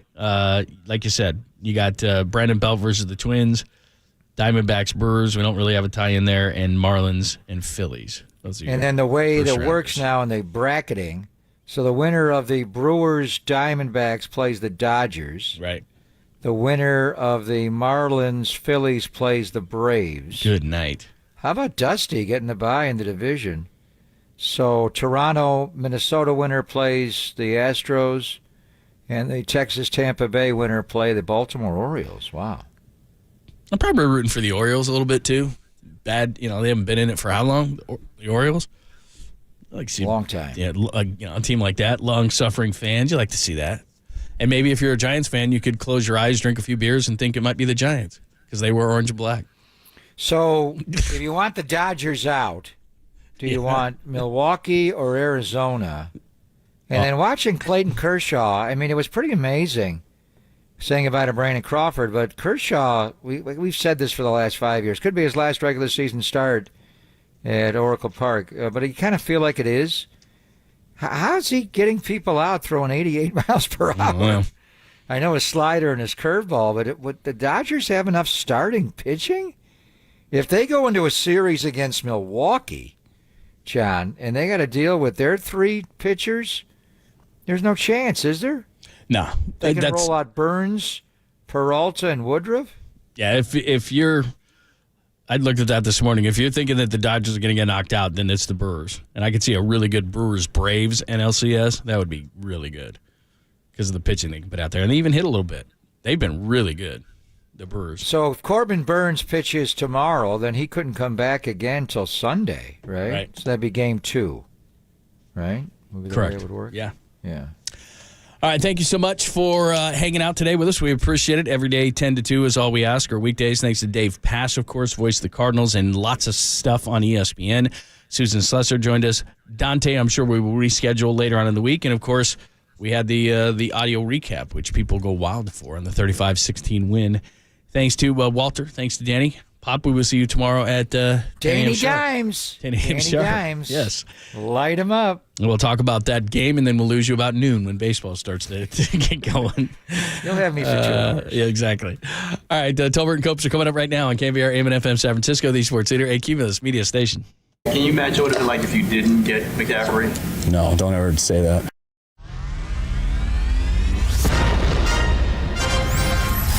The NBA brought him to the Bay. Oh, what a move by Tolbert. Tolbert is really feeling it. While his co-host was born and raised here. Adam, that is great co-host work right there. That is amazing. You're lucky to have Adam, Tommy. Oh, absolutely. It's time for Tolbert and Copes. Let's get it on. Tom Tolbert. Yeah, thank you. Now if I could ever get some beer. And Adam Copeland. We're going to get after it today, man. Gotta come with swagger. On KNBR 104.5 and 680, the sports leader.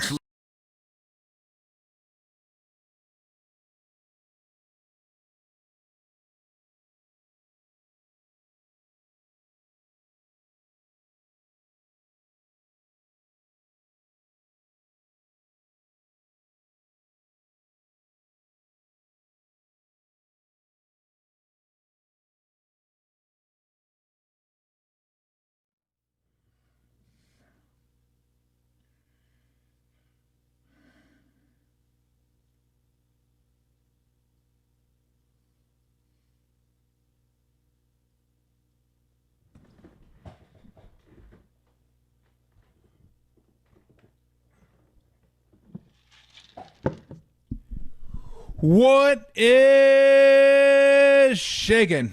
Adam Copeland, Tom Tolbert with you.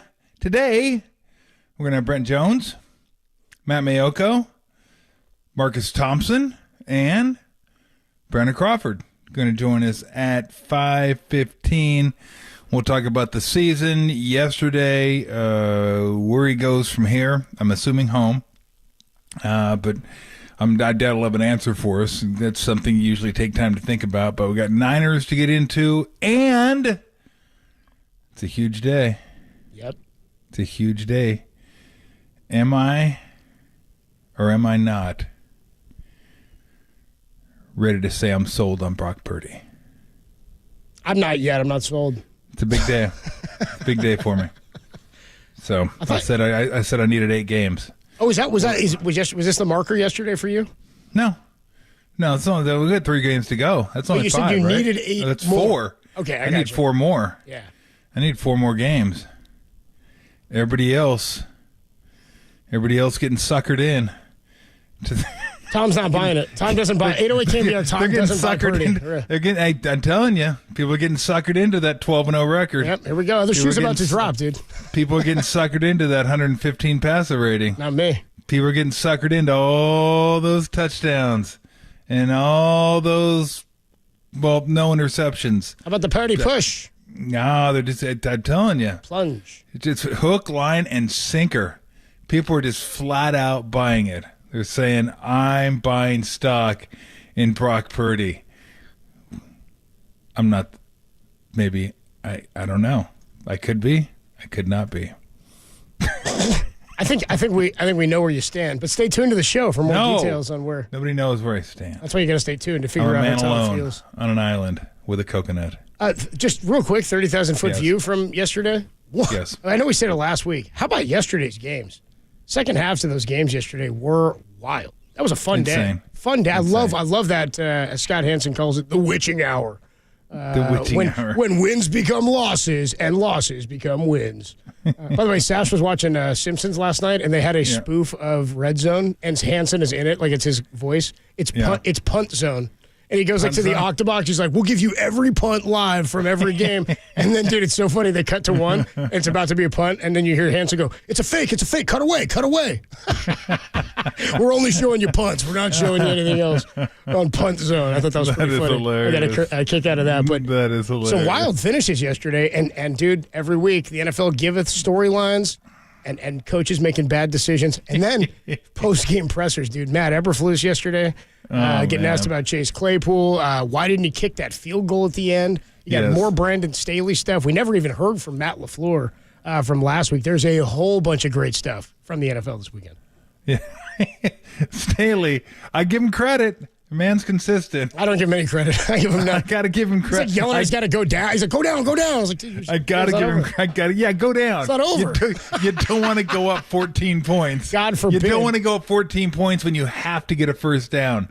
This guy, maybe he's getting too much credit for being smart because he does a lot of dumb stuff. He's getting bailed out a lot. For supposedly being smart. Yeah, 2 weeks in a row. Shouldn't have. Yeah, I hate he gets bailed out. We'll get into that. We'll get into all that. We'll get into the college stuff. We'll get into the Giants. Harrison looked really good yesterday. Very cool to see Brandon Crawford being taken out of the game in the top of the 9th inning and just being acknowledged. So we're going to talk to him today, by the way, at 5:15. So that'll be fun. It's always fun to talk to Brandon. But really, I mean, story is the Niners. I mean, this team is just effing special, as Christian McCaffrey said. I won't use those words, but because I'm not in the locker room, he would know. But my goodness, this team didn't even need Debo yesterday. It's like, is he going to play? Is he not going to play? Yeah, he'll play. He'll block and get a couple handoffs. Is it a decoy maybe? We got it from here. Yeah. We're good. We'll let Ayuk carry the heavy lifting. We don't need Kittle. We'll get him to block, and we'll just do McCaffrey this week. And I'm going to tell you something. I've watched him 2 weeks in a row now. That Cardinal team isn't bad. And that coach is a goofball when it comes to speeches. But they're pretty sharp. Dude, they're put together. They look better, I thought, even yesterday than they did, in total, than they did 2 weeks ago. They play hard. Their game plan's nice. They run good plays. they nitpick at you. They get 8 yards here, 10 yards here, and then all of a sudden it's 20, but it's 6 and it's 4. And Joshua Dobbs was good. He can run the ball, dude. They can move the ball on the ground. Yeah. No, but he knows what he's doing. He knows where to go with the ball. He gets it out quick. He's not foolish. He doesn't make he makes good decisions. And I love the fact they went for the fake punt. I mean, so risky, but you're 14-point underdog. These are the games you do that. Like you got to mind your P's and Q's when you're the upper hand team in that game. Like if the Niners are giving the ball away or muffing a punt, like that's why in those games, special teams to me it's more magnified than in any other game that you play because there's a huge deficit, and all it takes is one muff punt. They pick it up and they're at your 2. They punch one in. Now it's a 6-point game or an 8-point game, whatever it may be. Then they go with a fake, and then things get wacky because then you're expected to win and you're expected to execute. But they're and we joke about this. They're a well-coached team. They're a put-together team in that they weren't doing things that were foolish. They have some vets there, but you're right about Dobbs. He's been there like a month and a half, not even. I think he's been there like 5 weeks or 6 weeks, something like that, barely. Yeah, and he's looked better and better. And I think this was a good test for the Niners entering the game against Dallas, not by defensive standards, but you're going to see Dak, who's probably a little bit bigger than Dobbs, but runs kind of the same way in terms of how strong he is when he's running. That guy took some shots yesterday. They didn't get to him in terms of enough pressure to hit him. But that was a little bit of a test, I think, for looking at what you're going to see from Dallas. They did not hit the quarterback, flushed him a bunch of times, and he picked up gains. Yeah, I mean, that's what happens when you get the ball out quick, and that's what I'm talking about. Good game plan. I mean, their game plan was get it out. We're not going to run super deep routes. Every once in a while, they let it loose a little bit down the field. But it was, and you always had the Cardinals at arm's length, but they were putting together such long drives, such efficient drives, that you just couldn't get that massive margin that you got until the very end to feel comfortable. Like you almost got the feeling if the Niners didn't score, the Cardinals were going to score, and then that was going to be much like early last year, where it felt like a game they were dominating was all of a sudden a 6-point game with 5 minutes to go, and you're like, well, how'd they get here? How'd you get here? That happened all the time. Did they lose that game? Before Purdy. They lost a few of them that way. I just remember a bunch of them were one-score games at the end, and you thought, aren't they up like 14? Like, it just feels like they're dominating this game, and they aren't dominating the game. And this year, well, since Purdy's taken over, it feels like they've been able to get margin, get extension on teams. I mean, that's what happens when you score 30, 35 points. How many times? No, they beat them. They pulled away, but you're right. It was Did they? 38-10. That was at Arizona. I think it was New Orleans is one of the ones that was like it didn't feel close, and then it got close like at the end. 13-0. I think they've got, we'll have to look at the game script. But yeah, I know what you mean, where the Atlanta game, same sort of thing. They were missing starters. They had a chance at the end, then kept kicking themselves. They ended up losing that one. But like Marcus Mariota was extremely efficient. They just didn't execute in those games. And when you're a superior team, you've got to make sure you, like I said, mind the P's and Q's. I think they ultimately did that yesterday. Yeah, no, they absolutely did. But, I mean, because they were efficient. Yeah. It felt like every drive felt like, hey, we got to score, they're going to score. Like the first quarter, you didn't get that feeling. But then as the game went on, you're like, damn, these guys ain't going away. Yeah. Like they're pretty buttoned up. They got their bleep together. They're not like a bumbling team like you think they might be. And I didn't get a chance to watch them game 1. I didn't watch them game 2, but I watched them against the Cowboys. I thought, okay, that was a really good effort. Maybe that was just one game. Cowboys, big game. And then I watched them this game. I'm like, all right, that's a team that's not like I like if I was Caleb Williams watching that, I'd be like, God, that coaching staff's kind of got their stuff together. The ownership's a goofball, but the coaching staff, I feel like that coaching staff has its stuff together way more than the Bears coaching staff. Bears coaching staff. Oh, really? You think so? Just a mess. They're is that right? Is that what you think? And I would be the first owner to fire a coach after 2 wins. I think I might fire Brandon Staley right now, like a preemptive fire. He wins and you're like, you're out. You're going to do something. You've already done stupid stuff and you got bailed out. Your stupid stuff is going to cost us one of these times. I'm going to save you from yourself. I'm going to save us all from you. And I'm going to beat you to the punch. I'm not going to let you do that. He won 2 games on accident. Like, despite his best attempts, they won 2 games. You know? We got 2. The defense just took victory right out of the jaws of defeat. Like, we'll take that V. We'll take it. Boom, we'll take that W. But McCaffrey, good night. Good place. This guy. Yeah, we're going to jump into that. Every time he touches the ball, it's like He's so good. And it becomes funnier and funnier. Not that they weren't legit, but it becomes funnier and funnier when you think about what they gave up to get him and you think, was it worth it? Like, was it worth it? What did it cost? It's the opposite what of Thanos. else would they give up right now? Costs Like, nothing. I mean, that's like, yeah. And in retro, we'll give you a 1, too, just for the hell of it, because this guy has been so good. This is not even talking about what he is in the locker room. And we all know this guy's nails in the locker room, but what he brings on the field, the work ethic, the professionalism, just the talent alone. But my goodness, this guy, every time he touched the ball yesterday, I was like, wow. Yeah. Like, he's so much fun to watch week to week. Like, nobody watched the Cardinals week to week except for Steph Curry and Carolina fans, Panthers, I meant. But we all get a chance to watch him now. I mean, that's what watching sports is all about. Not only your team winning, but watching these guys do their stuff, like entertainment stuff. Take note, Giants. Entertainment stuff is fun. We all like that kind of, like, it's like, whoa, that gets you to the TV. Then you put a winning product around a guy like that, and it's not just him. But we're just getting a chance to watch him week to week over the last year.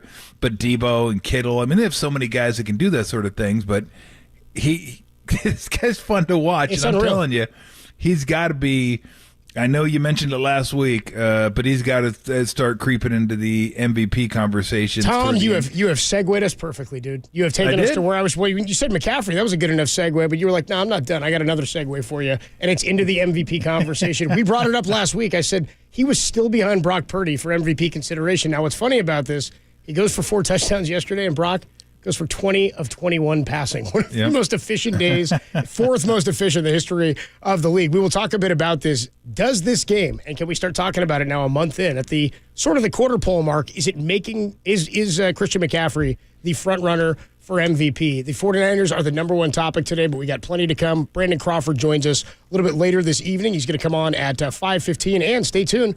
We're giving away some Sharks tickets plus Warriors Media Day. It's a Bay Area sports potpourri headlined by some Christian McCaffrey MVP talk next on the Sports Leader. Fairfax, shout out to you for supporting KNBR, Fairfax's sports leader.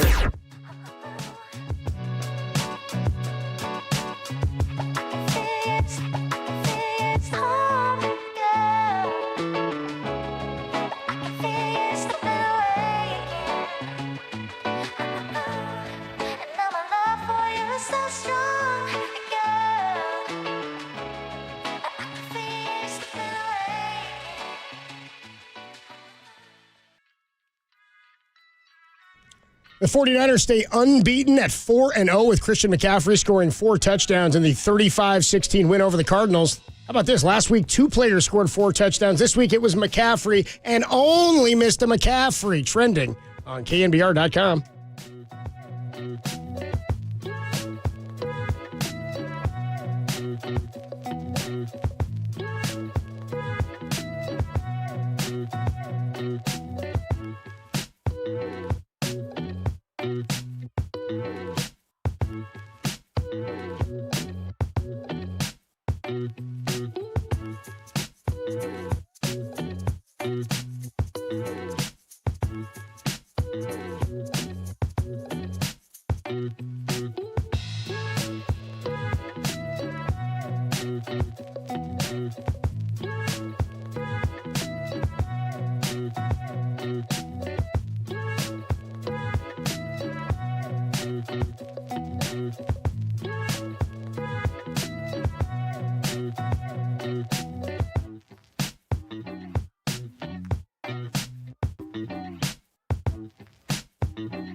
And now, time for the Protect Your Assets with David Hollander Business and Technology Report.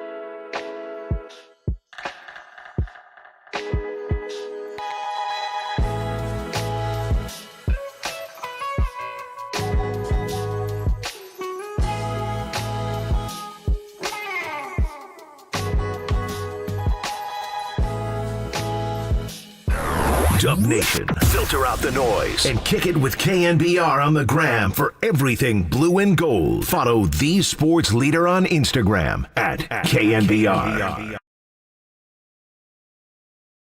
Got a handoff to McCaffrey, walks in the end zone. Touchdown, San Francisco. McCaffrey goes in motion right. Backwards pass led by Juszczyk. A block there. Hurdles a man. 10-5. Touchdown. CMC. Lit the fuse on that one, baby. Play action. Purdy looks bunch side. Comes back left. Throws. McCaffrey will roll it right down to the goal line. Touchdown. CMC, the hat trick. They give it to McCaffrey off the left side. 1, 2, 3, 4. Touchdown! CMC. Honestly, I had no idea until I just came in here that he had 4 touchdowns. I never know that type of stuff. Can you imagine what it would be like if you didn't get McCaffrey? No, don't ever say that.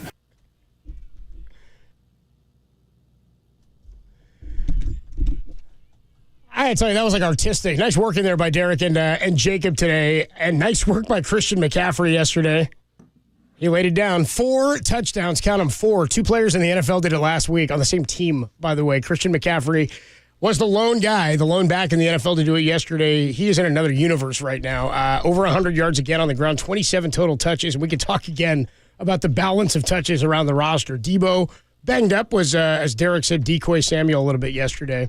And didn't get a ton of work. Brandon Ayuk, a career day receiving. That's what's so crazy, is McCaffrey's putting up these numbers, and it's the number one story.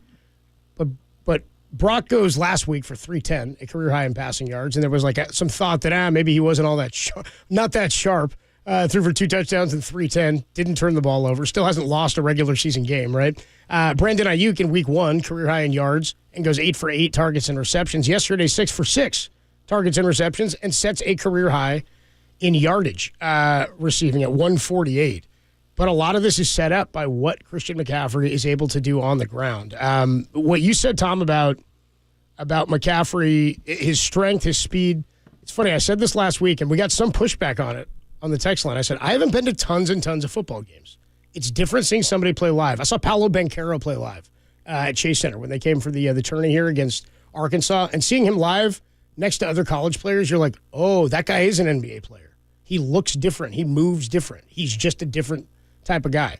McCaffrey, because he's just smaller in general relative to other NFL players, doesn't seem like he doesn't have the moves that LaDainian Tomlinson had, right? He didn't change direction like even Reggie Bush, like the exciting guys. And so when you hear that he's stronger than you think, he's faster than you think, his hands are so good, when you see him play up close, I'm going to stand by it even more than I did last week. He's the best football player I have ever seen play live. I don't think I can name somebody else, and you might think that's ridiculous. I don't recall seeing Steve play in person live. I know I did, but not in a way that I could have a great opinion about it other than he was Steve Young, or Jat was Jerry Rice. He's at the peak of his powers right now. This is the most incredible football I've seen an individual play live, personally. Well, I haven't seen him live, so I can't spepe to that. You did. But... I mean, you saw him live opening week 1 in Pittsburgh. Oh, I guess I did. Yeah, I kept thinking in Santa Clara. I haven't seen him there. But yes, I did see him. What am I talking about? I saw him make that 60-yard touchdown. Yeah, I mean, look, it's hard to say, but yeah, I don't know why you'd get pushback for that. I mean, it's who you've seen. I mean, I don't know why. It's opinion, right? It's not the best football player in the last 20 years or 10 years or whatever. I don't have a universe. I'm saying I've never seen somebody do it. I'm watching this guy do. It's pretty. Yeah, he's it's different. incredible. He's just different. Look, he's drafted top 10 for a reason. He was second in the Heisman for a reason. I mean, he's really, really, really good. But when you combine the thing that really, there's so many things about him that jump out, but it's just the acceleration. Yeah, the burst. Because he takes it, the steps are so short. Like he can bam, he cuts and then he's back up to top speed, and then it's back up to top speed with power. Like he's strong as hell. And he takes hits. So, he takes big hits. Not from. This is the thing. He's not a receiver taking hits from dudes in the secondary. He's getting through the line. He's taking them from linebackers, D tackles. Like he's getting chased down by bigger guys. Yeah. He's consistently taking that beating. No, I mean, look, he's just a stud, an absolute stud, and it's again, it's fun watching the guy play. And that there's a reason why I wanted the Niners to get him out of Stanford. I was like, man, Shanahan and him, forget about it. If I can do my Bill Murray. Forget about it. Me and you together, cowboy, forget about it. I got a party with you. So I thought that those two together would be, well, what you're seeing now, which is why I wanted him on the 49ers. So and look, you can say what you want, the Shanahan running tree, and then you can start naming your running backs that were drafted in the 5th or later round that played for the Broncos, played for the Commanders, Redskins at the time, played for the 49ers, played for the 49ers. Start naming them. Go ahead.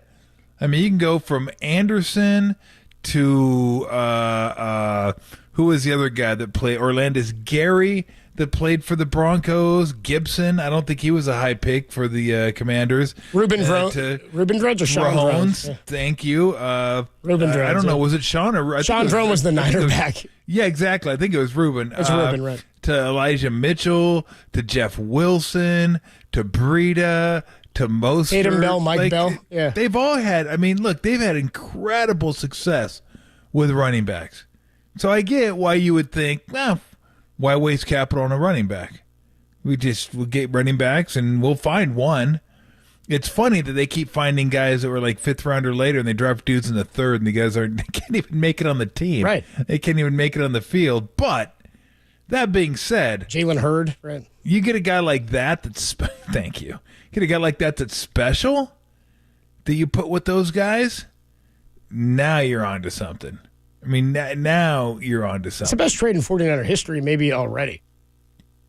Well, for a player, better than the Steve Young trade? I guess the Steve Young trade is good. Steve Young trade's pretty good. That's a pretty good one. Yeah. So okay. What do you have to do to top that? I mean, you're talking. He's going to have to, if he wins an MVP this year, and that's kind of where we're at. Is we talked last week with the MVP. Well, Steve won an MVP. He did, and he won one bowl. So if they get the ball, this is that's the deal. Is I think the difference in how that scope goes is Steve had to live up to Joe. To a lot of people, I think, in a lot of people's eyes, in that you're moving on from the great one to somebody else. This guy better be the real deal, right, if you're going to do that. I think some people think they probably should have gotten more than one, right, that they were good enough to end up with more than one. I think Steve and a lot of people in that era would say that. With McCaffrey, he is far and away. He was already the best running back in football, arguably. He and Derrick Henry. He did something different in that he was a pass catcher. He was unique in the 1,000 season. But with him, he's taken this team to the next level, not looking to sustain something that was already in existence. He's like, I saw somebody tweet, I don't even know who it was. They said it's like he's the final Infinity Stone in Shanahan's gauntlet, right? Like he's just snapping his fingers and defenses are melting down. Kind of like you're just laying down for Lou right there. Lou is just Lou is bowling over you. Lou is bowling over you the way that McCaffrey was laying into defensive tackles, man. I mean, you know why? I know it's break time. It's lunchtime. It's food time. So where are you on the McCaffrey MVP stuff? Before we first get off, Lou I'll say this. I think Steve. Steve's a quarterback. Yeah, you know what? I take it back. That's going to be number one. Than a running back. To me, it's a greater number one because not only is it quarterback, as a quarterback that won MVP, it's a quarterback that's a Hall of Famer. Let's forget that was a trade. That won Super Bowl. Yeah, but it's a great trade. I mean, I don't know that one has to be better than the It's other. on that. How about it's on that level? If you're talking that, it's like I on would that, say it's so, in that yes. class as the Steve Yes. Young trade. Whether you win Yes. one or not at this point, if he's healthy through this. Yes, because it kind of and look, they could have won with Elijah Mitchell. I think they're more than capable of winning with him. But this, I've talked about this a little bit in baseball. Like, I like making trades in baseball and adding when you're already one of the best teams, because give yourself that extra punch to get over the top. Like, just be, if we're one of the best, let's not just let everybody else trade and get close to us. Let's make a big trade and extend. Let's get better than It's what everybody. the Dodgers So- do. It's what the Yankees Yes. do. It's what they go get the best player Yes. available to So continue to dominate. Niners are right there. They're one of the handful of teams that Rams can win. did it. Yep. And it's like, hey, let's go make ourselves better. And if that doesn't work, let's make ourselves even better. And even if it does work, let's make ourselves better. Because you don't just want to win one. You want to win the first one. Then you want to win the second. I mean, that's what teams do. They just go out and they give me another trump card. The Yankees did that when they were winning. Okay, we're winning. Great. Let's go win another one. Let's get this guy. Let's get that guy. Because they have the core. Always work. In a homegrown Exactly. core. Let's add Clemens. Let's go add. Exactly. Yeah. And guess what? Brock Purdy's Sheffield. giving you that option. But there's going to come a time where when you're winning and winning and winning, you're going to have to pay him too. So, though, I mean, it's still a couple About years 2 years off, away, but you got to keep that in mind, because that's where things start ramping up. That's where everything else is like, oh, damn. That now it's hard to have everybody getting paid at that level, because you got to pay your quarterback at that level. But this is what your hope is. Your hope is that you win the championship during these years that he's on a rookie contract, and then when you got to make the decision, you know you're keeping the quarterback. I mean, that's just a given. You're keeping if he wins the Super Bowl, you're keeping the quarterback. Then you got to make some hard decisions, like the Chiefs had to make, like the Seahawks had to make. I mean, you got to make them. But you'll be happy to make them at that point because you've already won. But this was the hope in drafting Trey Lance. Didn't work out. They got a reprieve on that one. And then along came Brock Purdy, and not only they get the same thing that gives you a guy on a rookie deal, it extended out a couple more years because Purdy came along, and he came along later than Trey Lance. So in a sense, I would say they were fortunate. They got to make it count, though. You got to make it count, because if Purdy keeps going the way he's going, and I see no reason he won't, that's not saying I believe yet, though. But Tom needs 4 more games, then he'll believe. At some point, you're going to have to pay the piper on that one. And that's where things ramp up, because that's like 40 mil, 50 mil. That's like big time quarterback money. And you watch what'll happen. Purdy will win. He'll look great and everything.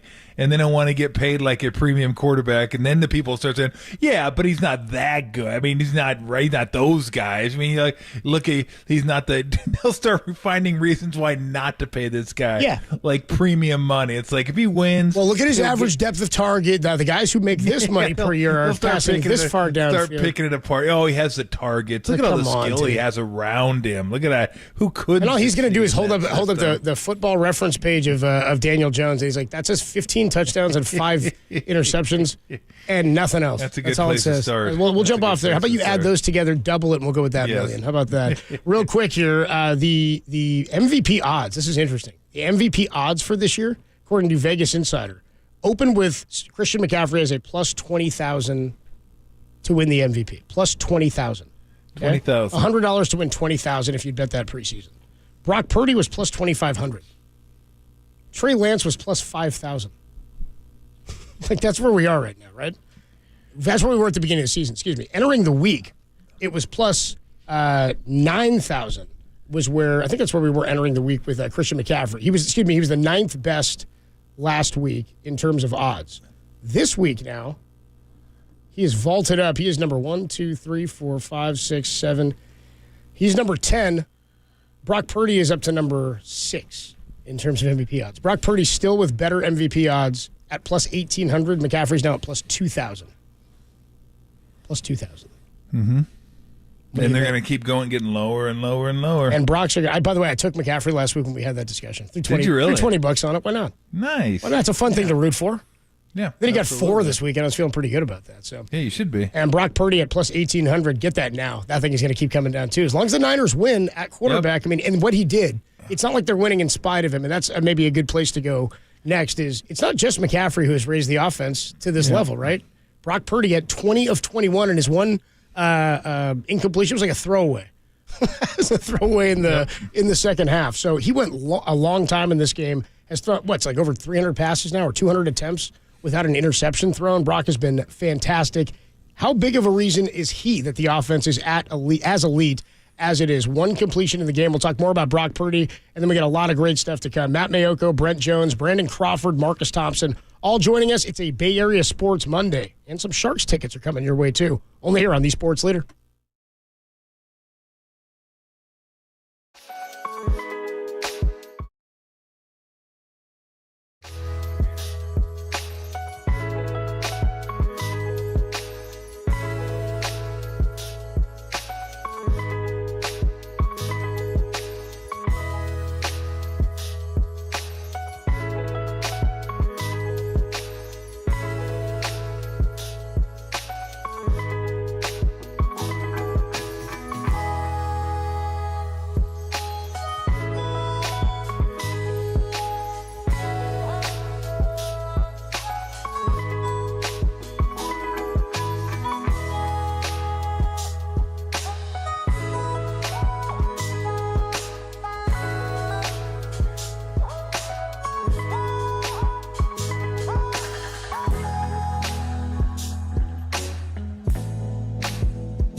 Play KNBR at your pad on your Apple HomePod. Tolbert and Copes now continue on KNBR 104.5 and 680, the sports leader.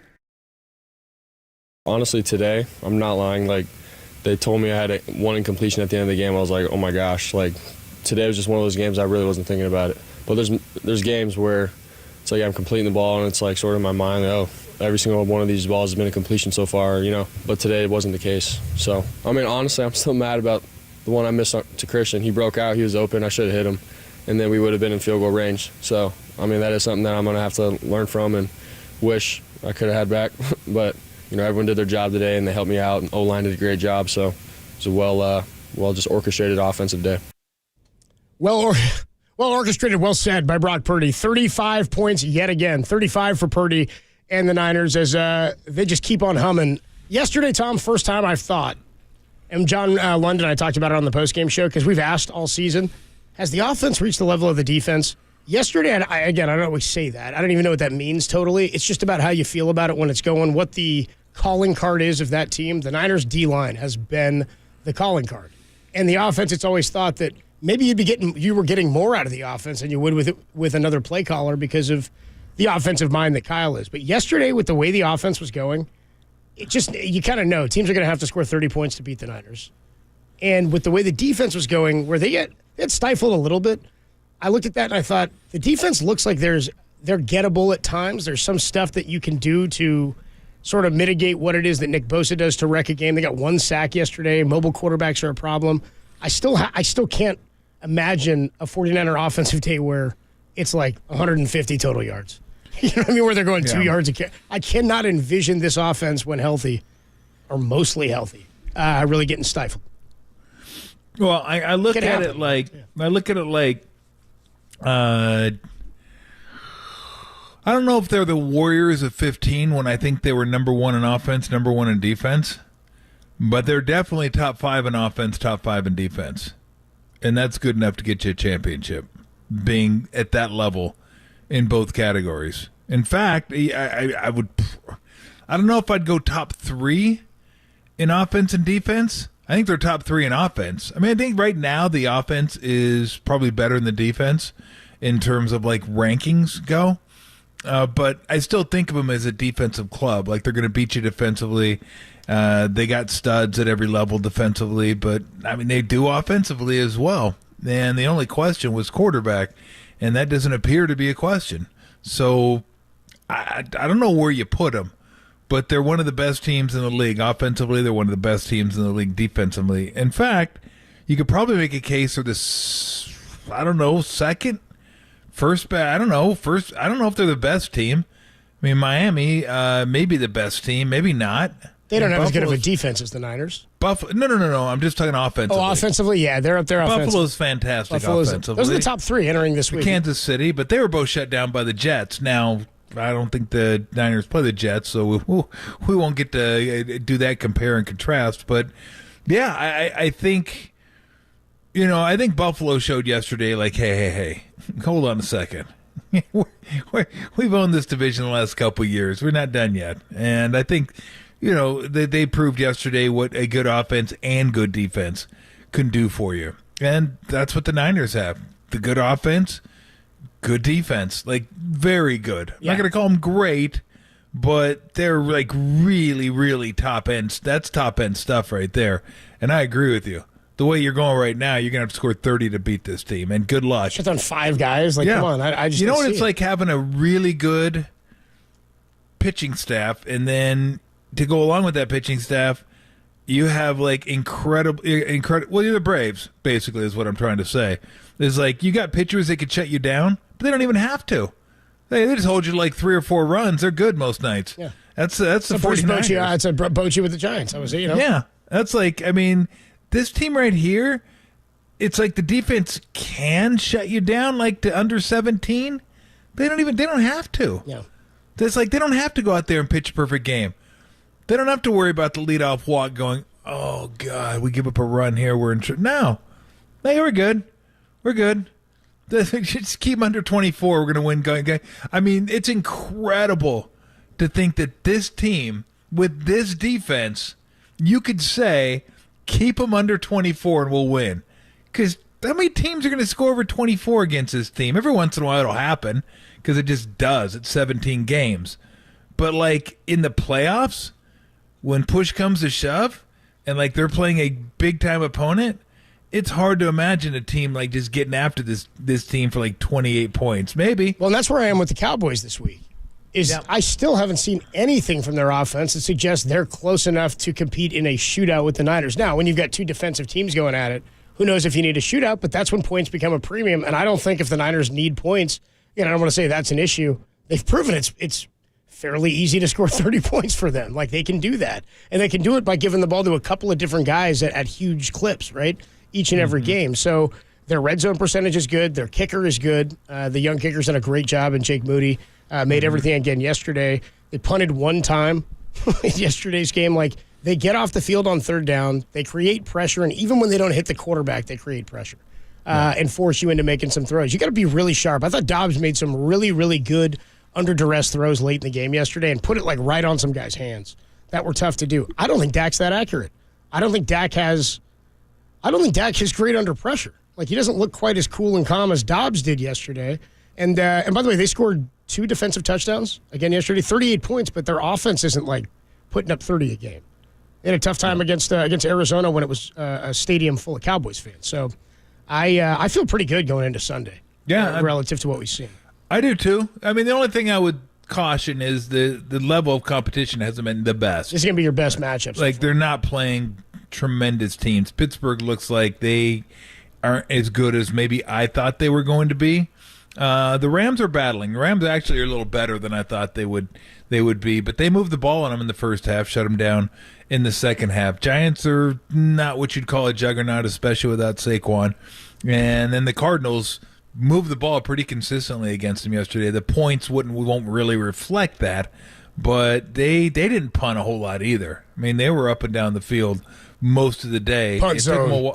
It took them a while to get there, but they got there eventually. So we'll see. We'll see this week how they play. This will be the best defense they will have faced, and probably the best offense they will have. Oh, that's the best team there. I don't think they're at the 49ers level, defensively or offensively. So I expect them to win this game, but it's Niners Cowboys. Niners Cowboys is incredible. I know people in the Bay who have lived here for a long time love Niners Cowboys.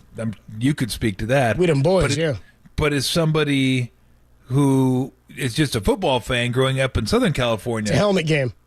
Niners Cowboys. Helmet game, You don't need to say anything. It's freaking Niners Cowboys. Even for somebody who didn't care. Well, actually, I did care who won. I always rooted for the Niners because you got to hate the Cowboys. Yeah.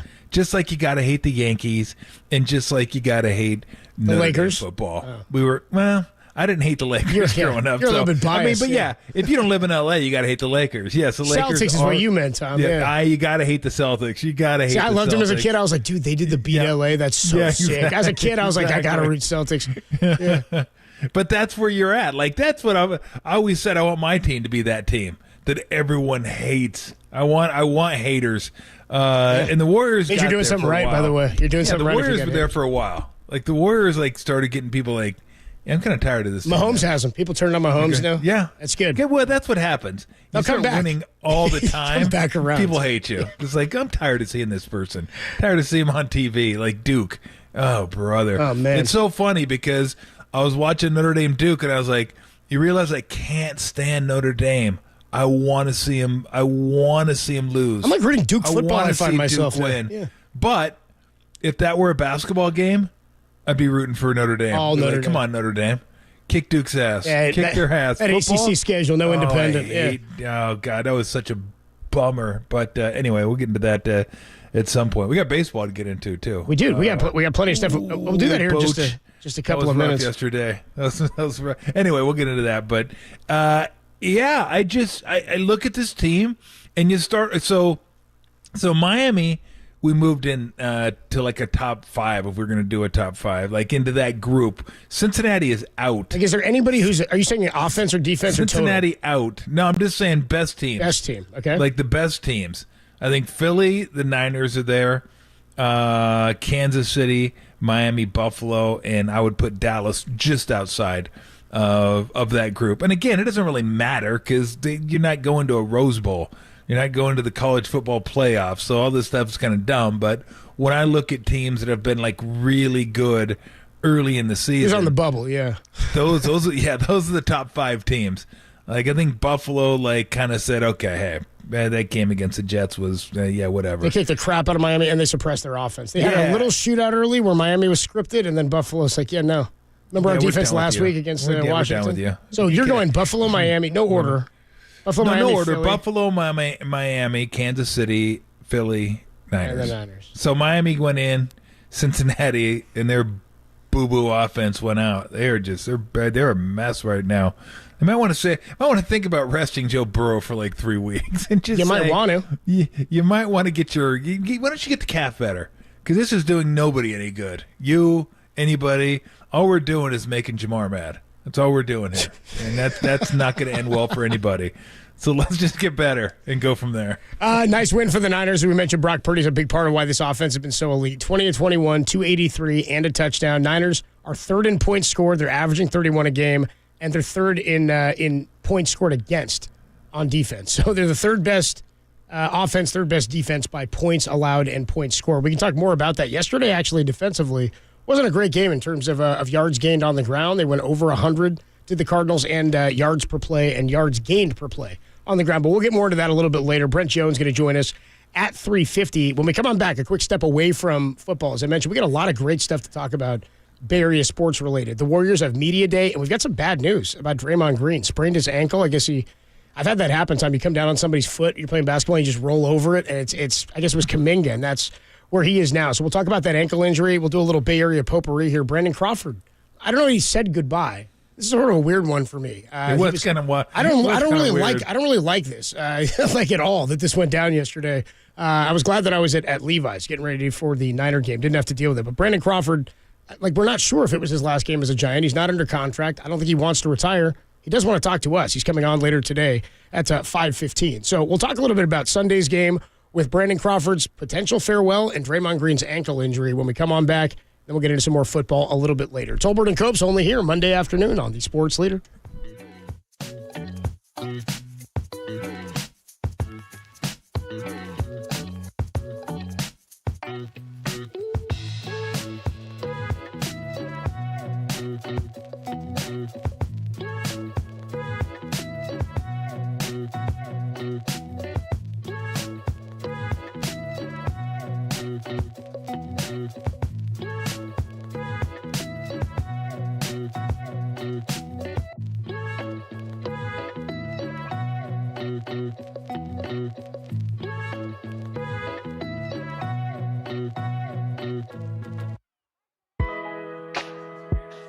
The Giants season came to an end yesterday, losing 2 of 3 to the Dodgers as Brandon Crawford addressed the crowd in what could have been his final game as a San Francisco Giant. Brandon Crawford joins us at 5:15. There's more on that story trending on the all-new KNBR app and knbr.com.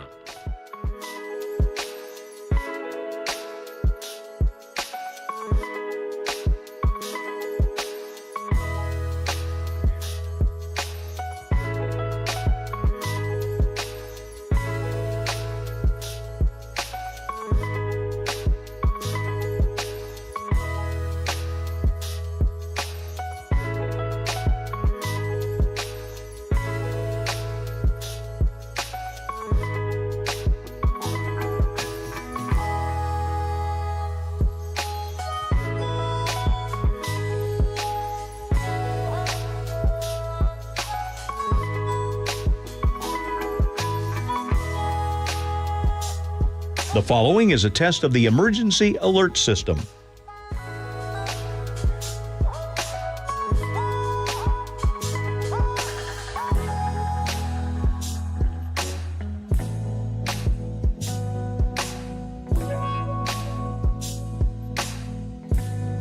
This has been a test of the emergency alert system. We now return to our regular programming.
Enjoy KNBR in FM at 104.5 FM. Now back to Tolbert and Copes. Tom Tolbert and Adam Copeland on the Sports Leader. On behalf of the team, I just want to thank you guys for this season, for showing up through the ups and the downs. You guys continue to show support and show up, and we just really appreciate it. And then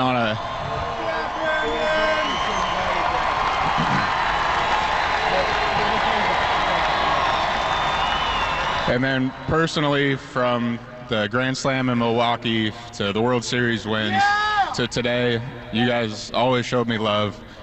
My family and I appreciate it so much. You guys are the best. Appreciate it. Greatest shortstop in San Francisco Giants history, Brandon Crawford, whose contract ended, I guess, yesterday, end of the season for the Giants who don't go to the playoffs. Brandon Crawford is going to join us right here on KNBR at 5:15. 5:15. Do not want to miss it. Brandon Crawford is going to stop by the show. We'll talk about the season they had and where he goes next. I thought he made it clear he wanted to play still, that he wasn't hanging it up. Like, to me, this is kind of like the Bochy thing, where Bochy's like, I'm not retiring. Just like contract's up and they're not bringing him back.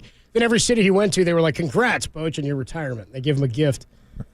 Now he's back, and now he's going to like kick some of those teams' ass in the playoffs potentially, who handed him a gift when he stopped there on his way out. So maybe you should have to return that stuff, the retirement present. But Brandon Crawford is not retired, not said he was going to retire. We just don't know what the future holds. It's why I don't really like, I know they didn't do a ceremony, but that's what this was.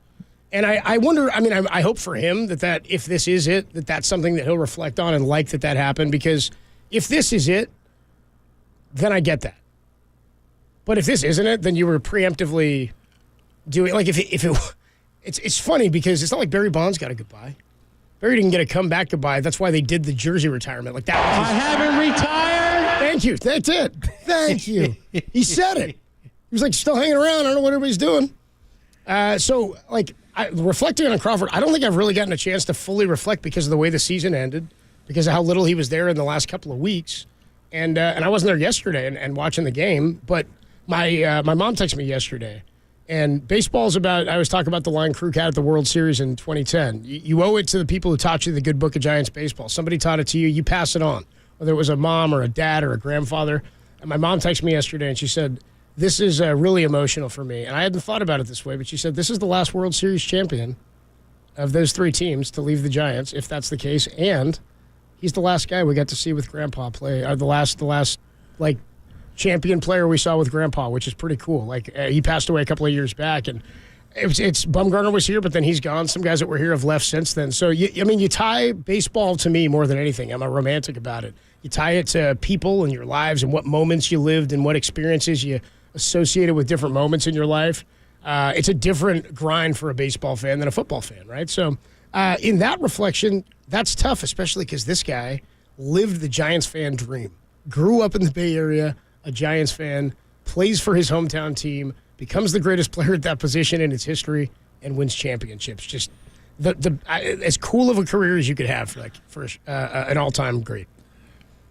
Yeah, for a franchise. Look, yeah, it's been so much fun watching him play, and the wizardry at shortstop. He's done some amazing things. Also come up with some big hits. The Grand Slam in Pittsburgh. It didn't resonate quite as much because I think, what was that, 11-0? It was a final in that game. I think you're mistaken. Here's what happened. Lee Hammer did this earlier too. He was talking about the Grand Slam in Milwaukee. Everybody's going Grand Slam in Pittsburgh, right? Is that what you're thinking of? Didn't he hit the Grand Slam in the playoff game? Right. So the Grand Slam in the playoff game, which when they were having the whiteout in Pittsburgh, the wild card game, which still, by the way, first ever shortstop to hit a Grand Slam in the playoffs. Yeah. I was like, what? I've been playing baseball for 150 years. That Grand Slam, his first career hit was a Grand Slam in Milwaukee. Yes, correct. In that game, they were trailing 3-1 in the seventh, and he hit a Grand Slam to go up 5-3. Yeah. Pretty cool.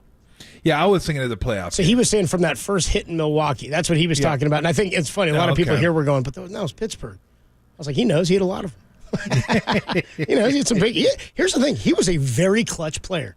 I have to look at, like, not just runners in scoring position, but the late and close stuff. He had a bunch of walk-offs. He had a walk-off home run against the Dodgers on opening night one year. Ross Stripling's big league debut night. That was a cool one. I mean, he was a super clutch for the World Baseball Classic team, Team USA, that won a few years ago. Mm-hmm. I don't know that he won the MVP, but he drove in a ton of runs. He was clutch for that team. I don't think we appreciate him enough. Yep. For about a 4-year, maybe 3-4 year span because of the shift. The shift kind of took everyone. It took your appreciation away from some guys, because it's like you didn't get to see everything they can do because they didn't need to, because the computer took care of that. Like, let's move this guy over here, let's move that guy over here, let's do this, let's do that. But this guy was as good as it got out there at shortstop. And when he came up, I mean, he really couldn't hit at all. He was all glove, no bat. And he became a guy. Like 240, 220. Who was a pretty good hitter. A little bit of pop, get you between, 12 and 18 home runs. I think he might have had 21 year, maybe. Could be wrong. Was that the 298 year, the 2021 season? Where we were saying he should have got MVP votes. Like he was literally did for he that get team. 20 that year? How many did he get? I thought he had 120 home run I wanna say season. he But hit- again, I could be wrong. I'll get it for you in just a sec here. I want to say he had Maybe 21 that one. year. Yeah, I thought he had one, but anyway, he's been a class guy too. He hit 21 in 15. Gold Glove All-Star and Silver Slugger, and he had 256, 782 OPS, and then he hit 24 in 2021. Wow, so he had 890. That was a over career 20. year, and that's what got him these last 2 years. Yep, exactly. 90 ribs, 895 OPS. That's a monster OPS. The dude was 4th in MVP voting, and he won a Gold Glove, made the All-Star team. I mean, that's a monster OPS for a guy with a glove that good. Monster at that position. One of my favorites that he led the league in triples one year, which is maybe the weirdest stat. I think I've talked to him about it too. The only time in his career he had 11 triples. He had double-digit triples in 14, but he has never been a burner. But he's a lefty, and he poked him in the gap out into Triples Alley. So great career for Brandon Crawford, man. And again, I'm not ready. I don't want to act like it's over because I don't. Yeah. Anytime I just want to ask him. I'm going to ask him what was that. Like, because that's the question I want to ask What do you him. mean? Like, so what was that? Yesterday? Was that retirement? Was that kind of a goodbye? Was it a goodbye in case we don't see you again? Was it we love you, but in case we don't, we want to say goodbye kind of as a kind of a safety goodbye, like in case it is goodbye. In case I don't see you. We you. don't want to not say goodbye, but when it is time to say goodbye, because by that time it's too late. It was weird, and I don't know if it felt that way to him. Like, it was cool. Teammates acknowledge him, fans acknowledge him. That was really, really cool. But it's like, well, what does it mean? Like, you didn't say you're leaving. They didn't say they're not re-signing you, but that makes you believe that they're not going to bring you back. Maybe could you still work something out and come back? It was very weird. Like, I'm glad they did it so fans would have that chance. Because they're not going to go, oh, he's back. We didn't need to. Everybody be super pumped if he was back. Well, maybe not everybody, but I think most people would. That's why you have Wall of Fame Day, isn't it?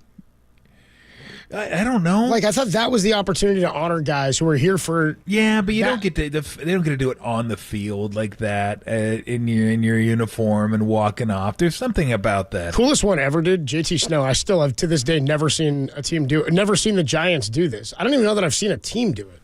Where JT Snow was added to the roster in 06, final day of the season. He warmed when you could expand to 40. He warmed up the infielders in uni number 6. He threw ground balls. I was sitting behind the dugout.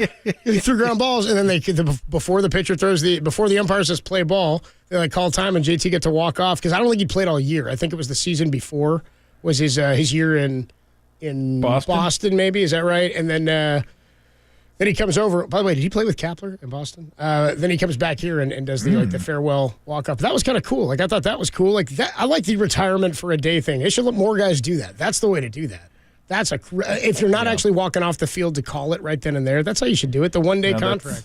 That's pretty cool. Well, I don't know if he played with Kapler, but I know he might have played with our Munson Award winner today. So we still got that. Kapler was there in 04. What that World Series team? He was with now. Well, so Schilling was there beyond that. I think JT went there in 05. Is that what it was? I think. I want to say that. Because when JT crashed into Pudge Rodriguez to end the 03 team, that's when I thought, oh, man, is that the last time we see him? And that's sort of why you want good moments to leave the court and the field for guys, right? Basketball, they always walk off the court, which is cool. Baseball, it's usually an ovation for an at-bat, right? Like, everybody knows where they were for Bumgarner's at-bat, and then he strike out, Kershaw. His final at-bat, he gets a pinch hit. Matt Cain's final game was pretty funny. He got caned. Why wouldn't he? He got caned by Will Myers. It's like, I think Will Myers got him, and Cain left the field, and he'd not had a great season, but that was kind of cool. So the other story, the other big one from today, is the Warriors Media Day. We are 3 weeks from tomorrow, the start of the regular season against Phoenix, and I think we have a preseason game in 5 days. I think we're 5 days away this weekend from the first preseason game. Draymond Green, I guess this weekend it was reported, came down on Jonathan Kuminga's foot, rolled over it, and injured his ankle. Here's Draymond from Media Day talking about that ankle injury. Was just playing pickup and was going up for a layup. Came down on JK's foot. But I feel good. I feel like I'm improving fast. I'm a pretty fast healer, so I feel like I'm improving fast, and it's good. Didn't quite foresee this coming into the season, but everything happens for a reason. I think I'm excited because we have a great performance team, and I'll be in even better shape by the time, whenever that is, when I start playing, than I even am in now with our performance team. So it's an opportunity for me to get better and continue to improve up on some things that I've been working on. And, when the time is there, get back out there and be ready to go and, hit the ground running. I just want Draymond to bring the same energy to these hits that he does to his podcast. That's all I'm asking. Is that so much to ask? No. 3 to 6 weeks. Can I ask this? Yeah. Does everything really happen for a reason? I mean, does it really? No. No, it doesn't. For example, Tim's off today. Yeah. Tim's off today. There was a mishap on the schedule after our 12-hour day down at Levi's yesterday, Niner pre and post. He gets home he dropped me off at like 8:30, texts me at 11, and he goes, "So fun development, schedule mishap at the leader. I'm here working the overnight." It's like a 24-hour day for Tim. Happens for a reason. Everything happens for a reason. No, it didn't. It did happen for a reason. Tim screwed up the schedule. Yeah, that's why it happened. That was more of an effect than the reasoning for it's not like leading to some other Now, if Tim meets the love of his life today, then we're cooking. Yeah, one of my least favorite sayings. Yeah, everything happens for no, it doesn't. No, it doesn't. I can think of plenty of things that happen. I'm like, what was the reason for that? What about Sean McVay's field goal at the end of the game? What was the reason? Everything happens. I could think of a bunch of stuff. I could think of a bunch of very, very, very, very, very unpleasant / heinous / evil things that happened in the world's history. And then somebody come up with a great reason for some of those happening. Well, if it's a decision, it's a I don't want to go down those roads. I'd like to start with slavery, Tom. Yeah. What was the reason that? Well, infrastructure and whatnot. Yeah, exactly. Well, look, I'm sure they were saying the same thing. Like, as you're picking cotton or do whatever, you're like, everything happens for a reason. See how we're here for a reason. We're here for a reason. Look, I don't like it, but I get it. You know what I mean? I get it. I understand. This just sucks. But you know what? A good reason for that. Everything happens for a reason. Everything. Now, what if Kuminga gets to play? Like, what is that? Did you see the threads? Somebody on the thread goes, great. Now Draymond's going to punch JK. Nice. Nice. Oh, that was pretty funny. But anyway, you hope this isn't like the start of... here's what's going to happen at some point. Because the Warriors were so consumed, and I'm not saying they're wrong, but so consumed, or get Draymond back. Got him back for 4 years. Now it's getting Clay back. I got Steph for 3 more years, I believe, after this. I'd have to look. It could be 3, including this. But age is going to hit at some point, and you hope it doesn't hit you hard. And I'm not saying this is an age thing, because they sprain your ankle anytime playing basketball. But I hope this isn't like the year we start seeing guys missing chunks of games, handful of games. They're in the mid-30s now, bro. Yeah, I know. That's where it is. And you don't think it's coming up on you. And I always mention the Phillies because that was a tremendous team for a number of years. 3-year window. And they had, guess what? They had studs. 2 MVPs, Cy Youngs. Yep, yeah, they were studs on that team. And all of a sudden, they got old really fast. And then it was too late. It's like abort. Nah, sorry. Okay, let's trade. Nope, sorry. That window's passed, my friend. You can't trade these guys now. We're not going to just have back. Brad Lidge, right? All right, yep. Let's just hold on to him then. And then, you hope that doesn't happen to the Warriors. Like, you hope they don't do something to where they tie up their future for 4 years because of what's happened in the past. And all of a sudden, in the middle of it, you realize we got passed by. Because right now, I still think they're in the mix, but it's teetering. That window is not wide open. They were anymore. a 6th seed in the league. The talent discrepancy across the league. Again, we are now into the most. We haven't even talked about Holiday. Yeah, we haven't even gotten to that. It's the most wide open era of the league, I think, in my lifetime, where you knew the class of the league were a couple of teams, and we still know who the favorites are, of course, in each conference. but nothing really would surprise you. You can't absolutely pick. It's going to be Lakers again this year against whoever out of the East. It's going to be Warriors likely again, at least in the conference final. So you're right. The discrepancy in talent among teams, especially the Warriors across the league, is not where it was. And they don't excel at one thing better than anybody anymore.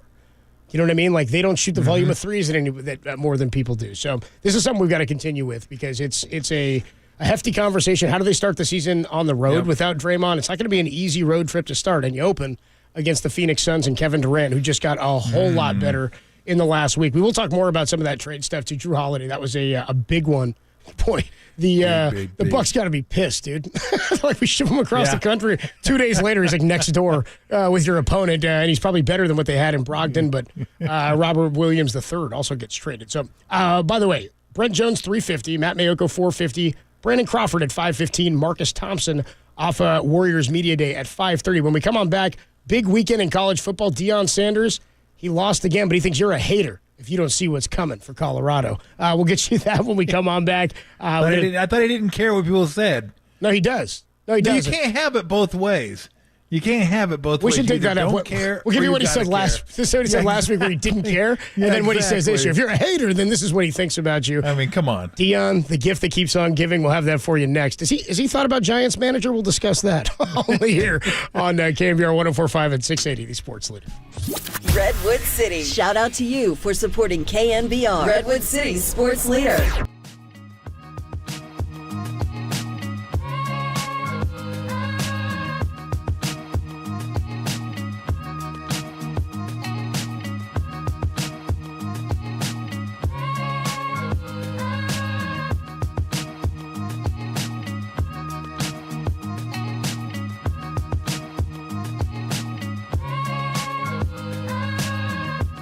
Tim Ryan joined Murph and Mac this morning and proclaimed that no quarterback in the NFL is playing as well as Brock Purdy is right now. Check out that podcast and more trending on the KNBR app and on KNBR.com.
faithful. Filter out the noise and kick it with KNBR on the gram for everything 49ers. Follow the sports leader on Instagram at KNBR. If you can't see what's coming with CU football, you've lost your mind. You just a flat-out hater if you can't see what's going on and what's going to transpire over the next several months. Something's wrong with you.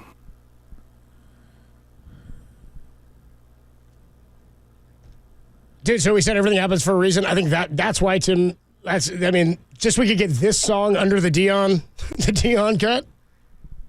All over the haters, man. Adam Copeland, Tom Tolbert with you. Deion Sanders and Colorado. First of all, the game started almost identical to the game last week against Oregon. Just like Oregon jumped out quick. Yep. What was the score in this one? 14-0 or 21-0 early? 28-7 maybe? Yes, it was a beatdown early. 21-0 at one point was how it started. I wasn't feeling great about my plus 22 at that moment. Maybe the toughest plus 22 I've ever covered. Your Colorado ends up coming on back. Makes it pretty interesting in the second half. 48-41 is the final, but then this is Deion's tone now after the game. We just played that for you there, that you're a hater if you don't see what's coming from Colorado. There is something to that statement that, one, I get, like when you run your mouth, you got to stand by it sometimes, and Deion's just that guy. It was like Shaq didn't care if he was up 30. I mean, I can't remember Shaq ever being down 30 in anything. I'm sure he was at one point, but Shaq was going to run his mouth like no matter what. Trash talkers, sometimes like that's what you have to do. When Jordan had to fire himself up against whatever that dude's name was to make something up to make it happen, I think there's something to the change in culture in what he's building, because I also don't totally agree that you're a hater just if you don't think that what they have is great. I think what they have and what they've built is incredible. 1 year in, unbelievable. You've lost a really close game to a damn good national powerhouse. Oregon may be national champion contenders, right, with Bo Nix there. They're pretty special, but I don't think there's anything to be upset about. I think you want to finish strong, but I think they made adjustments this weekend that made them better than they were last week. I think he's a little misguided, but also I think they're coming. Like, I think beyond this year, they could be special. Assuming that the recruiting continues to happen. Because it's not all just Shedeur. He recruited before that, right, at Jackson State? Yeah, I mean, let's see where they're at in 2 years. He brought a bunch of dudes from Jackson State. I think it was Jackson State, or was it Jackson? There was like about 3 Jacksons. There's like a Jacksonville, Jackson State, Jackson. It's like, I'm going to Jackson. It's not that, but it's something like that. Very similar to that, but not at all like that at all. So I don't know where they're going to be in 2 years. They're going to be able to bring in a new crop? I would think so. He's pretty magnetic. And the NIL. And he's already done it. It's easier now. I mean, I don't know. Other people are able to offer that too. So I think they're going to be good. I think it's a good story. They're fun to watch, and he's fun to watch. He's fun to listen to. So we'll see. And they're not going into you're killing me on the computer there. This cat. The cat's on the computer with you? Yeah, she just loves sitting on the computer, just like right on it, right on the keys, and I don't even know what I'm looking at anymore. So don't go to that website. Anyway. She watching cat videos? Like on YouTube? Yeah, I wish. By the way, Marcus Thompson should have cleared my history. Go ahead. Sorry, Marcus Thompson is going to join us at 5:30. He was at the game, don't forget, in Colorado. Yeah, that's right. He was there. So Marcus, we'll talk more about that with him. 3 seasons for Deion at Jackson State. He did, by the way, it was Jackson State. He did, by the way, get the number 1 recruit in the nation to decommit from Florida State to come to Jackson. That was Travis Hunter, right? Travis Hunter. So if he's doing that when he's at Jackson State, now that he's a D1 program and this hype is there, it's going to get easier for him. Yeah. Well, I think Shedeur was going to, they were thinking he might go to Florida State. He didn't go to Florida State. He ended up playing for his dad. But like maybe the 3 best players in the team, Hunter and then his 2 sons, quite possibly. So I don't know. Again, we'll see. It's a lot tougher to take the next step. To go from like terrible to pretty good is a lot easier than going from pretty good to like really good. Yeah. And then like top level good. So we'll see. I mean, they're going to the Big 12. I think that's a good conference for them. And look, who knows where they would be if they were this good against last year's Pac-12. This is as good as the Pac-12's been in probably 20 years. They might, yeah. And maybe more. I mean, USC was better. USC back in the day is better than all these teams. You mean like you talking Reggie Bush, Lindale White? Yes, that was an incredibly Cal stacked back then with Rodgers was better team. than that these was teams. a good team. They had like 10 NFL players on that team. I watched that on YouTube last night for the first. I hadn't seen it in years. I went back Cal to watch the SC? Texas USC Rose Bowl. Favorite game of all time. You did it last night? I forgot how sloppy it was. It was a mess, dude. I mean, no calls. guys Like throwing picks, fumbles. I forgot about the Reggie Bush lateral. Yeah, dude, at the goal line, right? What are you doing? No, I was like at the 15. Okay, But it's he's running towards the end zone. Yeah. He just throws it behind him to his teammate who's like, what? What do you do? What? And the ball's on there. I'm like, this is a national championship game. And you guys are just like, wee, throwing the ball around. Vince Young's incredible, dude. It was incredible. The collection of talent was stunning. Just stunning how stacked that team was. So, I mean, Deion's catching this conference at its height. It is really good. Oregon State, really good. Utah, I want to see what they look like. I think I know what they'll look like when they get Rising back, but they'll be a lot better. They're still good. They haven't had Rising at all. They're still good. SC, who I think, I won't say this is bet of the year type material, but I will say I think it's going to be worth looking into. Notre Dame at home against SC in a couple weeks will definitely be a wagering opportunity for me. I've seen this movie so many times. USC talented, high flying, got the athletes, and Notre Dame, as much as I hate them, I do enjoy winning a wager. They're tough, they're physical, they just like run the ball, they pound that's the type of game you watch. Notre Dame's gonna win that. They're playing Freeman style now, dude. They got him in there, and like last year was a weird expectations because they were still supposed to be good. They had a bunch of letdowns. And so much better when they have 11 guys on the field. Yeah, so they are. It's crazy. All you got to do is play with the required number of players, and you're good to go. But anyway, USC's still really good. Oregon, Washington. My Cats battled them this weekend, but to no avail. They may be the best team, and that might be the. I think USC will probably be in the championship game, and then maybe the other team will be the winner in 2 weeks. Talk about Oregon against Washington. Yeah, that's gonna be a fun That is one. a great Penix against doubleheader. Knicks, dude. Yeah, that's a 12:30 game leading right into Notre Dame USC. So that's going to be a fun. So that's the thing we've been missing over the last like 10, 15 years. Like all the other conferences had like I wouldn't say a number, but enough great games where it's not just like once or twice a year. Like, oh, I can't wait for this game to come. I'm excited for Pac-12 stuff now every weekend almost. I'm like, there's a lot of good games. Yeah. It's incredible games. I mean, it really is. I mean, all the teams I mentioned, give me any combination of Washington State, yep. Oregon State, SC, USC, Colorado. UCLA, Colorado, Utah. Boom. That should be a conference. You could get those all together and be a conference. They really should. It'd be an incredible conference if they could put together something like that. If people were interested enough to watch You just that. have to figure out something for Cal and Stanford. which, by the way, is what They we should go back east. They should just maybe like Atlantic Coast or something like that. Yeah, they seem more like an East Coast team. Seem like a seaboard team, Yeah, right? I would do that. Yeah. It's so much. It really is. I mean, there's so many good games. I just can't remember. Well, I can't remember because it hasn't been like this in forever. But it's like, wow, look at all these great games we're getting in the Pac-12. And not only are they great games, they have college playoff ramifications. Yeah. Like something I would think has got to go wrong this year for the Pac-12 not to get one team in there. I think they're too good. I think they have too many teams. They're going to start knocking each other off a little bit. They're all quality though. But they're I think really there's going to be somebody's good. going to rise. Yeah. You could see somebody. I mean, you could see him like going back and forth. He beat him, and he beat it. Oh, everybody's beating each other. But I just think there's going to be so many good teams that whoever comes out of the championship game is going to have a good chance of going to the playoffs. So won't that be refreshing for a change to see a West Coast team from a conference that will be disbanded after this year in the college? God, I hope so. I hope somebody wins the Natty, dude. That would be so funny. How great would that be? Would be actually, that's where we year? all need to be, like Oregon or SC or Washington. Somebody's just got to go win it. Like that might be the one thing that'll get me rooting for SC to have them Like win a Lou Natty. Brown said, Yeah. Win the whole bleeping thing. Only one thing left to do. I think Tom Berenger actually said that. I think you're right. I think he does say win the whole blinking thing.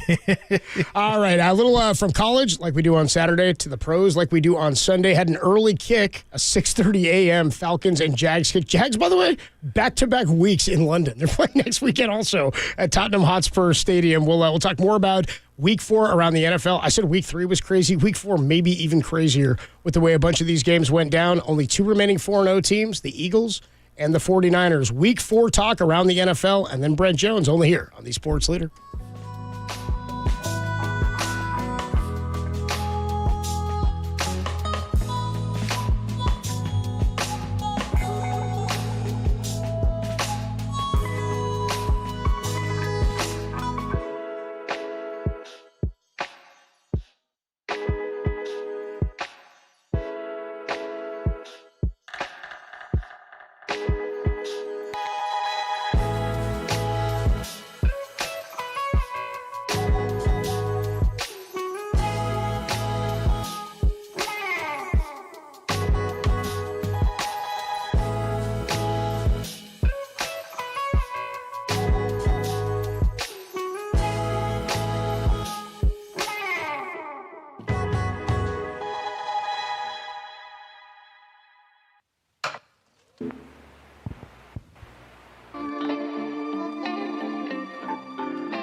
Tolbert and Copes. Now continue. Follow us on Twitter at KNBR. This is KNBR 104.5 and 680, the sports leader.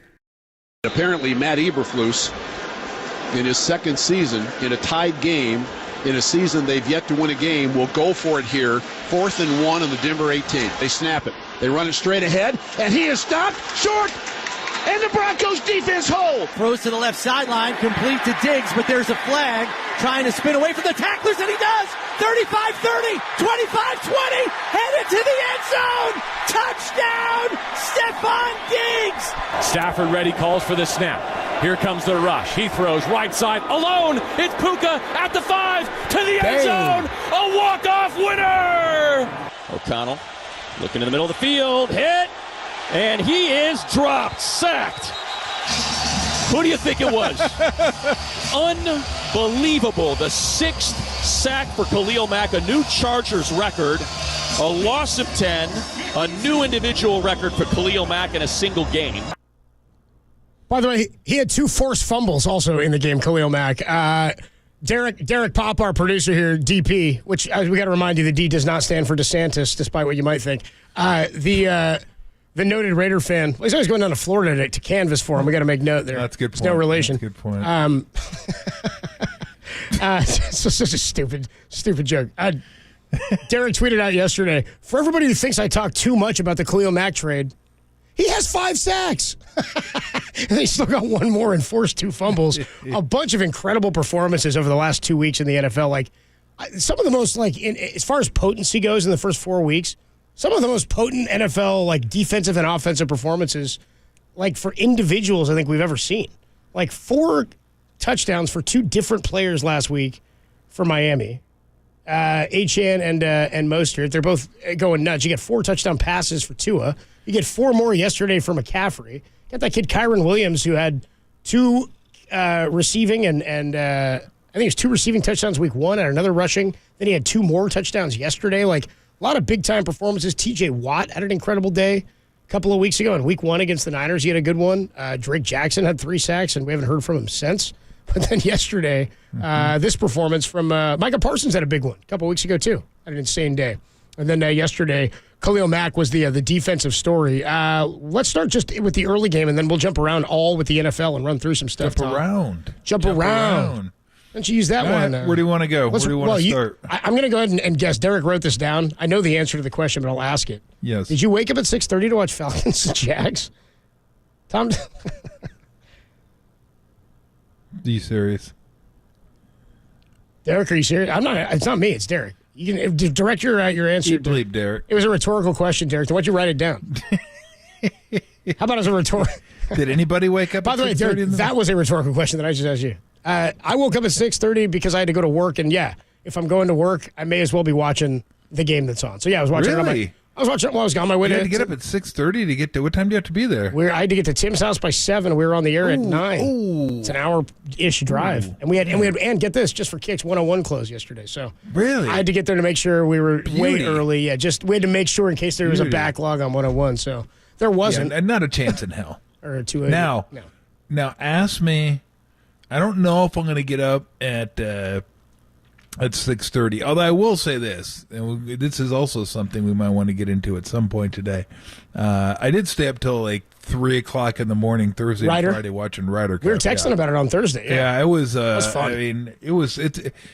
I just couldn't stop watching. There's some excitement about it when it's the only thing on at night, and it's kind of like you're in a special audience. It's sort of like Olympic stuff. That stuff is cool. I love that vibe. Yeah, that's fun. And then Saturday night, it didn't even start till 2:30. I'm like, I'm not going to wait till 2:30 to start it. So I recorded it and then watched a little bit of it, and I'm like, I'm never going to be able to finish this because I wanted to, but I was jumping around, just exactly. NFL was starting, so I'm like, but I gotta watch some of it. Anyway, the point I was going to make that has no bearing on the point that I did make. In fact, I don't even know if there's a tangent I can draw between the two, except for the fact that 6:30 in the morning, I may record it. I don't know if I'll get up for it, but Chiefs Dolphins. That one I may make an effort for because that's a really, really good game. That's over in Germany. So Germany's getting good games. If we're in Italy, I wouldn't wake up, but we're in Germany, so I might have to wake up. Stripes reference for everybody out there. Nice. I think I'll record it though. 6:30 is awful. That's early, man. For me, that's. People don't realize how early 6:30 is. That's like 6:30 for me. That's pretty early. That's like if you were to how dog years 7 years. Yeah. I don't know if that's true. They're kind of refuting that new studies. But anyway, 6:30 for me is 4:30 for you. 4:30 for a normal human being. It just it doesn't even compute to me. In Tom hours, not dog years. Tom hours, 6:30 is 4:30. That seems so wrong on a Sunday to get up at 6:30. But I'll definitely I'll make an effort. Although that game, is that like a streaming game? This game also it might be a streaming. This game was this game was an ESPN Plus only game, which I have, but I do too. I didn't know. I flipped on ESPN as I was just getting dressed, and they said live look-in game available on ESPN Plus. I was like, well, that sucks for a lot of people, not me. I flipped over and I got the game. But, so you got live sports on in the morning. That's fine. The issue is, and this is what's funny, is Germany is getting a game again. They had Tom Brady go over there last year. Remember how crazy it was? They were going nuts. They loved it. London always gets the Jags, and they get like another couple of crappy teams usually. But Germany's getting Dolphins and Chiefs. Like That's a Dolphins were an great exciting game. offense last year. Yeah. So that's how that was the London game yesterday. I need the Niners to go over there. They did once. I know. I They did need one to go. time. They need to go again because I need an excuse to go to Germany during or close to Oktoberfest. It's not going to be right in the middle of Oktoberfest, but I need an excuse. You need an excuse to Tom doesn't. I need if anybody can think of a good excuse for Tom to go to Oktoberfest, hit us on the text line here, the Golden State Lumber and Building Materials text line. We can't think of a good reason Tom would want to go to Oktoberfest or a good reason to use. Bills, Dolphins. We'll jump there into the Dolphins game. What'd you think of this one? I actually laid the Bills right before the game. I was like, I'm going to lay the points on this. Bills defense was dominant last week. And I think right now, they're the best team in the AFC. After the last two dominant performances, week one, everybody went, oh, Josh Allen and the turnovers. He's now the favorite to win the MVP. I think AFC, they've looked the best top to bottom. Yeah, and NFL Network, by the way, is Chiefs Dolphins. So Oh, so we'll you're be able to good. record that You're one. good. Yeah. Yeah, I mean, that, again, it's hard to separate them and Kansas City because Kansas City they're pretty good defensively, and we all know what they can do offensively. But yeah, I think that the Bills right now, it's not even about proving what you can do during the regular season. For them, the season starts in the postseason.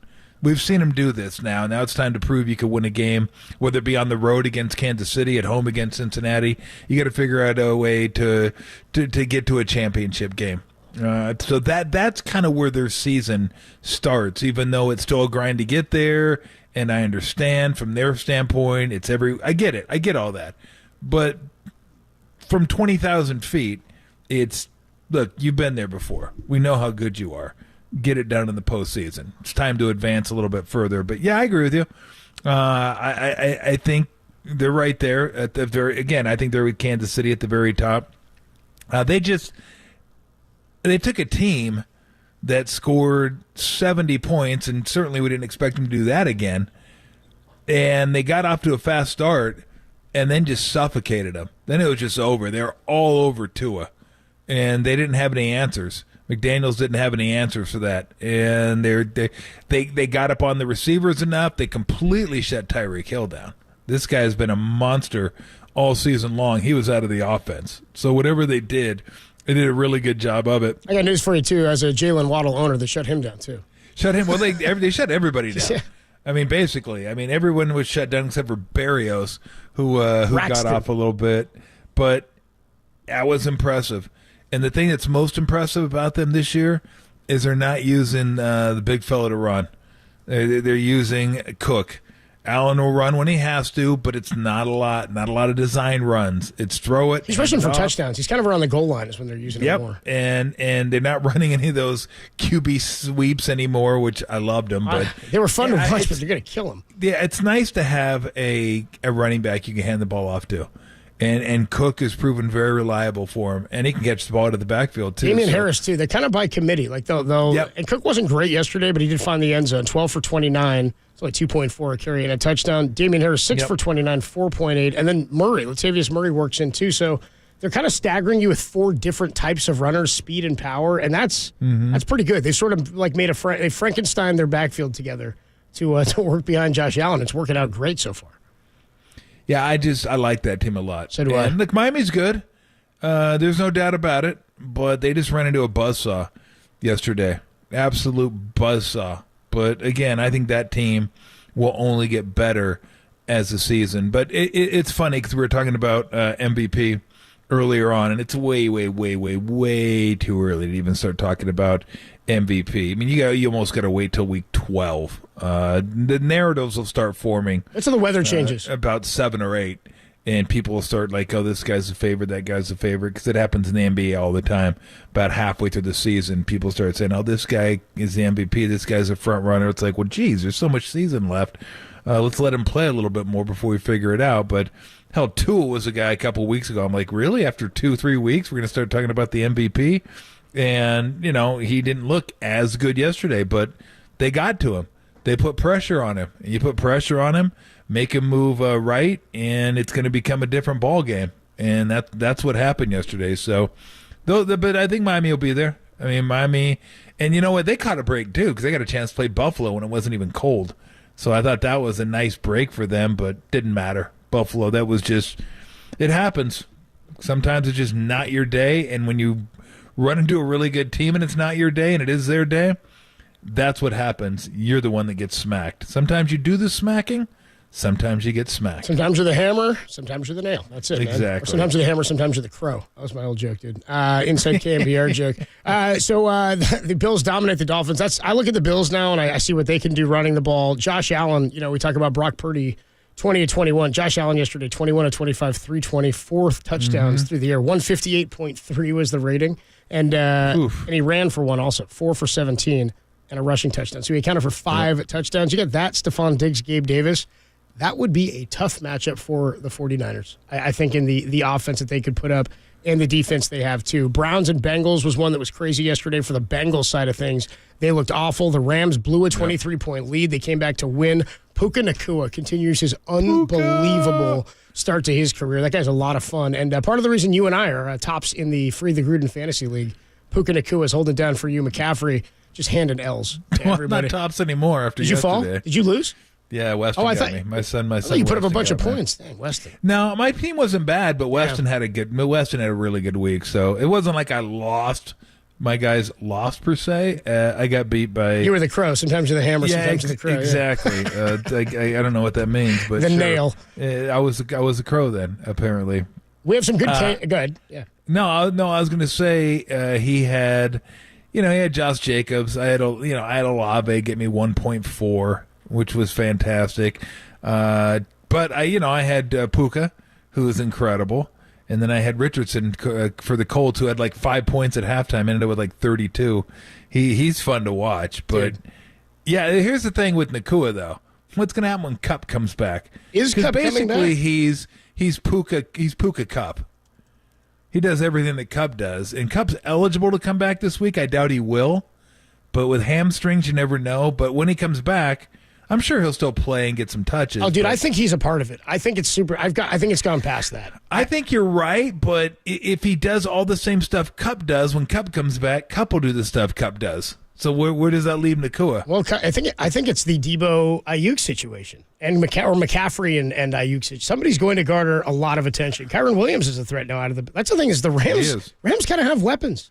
Tutu Atwell's not bad. If Puka, he's the guy I'd be more worried about taking a step back. If you're somebody who's relying on Atwell, like in your fantasy lineup, I think Puka Nacua, you got like 20 more targets. He's getting double-digit receptions. He's proven that he's a skill player that's talented. I don't think this is just benefiting from Cooper Kupp, because we used to see Robert Woods get looks, Brandon Cooks. Like that offense when it was humming, Sean McVay gets guys open. I think he's going to scheme for Nacua. He's also bigger. Not bigger than a big boy. He's not as Mayoko, who's going to join us later. He's not as slippery as maybe Cooper Kupp is, but it's a hamstring thing. Yeah. So who knows? Never know. It was a nice game for Puka Nacua. Lots of great stuff still to talk about. Eagles are the only remaining undefeated team. We have not yet talked about the disaster that is the Chicago Bears, and a lot of really fun stuff to get to with the battle of ineptitude, as Derek called it, the Raiders against the Chargers. Cowboys dominate the Pats, and Brent Jones for his weekly conversation. Look at this cat, dude. Brent Jones is going to join me, Tom, and his cat, only here on KNBR 104.5 and 680, the Sports Leader.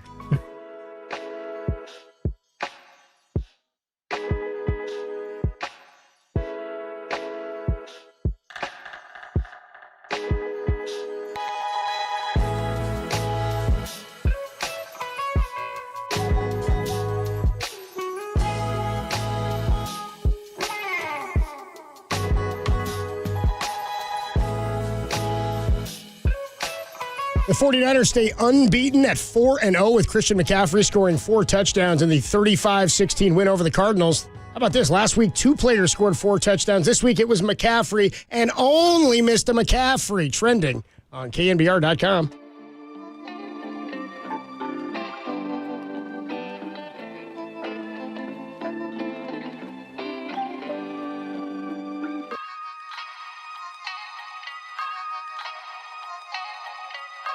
Hey, what's going on, everybody? Adam Copeland here. A new week, which means new questions, new information to look for, especially with the ERC. My good friend Steve Moskowitz is joining me here. Steve, what's going on, man? Tell us about the ERC. ERC, this is where the federal government is rewarding employers by giving. That's right, it's not a loan. They just give you the money of up to $26,000 for every employee an employer had during 2020 and 21. There's two ways to qualify. One's real simple. It's a math test. Did you have a certain drop in gross revenue? But a lot of firms that I've talked to, CPAs, are stopping there with the easy test. If you don't pass that test, there's another test. Either test can qualify. It's a facts and circumstances test. Why aren't more firms doing it? Because it's a lot more difficult. It's a lot more work for the professional. You have to do an analysis. We're willing to take the time, the effort, the energy to do the test. We want to do it and do it right. Obviously, you want to keep away from the scammers that says everybody qualifies.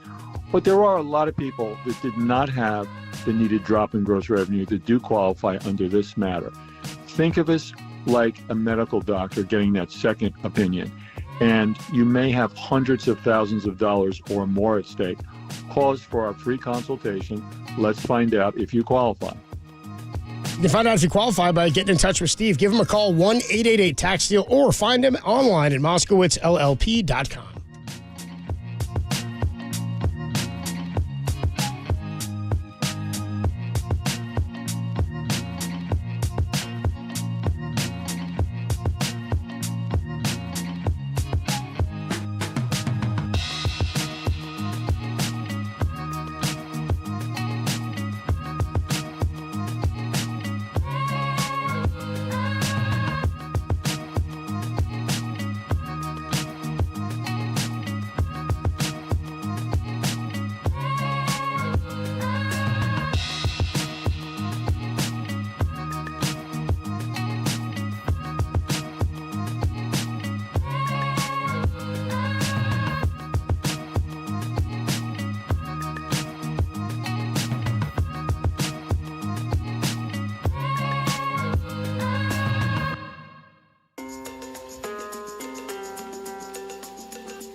Well, I'm sure he has a big smile on his face again today as the 49ers moved 4-0 and get ready to take on the Dallas Cowboys on Sunday Night Football. We talk to him every single Monday throughout the course of the year. Our favorite tight end, number 84, number 1 in your hearts, Brent Jones. What's going on, Brent?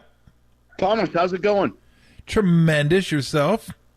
I'm doing well. You know, anytime you win, you got to smile. Now, and maybe it wasn't a huge smile, more of a smirk because it was the Cardinals. But still, we'll take it. Being undefeated, you know what?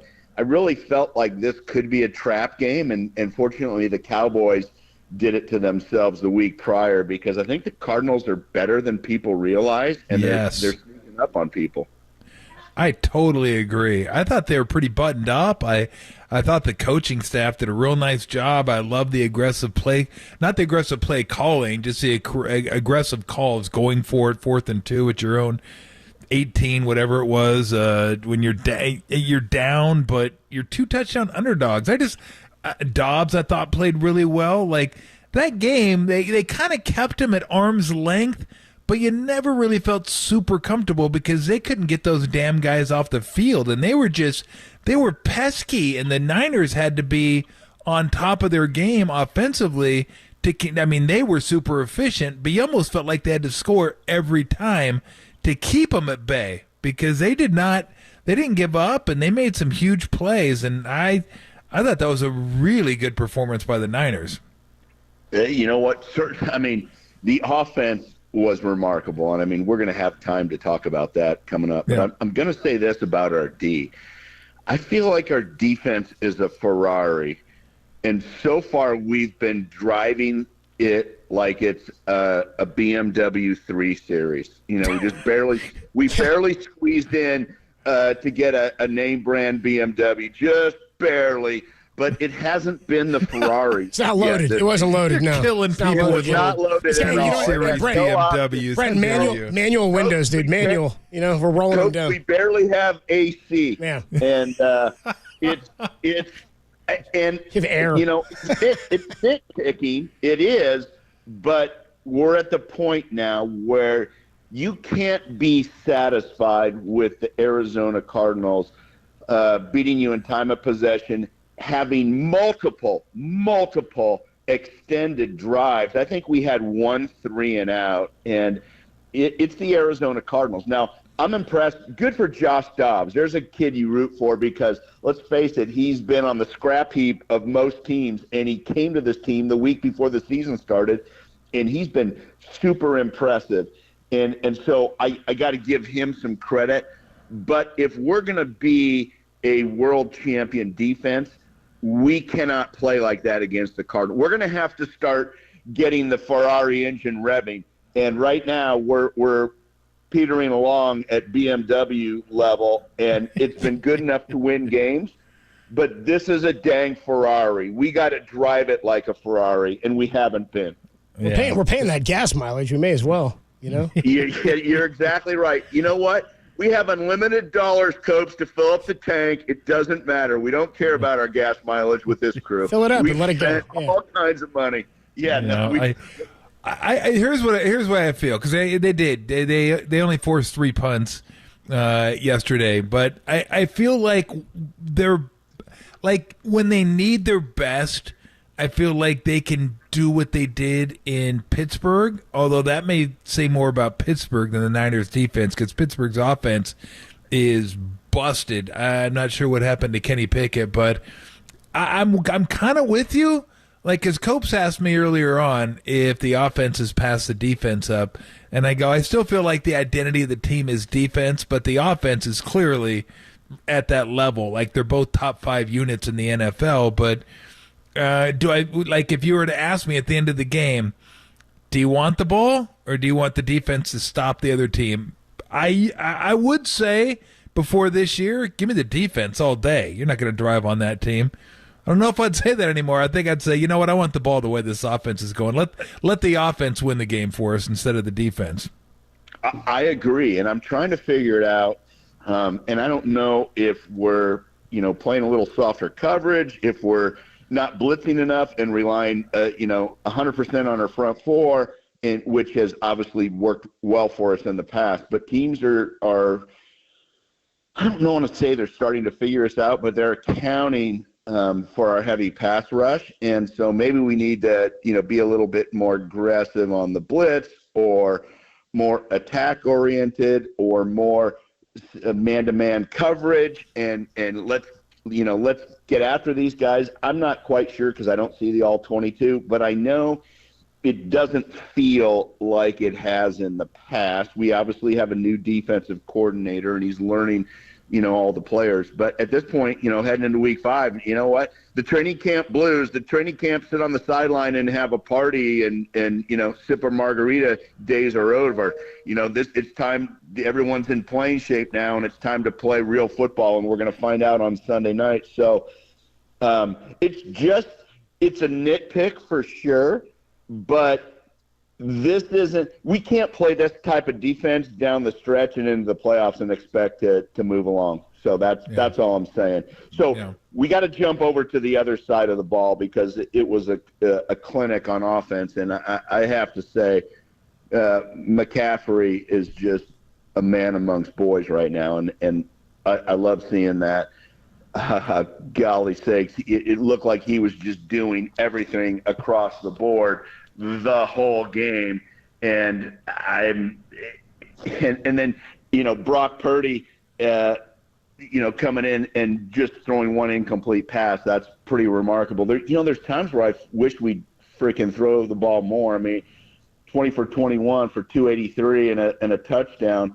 It's like, okay, if we're having that much success, well, why don't we go 30 for 31 and have another 10 passes and throw for 383 and 3 touchdowns and make it 45-16 where we don't even have to worry about it. But I think Kyle's done a good job of balancing run and pass. But yeah, yesterday was all about Christian McCaffrey. It was a Christian McCaffrey show. Brandon Ayuk obviously snuck in there 2 for 6 for whatever, $150. But everybody else was quiet. Debo obviously was banged up, but he was super quiet. George Kittle was quiet. It was those 3 guys. And guys, we talk all the time about, the skill position players. The only time we mention the offensive line is when they give up sacks or get tossed like a monster salad. But we got to talk. Our offensive line, I have to say, I believe is better than last year's offensive line. And obviously Trent Williams is a stud, but Banks, Brendel, Burford, I always call him Buford. It's Burford. Buford, and it's hard to say. It's exactly how I think about it. It's like, McKibben. Daddy, look at that big old ugly alligator over there. That right. Reminds me, I got to call your mama tonight. It's hard saying Burford. I feel like I'm not pronouncing something right. But yeah, those guys did a heck of a job. And you saw McCaffrey hitting the holes. I mean, he had 2 or 3 yards into their defensive backfield before he was being touched. And when you have that type of push up front, it just gives him so much room to maneuver. And I mean, we got guys hustling downfield. George Kittle's blocking his tail off. And so all in all, offensively, it felt like, we did a lot of fantastic things and looked like we're in mid-season form. And if we wanted to step on the gas even more, I think driving our offensive Ferrari, we probably never really got out of 4th gear. We didn't kick it into 5th, but we certainly were going after it. But I mean, we could have hung a 50 spot on those guys. It felt like, for sure. Talking to Brent Jones on the Uma Guest Line. We do it every Monday throughout the football season. So we're talking about the Ferrari side of things, right? Christian McCaffrey to me is that Ferrari. And we talked a couple of weeks ago about the usage for him and going into week 3, whether or not they would taper off a little bit, and they did. They got out against the Giants, and the Giants had nothing going. They were able to run the ball and just sort of pull away from them. But yesterday, 27 total touches, 20 carries and 7 receptions. It's the 6 catches for Brandon Ayuk. That's the second most on the team. So he's up there in receptions. He's up there in carries. I wonder about his usage in that the year. He's at right now 217 total touches on the season. Total snaps on the year. The fewest percentage he played was 61 in Week 3 against the Giants. 85% of the snaps yesterday, 100 Week 2, and 85 Week 1. I wonder about his usage just because they're using him so heavy right now, and they didn't have Mitchell yesterday.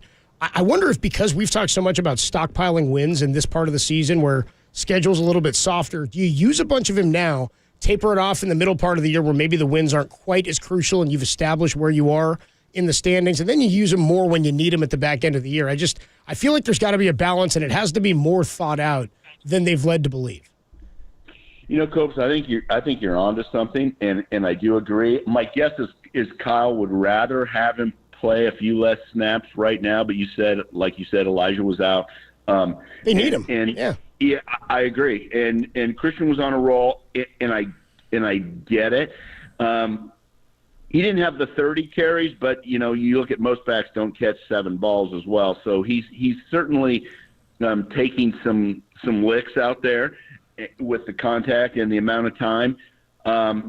He looks fantastic, but it's week 4 of a huge marathon, and I think down the line, down the stretch, you're going to probably see him spelled maybe a little bit more in games that get out of hand. I was hoping for this one to get out of hand so we could maybe get Mason in there a little bit more, but he's still a young guy, and I think we've got to be careful with that.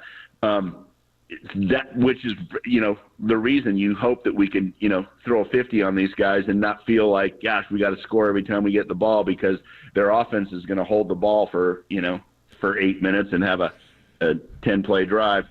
So I think we're going to get to that point. I don't think every game, quite honestly, is going to be touch and go. But there's going to be a few games coming up that certainly we're going to need them for every play that we can use them for sure. But there'll be games, and there's going to be a bye week, and we'll have those things, and then there'll be subsequently we'll have a clinching at some point, and maybe you play the guys a little less in each game depending on home field and all that stuff. So looking down the stretch, I was looking at the NFC. Man, I don't see a lot of teams that are that good. I mean, it's going to be the 49ers, the Eagles, or the Cowboys, and I don't think anybody else is going to be in the mix at all this year. I can't see a team. You can't tell me a team where I'd say, yeah, I could see that happening. And look at the AFC. I don't think the Chiefs are going this year. They've really, really dropped the ball, so to speak, on their giving Mahomes some receivers. So you double and hold and grab Kelsey, and he doesn't have anywhere to go. And those guys aren't going to do it. That's the team is. They're going to have to trade for a receiver by the deadline, or they're not. I don't think they're going anywhere. So it's kind of an interesting year where it's a little bit like college football, where it's more wide open. Like anybody could win it. But in the NFL, I think there's anybody of maybe 6 teams that could win it. All right. As our intrepid correspondent embedded deep in enemy territory, give us your thoughts on the Cowboys so far and kind of the feel in the Dallas area about the Cowboys. I think there's a little bit of overconfidence in spite of that Arizona beatdown. I was kind of surprised. They think that smoking the Patriots yesterday is like an accomplishment. I mean, it's like a 10th grader, beating up a 3rd grader. It's like, yeah, okay, yeah, that's good. Wow, you smacked that little guy. The Patriots are horrible, horrible. Really, and I'm shocked that I'm even saying that, but I've watched them a couple times this year. Yeah, they can't play. So Dallas is all strutting around. Whoa, what? We figured out all our red zone issues. We smoked that 3rd grader. And it's like, yeah, like there was a lot of talk today. Like, okay, we're ready for you guys. And even there's a guy in the Cowboys that came out that I've never even heard of that was popping off. I'm like, dude, who are you? Like, what's your name? So, yeah, I had. Tell me what your name is. What was that? The old great Tom Tolbert thing? Yeah, please. I don't know that one. Yeah. That's great. I don't care what your name is. It was like some random guy. It doesn't matter what your name is. Are you going The Rock? Is that where we're going? There you what I needed. There we go. The thing was, we didn't even know who this guy was. I'm like, dude, give me a break. Like, does anybody even know if you're on the field and you're guaranteeing victory? Like, so there's a little of that going on right now. Like, everyone's kind of riding high. I've just looking at both teams, and I've watched them both every week. I just think the 49ers are better. I just really do. And I think even if we played here in Dallas, we're a 10-point better team. Their defense is good. They lost Diggs. That was a huge loss for them. And I think we go after that secondary. And, Micah Parsons is a man. I mean, he is super dangerous and can disrupt a lot of things, but I think Purdy's going to be good at kind of avoiding him. And I think we're going to account for him as well with the offensive line. So, I mean, there'll be some plays he disrupts. You can't help it but have that. And I think offensively, a Pollard and CeeDee Lamb, they're a legit combo. They can get you. But outside of that, I think Gallup is average. I think Brandon Cooks is slowed down. And I think, they're starting to use their tight end. Dak is starting to go to the tight end, Jake Ferguson, more. So he's a guy maybe we need to watch out for. He's not going to be big play running 4 or 5 down the seam, but he'll catch those intermediate routes and get a first down. But all in all, I feel pretty good about this game, and I hate going out and predicting stuff, but I look at their roster and I look at our roster and it's like, man, if we play if we play at all like we're capable of playing, it shouldn't even be close. But I don't want to be overconfident like the Cowboys.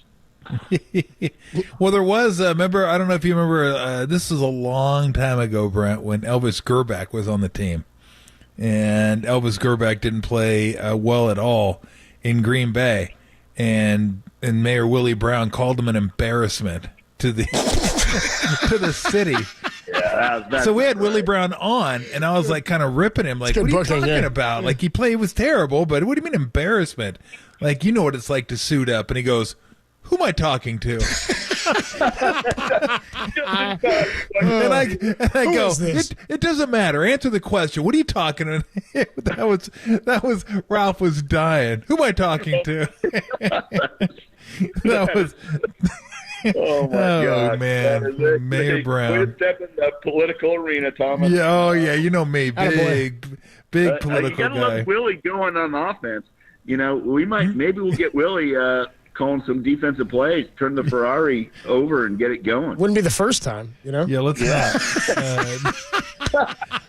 Let's not say we. I got you, Brent. You know what I mean? Let's not say we did. Willie Brown Bridge, I always call it. Oh man! All right, real quick. We always have fun and we always have a lot of laughs on the show, and I usually like to end it that way. But today's a little bit different with the passing of Russ Francis. My buddy sent me this news article, and I was just like stunned that this was back on Lake Placid, I believe, that he bought a company. It's a sightseeing tour.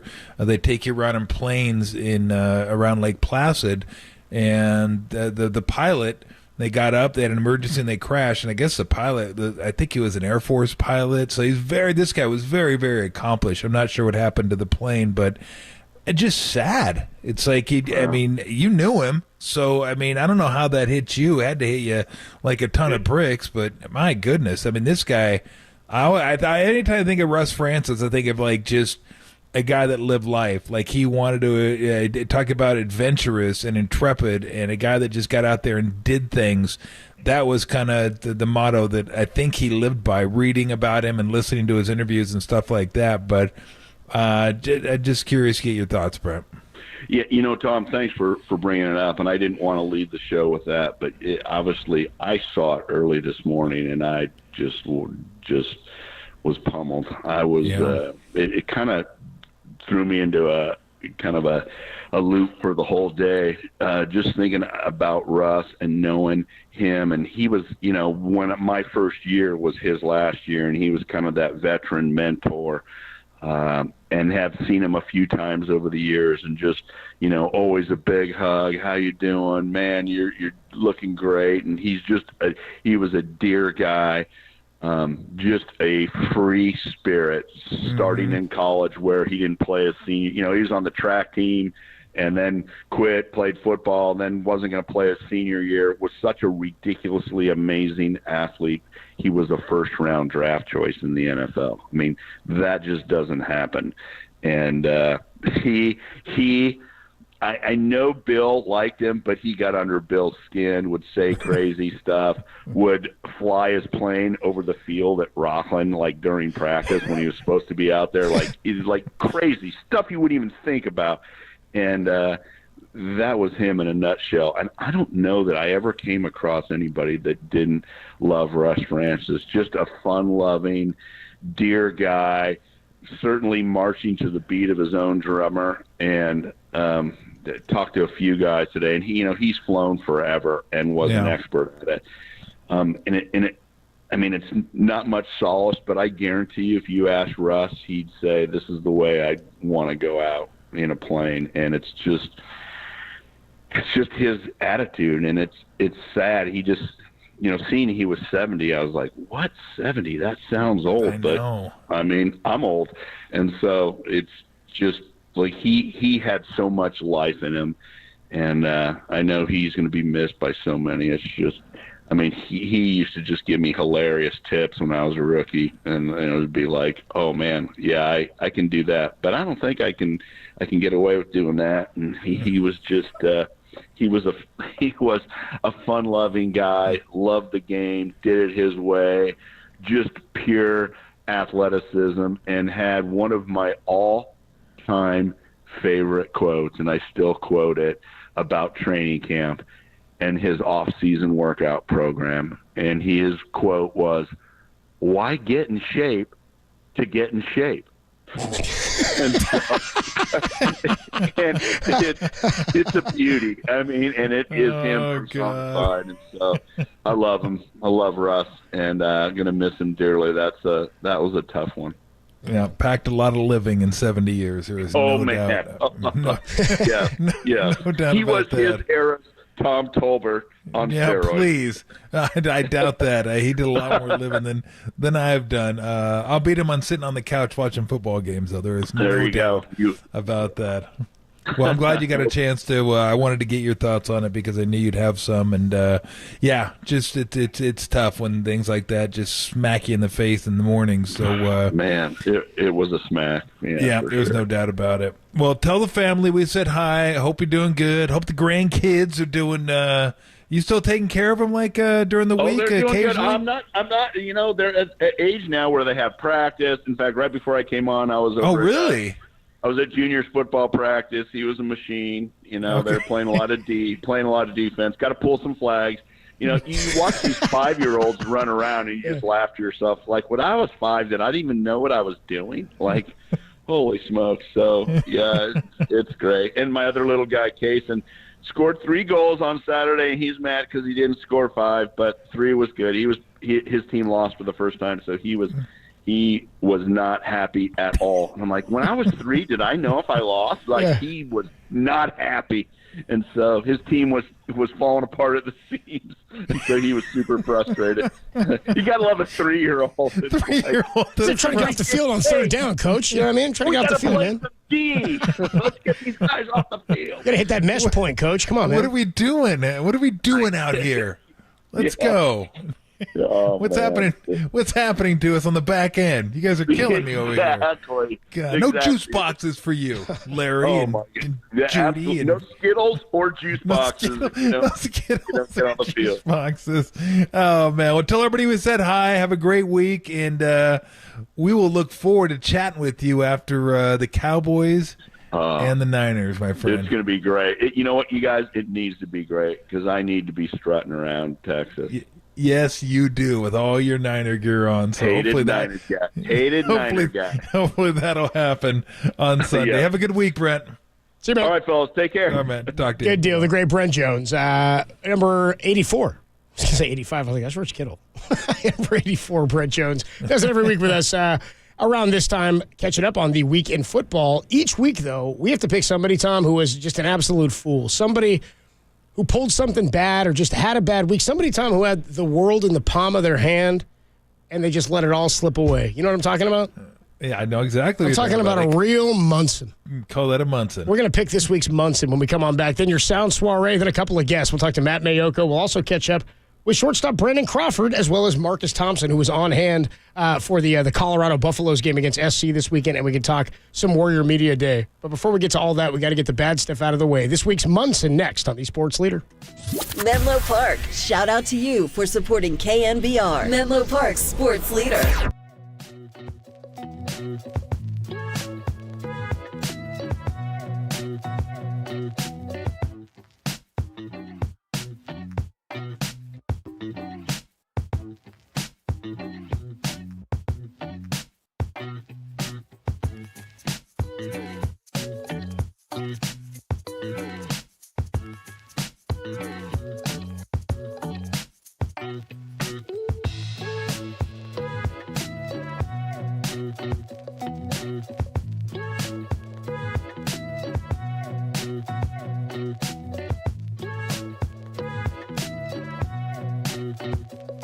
The Giants season came to an end yesterday, losing 2 of 3 to the Dodgers as Brandon Crawford addressed the crowd in what could have been his final game as a San Francisco Giant. Brandon Crawford joins us at 5:15. There's more on that story trending on the all-new KNBR app and KNBR.com.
All right. This Munson is actually goes into another, unfortunately, RIP.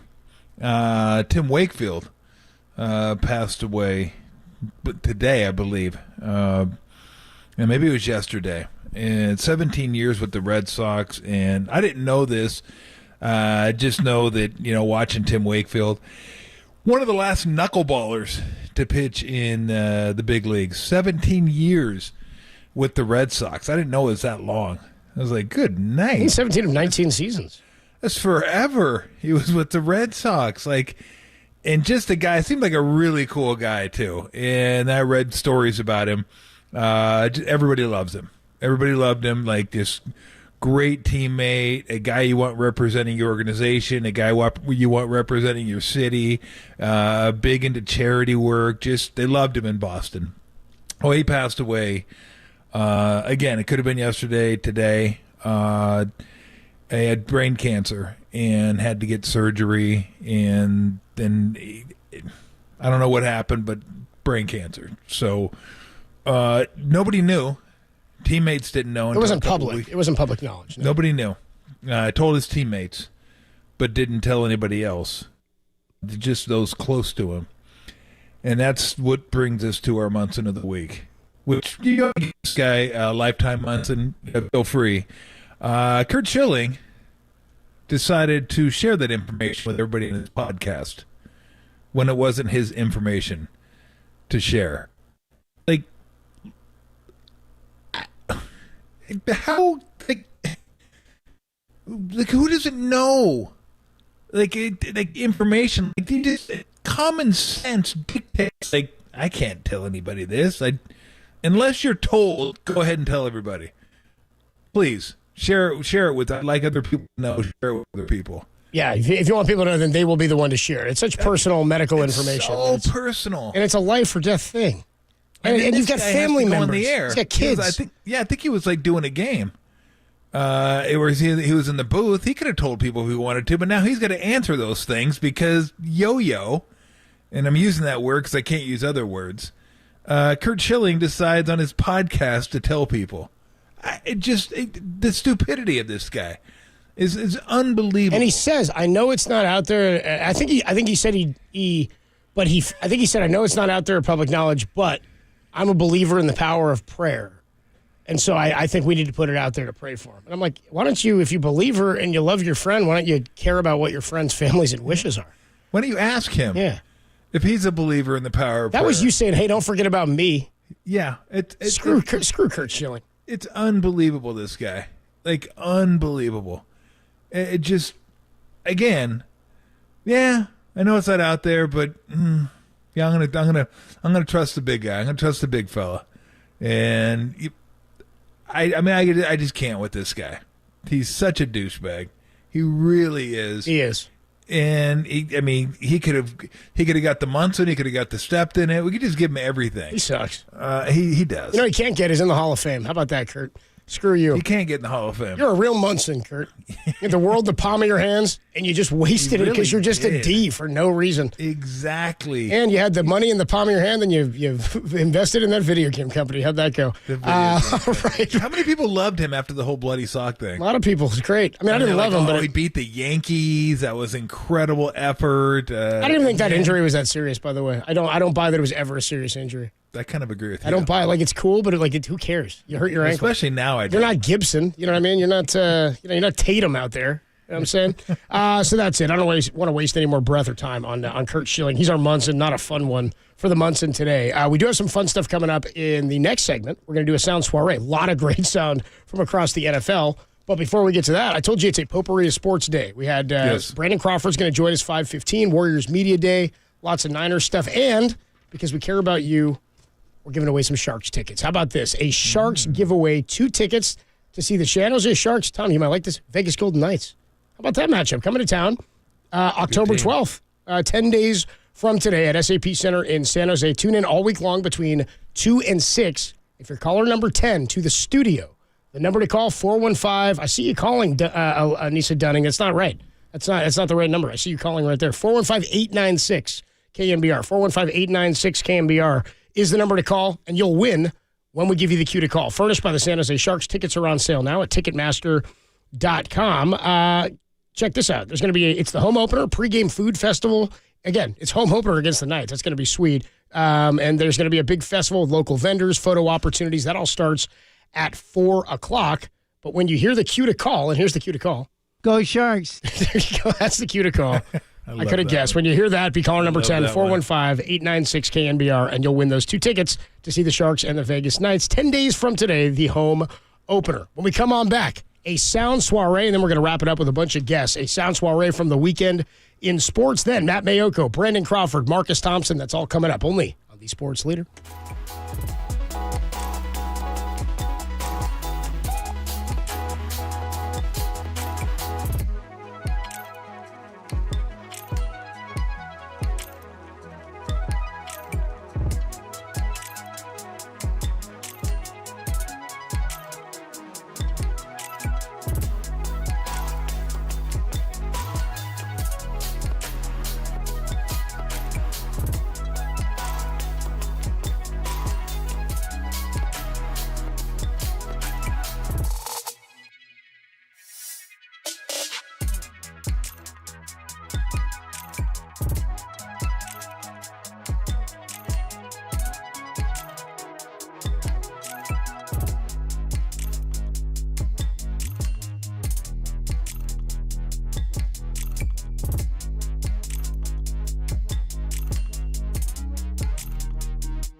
This is Tolbert & Co.'s Sound Soiree. No, I've whipped up this nasty little soiree. The best sounds you might have missed.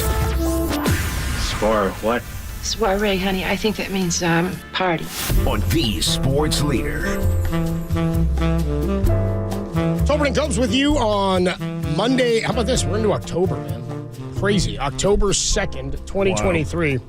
Pretty incredible. We've already flipped the calendar. We're a month into football season. Niners have yet to lose. We got one more game tonight, kicking off in about a half hour. The New York Giants against the Seattle Seahawks from MetLife Stadium in New York. But first, a sound soiree that we should get to here. Let's start the sound soiree. By the way, we should let you know, Warrior Media Day went down today. And so we are going to catch up with Marcus Thompson, but a lot of good stuff to get to. Let's start with, we told you earlier, and we played some sound from Draymond Green. Draymond at Media Day was talking about Chris Paul, and this headline was so, I knew exactly when I read the headline how the context, or what the context of the statement was. I saw Draymond Green calls Chris Paul a-hole at Warrior Media Day. course. And I thought, oh, yeah, I'm sure that's what happened. And then I hear the cut, and I went, that's exactly the context in which I expected it. It was the most clickbait headline. He did, in fact, call him one, but here's Draymond Green on Chris Paul and his style of play. I didn't know Chris at all outside of competing with him. If you've ever watched Chris compete, he's kind of an you may say the same thing about me, and that's okay. But he's also one of the most competitive guys that, I've played against over my 11 years in this league. I'm also an extremely competitive guy, and I'm not backing down from anyone. He's not backing down from anyone. That will bring some clashes, and it has brought plenty of them. When you look at the last 7, 8 years in the NBA, Chris Paul is right at the center of all of it. And guess what? So are we, and we weren't on teams. Okay. Yeah. Style of play, he's right. He's right. That tracks. He's in they're definitely both a-holes. But as John Amos said in Die Hard, was it 2 or 3 that happened in D.C.? That's 2. That's at the airport, right? Correct. Yeah, the plane. Yeah. That's Christmas Eve also, isn't it? Yeah, that's when Bruce Willis told John Amos, you're not so much of an a-hole after all. And he looked at him and he goes, no, I'm an a-hole. I'm just your kind of a-hole. That's right. So now that they're playing together, that's it. They're each other's kind of a-holes. When you're not playing with that guy, you can't stand that guy. They couldn't stand each other, I guarantee you, because they're the same person. They're the same kind of a-hole. And you don't like that a-hole when you're playing against that a-hole, but when you're with that a-hole, you're good to go. Now, if we continue that analogy, doesn't Amos end up stabbing in the back? He's like a bad guy at the end? So he's the he was a bad guy. So he was an a-hole. So let's hope it doesn't go that way. And it turns out he wasn't his kind of a-hole. But why should you take his word? He's the one that said, "You're my kind of I'm your kind of a-hole." But he really wasn't. He was a different kind of a-hole. I don't know how many different kind of a-holes you can have. There's a lot. It's a record for a-holes in one segment. Yeah, the a-hole leader. You can have funny a-holes, loose a-hole. I mean, you can have all kinds of different a-holes. Uptight, puckered. Yeah, exactly. For sure. All right, we'll move on here in the sound soiree. We'll stick it in the. We'll stick here with the. Yeah, I know, Jacob. Careful with the Warriors and their media day. Chris Paul then spoke to the media. He called Draymond. No, I'm kidding. They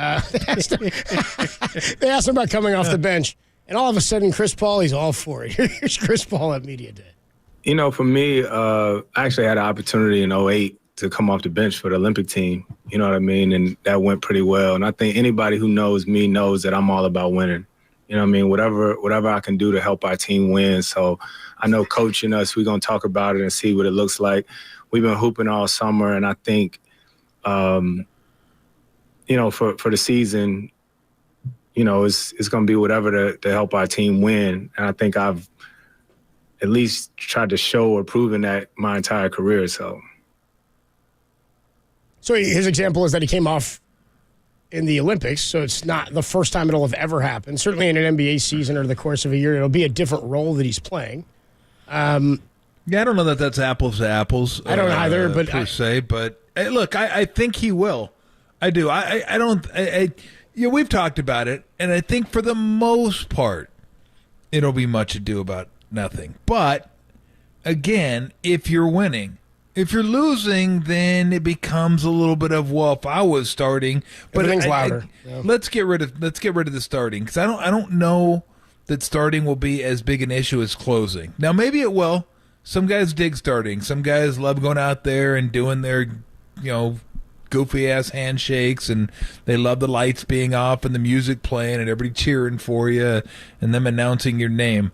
Some guys feel like they play better when they're starting.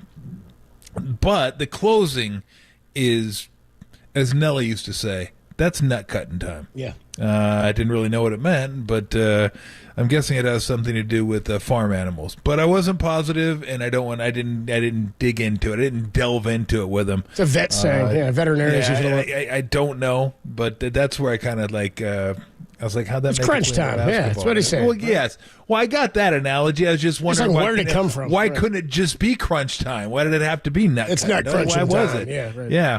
But, when you grow up back in the 40s, I guess that's maybe they have different sayings. Like, I want to know what the saying was before not cutting time. Like, if that's what it was, like, what did they... Gotta put the whammy on your racket, but good. That's what they said, Maybe there wasn't basketball before that. Who knows? Maybe a basketball. Shooting through a peach basket or something. Who knows? At the bottom of it. But closing time, as Ben Folds 5 once saying, that's the key. And if you're losing games at the end and you're having trouble, then people are going to say, well, if I was playing, that wouldn't happen. So, again, winning solves all, it cures all. If you're winning, everyone's happy. They should be happy, and it doesn't matter. But I'm glad he said that. I'm glad he clarified that, because it really should be incumbent upon him to say, I'll do whatever, because he hasn't won. That's why you're there as a vet. And he wasn't here when they won. So he's not a part of he's the guy that's coming in. He's a new guy, and he hasn't won. It's not like he's bringing 3 rings with him. So it should be him to say, what do you need? What do you need? Let's go. But again, if it starts going south, that's when you start saying, well, if we were doing this, then we wouldn't be losing games. So again, it just bears monitoring because it's a new situation here. And we'll see. Again, the Kuminga situation, what kind of minutes is he going to get? He wanted to start. He ain't starting, but he wants a bigger slot in the rotation. I think Steve would like him to have one. Can he trust him? Is he going to do what he needs him to do? Or does Kuminga want to do kind of his thing? I don't know, but we're going to find out. But he wants a bigger role in the in the rotation. And again, I think Steve wants him to have a bigger role. It's just, can he do what is expected of him? But hey, they'll be there. They're going to be there. They'll be one of the top 6 teams, 7 teams in the league. The league got deeper with Milwaukee. It was going to be good anyway, but now they get Dame. Phoenix got better than they were at the end of last season. Boston was going to be good anyway. They get Holiday. Phoenix was going to be good anyway. They get Beal. I mean, teams are just loading up with top-end talent. So it's going to be strength in numbers kind of going the way of the dinosaur, the way of the dodoed. It feels like teams are saying, well, let's just get the best 5-6 guys we can get. Yep. And just see what happens. The Lakers are pretty deep. The Lakers may be one of the deeper teams. Milwaukee and Boston are not deep at all. I'd have to look at the rest of the rosters, but I don't know that. Maybe Dallas got a little bit deeper, but I think they're kind of top heavy. I think Phoenix is top heavy, but they did a sneaky good job of getting 10 guys I think they can play, which will be interesting. And then Denver wasn't even deep last year. Nope. Talk about top heavy. I mean, yeah, they had 7 guys. Yeah, they're like Morgana. I just said to these guys, that's Dolly Parton top heavy. Yeah, boom, there you go. but when you have the Denver Joker, Partons, when you have the Joker that kind of he makes up for the it playing field for you. It's like, yeah, we're not deep, but we have the big fella, and so we're good to go. I haven't really looked at Denver's lineup. I know they lost Brown. I think Bruce Brown went to Indiana. But Christian Brown was playing a little bit more for him last year. But the Lakers, I was looking at the Lakers lineup, who they got. I was like, oh, that's right. They got Gabe Vincent. Oh, that's right. They got Christian Wood. They had it a lot. Oh, that's right. They got another. I can't even think of his name. But they got 3 guys. Oh, damn. They got him too. That's right. They're and the trades they made at the end, the trade deadline last year were good, right? Yeah. Well, I mean, you forget they have Vanderbilt. They have Hachimura. They got both acquired. Hillbilly Kobe. So they got some. I mean, they're pretty deep. They probably got about 9 guys, 10 guys that they can play. So I like them. The Clippers have always been a deep team. I've always thought their depth was one of their. But the problem was their stars never played. They didn't play enough. I tell you what, though, Portland did a sneaky good job in getting assets back. Dude, they did a great job, and they're probably now still going to trade Brogdon, they're saying, and probably going to keep Robert Williams. They have Ayton, Williams, Scoot Henderson, I should say. Yep. And then they've got all these draft picks that they may be able to do something with. They've got a nice little core here. Shaden Sharp was pretty good for him last year. We got to bounce out. Pretty good. Yeah, we got to bounce. We're going to talk about all this with Marcus Thompson, who we can talk Warriors Media Day with. We got a bunch of Warriors stuff coming, man. We got 3 weeks till opening day, but we got games coming up 5 days away. We've got the first preseason game for the Dubs, so lots of NBA talk coming your way, but we got to get back into the 49ers, who moved to 4-0 yesterday Matt Mayoko was on hand down at Levi Stadium. We'll talk to him about Christian McCaffrey's big day, Brock Purdy's big day, Brandon Ayuk's big day, and getting ready for the Dallas Cowboys. Then we're going to go Mayoko, 5:15, Brandon Crawford, 5:30, Marcus Thompson. That's the rest of your show. Tolbert and Copes, Mayoko next on the Sports Leader.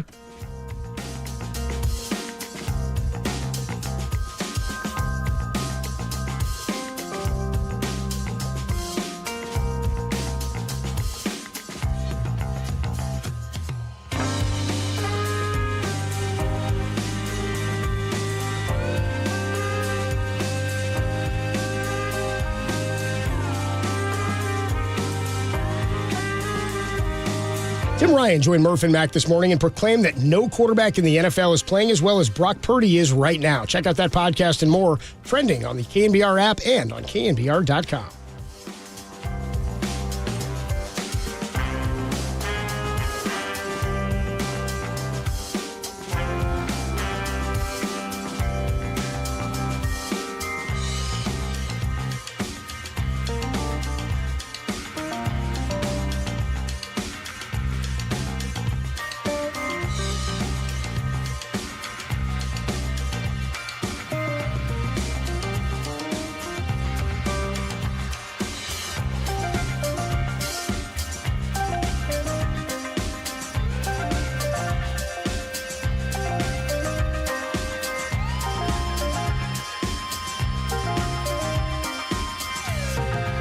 Go Sharks.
guy's not at press conferences, on the sideline, or in the locker room. He's with us on KNBR. Here's NBC Sports Bay Area's Matt Mayoko bringing the latest Niner news to Tolbert and Copes. Sponsored by the Dolan Law Firm. The best lawyers they hope you never need. DolanLawFirm.com. On the Sports Leader.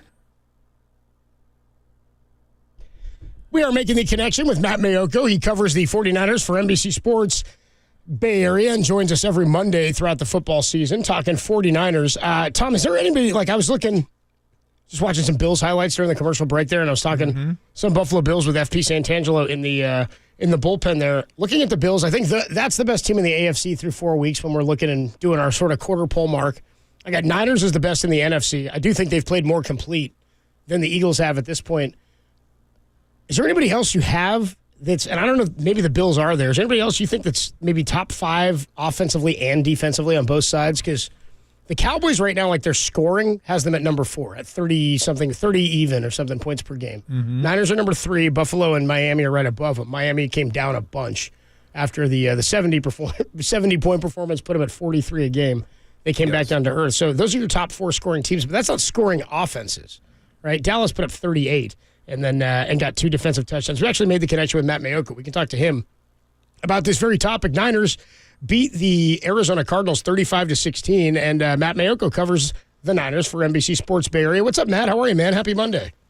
Thank you. Happy Monday to you, too. Yeah, everything's going well. How's everything with you guys? Everything's good, man. It's a victory Monday. Everybody's feeling good. We're excited for the Cowboys and the Niners. And I got to tell you, despite the Cowboy loss to Arizona,